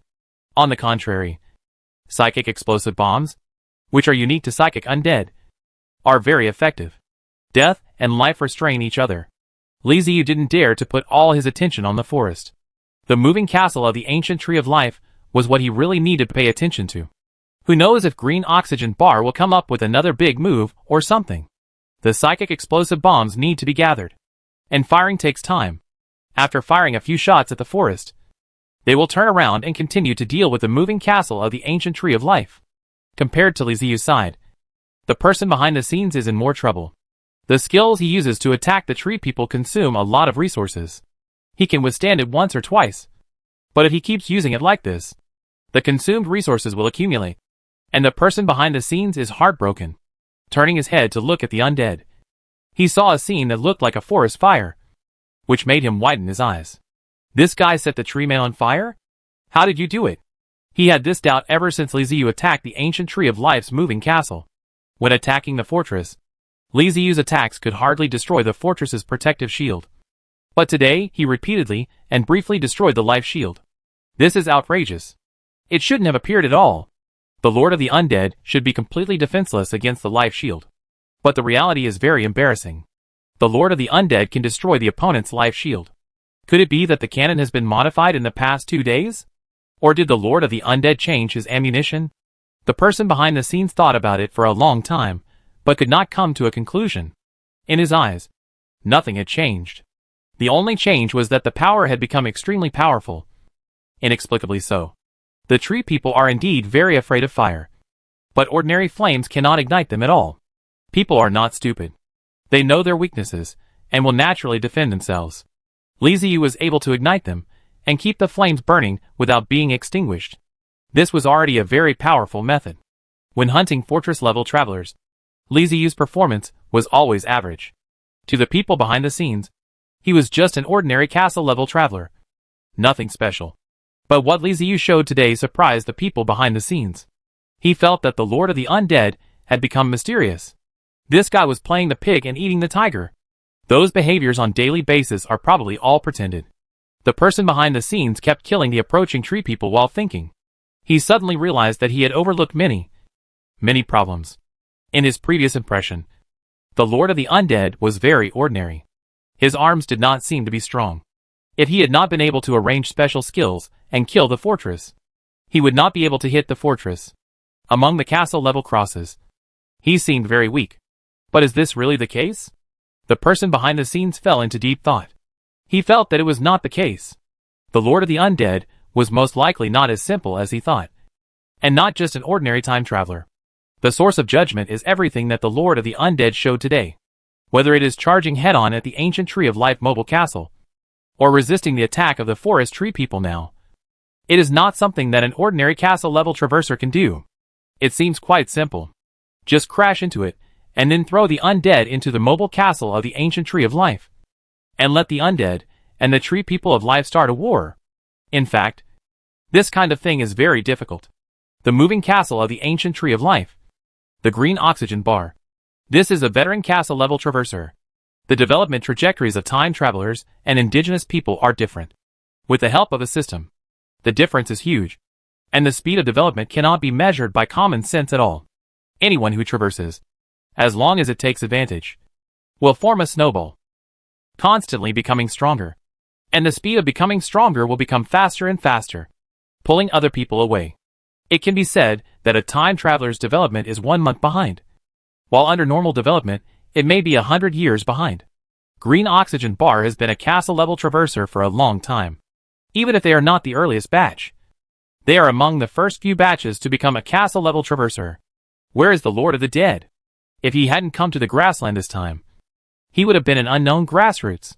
I've never heard of it. According to common sense, the castle of the undead cannot be compared with the moving castle of the ancient Tree of Life. And the two should not be on the same level. This is the conclusion drawn by the person behind the scenes after comparing it with his own puppet castle. Let him use his puppet castle to crash into it. Not to mention what the subsequent battle would be like. He felt that if he crashed into the ancient Tree of Life's mobile castle, his puppet castle would be damaged. And the damage would not be small. This means that the castle has already suffered damage without you doing anything. So you have to commit self-harm first. The ancient Tree of Life's mobile castle has been developed to such an extent that even without releasing magical defenses, its sturdiness is quite amazing. He had heard that the green oxygen bar drove the ancient Tree of Life mobile castle and directly crashed into a mobile fortress. But what about the Lord of the Undead?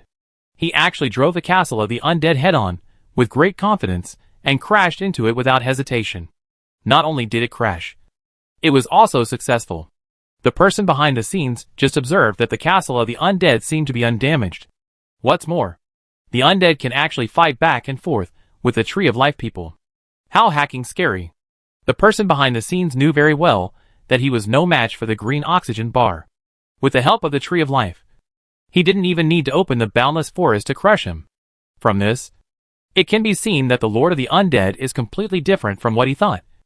And this guy is likely to be ridiculously strong. Looking again, the battle in the ancient Tree of Life's mobile castle has been going on. And with the addition of the forest tree men, the undead are now fighting on two fronts. But they are still able to handle it with ease. That's perverted. The more the person behind the scenes thought about it, the more frightened he became. What kind of monster am I working with? Chapter 389 Finding Helpers. The battle continues. The green oxygen bar became more and more frightening. It's not like he hasn't fought against castle-level traversers before. Not only has he fought against them, but he's also won. But there has never been a time like now, when the two moving castles in front of him exceeded the information he had received. This is not the strength of an ordinary castle-level traverser, not to mention the attack power of the two castles.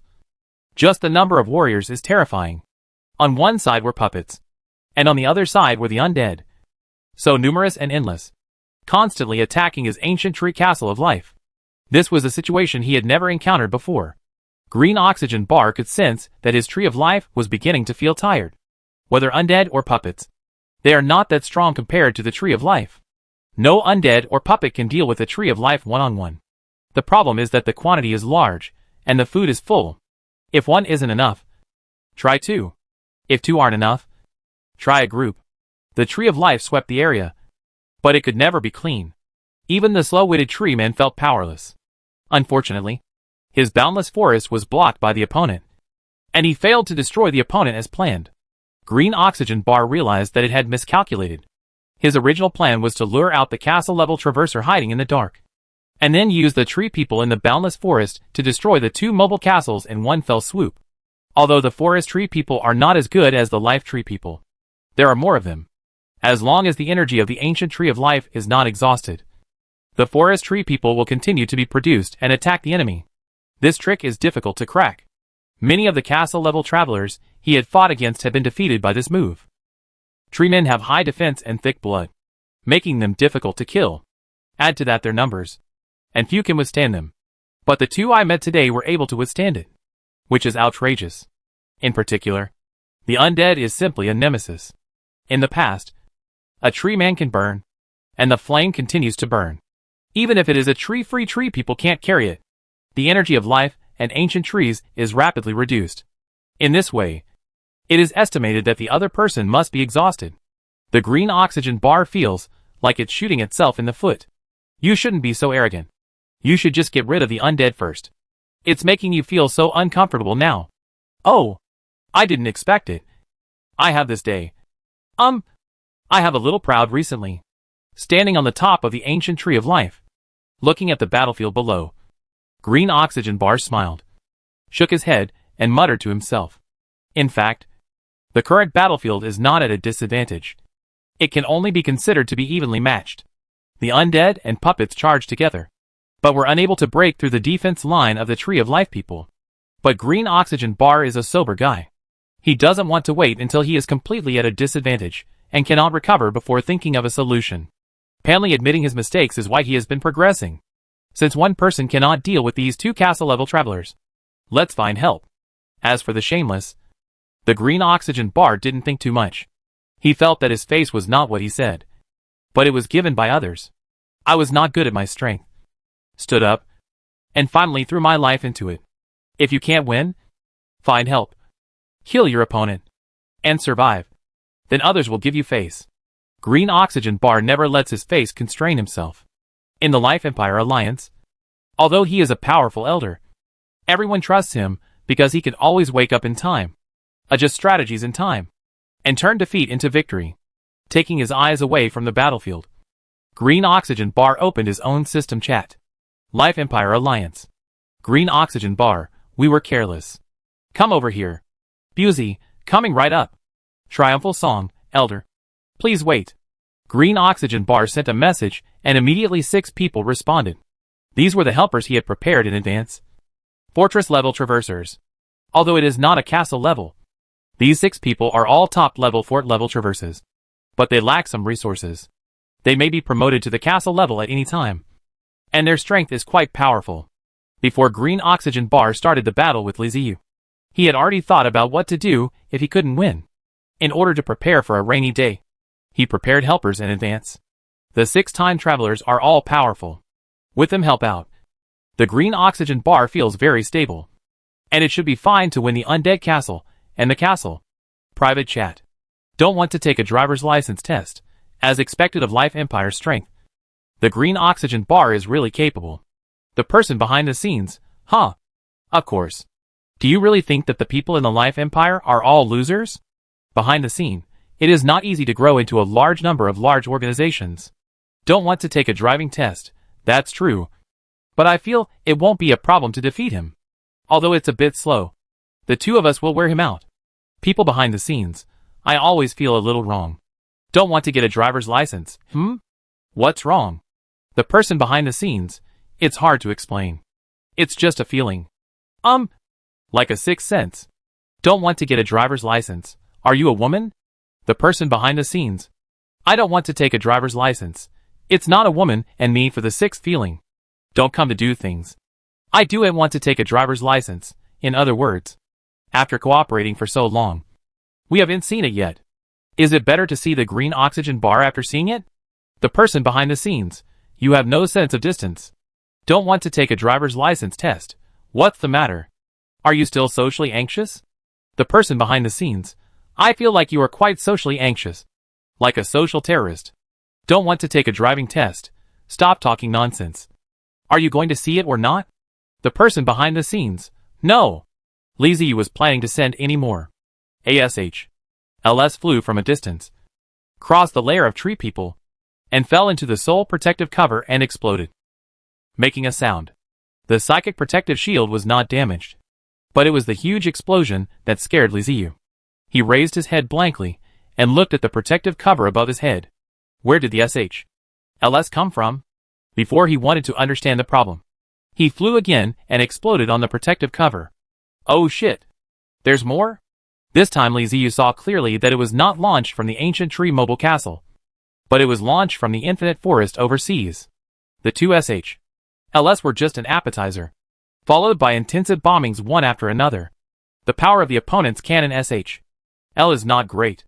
The main theme is dense, and the amount of rely on changes the qualitative change. Amid the intensive bombardment, ripples appeared on the psychic shield, proving that the opponent's attack was getting stronger and stronger. But for a while, it is definitely impossible to break the spirit cover. Liziu looked at the psychic shield above his head that looked like fireworks. His consciousness connected to the eyes of the undead, and he looked towards the puppet castle of the person behind the scenes. I was attacked. What about the person behind the scenes? Sure enough, fireworks were also being set off. However, the puppet castle is not only supported by the defense shield. The people behind the scenes are actively fighting back. Silk threads popped out from the puppet castle, forming a defensive network on the periphery. When the opponent's artillery is flying, it will be cut into several segments because of the speed, and the protective cover of the castle has exploded without waiting to hit the castle of the castle, causing a threat to the puppet castle. Well, if you look at it like this, the other party should not danger. However, who is so unwilling? Run over and intervene. Liziu adjusted his consciousness, continuously switched the purpose of the undead, and looked for the traces of the attacker. He soon found out. Outside the boundless forest, there were 6 mobile fortresses, 3 on each side, which were now madly attacking the mobile castle of him and the person behind the scenes, from the perspective of the other party's state and location. It is not a sudden intention. The opportunity to come over to fish for the benefits is prepared to cooperate with the green oxygen bar. He should be a helper of the green oxygen bar, and a traveler from the Life Empire Alliance. Private chat. I don't want to take a driver's license. Hey, your sixth sense is very accurate. And the sixth sense of the sixth is sharp. The person behind the scenes. I just said it didn't feel good. Don't want to get a driver's license. Crow's mouth. The person behind the scenes. I don't want to take a driver's license. How to do it now? We are surrounded by Lin Haishu people, and we can't rush out to kill these guys. So let them be so messy. I don't want to take a driver's license. There will be no problems in a half and a half. But let them play casually. The protective cover is limited. The person behind the scenes. I have 3 here. How many do you have? Don't want to get a driver's license. 3. Behind the scene. It's not easy to handle. There is no way even if you rush out. Can you get 3 at the same time? I don't want to take a driver's license test. Fortress level. If I have enough time, I can try it. The person behind the scenes. Do you think the green oxygen bar will give you time? Don't want to take a driving test. Oh, do you want me to guess? The person behind the scenes. Childish. Don't want to take a driver's license test. You did it first. The person behind the scenes. Solve the problem first. Don't want to take a driving test. You don't have any special moves. So just take care of the green oxygen. And take your time with the remaining 6. The person behind the scenes. You really think highly of me. That's castle level. Do you think I can handle castle level in one go? The person behind the scenes. If you have such ability, would I still cooperate with you? Don't want to take a driver's license test. That's terrible. Behind the scene. You can do you. Don't want to take a driving test. Hey. Hey. Hey. I'm here to attract attention. And you're the output. Your attack power is not enough. Why are you yelling at me? The person behind the scenes. Do you have any solution? Don't want to get a driver's license. No. After arguing with the person behind the scenes for a while, Li Ziyu turned off the chat, looked at the fireworks again, shook his head, and continued to concentrate on dealing with the tree man. Does Li Ziyu have the ability to deal with the 3 fortress-level travelers bombarding him outside? Yes. Of course. The dust bomb is not just for show.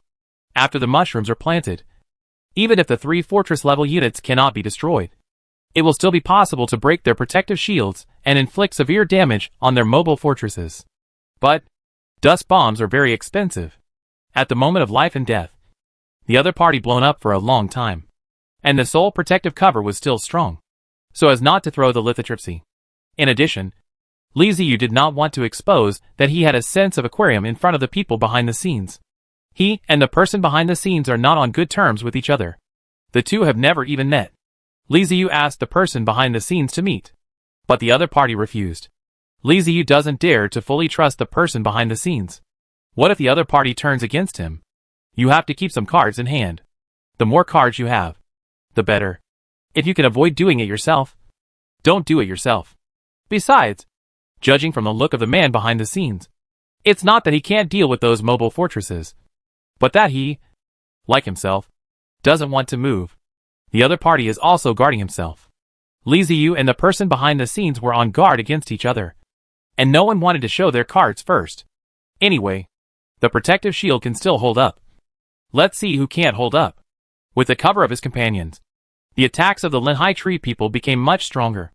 There were always some LS that would fall into the crowd, killing quite a few undead and puppets. It doesn't seem to be good to make the other party unscrupulous. Li Ziyu thought about it, and sent out the evil spirit arc. Do not ask for hurting the fortress, but ask for some interference for the other party. There is only one evil spirit arc, and its deterrent power is just SOSO. Li Ziyu probably cannot break the fortress's protective shield. Things went smoothly. After the arc of the evil spirit was sent out, the intensity of the bombing weakened a lot, and was no longer as intensive as before. Through the eyes of the undead, Li Ziyu saw that the 3 mobile fortresses began to move, spinning in circles, dodging the evil spirit arc while attacking. Hey, that's good. With this attack intensity, the soul shield can last for a while.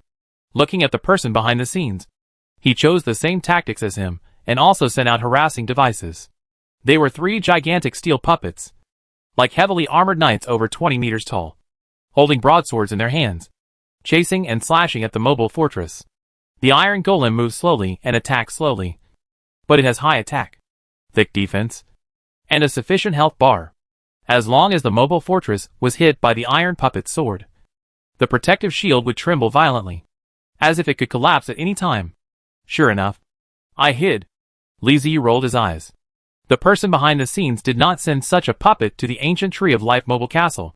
If he had sent such puppets to charge with the team before, the result would probably be much greater than there now. After a comparison, Li Ziyu felt that the iron puppet had no problem fighting the life treeman alone, and it was impossible to kill them all with one blow. The iron puppet's means of attack is a bit simple. It is just chopping with a knife. But force can defeat skill. So as long as the strength is enough, you don't have to worry about anything else. Li Ziyu and the person behind the scenes simultaneously chose to harass the helpers recruited by Green Oxygen Bar, easing the opponent's attack. The Green Oxygen Bar also reported there. Just a smile. After all, it's a mobile fortress. Do you really think harassment will be useful? If it really is useful, then the time traveler would be a loser. The 3 mobile fortresses attacking the undead moving castle began to change tactics. One of their mobile fortresses had anti-aircraft capabilities, and was left outside the forest to deal with the evil spirit arcs in the sky. The remaining 2 mobile fortresses entered the forest. One is responsible for firepower output. The main upgrades of this fortress are various artillery batteries. It is good at using coverage and saturation attacks. At least 70% of the large-scale output just now came from this fortress. With the cover of the forest and the tree people, this fortress can better demonstrate its advantages. The remaining fortress rushed forward towards the castle of the undead. What is that guy planning to do? It's coming towards me. Are you planning to engage in a boarding battle? The tree people in the forest made way for a wide path, and a mobile fortress was increasing its speed to the maximum and rushing straight towards them. Li Ziyu looked at the fortress, raised his eyebrows, and raised the corners of his mouth, revealing a playful smile. It's really unexpected that there is a time traveler who likes to use the same tricks as me. Boarding battle is Li Ziyu's understanding of mobile fortress combat, and he likes boarding battle. The barrier of despair is activated. Prepare for boarding. Facing the mobile fortress that was crashing towards him, Li Ziyu directly gave orders to the Undead castle, towards one of the walls of the mobile fortress. Ramming horns extended out and aimed at the mobile fortress that was crashing into it. Watch out for impact. After Li Ziyu shouted, he immediately sat down and grabbed the armrest of the chair. Boom! Under the impact of the mobile fortress, the psychic shield collapsed and the mobile fortress crashed into the barrier of despair. The other party underestimated the barrier of despair and overestimated himself. He didn't expect that the Undead castle also liked boarding battles. After the collision, the barrier of despair withstood the attack. But the ramming horn broke through his city wall. A large section of the city wall collapsed due to the head-on impact. And even the parts that did not collapse suffered considerable damage. His teammates cooperated well. When the psychic shield disappeared, a large number of long-range attacks fell directly into the Undead castle and exploded. The castle of the dead actually took a lot of hits. Fortunately, before the second wave of attacks arrived, the psychic shield had risen again, covering the Undead castle. The Undead, who had been well prepared, were bombarded and suffered some damage. But they didn't care and rushed towards the mobile fortress that had just been connected. Chapter 390. The traveler who ran into the castle of the Undead obviously didn't expect the Undead to react so quickly. He actively rushed forward. But not only did he fail to seize the initiative, he was counterattacked by the Undead and fell into a disadvantage. A large number of Undead climbed up along the collapsed city walls and, in response to the enemy's attack, charged into the mobile fortress. This is a fortress of a branch of the human race, which is a race similar to barbarians. They are really brave. While the battle was going on here, the fortress hiding in the back was still continuously outputting damage, which made Li Ziyu very annoyed. He glanced at the person behind the scenes and saw that the three mobile fortresses had also started to counterattack. But the effect was not very good. The person behind the scenes had arranged it more perfectly than him, and it was impossible to get close. There were a large number of silk threads arranged in the space. If he accelerated rashly, it would be the same as crashing into it. The Heterous barbarians are a branch of human race, possessing strong physiques and terrifying strength. As human beings, they have the worship of ancestors like orcs, thinking that their ancestors can give them unparalleled power. In their previous lives, this would be considered self-hypnosis, controlling themselves, but in a different world with supernatural powers. Ancestor worship does make them different. In the legends of the other world, there have been many heroes among the Headless barbarians. The strongest one could even face a dragon alone and kill it in the most unreasonable way. The Undead climbed up the collapsed city walls to the Headless barbarian fortress, where they were greeted by a large army of barbarians who were ready for battle. They were wearing only one leather skirt, and the muscles of the Kinza, which made them look extremely brave, with strange tattoos on their bodies, and also exuding slightly light, with magical effects. The Headless barbarians prefer brute force to brains to defeat their opponents. The Heterous barbarian warrior at the front raised his one-handed heavy sword towards the Undead, took a deep breath, and shouted deafeningly, "For Heterous, for the tribe, charge!" The barbarian is several times more developed than the brain. After the shouting, he initiated and charged to the Undead. Barbarian combat is just so plain and simple. They charged at an extremely fast speed. In the blink of an eye, they had covered a long distance and rushed to the skeleton Undead, who had just formed a formation and raised their crossbows. Before the skeleton Undead could pull the trigger, the one-handed heavy sword had already blown his skull off. There are not many Headless barbarians who use one-handed heavy swords. This is an advanced type of soldier and is extremely expensive to produce. They are called the Sons of Demigods. As a high-level troop, the Sons of the Demigod Headless surpass ordinary barbarians in all aspects. Not only are they extremely powerful in combat, they also possess a variety of auras that can continuously buff the barbarians. The Sons of Demigods are natural leaders. Led by the Son of Demigod, the barbarians rushed into the group of Undead, killing everyone in their way. The skeleton Undead were no match at all. Fortunately, there were enough low-level Undead. The armored beetle men and soulborn insect men quickly replaced the skeleton Undead and fought the barbarians head-on. while the skeleton undead shot at the barbarians with crossbows. The tattoos on the barbarians possessed strange powers, and coupled with the aura of the son of demigod, they ignored the crossbows that were shot at them. The crossbows were simply unable to penetrate their defenses. As the barbarians were killing people everywhere, the black warriors finally arrived from the rear. They were wearing heavy armor, and when they saw the barbarians' arrogant appearance, they immediately became angry and joined the battle with long swords in hand. As the core combat force of the undead, the Dark Knight subconsciously chose the most powerful opponent, the son of demigod. A black warrior holding a long sword rushed towards the son of demigod. Before he could stab him with a long sword, the son of demigod had already rushed forward and smashed the black warrior's armor with a one-handed heavy sword in his hand. The poor black warrior didn't even understand what was going on before he flew backwards, taking several skeleton undead with him before falling to the ground with a dent in his heavy black armor. Soul network. Something flew over? Huh. Some unlucky guy got knocked away. That guy is really powerful. See clearly with a black one-handed sword. Kill them first. The Dark Warriors transmitted information in the Soul Network, and they set their sights on the son of demigod. There are less than 10,000 sons of demigod among the entire headless barbarians. After all, the cost of this type of troops is too high, and even fortress-level traversers cannot afford it. There will be a lot more black warriors. As Li Ziyu lit up more and more technologies, the restrictions on the Dark Knight were basically lifted, and Li Ziyu summoned many Dark Knights. I thought that by besieging these sons of demigod, we could easily deal with them. Unexpectedly, the son of demigod was really strong. Facing the siege of more than a dozen black warriors, the son of demigod was not afraid at all. Not only did he not fall into a disadvantage, but he became more and more courageous. He defeated more than a dozen black warriors by himself. The problem lies with the weapon of the son of demigod, which is a black one-handed sword forged from a special metal with a very thick sword spine. This is a weapon unique to the son of demigod, a one-handed heavy sword. The black warrior's long sword will be broken or even shattered when it touches the one-handed heavy sword, while the one-handed heavy sword will remain intact. It is no different from being hit by a one-handed sword, and it is no different from being smashed by a sledgehammer. Even the black warrior flew at once. The Black Knight possesses psychic powers and can release special skills. But the sons of demigod also have tattoos, with the protection of their ancestors and powerful defense. Even the Black Knight cannot harm them. In a head-on fight, the Dark Knight was no match for the son of demigod. For a time, the barbarians had the upper hand. There were many types of undead troops. Li Ziyu found that he could not gain any advantage on the front line. Instead, he was defeated by the enemy.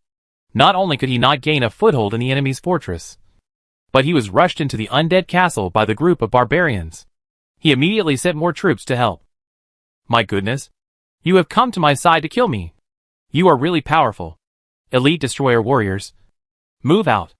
As a technological branch of the military, the Elite Destroyer Warriors may not be a match for the Dark Warriors in a head-on fight, but if they are used as firepower output, they will be terrifying. Elite Destroyer Warriors rushed out one after another, formed neat rows, and marched towards the battlefield. Buzz. Ta-ta-ta. The Elite Destroyer Warriors raised the psychic magic machine guns in their hands and fired wildly at the Headless Barbarians. The Headless Barbarian didn't care about 1 or 2 bullets. The power of this thing was only slightly greater than that of a crossbow. But the Elite Destroyer Warriors use machine guns, and their main function is to fire in large quantities. Although the power of a single bullet is small, the number is large, and the bullets can be used to spray the barbarians very densely. Defensive halos erupted from the bodies of the barbarians one by one. Under the fire of the psychic magic machine gun, the halos quickly weakened and then shattered. The barbarians, without any defense, were immediately turned into a hornet's nest. Upon seeing this, the son of demigod became furious. That was one of my people, and you killed him just like that? They roared one after another, broke through the Black Warriors' obstruction, and rushed towards the Elite Destroyer Warriors. As soon as the sons of demigod moved, they were immediately discovered by the Elite Destroyer Warriors, who were watching them. They knew that the psychic magic machine gun was not powerful enough to deal with the son of demigod. The son of demigod could easily rush to them under their strafing fire, and then chop them away with the sword in his hand. As a technological branch of the military, the Elite Destroyer Warriors have more than just psychic magic machine guns, which are just conventional weapons among their many equipment. They put down their machine guns and activated the mechanisms on their shoulders. Shoulder-mounted 3-round pointed rocket. Fire! Each elite destroyer warrior is equipped with 3 rockets on each shoulder, and each can fire 6 rockets. Although it does not have the positioning and tracking function like in the movies. A rocket is a rocket. And it also has area damage. Even if it misses the target, it can still be effective. Instantly, a large number of rockets were launched towards the son of Demigod. Boom boom boom. Micro-rockets exploded, sparking flames and billowing smoke. The son of Demigod withstood the rocket bombardment, but was delayed by the rockets. But the barbarians around them were not so lucky. The place was blown to pieces. And even if some people didn't die, they were seriously injured. While the son of Demigod was blocked, the elite destroyer warriors immediately retreated. How could the son of Demigod let them get away like that? With a ferocious look on his face, he charged forward once more. But what greeted them was not the attack of elite destroyer warriors, but a 6-meter-tall netherworld elephant.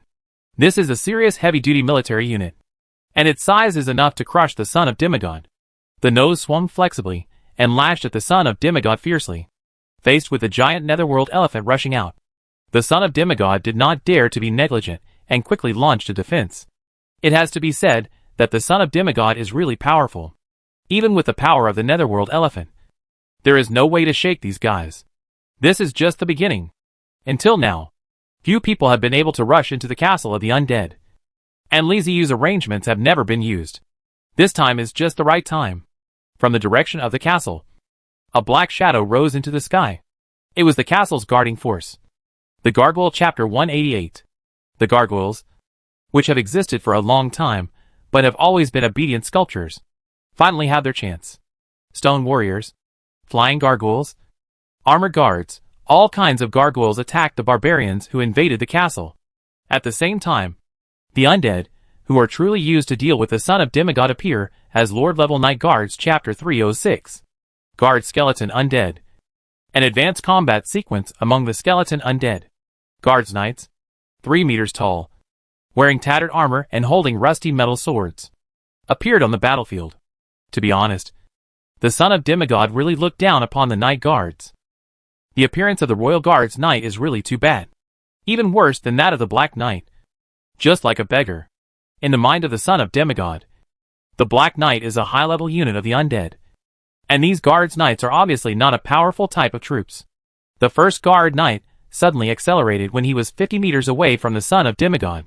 He seemed to have crossed the distance of 50 meters in an instant and appeared in front of the son of Demigod.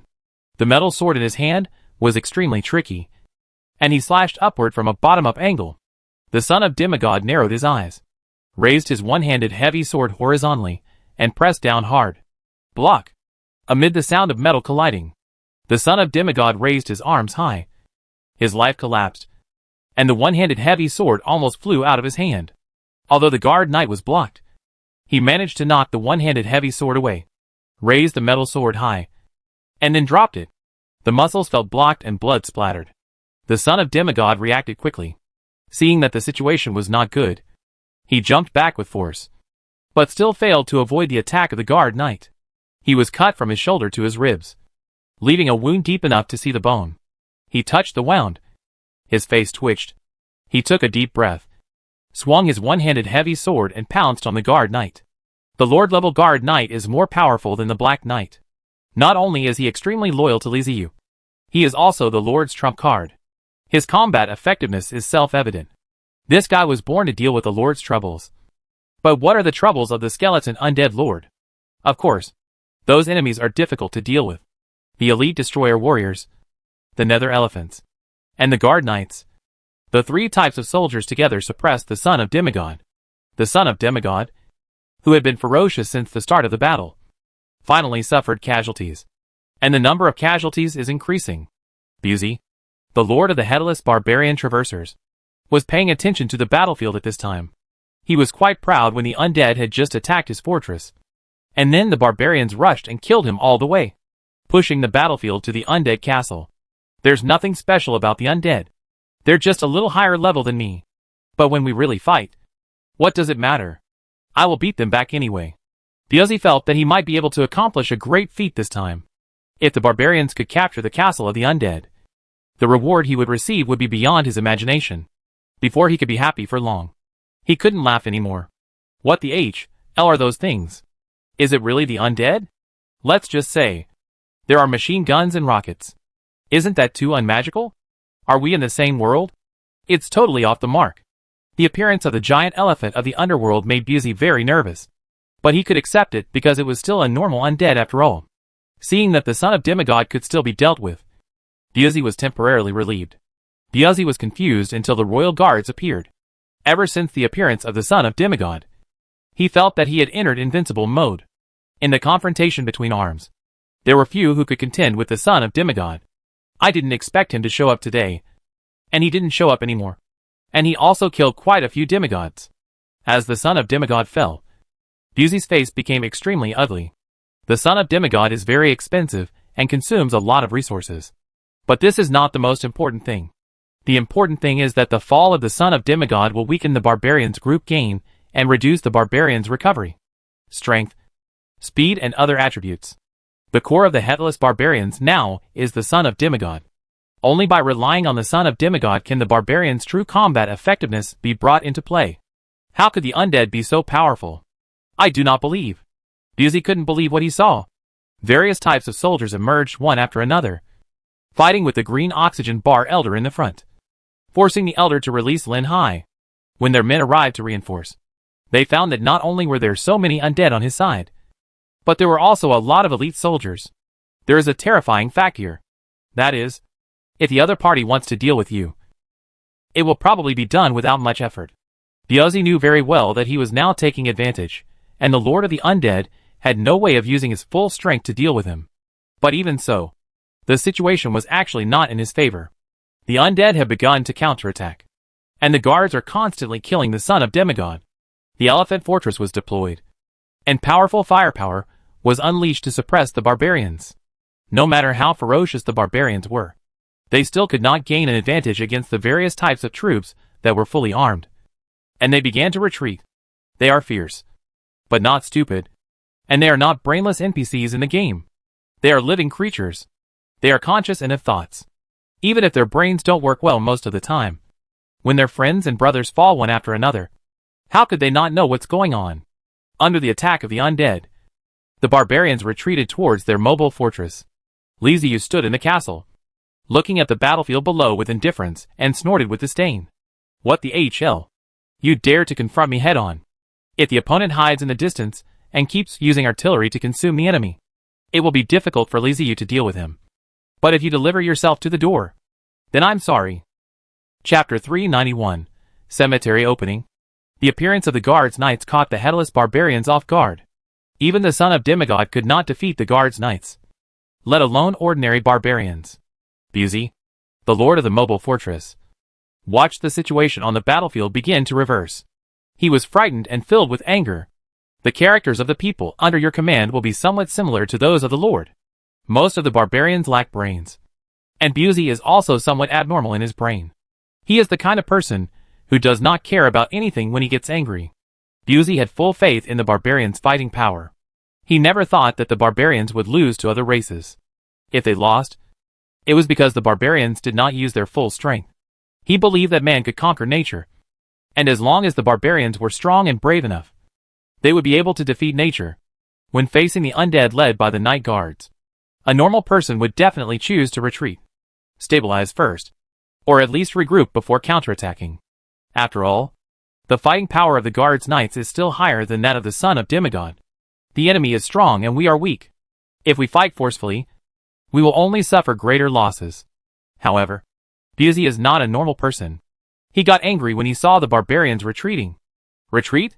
Why retreat? You are barbarians, the most powerful race.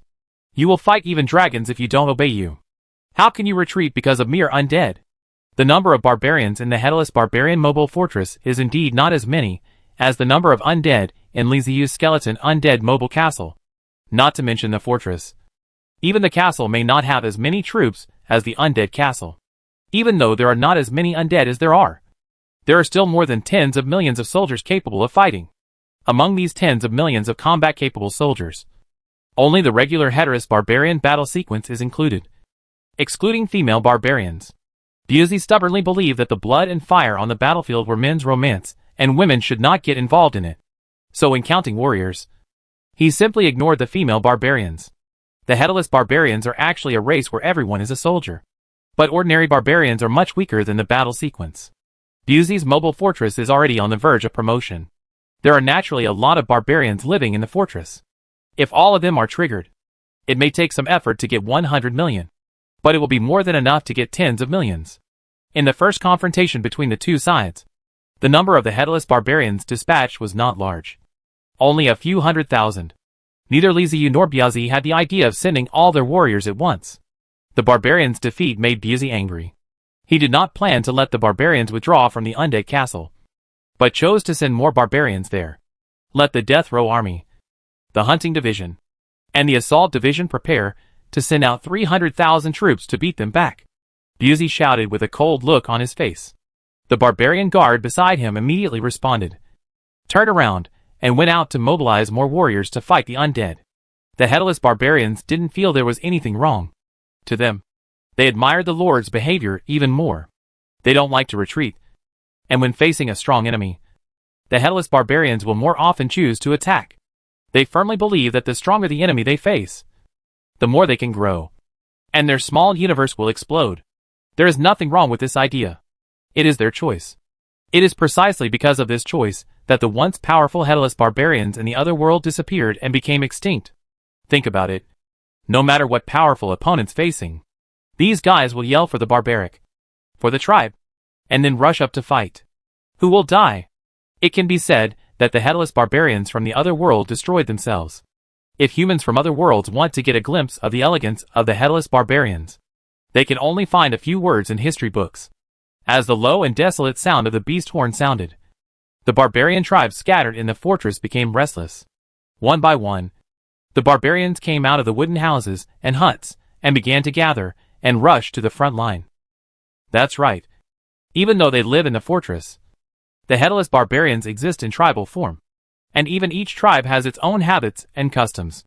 They will develop on their own, and the tribes with stronger warriors will develop better, with better houses, more supplies, better food, and lots of women. Even Busey couldn't change their habits. All of these are in line with the character of the headless barbarians. On the one hand, they believe that the strong are respected and that the stronger a person is, the more he or she should get. Good things should be given priority to the strong, including women. Especially women. The strong should have more women, and the more children the better, because the offspring of the strong are more likely to become strong and survive.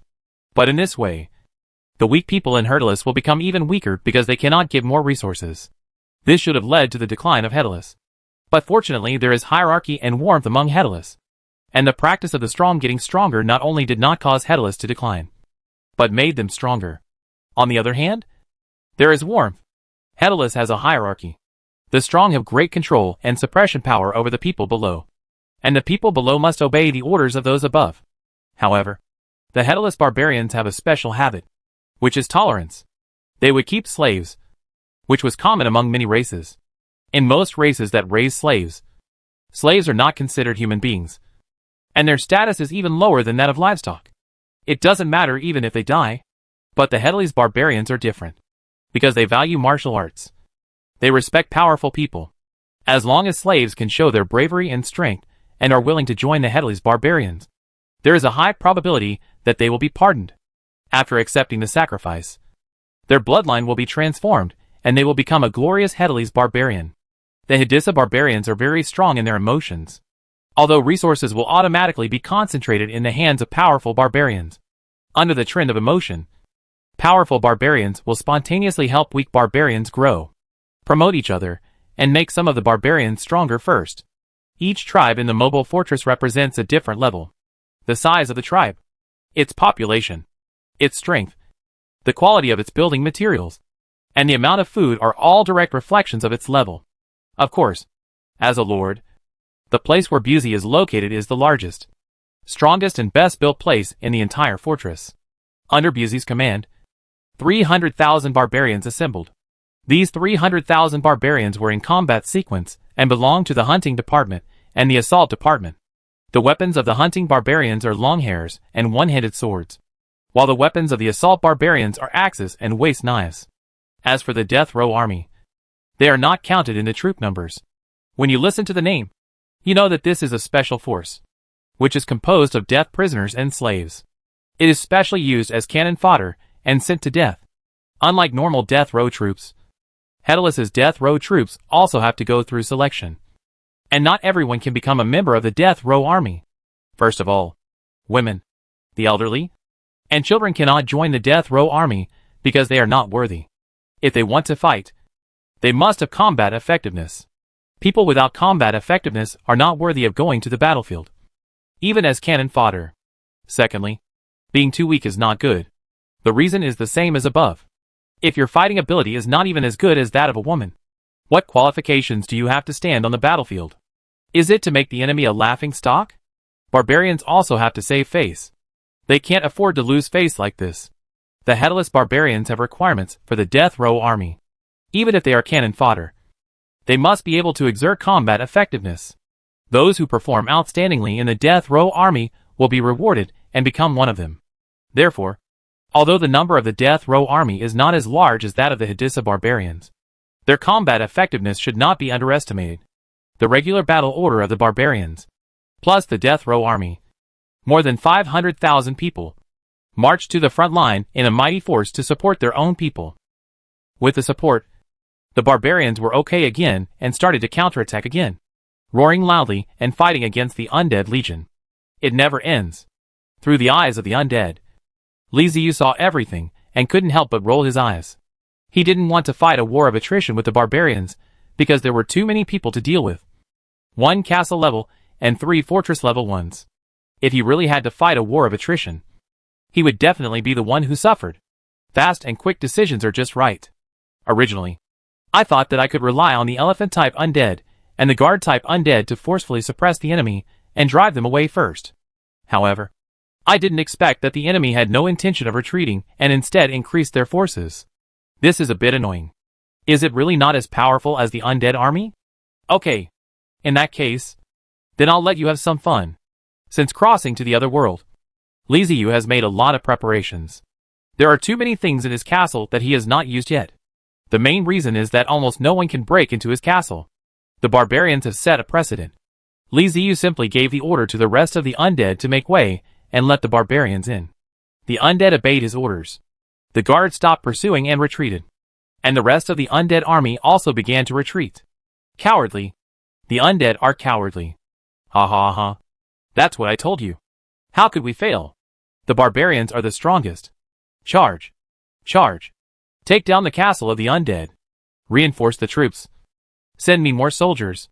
Busy, who was watching the battlefield in the main building, noticed the movements of the undead at the first moment and immediately became excited, jumping up and down and shouting. This time he is going to be in the limelight. He took down the undead castle that the green oxygen bar elders failed to take down. Isn't this the limelight? The undead were defeated by him head-on. Seeing that the opponents had retreated, his warriors were wreaking havoc in the undead castle.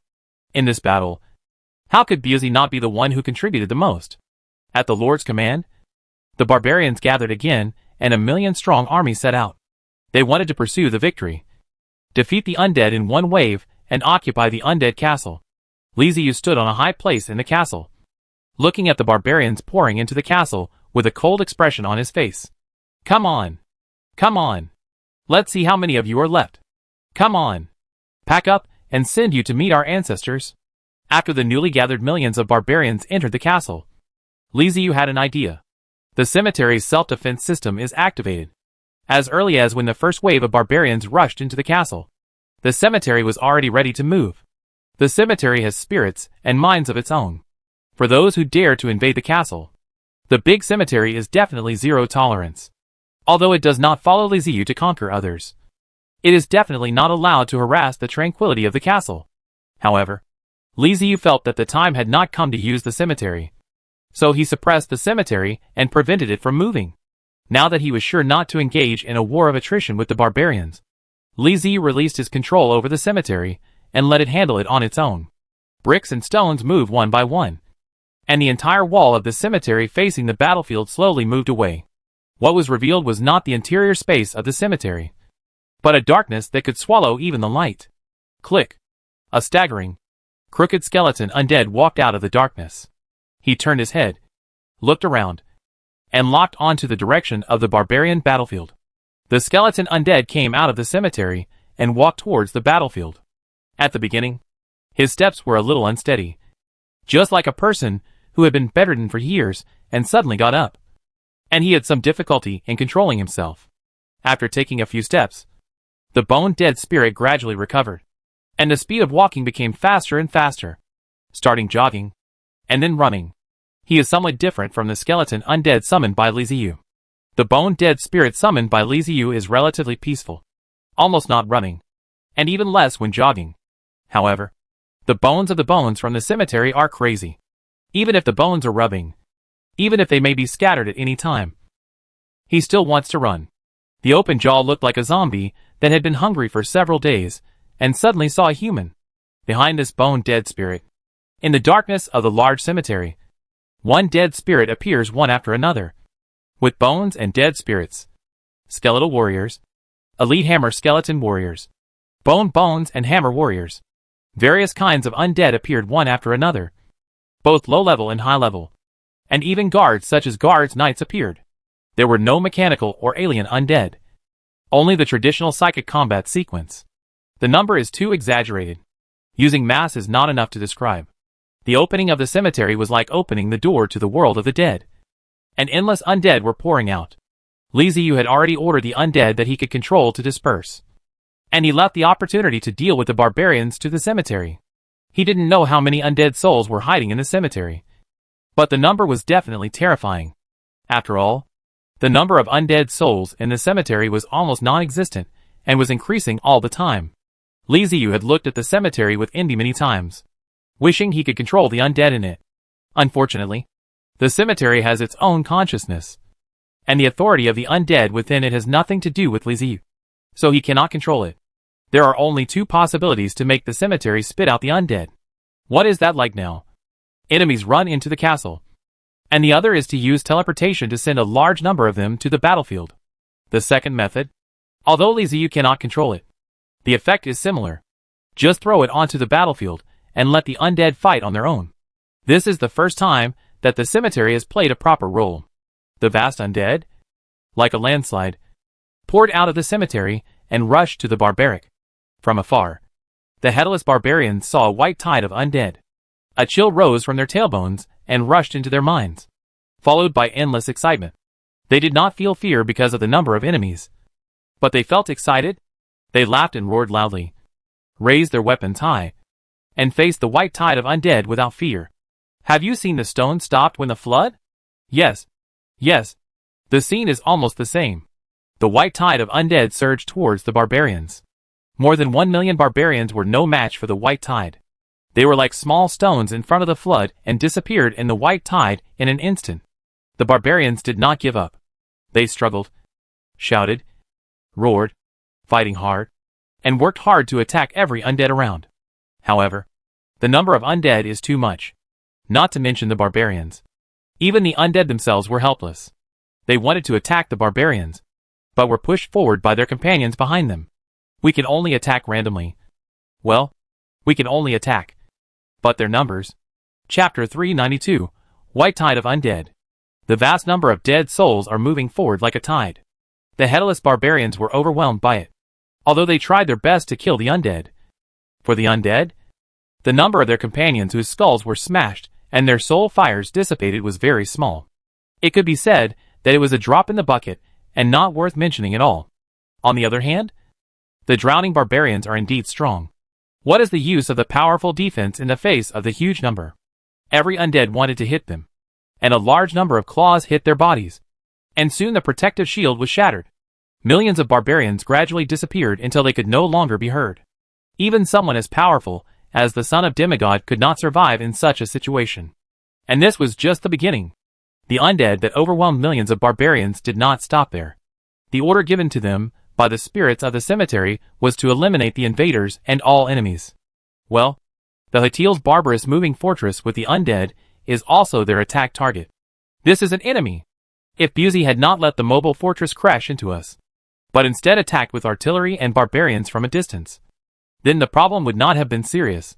But when they started the boarding battle, they were tacitly formed into a whole by the spirit of the cemetery. So the white tide of the undead could enter the headless barbarian mobile fortress through the undead castle. What is that? What is that? They are coming! Alarm! Sound the alarm! Block them! Don't let them board the fortress. In the main building of the headless mobile fortress, Bialzi was startled by the white tide and stood up, screaming in fear. Millions of barbarians. It is a million barbarians. In front of the undead like white tide. It was destroyed in an instant. And there was no ability to resist. How so? Even if the opponent is very strong. This shouldn't happen. Bialzi's scalp was tingling and his whole body was shaking. As he called urgently, the horn sounded again. This time more urgently. All the horns were blown. And all the barbarians, whether in combat order, non-combat order, or death row prisoners and slaves, were required to assemble. Barbarians swarmed out of tribe after tribe, holding weapons and shouting loudly. Brothers, defend our home. Kill those undead. You are just a skeleton. And you dare to attack us? Kill! The barbarians gathered together and launched an attack on the undead by Chow. The battle between millions of levels broke out. And the soldiers of the two sides continued. And they were not exhausted. The white tide of undead crashed into the rock formed by barbarian warriors.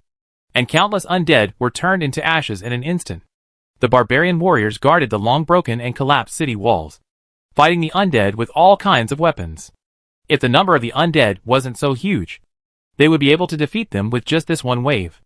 Unfortunately, the big cemetery has released the undead that has accumulated after accumulation. And the number of horror is that Li Ziyu will feel numb. As soon as one undead died, two more would immediately take its place. It felt as if the undead were anxious for the barbarians to kill them. Even if it's just to scratch the barbarian, the undead will come forward. The barbarian soldiers guarded the city walls, so that the undead could not be strong, and even faintly showed the undead to push backwards. The two sides were at a stalemate. Fireworks exploded one after another on the protective shield above the battlefield. It was a mobile fortress hidden among the tree people in the forest, constantly launching attacks. This guy is much smarter than Bialzi. He is not leaning forward at all, relying on long-range attacks to consume. After controlling the barbaric battlefield, Li Ziyu took the time and looked at the person behind the eye screen. Good guy. This guy has destroyed a mobile fortress. Li Ziyu didn't know how they were destroyed. His attention was on the barbarian battlefield just now, and he didn't notice how the person behind the scenes launched the attack. Private chat. Behind the scene, you seem to be very hard. Do you want me to help? Don't want to get a driver's license. Are you so kind? The person behind the scenes. In addition to the resources of the fortress belonging to me, you also have to give me a commission. Don't want to take a driving test. You're going to be blinded by this. I will never pay for it. Even without you, I can still handle them. The person behind the scenes. It's up to you. I still have 2 mobile fortresses to deal with here. I don't need to help you. I'm very happy. Don't want to get a driver's license. Tisk. Aren't those who take advantage of others' misfortune afraid of retribution? Li Ziyu closed the chat and thoughtless. He wants it all. Not only that, he also wants me to pay him a commission. That's really too much. Li Ziyu looked at the battlefield of the barbarians and the undead. And the two sides played hard. The barbarians are now in high spirits. With their bravery, they blocked the charge of the undead and prevented them from advancing even an inch. Large groups of undead were killed by the barbarians, but the undead behind them were always able to make up for them at the fastest speed. As the number of undead continues to increase, the pressure of barbarians is also increasing. No matter how strong the barbarians are, they are still human beings. They are flesh and blood and their physical strength is limited. In a short period of time, relying on their superior combat power, they can indeed prevent the undead from breaking through their defenses. But over time, due to excessive physical consumption, the barbarians will no longer be a match for the undead. The barbarians are no longer threatened. Failure is only a matter of time. Once the undead is broken, the undead by Chow will be drowned by the Hatil's barbaric fortress like the flood. He now has to deal with 2 other fortresses, and those 2 fortresses are very annoying. In particular, the mobile fortress that was hiding among the tree people in the forest and constantly harassing with long-range weapons made him very upset. The opponent's long-range weapons are not powerful weapons, and do not have the ability to break the psychic shield with one blow. The problem is that the opponent can keep outputting. The psychic shield will consume the psychic energy in the castle, and anyone who sees that kind of consumption will feel heartbroken. With the psychic energy collector, Li Ziyu no longer lacks psychic energy, but that doesn't mean he is willing to waste it in vain. Diligence and thrift are ancient virtues. He would rather use the spirit to summon the undead, and he would not want to use it to defense like this. You have to find a way to destroy that guy. Use the Fist of Annihilation? No. The opponent was hiding among the trees in the forest, so it was difficult to aim with the Fist of Annihilation, especially since the preparation time for the Fist of Annihilation was very long. Besides, the opponent was not stupid, and it was impossible for him to just wait there for him to hit him. The auxiliary cannon also has the same problem. It is impossible to lock the opponent, or lock, and may not be able to quickly open the opponent's defense. The Lin Haishu people now become the bunker of the other party. I didn't expect the tree man could be used in this way. Li Ziyu's heart was even more upset. There is also a mobile fortress outside. That fortress is used to deal with the evil arc, and it has been fighting back and forth with the evil arc. In other words, they are chasing the evil spirits. The fortress had a strong anti-air capability, and the evil spirit arc did not dare to approach it casually. Once it approached, it would be at risk of being shot down. It could only hide in the sky and rely on artillery and airships to constantly harass the enemy. Obviously, the fighting power of the evil spirits is not enough to destroy each other, and the two sides are equivalent to consumption. The arc of the evil spirit can't last long. After all, they are a mobile fortress, while the arc is just a large-scale military unit. The two sides are not on the same level. There are a large amount of resource reserves in the mobile fortress, but the resource reserves in the ghost arc are limited. Once the reserves are exhausted, the ghost arc will become a decoration. At that time, the mobile fortress will not have to pay any attention to the ghost arc and can enter the forest to provide support. That was even more of a headache. Li Ziyu rubbed his temple. With what we have now, it's somewhat of a stretch. After the 3 mobile forts were scattered, Li Ziyu was in multi-line operations, which was very unfavorable. The person behind the scenes cannot be counted on for the time being. Although he has the ability to kill a mobile fortress in seconds, he also has 3 mobile fortresses watching him. He told me that he would not help for free, which meant that I had to rely on myself for the best. So, it's time to show some real skills. Faced with the current situation, Li Ziyu plans to show his trump card. The uprick is not exposed. This stuff is too powerful. It is a super whole card in your hand, and it is impossible to use it here. It is not suitable to be used here. They are too close. If a dust bomb is launched, even he might be affected. In addition to the powerful weapon called the dust bomb, he also has other trump cards. And he even has a fortress-level clone. Li Ziyu was worried about cooperating with the person behind the scenes, so he hid the fortress-level clone and did not tell the person behind the scenes. If the person behind the scenes suddenly turns against them, then the fortress-level clone will become a very important move. Even though it's only at fortress level, the clone's combat power is not weak at all, compared to normal mobile fortress. The characteristics of the avatar are that all resources are piled on the weapon. It was a war fortress that was fully armed with undead mechanical weapons. Even against the castle level, it still has considerable lethality. Other time travelers, even if they focus on developing weapons, cannot completely give up on increasing the number of troops and bet everything on weapons. But Li Ziyu can, because it was his avatar, and did not consider the burst of soldiers at all. It was used as a weapon. But what he didn't expect was that the clone was not used on the person behind the scenes, but instead on the traveler from the Life Empire. Alas, plans cannot keep up with changes. Li Ziyu sighed and shook his head. The mechanical mobile fortress clone is activated, and the target is the mobile fortress outside the forest that is fighting against the evil arc. Move out. As the thought turned, a message was sent out. On the calm grassland that is far away from the battlefield, the green grass covers everything, making people not see what is under the grass. In the grassland underground, the blue flame suddenly skyrocketed, and the roar burned, as if the ancient demon was summoned. Waking up from the sleep. Rumble. The ground shook. The wet soil rolled, and a huge fortress rose from the ground, as the incarnation of the undead castle. It also possesses the characteristics of the undead mobile castle, has a dormant mode, and can hide underground. After being summoned by Li Ziyu, The mechanical mobile fortress clone awakened, ended its dormant mode, and returned to its fortress form. A large number of metal objects reflect a cold luster under the sunlight. The mechanical creation started working again, and a large amount of steam rose from the fortress. Thanks to the undead. Even the mechanical mobile fortress clone has a large number of half-undead with soul fire. These semi-undeads can receive Liziu's orders and control the mobile fortress clones according to the orders. Receive command. Command conveyed. Receiving coordinates. Iron Skull attacks. The mobile fortress clone, named Iron Skull by Liziu, increased its speed to the maximum and rushed to the coordinate location at full speed. The first target of attack chosen by Liziu was the fortress that was fighting a war of attrition with the evil Ark. While the fortress is restrained by the evil spirits, it is also restrained by the evil spirits. Liziu has also observed that the firepower of this fort was the weakest of the three fortresses. If we want to solve the current predicament, we can start with this fortress. Destroying one fortress first would create psychological pressure on the other two, causing them to be cautious and hesitant. On the battlefield, hesitation may appear flaws, and it is easy to grab the flaws, especially after the Iron Skull arrives. Liziu's combat effectiveness will be strengthened again. Whoosh, whoosh, whoosh. A heavy crossbow is a scope, and the ammunition is constantly output to the sky like no money. Come on. Do you think I'm afraid of you? I'll shoot you down again if you come. Song of Triumph cursed while looking at the small black dot in the sky. That was the evil spirit Ark that flew to a high altitude.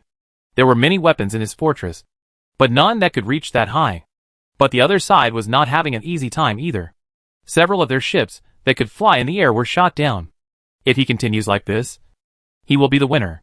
The Song of Triumph did not expect that the undead was quite difficult to deal with. It was obviously the undead. The Air Force was not a bone dragon, but it was actually a spacecraft. He didn't dare stop attacking. As long as he stopped, the evil spirit Ark would start attacking. The Song of Triumph can only continuously output, threatening the evil spirit Ark and making it dare not move at will. What is that? The Song of the Triumph accidentally saw a small black spot that was approaching the distance. A little confused, opened the far-reaching function in the fortress. Thinking about the black dots in the distance, he suddenly took a breath. Fortress? Where did the fortress come from? Are they our own or the enemy? Just one look at the fortress tells you it's not simple. The long and thick gun barrels prove that the fortress has impressive attack power. While the Song of Triumph hesitated slightly, the Iron Skull was already approaching quickly. Lock the enemy. Has entered main gun firing range. Reloading the steam turret cannon. Emission. Boom. The body of the steam turret cannon trembled, and a large amount of white steam mist gushed out from the surrounding pipes, so thick that it almost covered the cannon.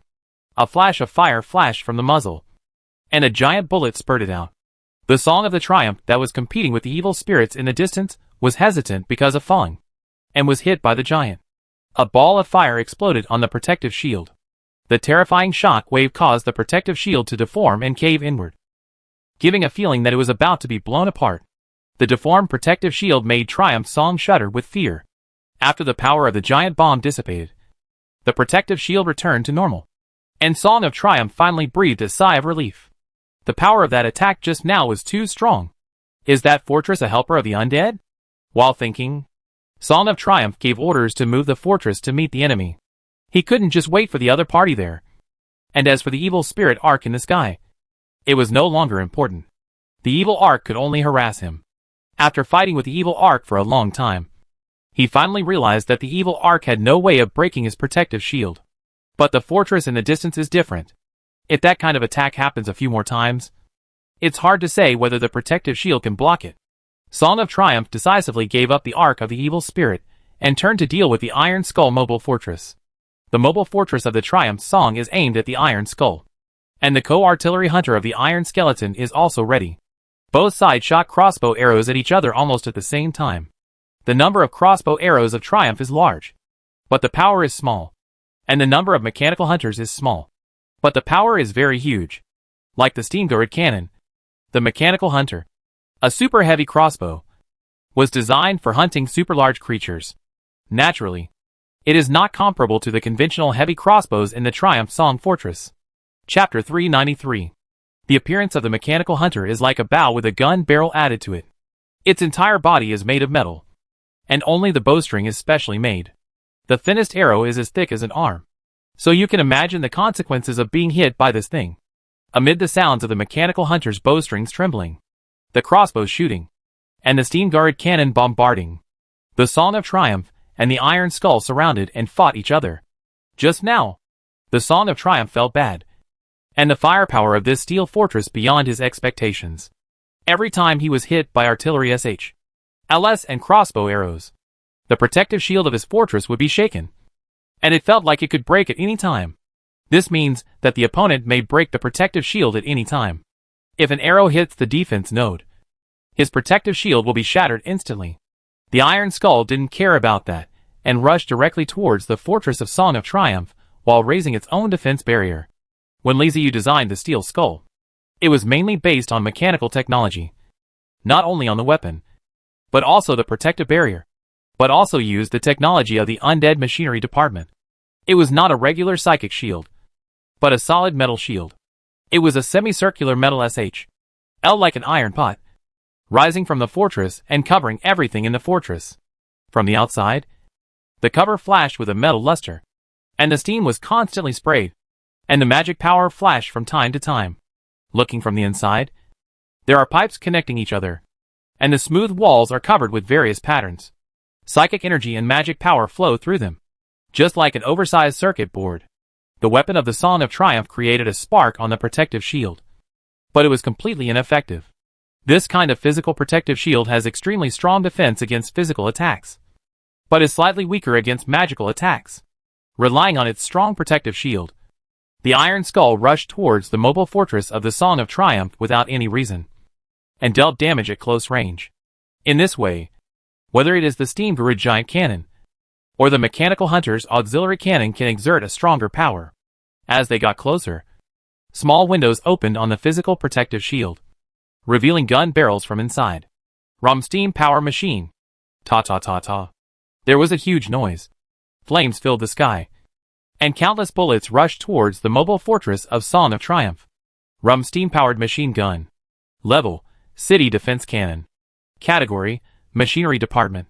Ammunition, metal storm bullet, bone piercing bullet, flame burst bullet, ice magic bullet. Introduction. Lich Rum originally wanted to design a machine gun that was powerful and could continuously kill enemies on the battlefield. However, he seemed to focus too much on the attack power of the weapon and ignored many things. For example, the caliber and bullet of the machine gun he designed were too large. As the power increased, it became difficult to control. Or, as a machine gun, it was too heavy to move. Later, the Undead found that if the steam machine gun designed by Rum was used as a fixed cannon, it would be very practical for defense. It was powerful and could attack continuously. P.S. It is impossible to say whether Rum's design was good or bad. Anyway, this weapon did not meet his original purpose, which always made Rum very angry. Requirements: Soul Energy * 300 units, Psychic Core * 1, Steam Power Core * 3, Metal Ingot * 500 units, Steam Pipe * 100 units. The appearance of the machine gun is like a metal gun barrel sticking out of a huge sheep skull. The sheep skull is connected to the ammunition supply chain, cooling ducts, and steam escape ducts, and then fixed on a base, which can rotate 360 degrees. A psychic core is placed in the sheep's skull to allow the soul fire to burn. The Lum steam-powered machine guns are semi-undead. They have their own will and know what to do, and do not need others to operate them. As long as the order is issued, they will automatically attack. According to the system, the steam power machine cannon is a urban defense gun, which should be used for defense. After all, this stuff must be fixed. Too heavy, not suitable for the battlefield, and it is not easy to move. But if it is placed on a mobile fortress, you don't have to think so much. It can be used as an offensive weapon, which is in line with the original design intention of the Lich Rum. In order to make the Iron Skull's firepower stronger and cure its own firepower deficiency syndrome, Li Ziyu installed 1,000 Rum steam-powered machine guns in the fortress clone alone. The Lum steam-powered machine gun can fire 200 rounds per minute. 1,000 machine guns are enough to form a huge firepower network. In order to enable the weapons installed on the Iron Skull to exert more powerful power, Li Ziyu arranged a large number of tracks in the fortress clone, which can be used to transport the weapon bases. The 4-way orbital track can transport all kinds of weapons to any position of the castle to concentrate the firepower output. In addition to the Rum steam-powered machine gun, there are many other weapons, such as the Rum Storm tank machine gun, which also comes from the Lich Rum. Rum Storm position machine gun. Level, position. Category, machinery department. Ammunition, B-bomb. Water drop bombs. Flame bombs. Introduction. Lich Rum wanted to design a powerful single-soldier weapon. And then the Storm machine gun was born. This thing can't be used by a single soldier at all. Even the mechanically modified Undead will be shaken apart by the recoil of the Storm machine gun. It is more suitable for fighting a prepared battle, and can be set up in advance. The Storm machine gun has an extremely fast firing rate, and can form a terrifying barrage storm net, which can effectively kill large groups of enemies. P.S. Rum can't figure out why the skeleton Undead will fall apart after shooting. Requirements: Soul Energy * 100 units. Psychic Core * 1. Steam Power Core * 2. Metal Pipes * 100. Li Ziyu equipped the Iron Skull with many weapons like this, and even more powerful ones, such as rockets and small missiles. However, those heavy weapons, because the cost is too expensive, Li Ziyu does not allow the Steel Skull to use casually. Fighting is to fight money. Li Ziyu does not feel that he is wealthy enough to use rockets and small missiles. Therefore, the conventional weapons of the Iron Skull, in addition to the main gun steam-guarded cannon and the secondary gun mechanical hunter, are the Lum steam-powered machine gun and the Lum Storm position machine gun. Even so, with the addition of numbers, they can still deal tons of damage.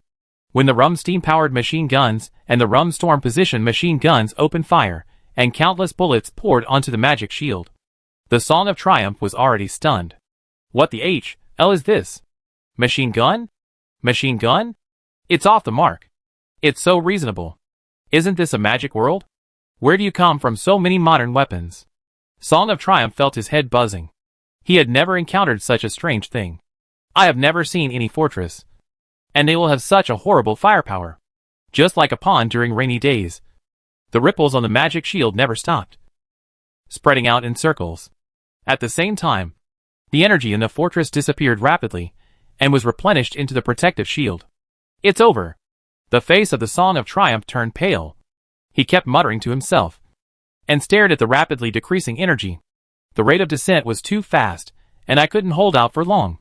If he knew earlier that the other party's firepower could be stronger, he would never be close to each other. He has seen that. In addition to the cannon and crossbow, the opponent's bullets that are constantly shot on the defense shield are actually limited. If it is not close, it may not be able to hit him. Two fortresses now fighting together. The distance is very close. He really wanted to keep some distance. But the Iron Skull was also fast. As soon as the mobile fortress of Song of Triumph made a move, the Iron Skull would immediately speed up and catch up. It is determined that the idea is to break the opponent's protective cover. Soon, Song of Triumph will no longer have to worry about energy issues, because the protective shield is broken. It wasn't that the energy was exhausted, nor that the steam-guarded cannon or the mechanical hunter suddenly increased in power.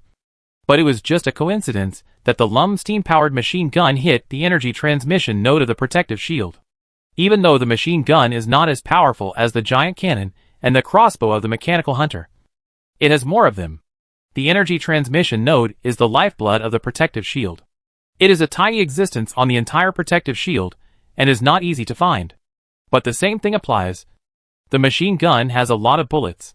Bullets hit the energy transmission nodes one after another, and soon penetrated the energy nodes, causing problems with the energy supply of the magic shield.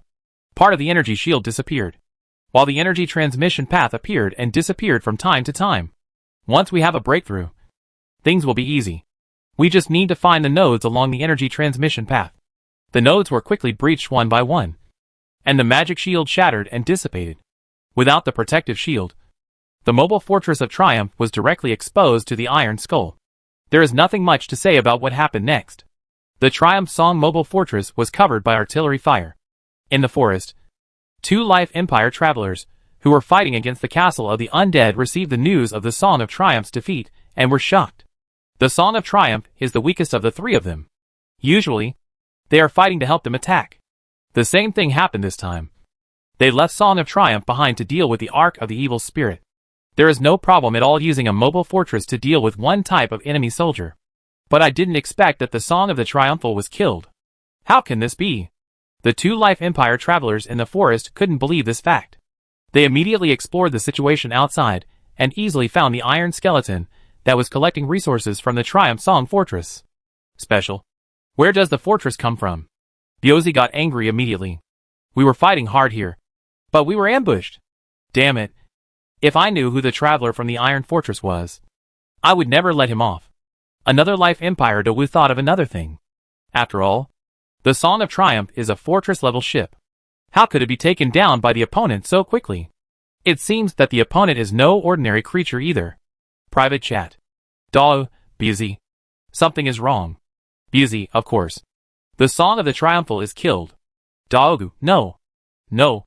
No. What I mean is that Triumph Song died too quickly. He was at the fortress level. Byozi. So what do you want to say? Dawu. The other party is most likely the helper of the Lord of the Undead. If he rushes into the forest, we will be in trouble. Can you deal with the Lord of the Undead? Byozi, are you kidding me? Are you blind? Can't you see what's happening on the battlefield? Is this a question of whether I can defeat the Lord of the Dead? Is this a question of whether the Undead will come to my fortress? Dawu, in that case, we have to retreat. Byozi, what do you mean? Are you planning to desert? Dawu, it's not about being a deserter, but a tactical avoidance. Byozi, bullshit. You are still going to be a deserter. Byozi, Dawu. You have to think clearly. If you become a deserter, the elders of the oxygen bar will not let you go. Dawu, are you stupid? You want to fight even though you can't win? Do you really have to die here? Byozi, you don't believe in the elder of the oxygen bar? We will definitely win. Dawu, what's the point of winning? The other side is help from outside. Do you think the elder is recovered? If we don't leave now, we won't be able to leave. Byozi, damn! The anger rushed. Byozi turned off the system chat, kicking the table in front of him. The whole person was like a furious tiger. His face became a pork liver. Furious in anger. He did not completely lose his mind. Thinking about Dawu's words, he felt that he didn't make sense. They came to help. And after fighting for so long, the Lord of the Undead was still alive and well. On the other side of the ancient Tree of Life castle, the Undead did not retreat. On their side, the Undead warriors were still advancing from afar. The triumphal song of the evil Ark, which was trying to contain the Undead Air Force, was killed by the enemy's reinforcements. No matter how you look at it, the situation here isn't good. He understood it. But Byozi felt uncomfortable when he was asked to retreat like this. Two aggrieved. They should have the advantage. 1 castle level. 6 fortress level against 2 castle level. Why are they the ones who retreated? Can the castle level be this strong? Byozi couldn't swallow it. But the reality is in front of it. Dawu said that there was no problem. If they did not retreat, they might have to die here. When Byozi hesitated to retreat with Dawu, Li Ziyu was chatting with the people behind the scenes. Private chat. The person behind the scenes. What's going on with the fortress outside? Did you call for help? Don't want to take a driving test. Yes. How about it? Is it strong? Behind the scene, don't say. It's really fierce. You can do it. Without developing the army, you can directly use technology and resources on weapons? I don't want to take a driver's license. I have seen it. Hey. A fierce group. The person behind the scenes. Isn't this your backup plan? Why didn't you tell me about it? Don't want to get a driver's license. Tisk. Do we know each other well? The person behind the scenes. Behind the scene. We have cooperated many times. Is this not familiar? Don't want to get a driver's license. Have we met before? Do you know what I look like? Or do I know what you look like? Don't want to take a driver's license. Don't say that we have never seen it. Even if you have seen it, I can't tell you casually. Don't want to take a driver's license. This is a different world. Brother. Are you stupid? The person behind the scenes, well, I admit that you have a point. The person behind the scenes, okay.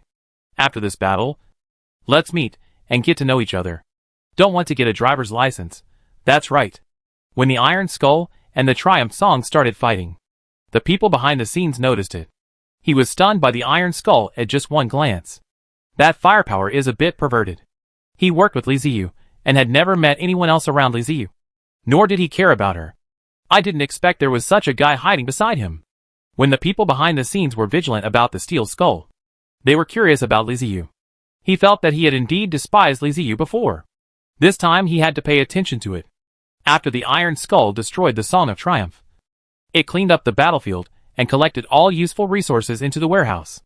Of course, now that it is in the middle of a battle, the cleaning is not so thorough, so it can only give a rough idea, as it still has to go to rescue the castle of the undead. After a rough cleanup, the iron skull rushed towards the forest. When the tree people in the forest saw the fortress coming, they immediately rushed over. Boom boom boom. Duh duh duh. The sound of artillery, crossbow, and machine guns roared again. Chapter 394. Lord enters the stage. The fire was roaring, and the wood chips were flying. The iron skeleton fortress clones are all equipped with heavy weapons, which are just right for dealing with the slow-moving, high-health and thick-defense forest tree men. In comparison, the combat power displayed by the iron skeleton is more ferocious than that of the Undead Castle. The Undead Castle where Li Ziyu is located is mainly used to transport troops. There are countless undead hidden in the castle. The Iron Skull is just the opposite. It has almost no army to speak of, and is simply used to carry weapons. In front of the tree people's firepower output, the Lin Haishu people could not be defeated. And the Steel Skull Fortress also entered the Sea of Forest smoothly. Its target is very clear, which is the mobile fortress hidden in the forest and outputting to the castle of the undead. Seeing that the steel skeleton entered the sea in the forest in a pretty unreasonable way, Da knew it was not good. Lin Hai Treeman is completely unable to stop the opponent's advance. If he rushes in front of him, what will happen? Private chat. Da Wu, hey! Da Wu, you hesitate. I don't want to die with you. Buzi, if you die, don't blame me. But I have reminded you. Biozi, what do you want to do? Daogu, of course I'm leaving. Can't you see how powerful that mobile fortress is? Biaozi, you have to be deserter. Da Wu, at the juncture of life and death. What deserters are not deserted? Let's live first. Biaozi, no. The oxygen bar elders can't stop them without our help. Da Wu, the elder can't stop it. Can I stop it? Daogu, Biaozi, don't be silly. Daogu, I don't deny that following the oxygen bar elder is better than following others. But there is really no need to fight to the end. He is the castle, and we are the fortress. The battle is not on the same level. Biaozi, if you run it this time, we will be treated as traitors. Daowu, traitor? If I am considered a traitor, at most I will quit the Empire of Life. I can still do it on my own. But if I don't leave now, I really won't be able to leave. If I die here, I will have nothing. Daogu, I don't believe that we can travel through time a second time. Do you think we can travel back through time even if we die? Biaozi. Daogu, shit. That fortress is coming towards me. You handle it yourself. I'm retreating. Without caring what Biaozi said, Daogu decisively closed the system chat, gave orders to the fortress, and left the forest. He didn't want to engage in a firefight with the Iron Fortress. The Iron Fortress and the Triumph Song had just gone to war. He didn't see the specific battle situation. But the Triumph Song died too quickly. He didn't think he could last longer than the Triumph Song. Daogu is very clear-headed, and he has never been a blindly loyal person. After joining the Life Empire Alliance, he has seen too much injustice. When the Life Empire Alliance was first established, the gimmick was to create a better world together with elves, humans, and demi-humans. The idea is that they are all normal people, and should unite to fight against all injustice. But in fact, there is no fairness in the Life Empire Alliance. Many people who have to shoot horses have the rights, and those who really dare to fight and fight can only shake on the bottom. The uneven distribution of resources has caused complaints within the Alliance. In the eyes of those high-ranking officials, who are just sitting in their positions doing nothing, the vast majority of Alliance members are no different from cannon fodder. Some senior executives even joked that the lower-level members of the Alliance were dogs. They ordered the dogs around, asked the dogs to do things when there was work to do, and kicked the dogs aside when there was nothing to do. After winning the battle, the dogs would bring back their prey and present it to the superiors like them. And all they had to pay was a little insignificant dog food.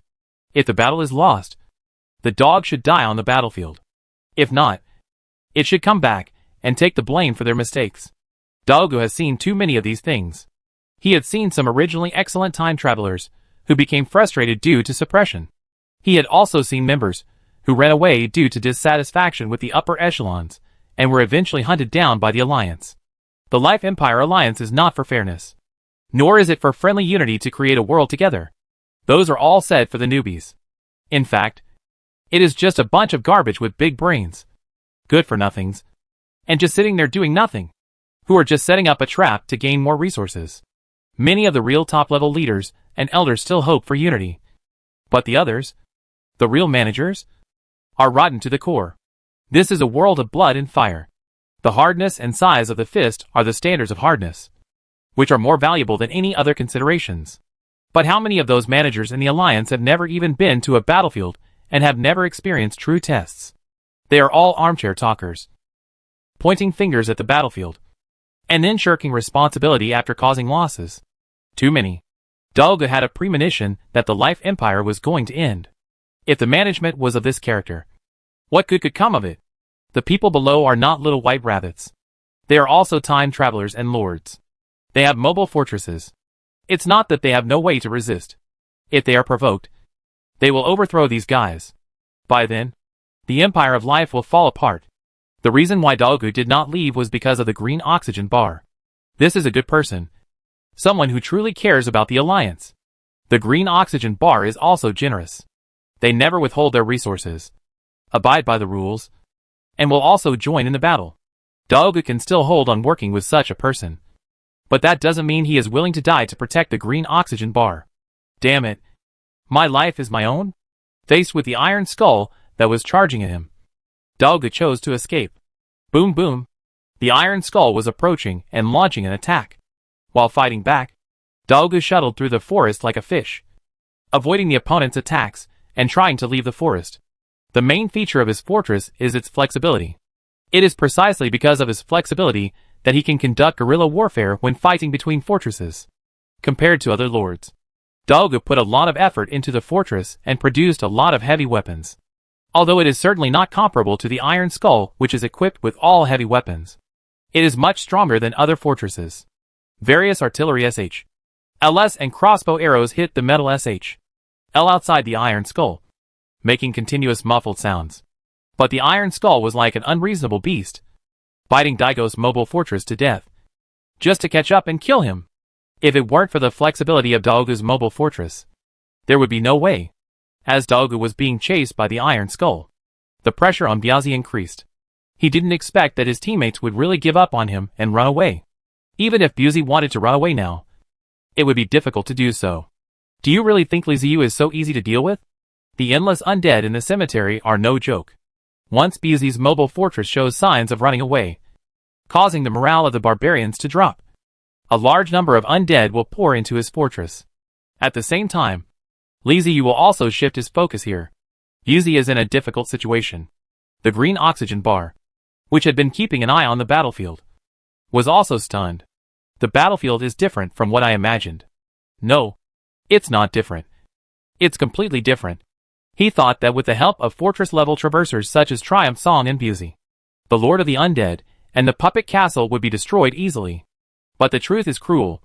The Undead Castle and the Puppet Castle were not seriously damaged at all. But the helpers that he found were defeated. On the other side of the Puppet Castle, several fortresses could not be approached at all.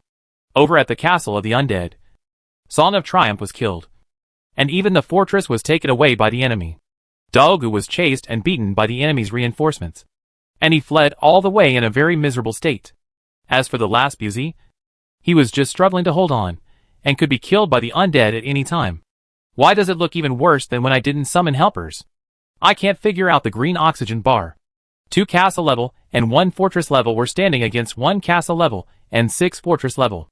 Not only did they not show any sign of losing, they were even about to win. What kind of monsters are these? Green oxygen bar finally realized that it was in big trouble. In the continuous fighting, the physical strength of the headless barbarians declined rapidly. Their movements became slow. Their breathing became heavy, and sweat dripped down their cheeks and foreheads, mixing with the blood. Every barbarian felt that he was reaching his limit. The undead in front of him was so weak, but he was getting more and more tired. The weapon in his hand became heavy, and the power was weakening with each swing. On the other hand, the situation on the undead side is the same as before. with massive numbers of undead still pouring in. Kill! Kill at will! They never seem to change. This is the horror of the undead. When you are tired, want to rest, and don't want to fight anymore, the undead are still the same. Still rushing forward. Still coming for you to kill. Kill people until your hands are tired. The bones of the undead whose souls had escaped had already covered the entire city walls, just like a heavy snowfall, forming a thick layer on the walls. The barbarians finally suffered casualties. Those ordinary barbarians were exhausted and could no longer fight. A skeleton undead's claws grabbed a barbarian's body, leaving a shallow bloody mark. The barbarian swung the weapon in his hand hard, but was unable to lift it. The expected attack did not come. The skeleton undead looked at the barbarian in front of him blankly, and the barbarian also looked at him blankly. The soul fire in the undead's eyes brightened a little, and the barbarian's face turned pale. Another claw grabbed him, and the surrounding undead gathered around him and waved their claws. Ah! The barbarian roared in unwillingness. He used all his strength to swing a blow, smashing a skull, but he himself was overwhelmed by the undead. He screamed and struggled, but the skeleton undead's fighting power was too weak. The barbarian's strong vitality prevented him from dying for a while, but his inability to die became the biggest tragedy at this moment. Under the attack of the undead, he has to endure endless pain. After struggling for a long time, the screams finally disappeared, leaving only a bloody corpse on the ground. Breakthrough. The barbarians were no longer as brave as before, and their physical strength was too severely depleted, making it impossible for them to stop the undead completely. Some undead souls squeezed in through the gaps in their bodies, and then they found themselves out. He actually squeezed out of the barbarian's defense circle. More and more undead squeezed out from the barbarian front, like a trickle of water flowing through the sand and gravel, flowing into the fortress. These trickles are gradually expanding, and more undead are entering the fortress through the barbarians. Stop them! I told you to stop them! Yuzi was roaring in the main building, but he could do nothing. All the Hidissa barbarians were on the battlefield, and the defenses in the fortress became extremely weak. Although there are still some barbarians, they are just a drop in the bucket against the incoming undead. The last defensive forces are concentrated in the main building. That is the power of the guarding lord, and the last strength of the headless barbarian fortress. The trickle turned into a small river, and the undead rushed towards the main building. The number of barbarian casualties is increasing. Their defense line finally couldn't hold back the undead and broke. The undead attacked the fortress like a flood. Shit! Yazi's eyes were wide open. He was stunned. He didn't expect that the undead could actually break through the barbarians and rush into the fortress. Bloodshot emerged from the bottom of his eyes and covered Yazi's eyes, making his eyes bloodshot and looking very hideous. After recovering from his daze, he was filled with anger. He simply threw the option of escape out of his mind. It's already this late, and you're still thinking about escaping? Can you really run away? Instead of thinking about running away, it is better to fight and destroy your opponent. Yuzi's brutality came up. He reached out and picked up the two-handed axe beside him, and walked down from the throne. Hurtless savage guard. Along with his roar, footsteps with the sound of metallic collision were heard in the main building. Tall and burly barbarians wearing heavy armor and holding various weapons in their hands walked over. These people are the most elite forces in Biozi's hands. The headless barbarian guards. They are the same as the guards in Liziu's hands, and are specifically here to protect the Lord. Their combat power far exceeds that of the Sons of Demigod. But they do not have the bonus that the Sons of Demigod have for other barbarians. Follow me into battle and kill the enemy. Biozi said this as he walked out with an axe in his hand. He is not one of those ordinary weak trash. Biozi is combative by nature. After arriving in the other world, he has been practicing how to fight all the time. Among the lords, he is a rare one who possesses fighting ability. The barbarian guards roared and followed Biozi out. Even the lord has gone into battle. What are they afraid of? When Biozi walked out of the main building and roared towards the undead, the Hatil's barbarians seemed to be a chicken blood, and suddenly recovered the combat effectiveness. The addition of the lord allowed them to unleash their final strength. That is their leader. The leader has not abandoned them, left or given up. So why should they give up? For Hidissa? For the tribe? Kill! With a roar, the barbarian became ferocious again. The earth-shaking roar was heard by Liziu, who was in the castle. He turned his head to look at the barbarians in surprise, and his consciousness connected with the eyes of the undead. Wow! It suddenly became ferocious. Oh! Is that a human? The Lord went to the battlefield in person. Interesting. Wow! It's quite fierce. Li Ziyu couldn't help but raise his eyebrows as he looked at Buzi, who was swinging a big axe and charging on the battlefield with a barbaric look. He really admired this time traveler. It was not easy for him to develop such combat power in another world by relying on his body from his previous life. The other world has all kinds of supernatural powers, and it is difficult for time travelers to acquire such abilities after coming to this world. At least Li Ziyu rarely hears of it.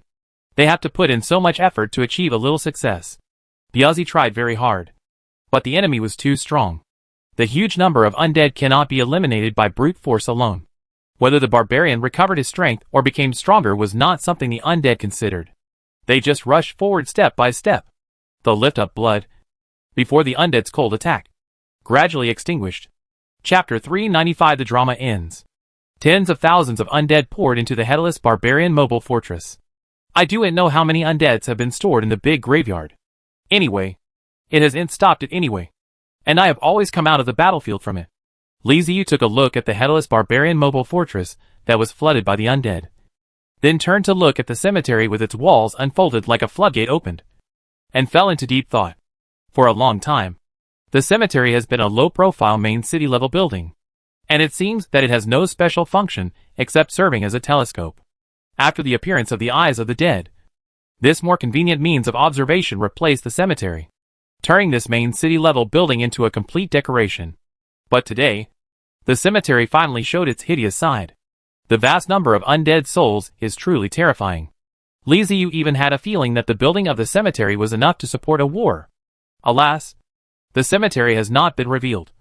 Maybe because I am too strong. Right?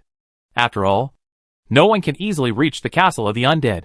Most of the time, it is just a direct bombardment, and the cemetery is really useless. This is my fault. There is no good in being too strong. Li Ziyu shrugged and accepted the reality. There is no need to pay too much attention to the headless barbarian mobile fortress. Buzi has died in the battle. Although he can be resurrected, he still has to face a large number of undead after his resurrection to achieve the achievement of living and dying. Dying and living again. With so many undead, I believe it shouldn't be a problem to demolish a fortress-level main building. Li Ziyu turned his head to look at the person behind the scenes. He had already switched from defense to offense. The two fortresses had been consumed by him for a long time, and were now showing signs of decline. The power of the puppet castle lies in its layout.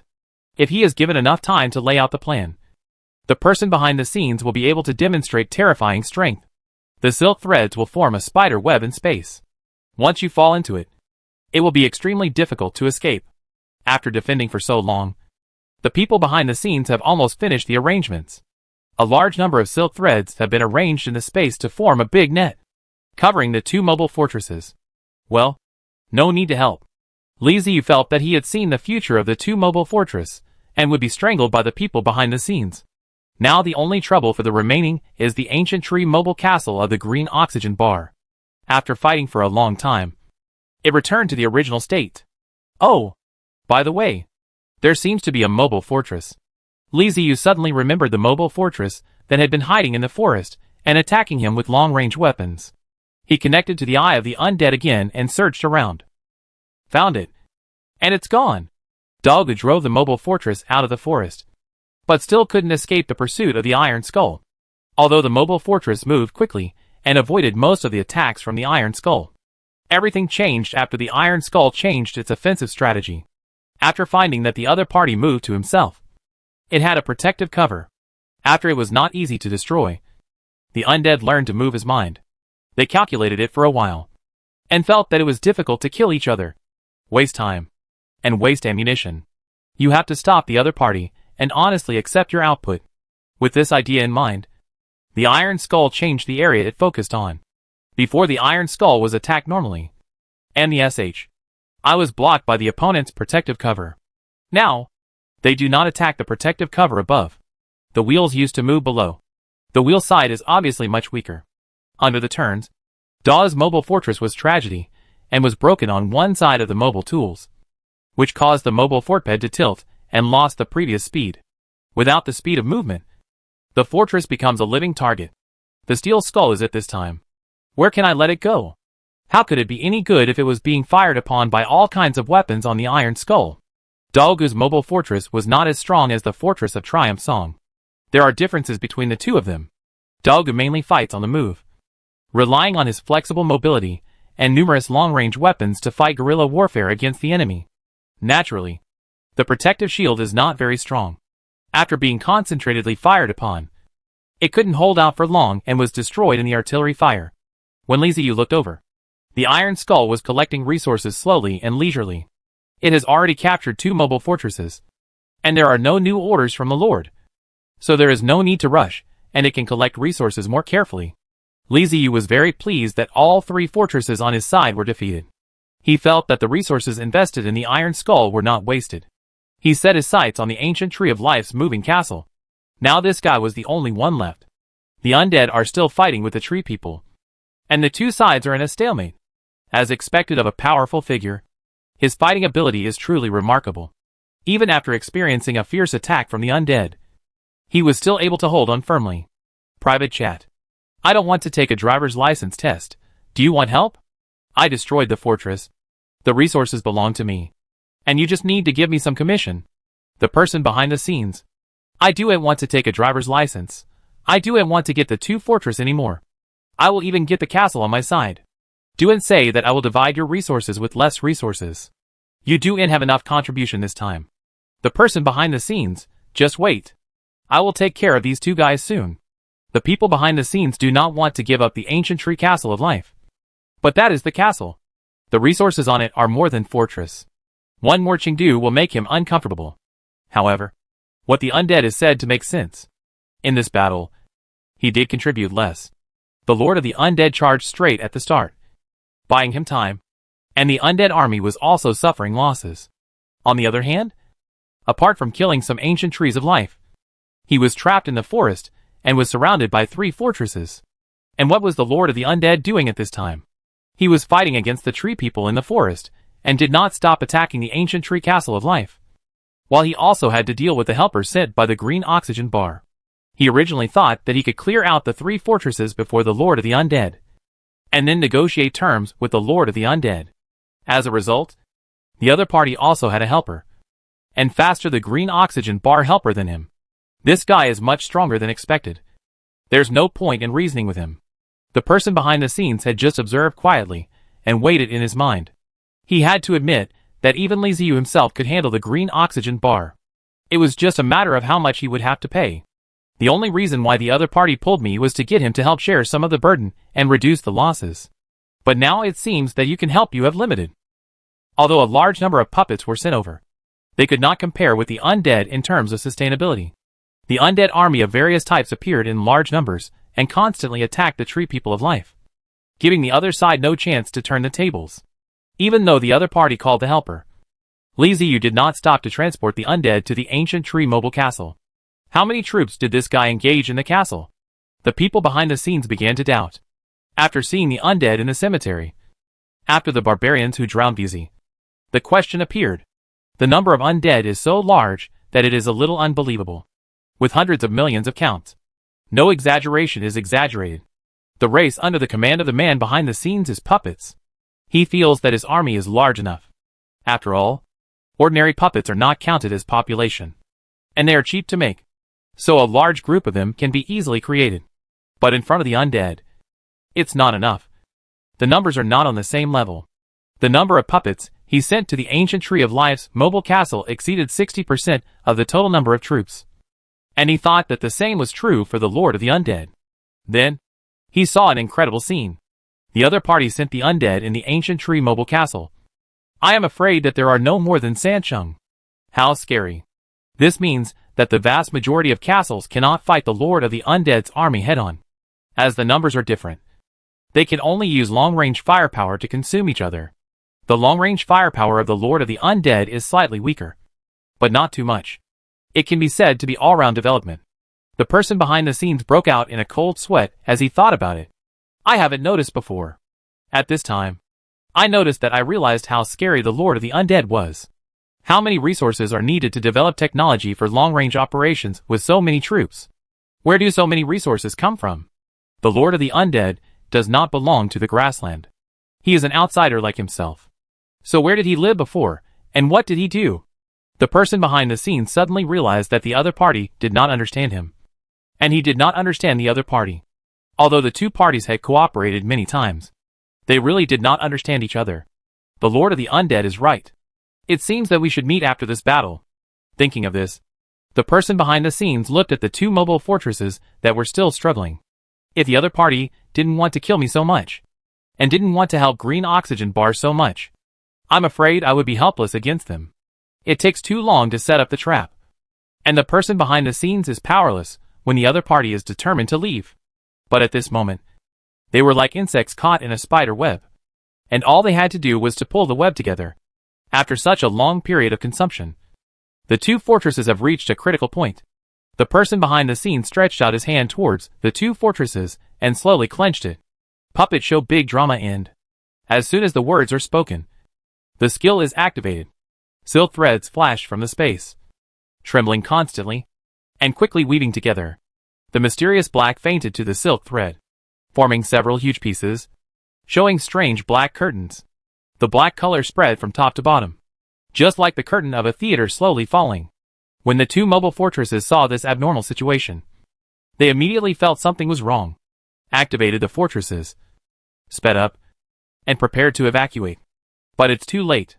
When the person behind the scenes activates a skill, it means the layout is complete. How can he leave easily?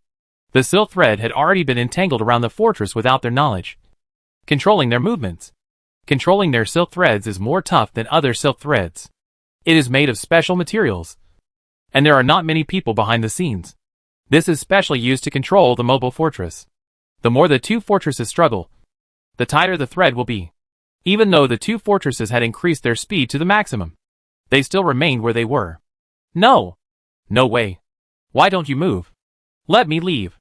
In the two main buildings of the fortresses, the two Life Empire travelers called by the green oxygen bar screamed. No matter what orders they gave, no matter how the two mobile fortresses struggled, it was of no use, and they were firmly controlled. This is the horror of the castle. The real combat effectiveness of the castle is their skills except the core. Compared with other fortress, you can make a variety of long-range firepower, heavy weapons, and the puppets are more inclined to magic and skills. The people behind the scenes did not pursue heavy weapons, but instead focused their technology on skills. That is a moving castle-level skill. Every time it is used, the consumption is extremely huge. This is why he wants to haggle with Li Ziyu and want more resources. Without enough resources, he really couldn't show his fighting ability. The two mobile fortresses were tightly controlled, and the traversers watched helplessly as the black curtain fell, covering everything. In the darkness, you can't see your hand in front of you, and everything disappears. Hearing, smell, vision, and even the sounds they made were gone. The person behind the scenes stood in the main building and waited quietly. The appearance of the black curtain caught Li Ziyu's attention. He wanted to know what happened inside the curtain. But the eyes of the undead could not see through the darkness inside the curtain. It is not ordinary darkness. Ordinary darkness. And cannot stop the sweep of the undead at all. And they will not be affected by the night. But the darkness in the curtain is formed by magical power, which has a special hidden effect. Even the undead are helpless against it. And they can't even tell whether there is any living breath in it. TSK. This guy is quite capable. He actually created a desperate situation. Li Ziyu experimented for a long time, and found that he could not see through it. He gave up helplessly, smacked his lips, and muttered to himself. After about 10 minutes, the curtain slowly disappeared from below. Li Ziyu quickly looked at it. At a glance, he took a breath directly. It's gone. Everything is gone. Not only the two unlucky mobile forts covered by the curtain, even Lin Hai disappeared, leaving only a bare land. Was it destroyed? Or was it taken away by the person behind the scenes? Li Ziyu thought about it, and felt that there was no need to ask this question. As long as he disappeared, it would be fine. Now was not the time to consider this issue. In fact, I don't understand. After traveling through the alien world for so long, he has never come into contact with magic, and doesn't even know the theory of magic. To study a problem related to magic, and to find a solution is no different from a kindergarten kid solving advanced mathematics problems. Unreliable or unreliable. Forget it. A poor student should have the awareness of being a poor student. Private chat. The person behind the scenes, see. I don't need your help. Don't want to get a driver's license. Why are you showing off to me? Go get some green oxygen. Do you really want me to beat him up by myself? The person behind the scenes. Don't want to take a driving test. Hurry up. Or he won't cause any trouble again. Man behind the scenes, right now. The two had a brief conversation and immediately joined forces to deal with the green oxygen bar. They didn't dare to hesitate, for fear that the green oxygen bar would call for a few more helpers. This is very possible. After all, the Life Empire Alliance is a large organization with many members. Just now, the green oxygen bar was able to call in 6 fortress-level travelers. If there were 6 more, Li Ziyu felt that he would have no choice but to throw the dust bomb. You can't give the other party a chance. You have to solve the green oxygen. Without help, Li Ziyu and the person behind the scenes joined forces again. In addition, the Iron Skeleton had already roughly cleaned up the battlefield and arrived at the side of the Undead castle. The pressure on the green oxygen bar suddenly increased. The calmness and composure of the green oxygen bar disappeared, and an anxious look appeared on his face. He is light enemy. Or the intelligence was wrong. The 2 moving castles in front of him were completely different from what he imagined. These are 2 monsters. If he had known this earlier, he would definitely have brought more men instead of just 6 time travelers. Withdraw? With a fart. It will be chased to death. The biggest shortcoming of the ancient tree is that the movement speed is too slow. Green oxygen bar doesn't believe that it can outrun the 2 moving castles in front of it. Fight! Green oxygen bar grit his teeth and fight with Li Ziyu. The people behind the scenes and the life energy stored in the castle does not need money. Chapter 396. She is a girl. Green oxygen bar failed. Without any restraint, the army of undead and puppets rushed into the ancient Tree of Life castle. Li Ziyu's undead fortress and the puppet fortress of the person behind the scenes continued to attack from the rear. Plus the iron skeleton, which was fully armed with heavy weapons. Even the ancient Tree of Life castle could not withstand it. Amid the flying wood chips, the green oxygen bar came to an end. When the life of the ancient tree disappeared, the halo was dissipated, and the green oxygen bar died. The entire ancient Tree of Life mobile castle was in a mess. Li Ziyu stood on the top of the castle, looking at the devastated ancient Tree of Life moving castle, and couldn't help but sigh. It's finally over. It was a tough battle, and it really took a lot of effort. The greater the effort, the greater the reward. 6 mobile fortresses, a mobile castle, and a share of resources are worth looking forward to. Beep beep. The system prompt sounded in Li Ziyu's ears, and he clicked on the system chat interface. Private chat. Man behind the scenes, it's over. Don't want to take a driving test? Yes. It's time to divide the spoils. How do you say it? 50-50? Man behind the scenes, no. I feel like we should meet first. Don't want to take a driver's license? Oh. The person behind the scenes, your strength has been recognized by me. For better cooperation in the future, I think it is necessary to meet you. Don't want to take a driving test. What you said is very good. Do you want me to kneel down and kowtow to you? Behind the scene. I have no other meaning. Don't want to take a driving test. I hope you can realize that we are partners, not superiors and subordinates. I don't care if you want to hide your identity, but don't act like you are rewarding me. Li Ziyu was very dissatisfied with the words of the person behind the scenes and directly retorted. What does it mean that your strength has been recognized by him? What are you doing? A battle is enough to see many things. Now that the iron skull has been exposed, Li Ziyu does not intend to hide any longer. So he naturally speaks more assertively than before. Behind the scene, well, I admit that it is my fault. And I apologize for my unreasonable apology. Don't want to take a driver's license. Is this right? I really plan to meet? The person behind the scenes, yes. How about meeting at the ancient Tree of Life castle? The man behind the scenes, don't bring too many guards. Just the 2 of us. Don't want to get a driver's license. Okay. The 2 met. Li Ziyu cleaned up, took a team of guards, left the dead castle, and rushed to the agreed location. He didn't worry about the people behind the scenes. What can I do if I was killed? His castle is still there. The worst that can happen is that it will be resurrected. He doesn't believe that the person behind the scenes can destroy the castle of the undead in one go. The ancient tree, which was once full of vitality and green life, now has yellow leaves, many broken branches, and looks bleak. After being killed, the tree people turned into ordinary or rotten trees and had lost their vitality. Life Ancient Tree Castle is very large. In order to be able to be faster, Li Ziyu deliberately transferred an Alpha armored troop car and rushed to meet. The skeleton shield guards and skeleton sword guards were running on both sides of the Alpha armored personnel carrier. Although they were wearing heavy armor, their movement speed was not slow at all, and they could definitely keep up with the speed of the Alpha armored personnel carrier. Even so, it took 2 hours to reach the meeting. The two decided to meet in the castle. As the main city building, the ancient tree castle has been destroyed, leaving only a broken wall. When Li Ziyu arrived, he did not see the person behind the scenes, but instead hundreds of puppets guarding a huge wooden box. In the face of the undead guards, the puppets did not respond, and they still kept next to the wooden box, as if they were really a group of sculptures. Li Ziyu looked out from the Alpha armored personnel carrier, and his attention was attracted by the wooden box. After observing for a while, he found nothing.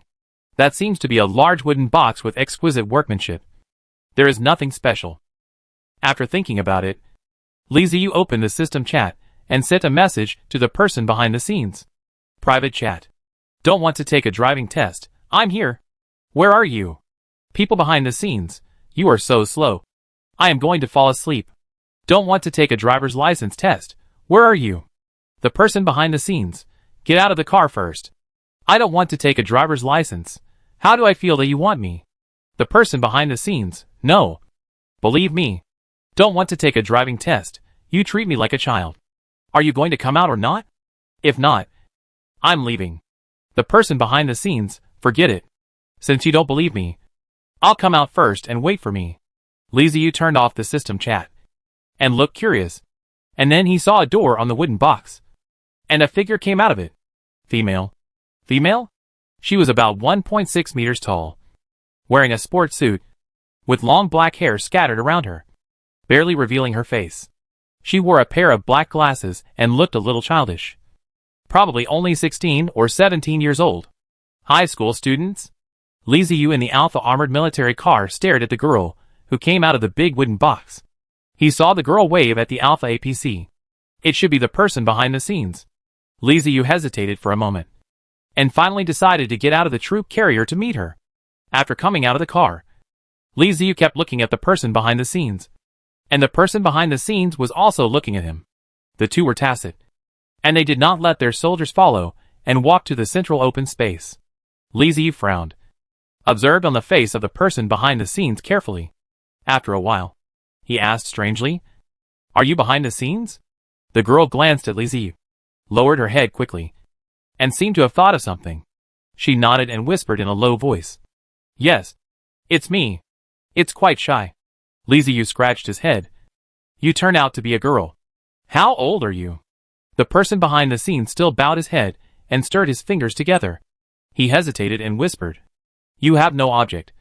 You are a straight man. I don't like the way you speak." Li Ziyu's face was dark, and he said dissatisfied, "When you see the ghost, I will ask how old you are. Why is there no target straight man?" The person behind the scenes lowered his head even lower, not daring to look Li Ziyu in the eye. "How can you ask a girl's age right away? F***ck me?" Li Ziyu rolled his eyes and said unhappily, "If you don't want to say it, then don't say it. What do you mean by mocking me? You're single and straight. Have I offended you?"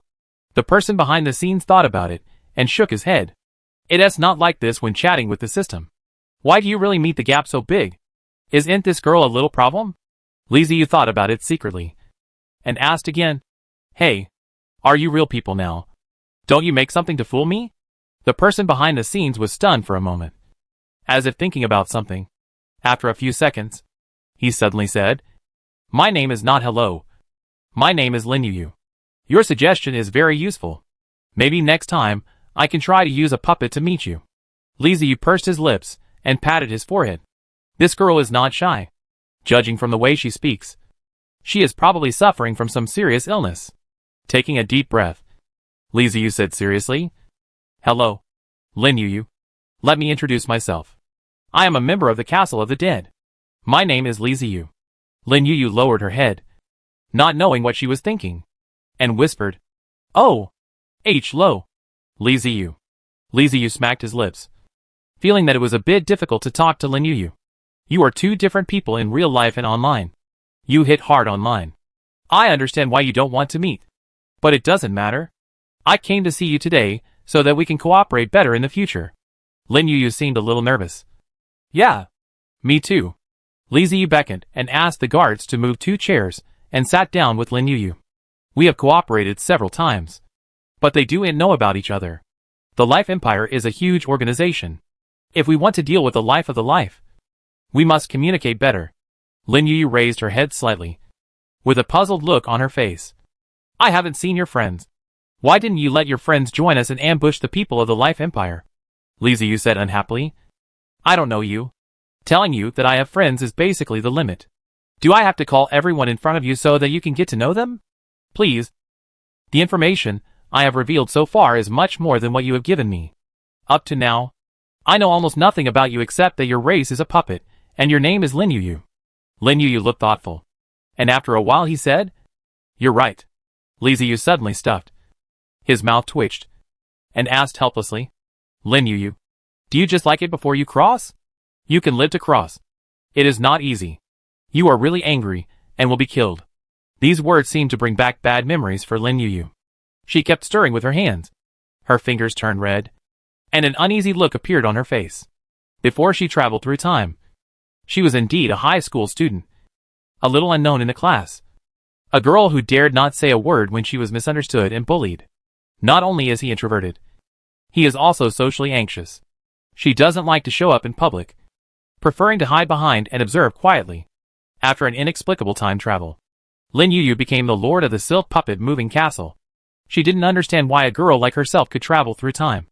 But she didn't care about changing places or changing her life. The puppet unexpectedly fits in with her. With the puppet in hand, she can do many things that she didn't dare to do before. In order to survive, Lin Yuyu also has to fight. Keep fighting to become stronger, and collect more resources. The personality of the introverted social terror has not changed. And she doesn't know many people who know. And she really has seen fewer people. Facing Li Ziyu's words, Lin Yuyu clenched his fist. I don't want to quarrel with you.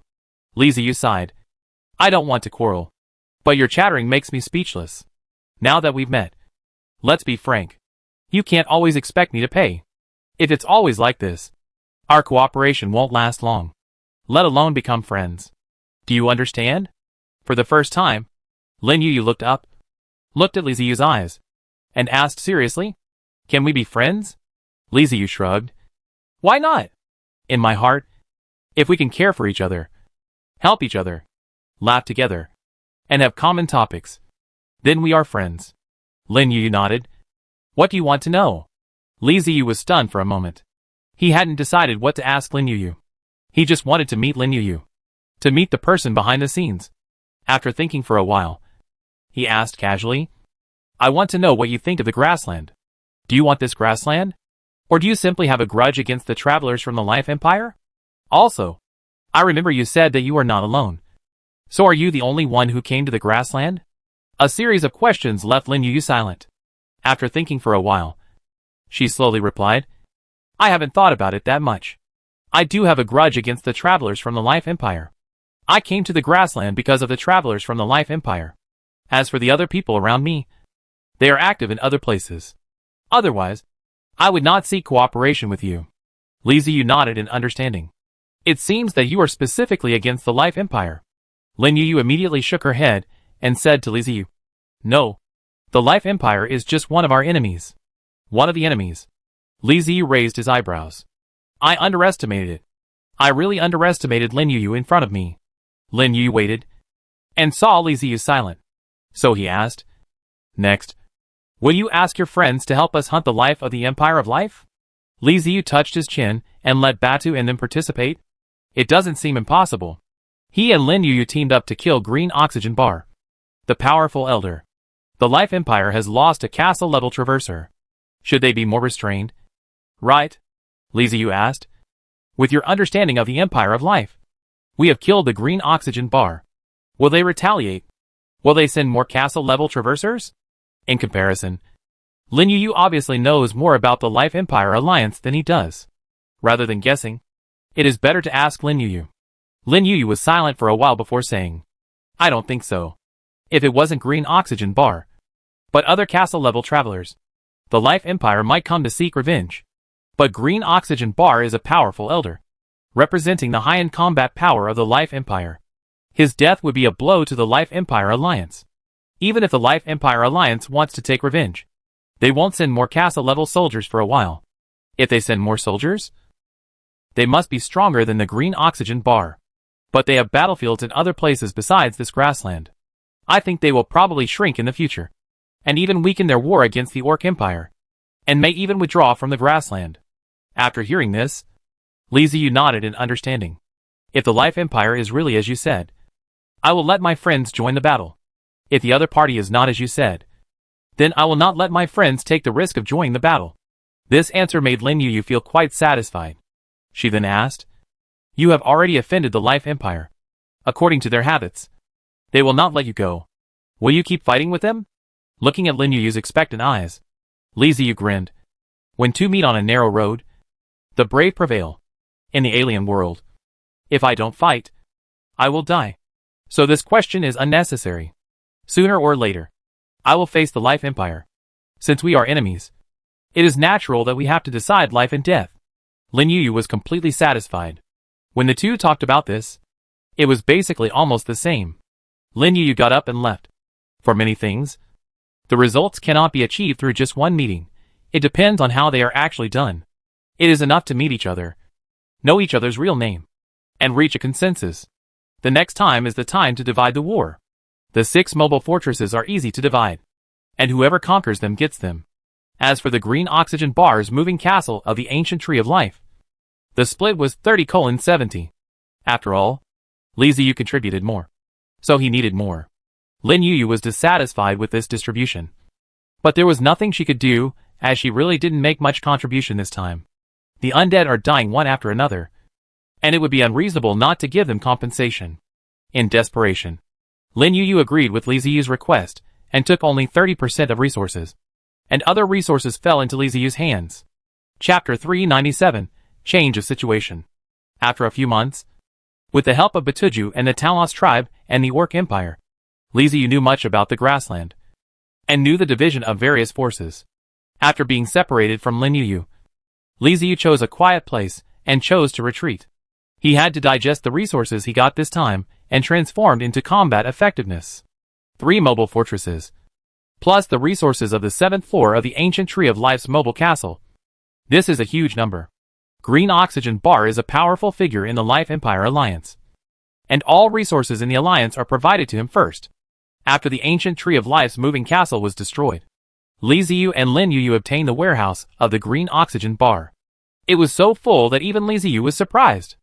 No wonder they all like to build up a power. It's damn good. He didn't believe that all these resources that could fill up the warehouse were collected by Green Oxygen Bar alone. Asked himself, Li Ziyu had such a huge number of undeads, as well as Lu Xingxing, a treasured cat lord assistant, plus a whole wasteland, and did not say that he filled the warehouse. If you want to develop a mobile fort, resources will always be insufficient. Even if you have occasionally saved a wave, you will soon consume it. Green Oxygen Bar is a castle-level traverser, and as a practical man, he often goes on missions. There is a sound of artillery, golden too, and the money is money. That is, resources, and often the task means that he wants to consume a lot of resources to maintain it. Logically speaking, even if the warehouse of the ancient Tree of Life's mobile castle was so empty that mice would cry when they saw it, Li Ziyu could accept it. The fact is quite the opposite. The warehouse is full to the brim with resources. The Life Empire Alliance is so wealthy. Li Ziyu was so envious that tears came out of her mouth. However, the Green Oxygen Bar was destroyed, and his castle and warehouse full of resources were all taken by Lin Yuyu and Li Ziyu. A windfall. Naturally, large resources should be used well, and you cannot use it as before. It is wasteful. You have to do something big. The location chosen by Li Ziyu was a blank area between several forces, which was relatively safe. After arriving here, Li Ziyu immediately set up camp and asked the Iron Skull to guard the surroundings. At the same time, he sent out the Eye of the Undead, the Wind Ranger, the Nether Elephant, and the elephant fortress to ensure the surroundings were safe. After making all the arrangements, receiving feedback, and confirming that the surroundings were safe, Li Ziyu rubbed his hands and began to carry out his plan. A large amount of resources can be reported. Of course, it is important for the traverser. The most important thing is, of course, the mobile fort. Li Ziyu took out resources without hesitation to upgrade the castle. He wanted to upgrade the castle from level 1 to level 2. Upgrading the castle will unlock more technology. But that's not what he wants most. What he wants most is a fortress clone. In this battle, the Steel Skull has proven that the fortress is more useful. If there was no Iron Skull fortress clone, Li Ziyu would only be able to use dust bombs to deal with Biazi and the other 3 time travelers. And the losses would be too great. Rama, that can grow mushrooms, is a proper killer. If you can hide it, you can hide it.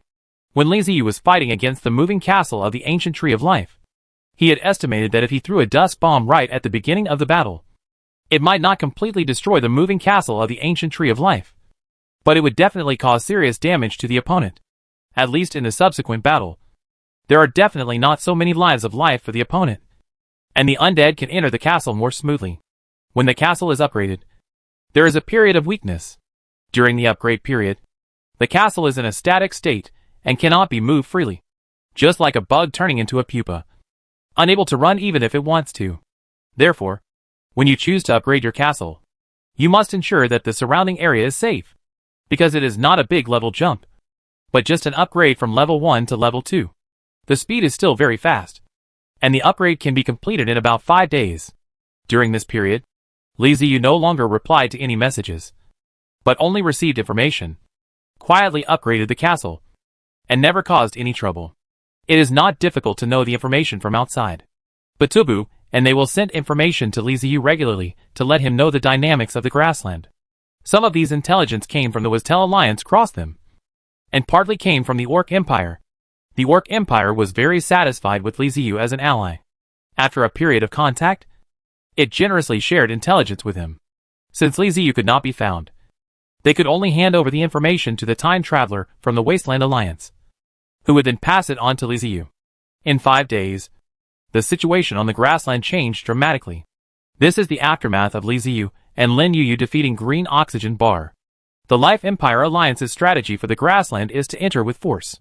It wants to send a large number of traversers, relying on mobile fortresses to forcibly destroy the Orc Empire, and then deal with the various grassland tribes created by the centaurs. In many places, they do. The Empire of Life has long realized that the crosses are much stronger than the Aboriginal people. Instead of slowing slowly, it is better to go directly to the past and give the other party a new world. Unfortunately, the Life Empire Alliance did not expect that the Orc Empire was not as easy to deal with as they imagined. The other side was very determined to protect their country, and their frantic resistance slowed down their advancement. The appearance of Li Ziyu and Lin Yuyu caused the Life Empire Alliance a lot of headaches. These 2 castle-level travelers have no shame at all. They shamelessly kill fortress-level travelers everywhere, bullying the weak with their bigness. After losing a lot of fortress-level traversers, the Life Empire Alliance finally realized that they couldn't go on like this. If they continued to allow the 2 castle-level traversers to launch a sneak attack, their goal of conquering the grassland would be completely aborted. After taking it seriously, the Life Empire sent out their powerful castle-level traverser Green Oxygen Bar. The Green Oxygen Bar is one of the iconic strongs of the Empire of Life. They think this wave is stable. If the Green Oxygen Bar takes action, the 2 castle-level traversers will definitely be captured. Between the castle-level crossing, there is also a division of combat power. It is not that every castle-level crossing person is very strong. This has something to do with race and development. For example, the treasure-hunting cat people and mole people, Lu Xingxing and Zhang Peng. Even if they are upgraded to the fortress level, there is still a huge difference in combat power between them and the fortress-level combat races of those serious fighting races. The advantages of race are different. If serious fighting races were asked to look for resources, they would find it difficult to search aimlessly. It would be better to rob, which is simpler and more convenient. But for treasure-hunting cats, collecting resources is a very easy thing. Mineral veins are a kind of treasure, and it is not difficult to find them. The combat effectiveness of the Green Oxygen Bar has been proven by time. Even though the race is the Tree of Life people, the Green Oxygen Bar has fought its way up to this point. killing many enemies. The people of the Life Empire Alliance simply don't believe that a tribe of puppets or undead can destroy the green oxygen bar. However, the fact is that Li Ziyu and Lin Yuyu slapped them in the face. The green oxygen bar was destroyed. Green oxygen bar. The powerful elder of the Life Empire Alliance, and the owner of the Practical Life Ancient Tree Mobile Castle, was killed on the grassland by 2 castle-level travelers who appeared out of nowhere. And the 6 Peak Fortress-level travelers he brought with him also died. When this news spread back to the Life Empire Alliance, it swept across the entire alliance like an earthquake and a storm. The people in the alliance didn't believe it at first and collected information everywhere. When they found that the green oxygen bar had indeed disappeared and even its name could no longer be searched, everyone finally believed that the green oxygen bar had fallen. The top leadership was shaken and chaos ensued. The Life Empire was divided into 2 factions. One was the traditional faction, which was mainly composed of the group of time travelers at the beginning of the establishment of the Life Empire Alliance. The traditionalists are very radical, and they believe that this matter cannot be left alone. They must show their attitude and take revenge for the green oxygen bar. This was established when the Life Empire Alliance was first established. They would never abandon their companions. And if their companions were attacked by outsiders, they would fight back frantically. Green oxygen bar. That was the signature traverser of the Life Empire Alliance. Now that he is dead, they naturally want revenge. Draw personnel and send more fortress-level and castle-level units into the grassland to search for the traversers who killed the green oxygen bar, and use their lives to commemorate this elder. Only in this way can we deter other traversers with ulterior motives and covetous intentions, and allow the reputation of the Life Empire to continue. The Life Empire Alliance has had a group of enemies since its establishment. These enemies are not just individuals. There are many other organizations. For example, the Dark Creatures Secret Society, the Abyss Federation, etc. All have grudges against the Life Empire. Once the Life Empire Alliance shows signs of decline, these organizations that have grudges against them will definitely not mind taking advantage of their misfortune and taking a big bite out of them. At the same time, if the death of the Elder of Green Oxygen Bar is ignored, it will cause the members of the Alliance to become disunited and no longer harmonious. Think about it.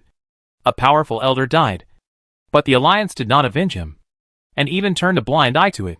What would others think? They are not yet Elders with real power. If they die, there will be no explanation. Who will be willing to work for the Alliance then? Therefore, when the news was determined, the traditional faction immediately decided to revenge. Must be revenge. And he had to revenge it all. They want to show off their muscles to people outside and tell others that they are very strong. Do they think that everything will be fine if they kill our elders? That's impossible. We will use blood and fire to tell you that if you kill us, we will make you pay with blood. However, conservatives don't think so. They believe that revenge must be taken. But not now. But in the future. And should be done slowly. Since the other party was able to kill the Elder of the Green Oxygen Bar, it means that the other party has very strong strength. If a large number of traversers are dispatched to the grassland for revenge at this time, it is very likely that the grassland will be completely united to resist the Life Alliance. By then, the enemies of the Life Empire Alliance will change from the 2 castle-level traversers and the Orc Empire to all races on the grassland, including grassland traversers, the helpers of the 2 castle-level traversers, the Orc Empire, nomadic tribes, and so on. Also, the Life Empire is now very large and is fighting everywhere. Once too many traversers are dispatched, it will face the risk of failure on other fronts. For the sake of 2 castle-level traversers, other fronts were taken advantage of, which was not worth the loss. He, Green Oxygen Bar, is a human being. Does that mean other time travelers are not human beings? We all need to survive and develop. We cannot start a war for an elder, even at the expense of other interests. Since the Green Oxygen Bar has failed, other methods can be considered. Assassination, sneak attack, strangulation by joint grassland travelers. Even 2 travelers have proven their strength. And for the development of the Life Empire Alliance, they can consider cooperation. It's good for everyone. And it's good for you. Turning hostility into friendship is also a way. Most of the conservative time travelers join the Life Empire Alliance later, especially humans and subhuman races. Compared with traditionalists, they are more concerned about interests and whether they can obtain more resources. As for what they say about everyone wanting to develop, That is what they say on the surface. But what they really think in their hearts, only they themselves know. The traditionalists were very dissatisfied with the conservatives' opinions. But the conservatives were determined not to obey the traditionalists' orders and mobilized a large number of time travelers to avenge the green oxygen bar. The two sides have been arguing fiercely. No one is willing to give in. There was a split in the decision-making of the top leaders of the Life Empire Alliance, which affected the people below, especially the travelers from the Life Empire on the grassland. Everyone is in danger. They are not castle-level travelers, but ordinary fortress-level or bastion-level travelers. Not to mention compared with the green oxygen bar. Even compared with the 6 fortress-level traversers he brought with him, it was far inferior. But the green oxygen bars have all been destroyed. Can these small shrimps really survive on the grassland? For a moment, everyone was in danger. The first thing that came into my mind was the Orc Empire. Previously, the attacks of the traversers from the Life Empire were more and more fierce. And they could also run, making it difficult to defend against them. But suddenly, the opponent's attack was weak.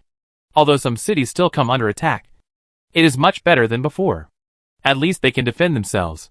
The Orc Empire is very confused. They knew their allies had been making surprise attacks on their enemies. Could this be the reason?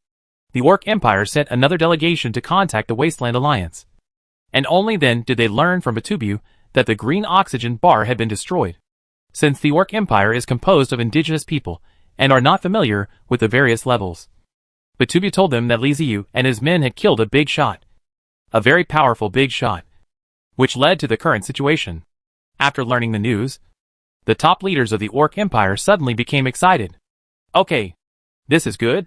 Our ally is so powerful. With a chance to catch its breath, the Orc Empire immediately deployed its troops. They were not defending against the next attack from the Life Empire travelers, but preparing for a counterattack. Although they are indigenous people and do not have mobile cities, their fighting capabilities cannot be underestimated. The Orc Empire, which is mainly composed of lion men and tiger men, is no pushover. They had wanted to fight back for a long time, but they didn't know where to start. Now that I have the chance, there is no point in waiting. The orcs formed an army and launched an attack on the traversers from the Life Empire. Once the two sides started fighting, the grassland was in chaos. Over the past 5 days, the situation on the grassland has been changing. Li Ziyu, the instigator, hid in a safe place, quietly upgrading the castle, and ignored what was happening in the outside world. He didn't say anything. But Batubu seized the opportunity, and the Wasteland Alliance joined the battle to help the Orc Empire deal with the travelers from the Life Empire. This is the time to reap the benefits. Who would be willing to give up? It can get a lot of resources to eliminate a mobile fortress, let alone eliminate the fortress. In the chaotic situation, the travelers from the Wasteland Alliance can easily surround and kill the travelers from the Life Empire.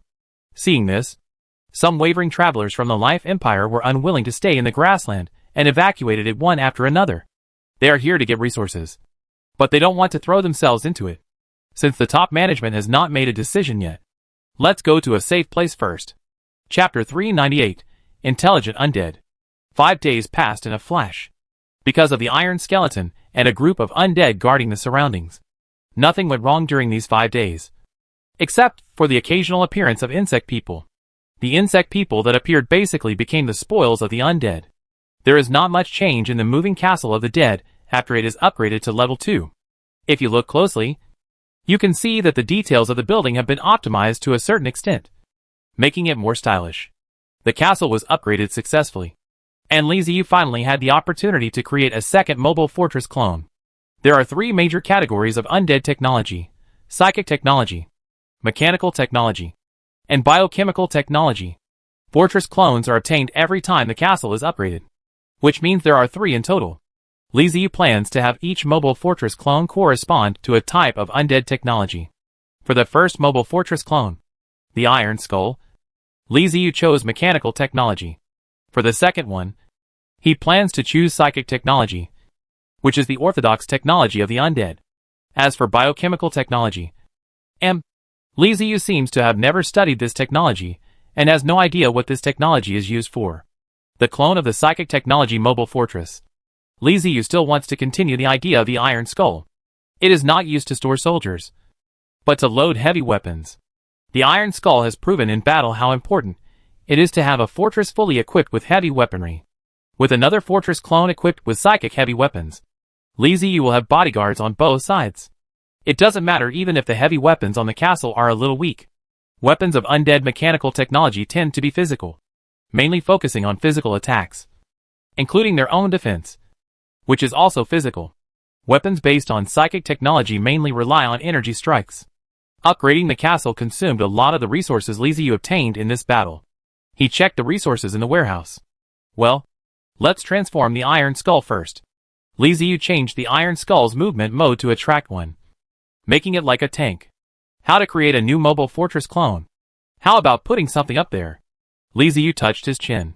Although some resources had been consumed, there were still enough resources in the warehouse. Well, let's improve it little by little. For the mode of movement, choose Bone Tide and Short Range Psionic Leap. Bone Tide is a very special way of movement, which is a unique method of movement for the skeleton undead system.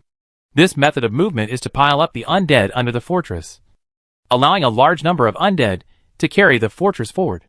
Well, it feels like in the zombie movies of the previous life, where a large number of zombies pile up together and roll forward one by one. In addition to being used for movement, Bone Tide has another benefit, which is attack. The ones carrying the fortress forward are real undead. If necessary, they can instantly transform into undead troops and attack the enemy. Short Distance Psychic Leap is also a magical skill, equivalent to Flash, and belongs to the space ability.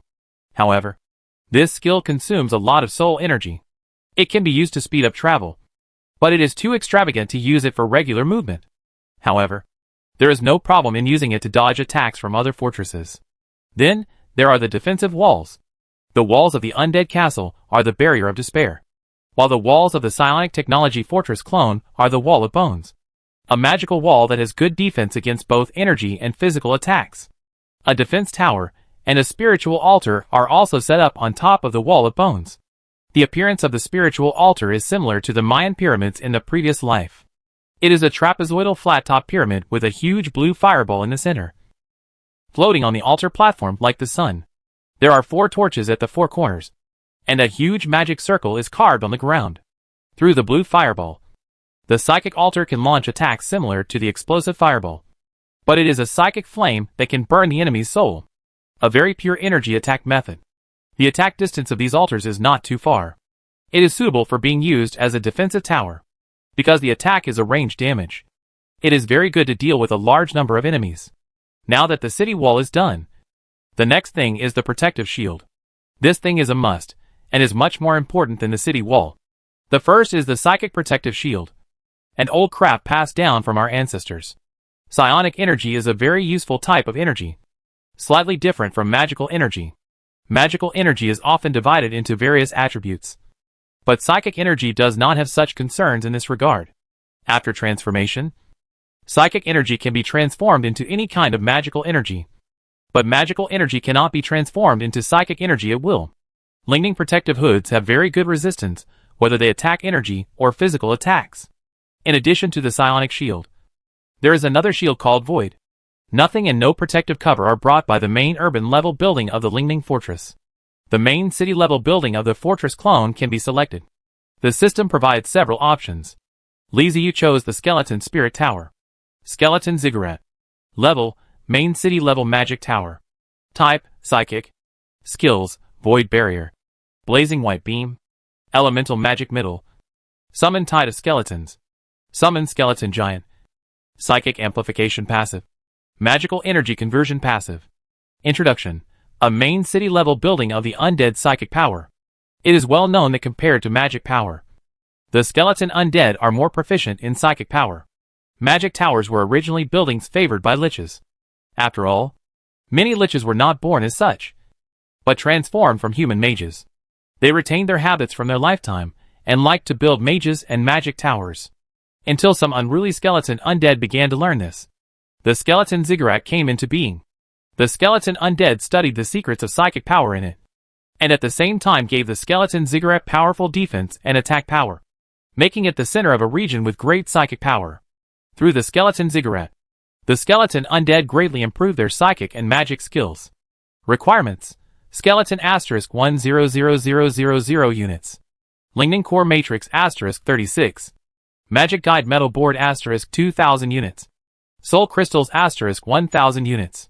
Compared to the Mage Tower, which is mainly used for magic research, the main city-level Skeleton Spirit Tower is more like a building specifically used for combat. Possesses several skills, and they are all quite powerful. After reading the introduction, Li Ziyu felt that the Skeleton Tower was stronger than his own castle, and he felt a little jealous. Among the skills, the Void Barrier is a void protective shield used for defense. It uses psychic energy to form a thin dimensional space around the fortress. When energy attacks and physical attacks touch the Void Barrier, they will be exiled into the void, thus protecting the fortress from damage. This defensive skill is strong, but the consumed spirit can also be scary, and there is a limit. At most, it can only be defended to the superior magic. If the opponent launch a cursing level attack, the dimension space will be unbearable. In fortress level defense, the Void Barrier can almost be said to be another kind of invincibility. According to the level classification, the most powerful magical ability at the fortress level is the superior magic, and forbidden spell level magic cannot be used. If I had such a Void Barrier when I was in the fortress, wouldn't I be able to walk around anywhere? Unfortunately, the system did not give me the right to choose. The first building I saw was an ordinary main city building with almost no special features. Blazing White Beam is the main attack skill of the Skeleton Ziggurat. A beam of light is shot out from the ziggurat to attack the enemy.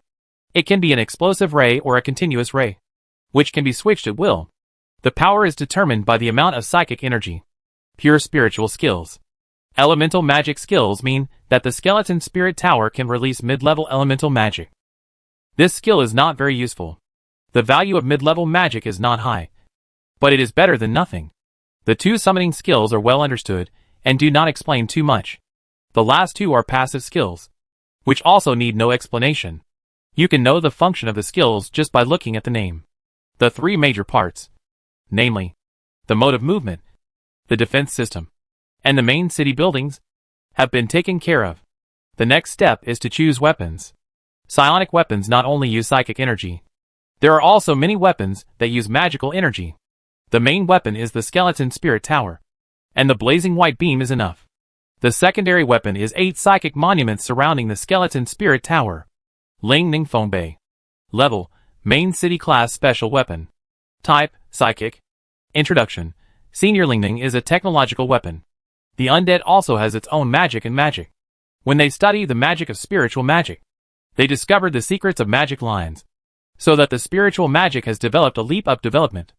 This is a simple but easy-to-use weapon. According to the different magic lines, the magic that each monument can be performed is also different.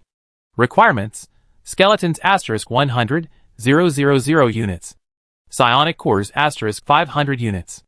The 8 spiritual monuments chosen by Li Ziyu have 4 magic of Soul Shock, destroying the Black Hole, and the Spiritual Storm. Soul Shock can form a special domain field at a designated location, using the diffusion of sound waves to shock the enemy's soul. This magic is mainly used to kill enemy troops, and does not cause much damage to buildings and magic shields. The Annihilation Black Hole is quite powerful. It can form a black hole with strong suction. Not the kind of black hole that occurs naturally, but a black hole created by magic.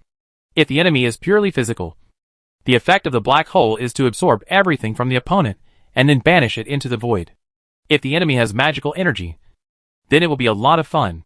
The black hole will absorb the magical energy, and gradually grow and expand until it can no longer carry the magical energy and collapses, causing an explosion.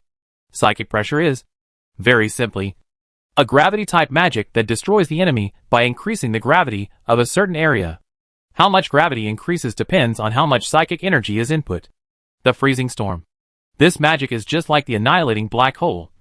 It is a perverted thing, although it is not forbidden. This is indeed a climate of magic. After releasing the bitter cold storm, snowy weather will form, and the surrounding temperature will drop rapidly until it becomes extremely cold. This magic has 2 disadvantages. One is the continuous consumption, and the other is that it is particularly friendly to ice mages. To maintain extremely cold weather, spiritual energy must be consumed continuously. The higher the temperature, the more spiritual energy is consumed. The freezing storm changes the climate, and the new climate formed is the favorite tune of ice mages. In the extreme cold, the ice mage's magic will naturally be enhanced. So this magic is not suitable for use on ice mages. In addition to the skeleton tower and the psychic monument, Li Ziyu also built a lot of things, such as soul energy collectors. He must ensure that the clone fortress has sufficient psychic energy, without enough spiritual power. Everything is just decoration. There are also some small magic towers and wizard towers, which can be used as weapons to increase attack methods. After building the skeleton spirit tower and the psychic monument, Li Ziyu's resources ran out again, so the other wizard towers and magic towers were relatively weak. But it doesn't matter. We can continue building it when we have the resources. Not only the psychic mobile fortress clone, but also the iron skull needs to be further strengthened. Li Ziyu now has insufficient firepower syndrome. With his development, he will definitely pile a variety of weapons in the fortress of the fortress. This is his gun. It took a few days, and the Lingning mobile fortress was almost built. Li Ziyu named his new mobile fortress, named the Wisdom Dead, compared to the steel skulls armed by mechanical technology. The mobile fortress of the Lingning department is indeed full of wisdom. After dealing with the intelligent undead, it was time to leave. He had to test the combat effectiveness of his new clone. Just after the battle with the green oxygen bar, the undead lost a lot. He planned to find a few Ant-Man's nests to increase the number of undead. The little brown Ant-Man and the big black-headed Ant-Man are naturally the best choices. After becoming castle level, these two types of Ant-Men are no longer a threat in Li Ziyu's eyes, but a source of troops. The little brown earth Ant-Man and the big black-headed Ant-Man are the main sources of the armored beetle men and soulborn insect men under Li Ziyu. Although these two types of reincarnated insect men are very weak, they are numerous, and they do not feel sorry at all for being cannon fodder. Think clearly and then take action. He has been missing for nearly 10 days, so we have to act quickly. The Wasteland Alliance travelers and the Orc Empire had given him several locations of Ant-Man nests, which came in handy this time. There is a nest hole, which is not far from Li Ziyu's current position, and the first stop is set. Undead Castle, Steel Skull, Wisdom Dead Ling Ling. Go to the destination according to the coordinates. When I came to the destination, I found the nest of the big black-headed Ant-Man. Li Ziyu was discovered by the big black-headed Ant-Man immediately. Facing Li Ziyu, the big black-headed Ant-Man showed an extremely hospitable side. He believed that when a friend comes from afar, he must be punished even though he is far away. So a large number of Ant-Men rushed out of the ant nest and launched an attack on Li Ziyu fearlessly. This is exactly what Li Ziyu wants. The Undead Castle and the Iron Skull were holding the rear, while the intelligent Undead went forward to fight the big black-headed Ant-Man. The intelligent Undead also had no difficulty dealing with the big black-headed Ant-Man, and started with psychic pressure. The big black-headed ants in the charge were suppressed and unable to lie on the ground. The number is indeed large, but the strength is not enough. Immediately afterwards, the soul shock magic was used. This was the first time that Li Ziyu saw soul vibration magic. After the magic was used, two energy bodies, like transparent oversized discs, appeared above the big black-headed Ant-Man. After the energy body appeared, it immediately spread out circles of ripples, shaking the surrounding space. This magic directly attacks the soul, and physical defense is almost useless. The soul of the big black-headed Ant-Man is quite weak. It is almost a wave of attacks. The soul has been shocked, and it directly dissipates. The Wisdom Dead is relied on the two magic to kill the quartet. How much does the big black-headed Ant-Man die? And it is impossible to approach the fortress at all. The ground was covered with the corpse of the big black-headed Ant-Man, and the Wisdom Dead launched the tied skills of the bones. The bones buried under the grassland were awakened and became a temporary undead. Their role was not fighting, but to carry the body of Ant-Man and sent them to the dead castle. Li Ziyu looked at the undead running out of the grassland with a brow. Good guy. Quite intimate. In addition, there were a lot of corpses in the grassland underground. In the future, you can consider digging the body from the ground. Chapter 399. The Three Reunited. Oh! The wisdom is good?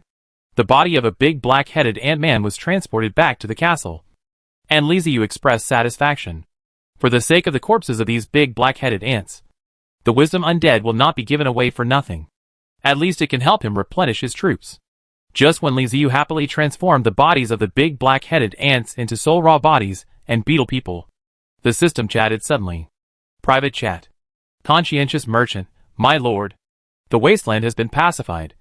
Hundreds of tribes have submitted to us, and all nations have come to us. If this continues, there will be long-term peace and stability. Conscientious merchant, I want to leave the wilderness. Follow my lord. Serve him at his side. And do my best to serve him. I hope my lord will not abandon me. Don't want to get a driver's license. Treasure hunting, righteous father. Don't want to get a driver's license. Don't want to take a driver's license test. What the hell are you two doing? Speak human language. Conscientious merchant, we're almost done with the wasteland. We're planning to go over to find you. Treasure hunting, righteous father. Don't want to take a driver's license. Oh. Wow. Come on. Ha ha ha. I don't want to take a driver's license. I know how to come. Conscience merchant, I know.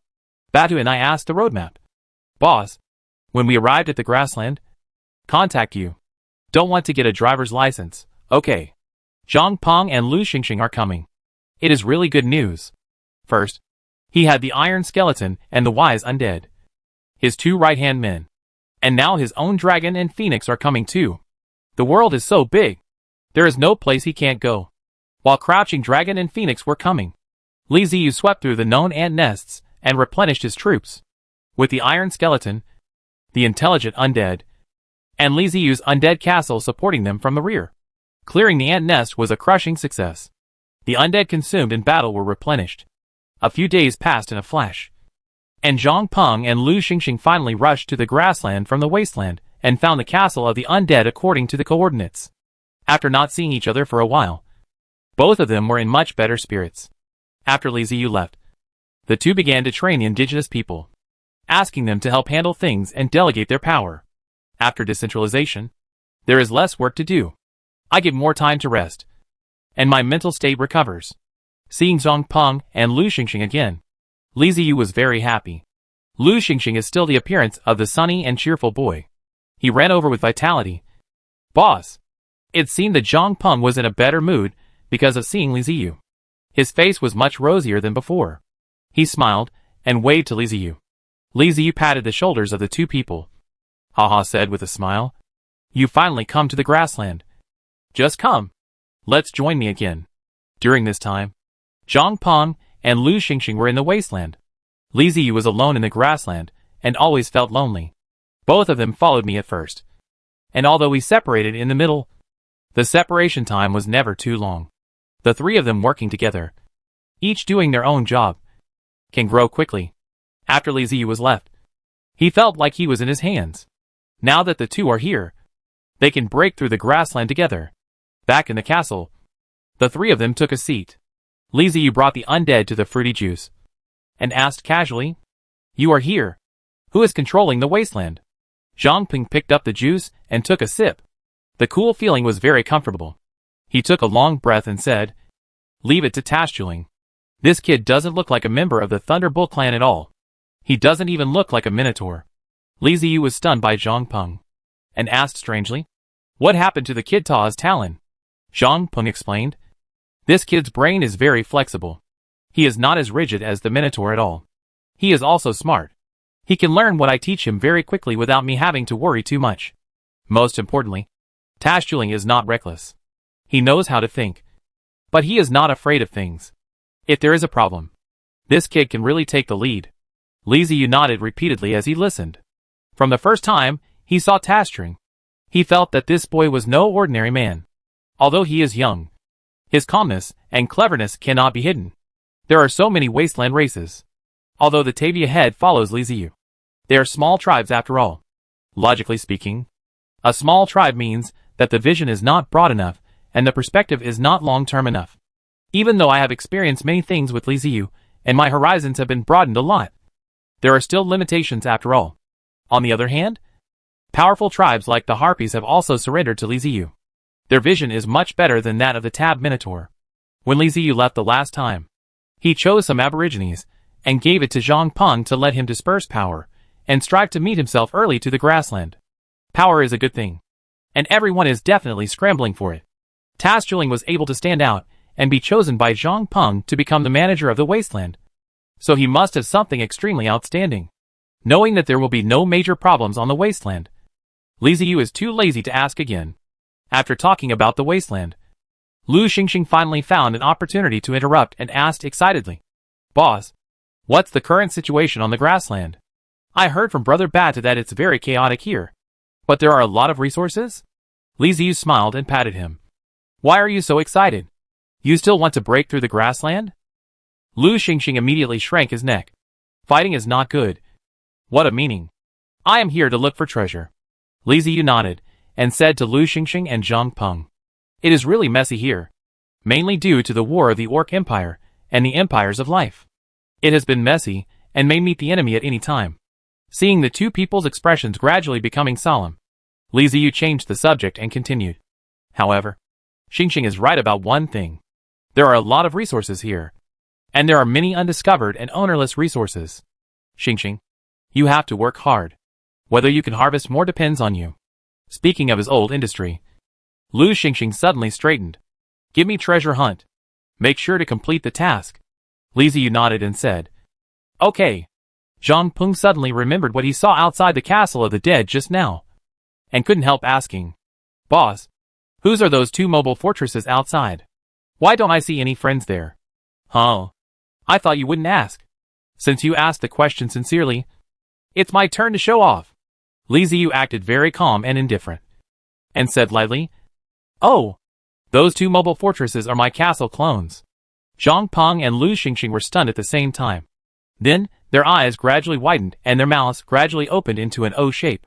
Lu Xingxing raised two fingers and asked tremblingly, "Boss, those two fortresses outside, are they your clones?"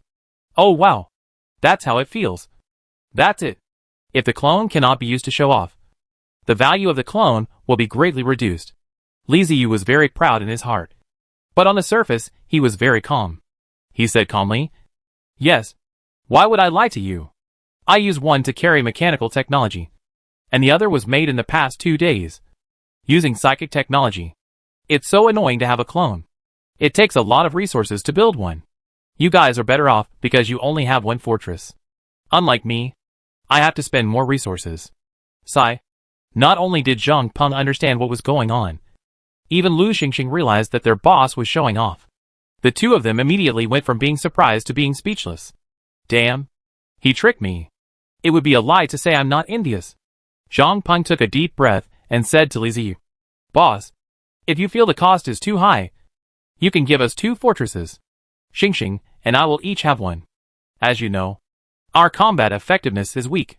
With these 2 fortresses, our combat effectiveness will be improved." This time it was Li Ziyu's eyes widened. Good guy. Zhang Peng deserves to be a businessman. Is it easy for me to make 2 mobile forts hard? I was just showing off. And you want to take my stronghold away? Is there still justice in the world? Is there still law? Is there any humanity? Shameless. He has no shame at all. Li Ziyu looked at the two angrily. Zhang Peng didn't care about it. With a smile on his face, Lu Xingxing was looking forward to it. Hee. The greater the ability, the greater the responsibility. After all, you are my clone. It would be bad to add more pressure to you. Li Ziyu coughed lightly, trying to find a way out. Zhang Peng's face was exposed, and I wanted to run after installing. How can there be such a good thing in the world? I finally got a chance, and I couldn't let it go like this. Ha. This is so hacking embarrassing. Li Ziyu is going to keep her eyes. He glared at Zhang Peng and said, "Peng, I don't feel comfortable with Tastling managing the wasteland alone. How about you accompany him to manage it?" Zhang Peng quickly put away his expression.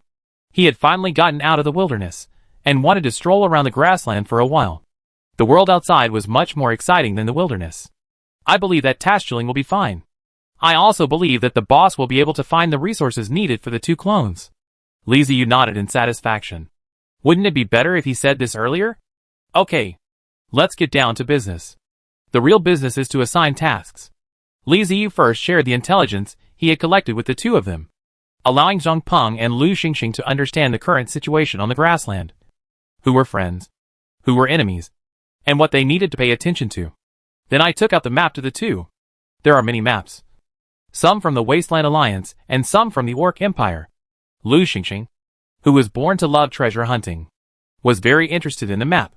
He took the map and took a look at it. Then immediately covered his face. "Boss, This is too crude. What's the connection? Boss, look at this and this. These two maps are obviously the same. But the markings are different. Even the river proportions are different. Neither the Orc Empire nor the Traversers from the Wasteland Alliance are professional cartographers. Especially the Traversers from the Wasteland Alliance. The maps they drew were so rough and so arbitrary. There is no need to worry about proportion or non-proportion. They probably just drew a stick figure, indicating where the grassland is, where the river is, where the pond is, where the herds of animals are, and just randomly drew them, and that was it. The Orc Empire was slightly better, but its technology was still in ancient times. Li Ziyu has always felt that the Orc Empire should have precise maps, but they are not willing to give him. This is also easy to understand.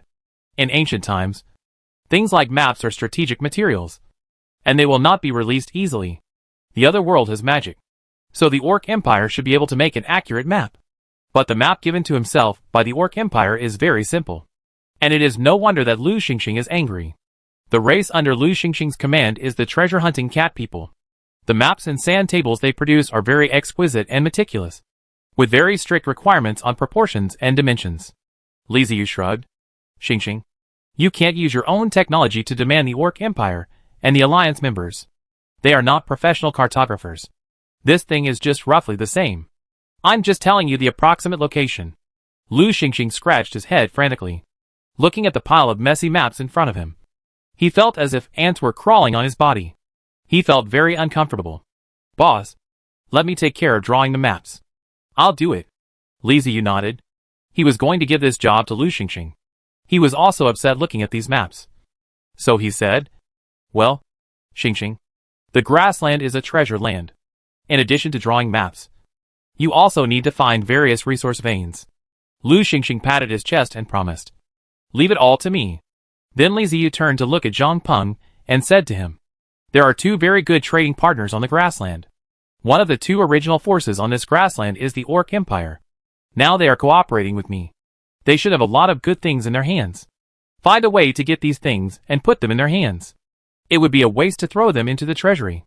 Zhang Peng's eyes, which had dark bags under them and were full of sleepiness, suddenly lit up when he heard Li Ziyu's words. Business. Transaction. Zhang Peng nodded, and then listened to Li Ziyu say, there is another trading partner. Also an indigenous person. Another major force on the grassland. A nomadic tribe. Nomadic tribes are scattered throughout the grassland and have been moving. They are mainly half-horses. Although there are few good things in the hands of a single nomadic tribe, they have less accumulated. The tasks that Li Ziyu assigned to Lu Xingxing and Zhang Peng are still their old business. Lu Xingxing is still responsible for exploration, and Zhang Peng is still in charge of business. With the help of the two of them, Li Ziyu's speed of collecting resources will increase rapidly. He now needs a lot of resources. The two newly added mobile fortresses are big consumers of resources, and the castle also needs more resources. After upgrading to the castle, the required resources turned upwards, and Li Ziyu began to feel that the resources were insufficient. The wasteland has been integrated, but after the war, the reconstruction work has not been completed. It will take time to collect resources. It is urgent to get resources from the grassland. Of the two mobile fortresses, the psychic one is better. At least it can be self-sufficient in terms of energy. But the Iron Skull is different. The stuff fights. It is really a big money to burn money. And every shot is resources. The power is quite large, and the consumption is equally large. And there are the dust bombs in the castle. Shouldn't we make a few of them, and keep them on hand?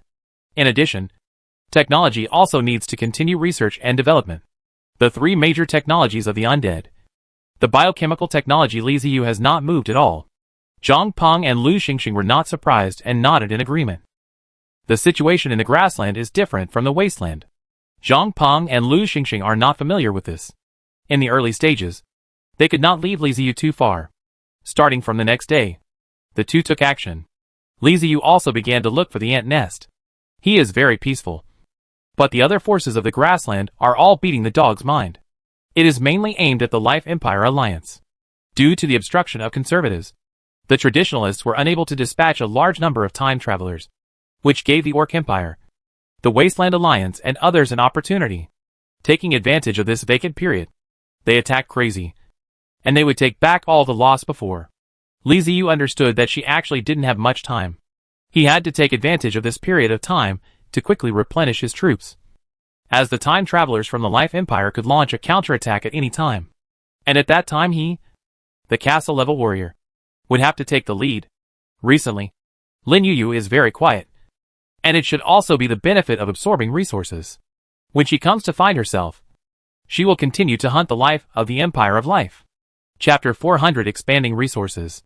Starting on the second day of arriving in the grassland, Lu Xingxing and Zhang Peng began to act. The two of them were already very familiar with their jobs, and were very experienced. They knew how to do things, and Li Ziyu didn't have to worry about anything. Zhang Peng's first choice was the Orc Empire to expand grassland business. He first contacted Batubu and asked him to help contact the envoy of the Orc Empire. As luck would have it, the delegation sent by the Orc Empire this time was still led by Morimoz and Mortia. At the beginning, the two Foxmen represented the Orc Empire, and Li Ziyu reached the alliance, and now come to help Zhang Peng. The Orc Empire was still curious about Zhang Peng's request for business. After Morimoz and Mortia saw Zhang Peng, the three could talk about it. The two Fox people asked to take a look at the goods, and Zhang Peng agreed. Zhang Peng's warehouse really has everything you need. Although there are not many of some things, it is no problem to take out samples. With the system in place, it is very easy for Zhang Peng to get any resources he wants. The two natives, Morimoz and Mortia, had never seen so many goods before. They were so shocked that their eyes widened, and they agreed to the trade request without hesitation. However, the two of them are just envoys, and their words do not count. The Empire's top leaders must agree to it. Zhang Peng did not hesitate, and agreed to accompany the two to the capital of the Orc Empire to meet the Tiger Emperor of the Orc Empire. Lu Xingxing has also been busy recently, driving his treasure-hunting cat fortress around, surveying the terrain, drawing maps, studying the division of power, and looking for mineral veins and treasures. He is very busy. The two brothers were busy, and Li Ziyu naturally would not be idle. He cleaned up the Ant-Man's nest step by step, and expanded his own forces. A month passed like this. After Zhang Peng met the Tiger Emperor, he successfully persuaded him to become the largest cooperative businessman of the Orc Empire. Large amounts of supplies began to circulate in the Orc Empire. The Orc Empire was established by the indigenous orcs of the grassland, and they have lived on this grassland for an unknown period of time. The grassland is rich in resources. Before the invasion of the Life Empire, the Orc Empire was extremely wealthy. This is undoubtedly a huge treasure trove for Zhang Peng. He can continuously expand his resources through resource allocation. What they are targeting is the first-hand information gap, especially the various commodities that are luxury goods for the Orc Empire. They make a lot of money. For example, the specialty fruits in the forest, the insect potions of the desert witch doctors, the flowers and plants in the swamps, etc., are all luxuries to the people of the Orc Empire. But to Zhang Peng, it is just exchanging what he needs with the time travelers in the system, and he can have as much as he wants. Ever since the trade with the Orc Empire was opened up, resources have been flowing into the warehouse like water. Even so, Zhang Peng was still not satisfied. He wanted more. After the Orc Empire stabilized, he began to look for cooperation with nomadic tribes. The Talmos tribe is of course the first cooperation partner. This tribe was the first nomadic tribe Li Ziyu came into contact with after arriving at the grassland, and they had a good relationship. The Talmos tribe had traded with Li Ziyu in the past, so there was a foundation between the two parties. After Zhang Peng came, transactions became more frequent. As the first tribe to successfully trade Zhang Peng, the Talma tribe was taken care of by Zhang Peng. Zhang Peng is no longer the ordinary businessman he used to be. After going through many things with Li Ziyu, he has also grown up. He no longer simply focuses on immediate interests, but pays more attention to long-term interests. For him, the Talmos tribe was not big enough, and the nomadic tribes were difficult to contact. The grassland was vast, and it was impossible for him to run business everywhere relying on his own mole fortress. So the spokesperson needs to help him run. The selection of this spokesperson is very important. Not only must the tribe be big and strong, able to stand firm in front of other nomadic tribes, but it must also be familiar with the grassland environment. Zhang Peng chose the Talmos tribe and planned to use resources to train them. What the Talmos tribe received from Zhang Peng were not luxury goods, but food, weapons, potions, and all kinds of good things to enhance their combat effectiveness. which were sold to the Talmos tribe by Zhang Peng without any scruples. For King Thomas, chief of the Thomas tribe, this was like a mountain of gold falling on his head. The nomadic tribes are different from the Orc Empire. They are too scattered. There are too many tribes, large and small, and the wealth is dispersed. They are not as prosperous as the Wet Empire. They value more actual weapons, potions, etc. are all very important resources for them. This is the foundation for making their tribes stronger. And food determines how many people they can feed. With Zhang Peng's support, the Talmos tribe can grow rapidly without having to think too much. This is how nomadic tribes are. The only thing that limits them is supplies. With enough supplies, they can develop easily. Keen was grateful for what Zhang Peng had done, but he also felt doubtful about it. He didn't understand why Zhang Peng was so nice to them. Could it be because of the Lord of the Undead? When Keen asked this question, Zhang Peng told him that he wanted him to be the spokesperson. But the current size of the Talmos tribe was not worthy of being a spokesperson, and it needed to be stronger. This was Zhang Peng's requirement. After knowing Zhang Peng's plan, Keen felt relieved and no longer had any worries. He began to expand frantically, constantly exchanging the resources obtained from the grassland for food, weapons, and medicines from Zhang Peng. On Lu Xingxing's side, a map has been produced. It is more detailed than any other map on the grassland. It not only includes the terrain and the distribution of beasts, but also the distribution of the insect people and other forces. Most importantly, he has found many mineral veins and treasure locations, which are also marked on the map. When Li Ziyu saw the map, he was not surprised but frightened. This was not a map at all. It was clearly a treasure house. He knew that the grasslands had many resources that the indigenous people had not discovered. But he did not expect the resources to be so vast. Just in terms of mineral veins, Lu Xingxing found coal mines, carbon mines, iron mines, gold mines, silver mines, and many other kinds of mines, with even more treasures, and even 3 suspected ancient ruins. According to Lu Xingxing, the 3 ancient ruins were buried underground, with a large area, as if it was a city. But this was guessing. He did not dig out. After all, it was only a month. The time was limited. He just found the place. Sure enough, when Lu Xingxing and Zhang Peng were around, the development speed was the fastest. When Li Ziyu was alone, it was empty in force, and could only cooperate with Lin Yuyu to hunt the people of Life Empires. With Lu Xingxing and Zhang Peng, the problem of resources solves a big piece, and there is no need to fight. Every day, resources are brought together in his warehouse. How beautiful this is! With this month's time as a foundation, Li Ziyu began to make plans in his mind. He wanted to start building his power in the grassland. Oh! By the way, the Wasteland Alliance is still his power. But Baduin helped watch. Li Ziyu thought about it, and decided to throw the Wasteland Alliance aside. This alliance is too loose. More than the contradictions in the Empire Alliance. Tips can help them help. Li Ziyu designed a flag through the system with an alien skull on it. This flag will become his representative. After the design, he asked Zhang Peng to send the banner to the Orc Empire and nomadic tribes, and let them know that the banner was fluttering in the future, which means that there is an undead exist. Li Ziyu needs to make preparations in advance. Otherwise he will be having fun mining when the orcs come to kill him. That would be a waste. The grassland is vast, and the management of both the Orc Empire and the nomadic tribes is very loose. Some mineral veins can be mined directly without anyone caring, while some mineral veins are within the sphere of influence. And if Zhang Peng wants to mine, he has to communicate with them and obtain their consent. However, Li Ziyu felt that no one would disagree. How could anyone among the indigenous peoples of the grassland not know him? He believed that no one would risk offending him by obstructing the mining. Lin Yuyu has not appeared for some time, so Li Ziyu can use this time to expand. Holding the map made by Lu Xingxing, Li Ziyu started his own mining plan. Choose the one that is closest to you first.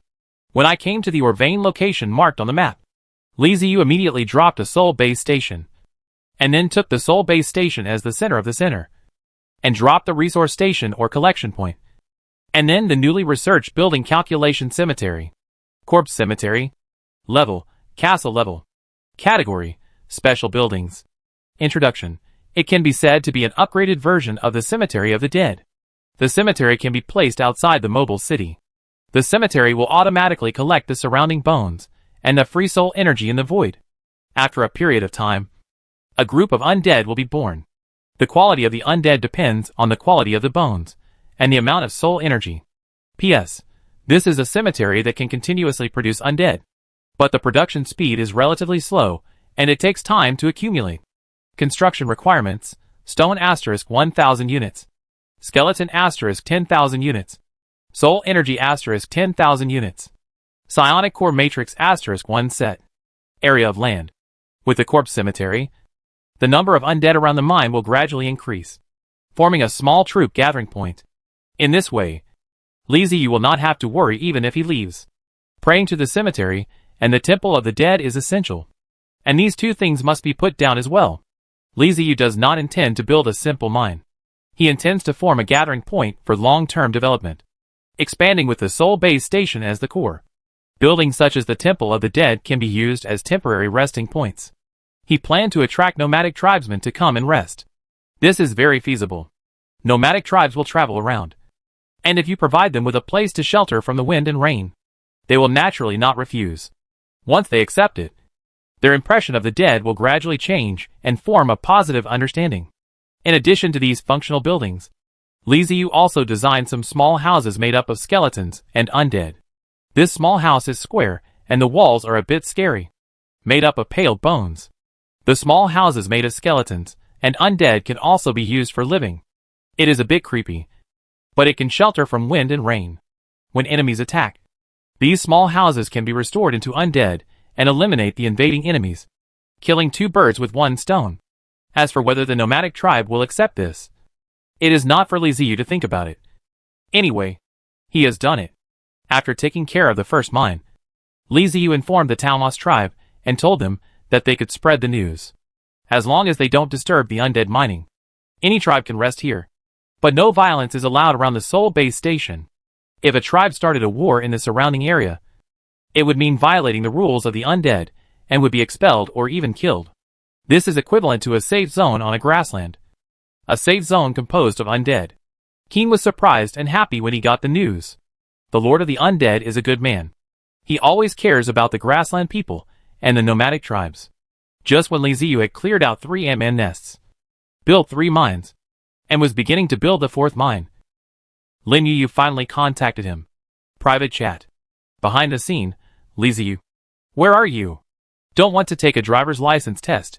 You finally contacted me. I thought you were no longer in the grassland. Behind the scene, no. I just improve it. Sorry. The time is a bit long. I don't want to take a driver's license. It's okay. What's the matter to find me? Behind the scene, continue to hunt the Empire of Life? Don't want to get a driver's license.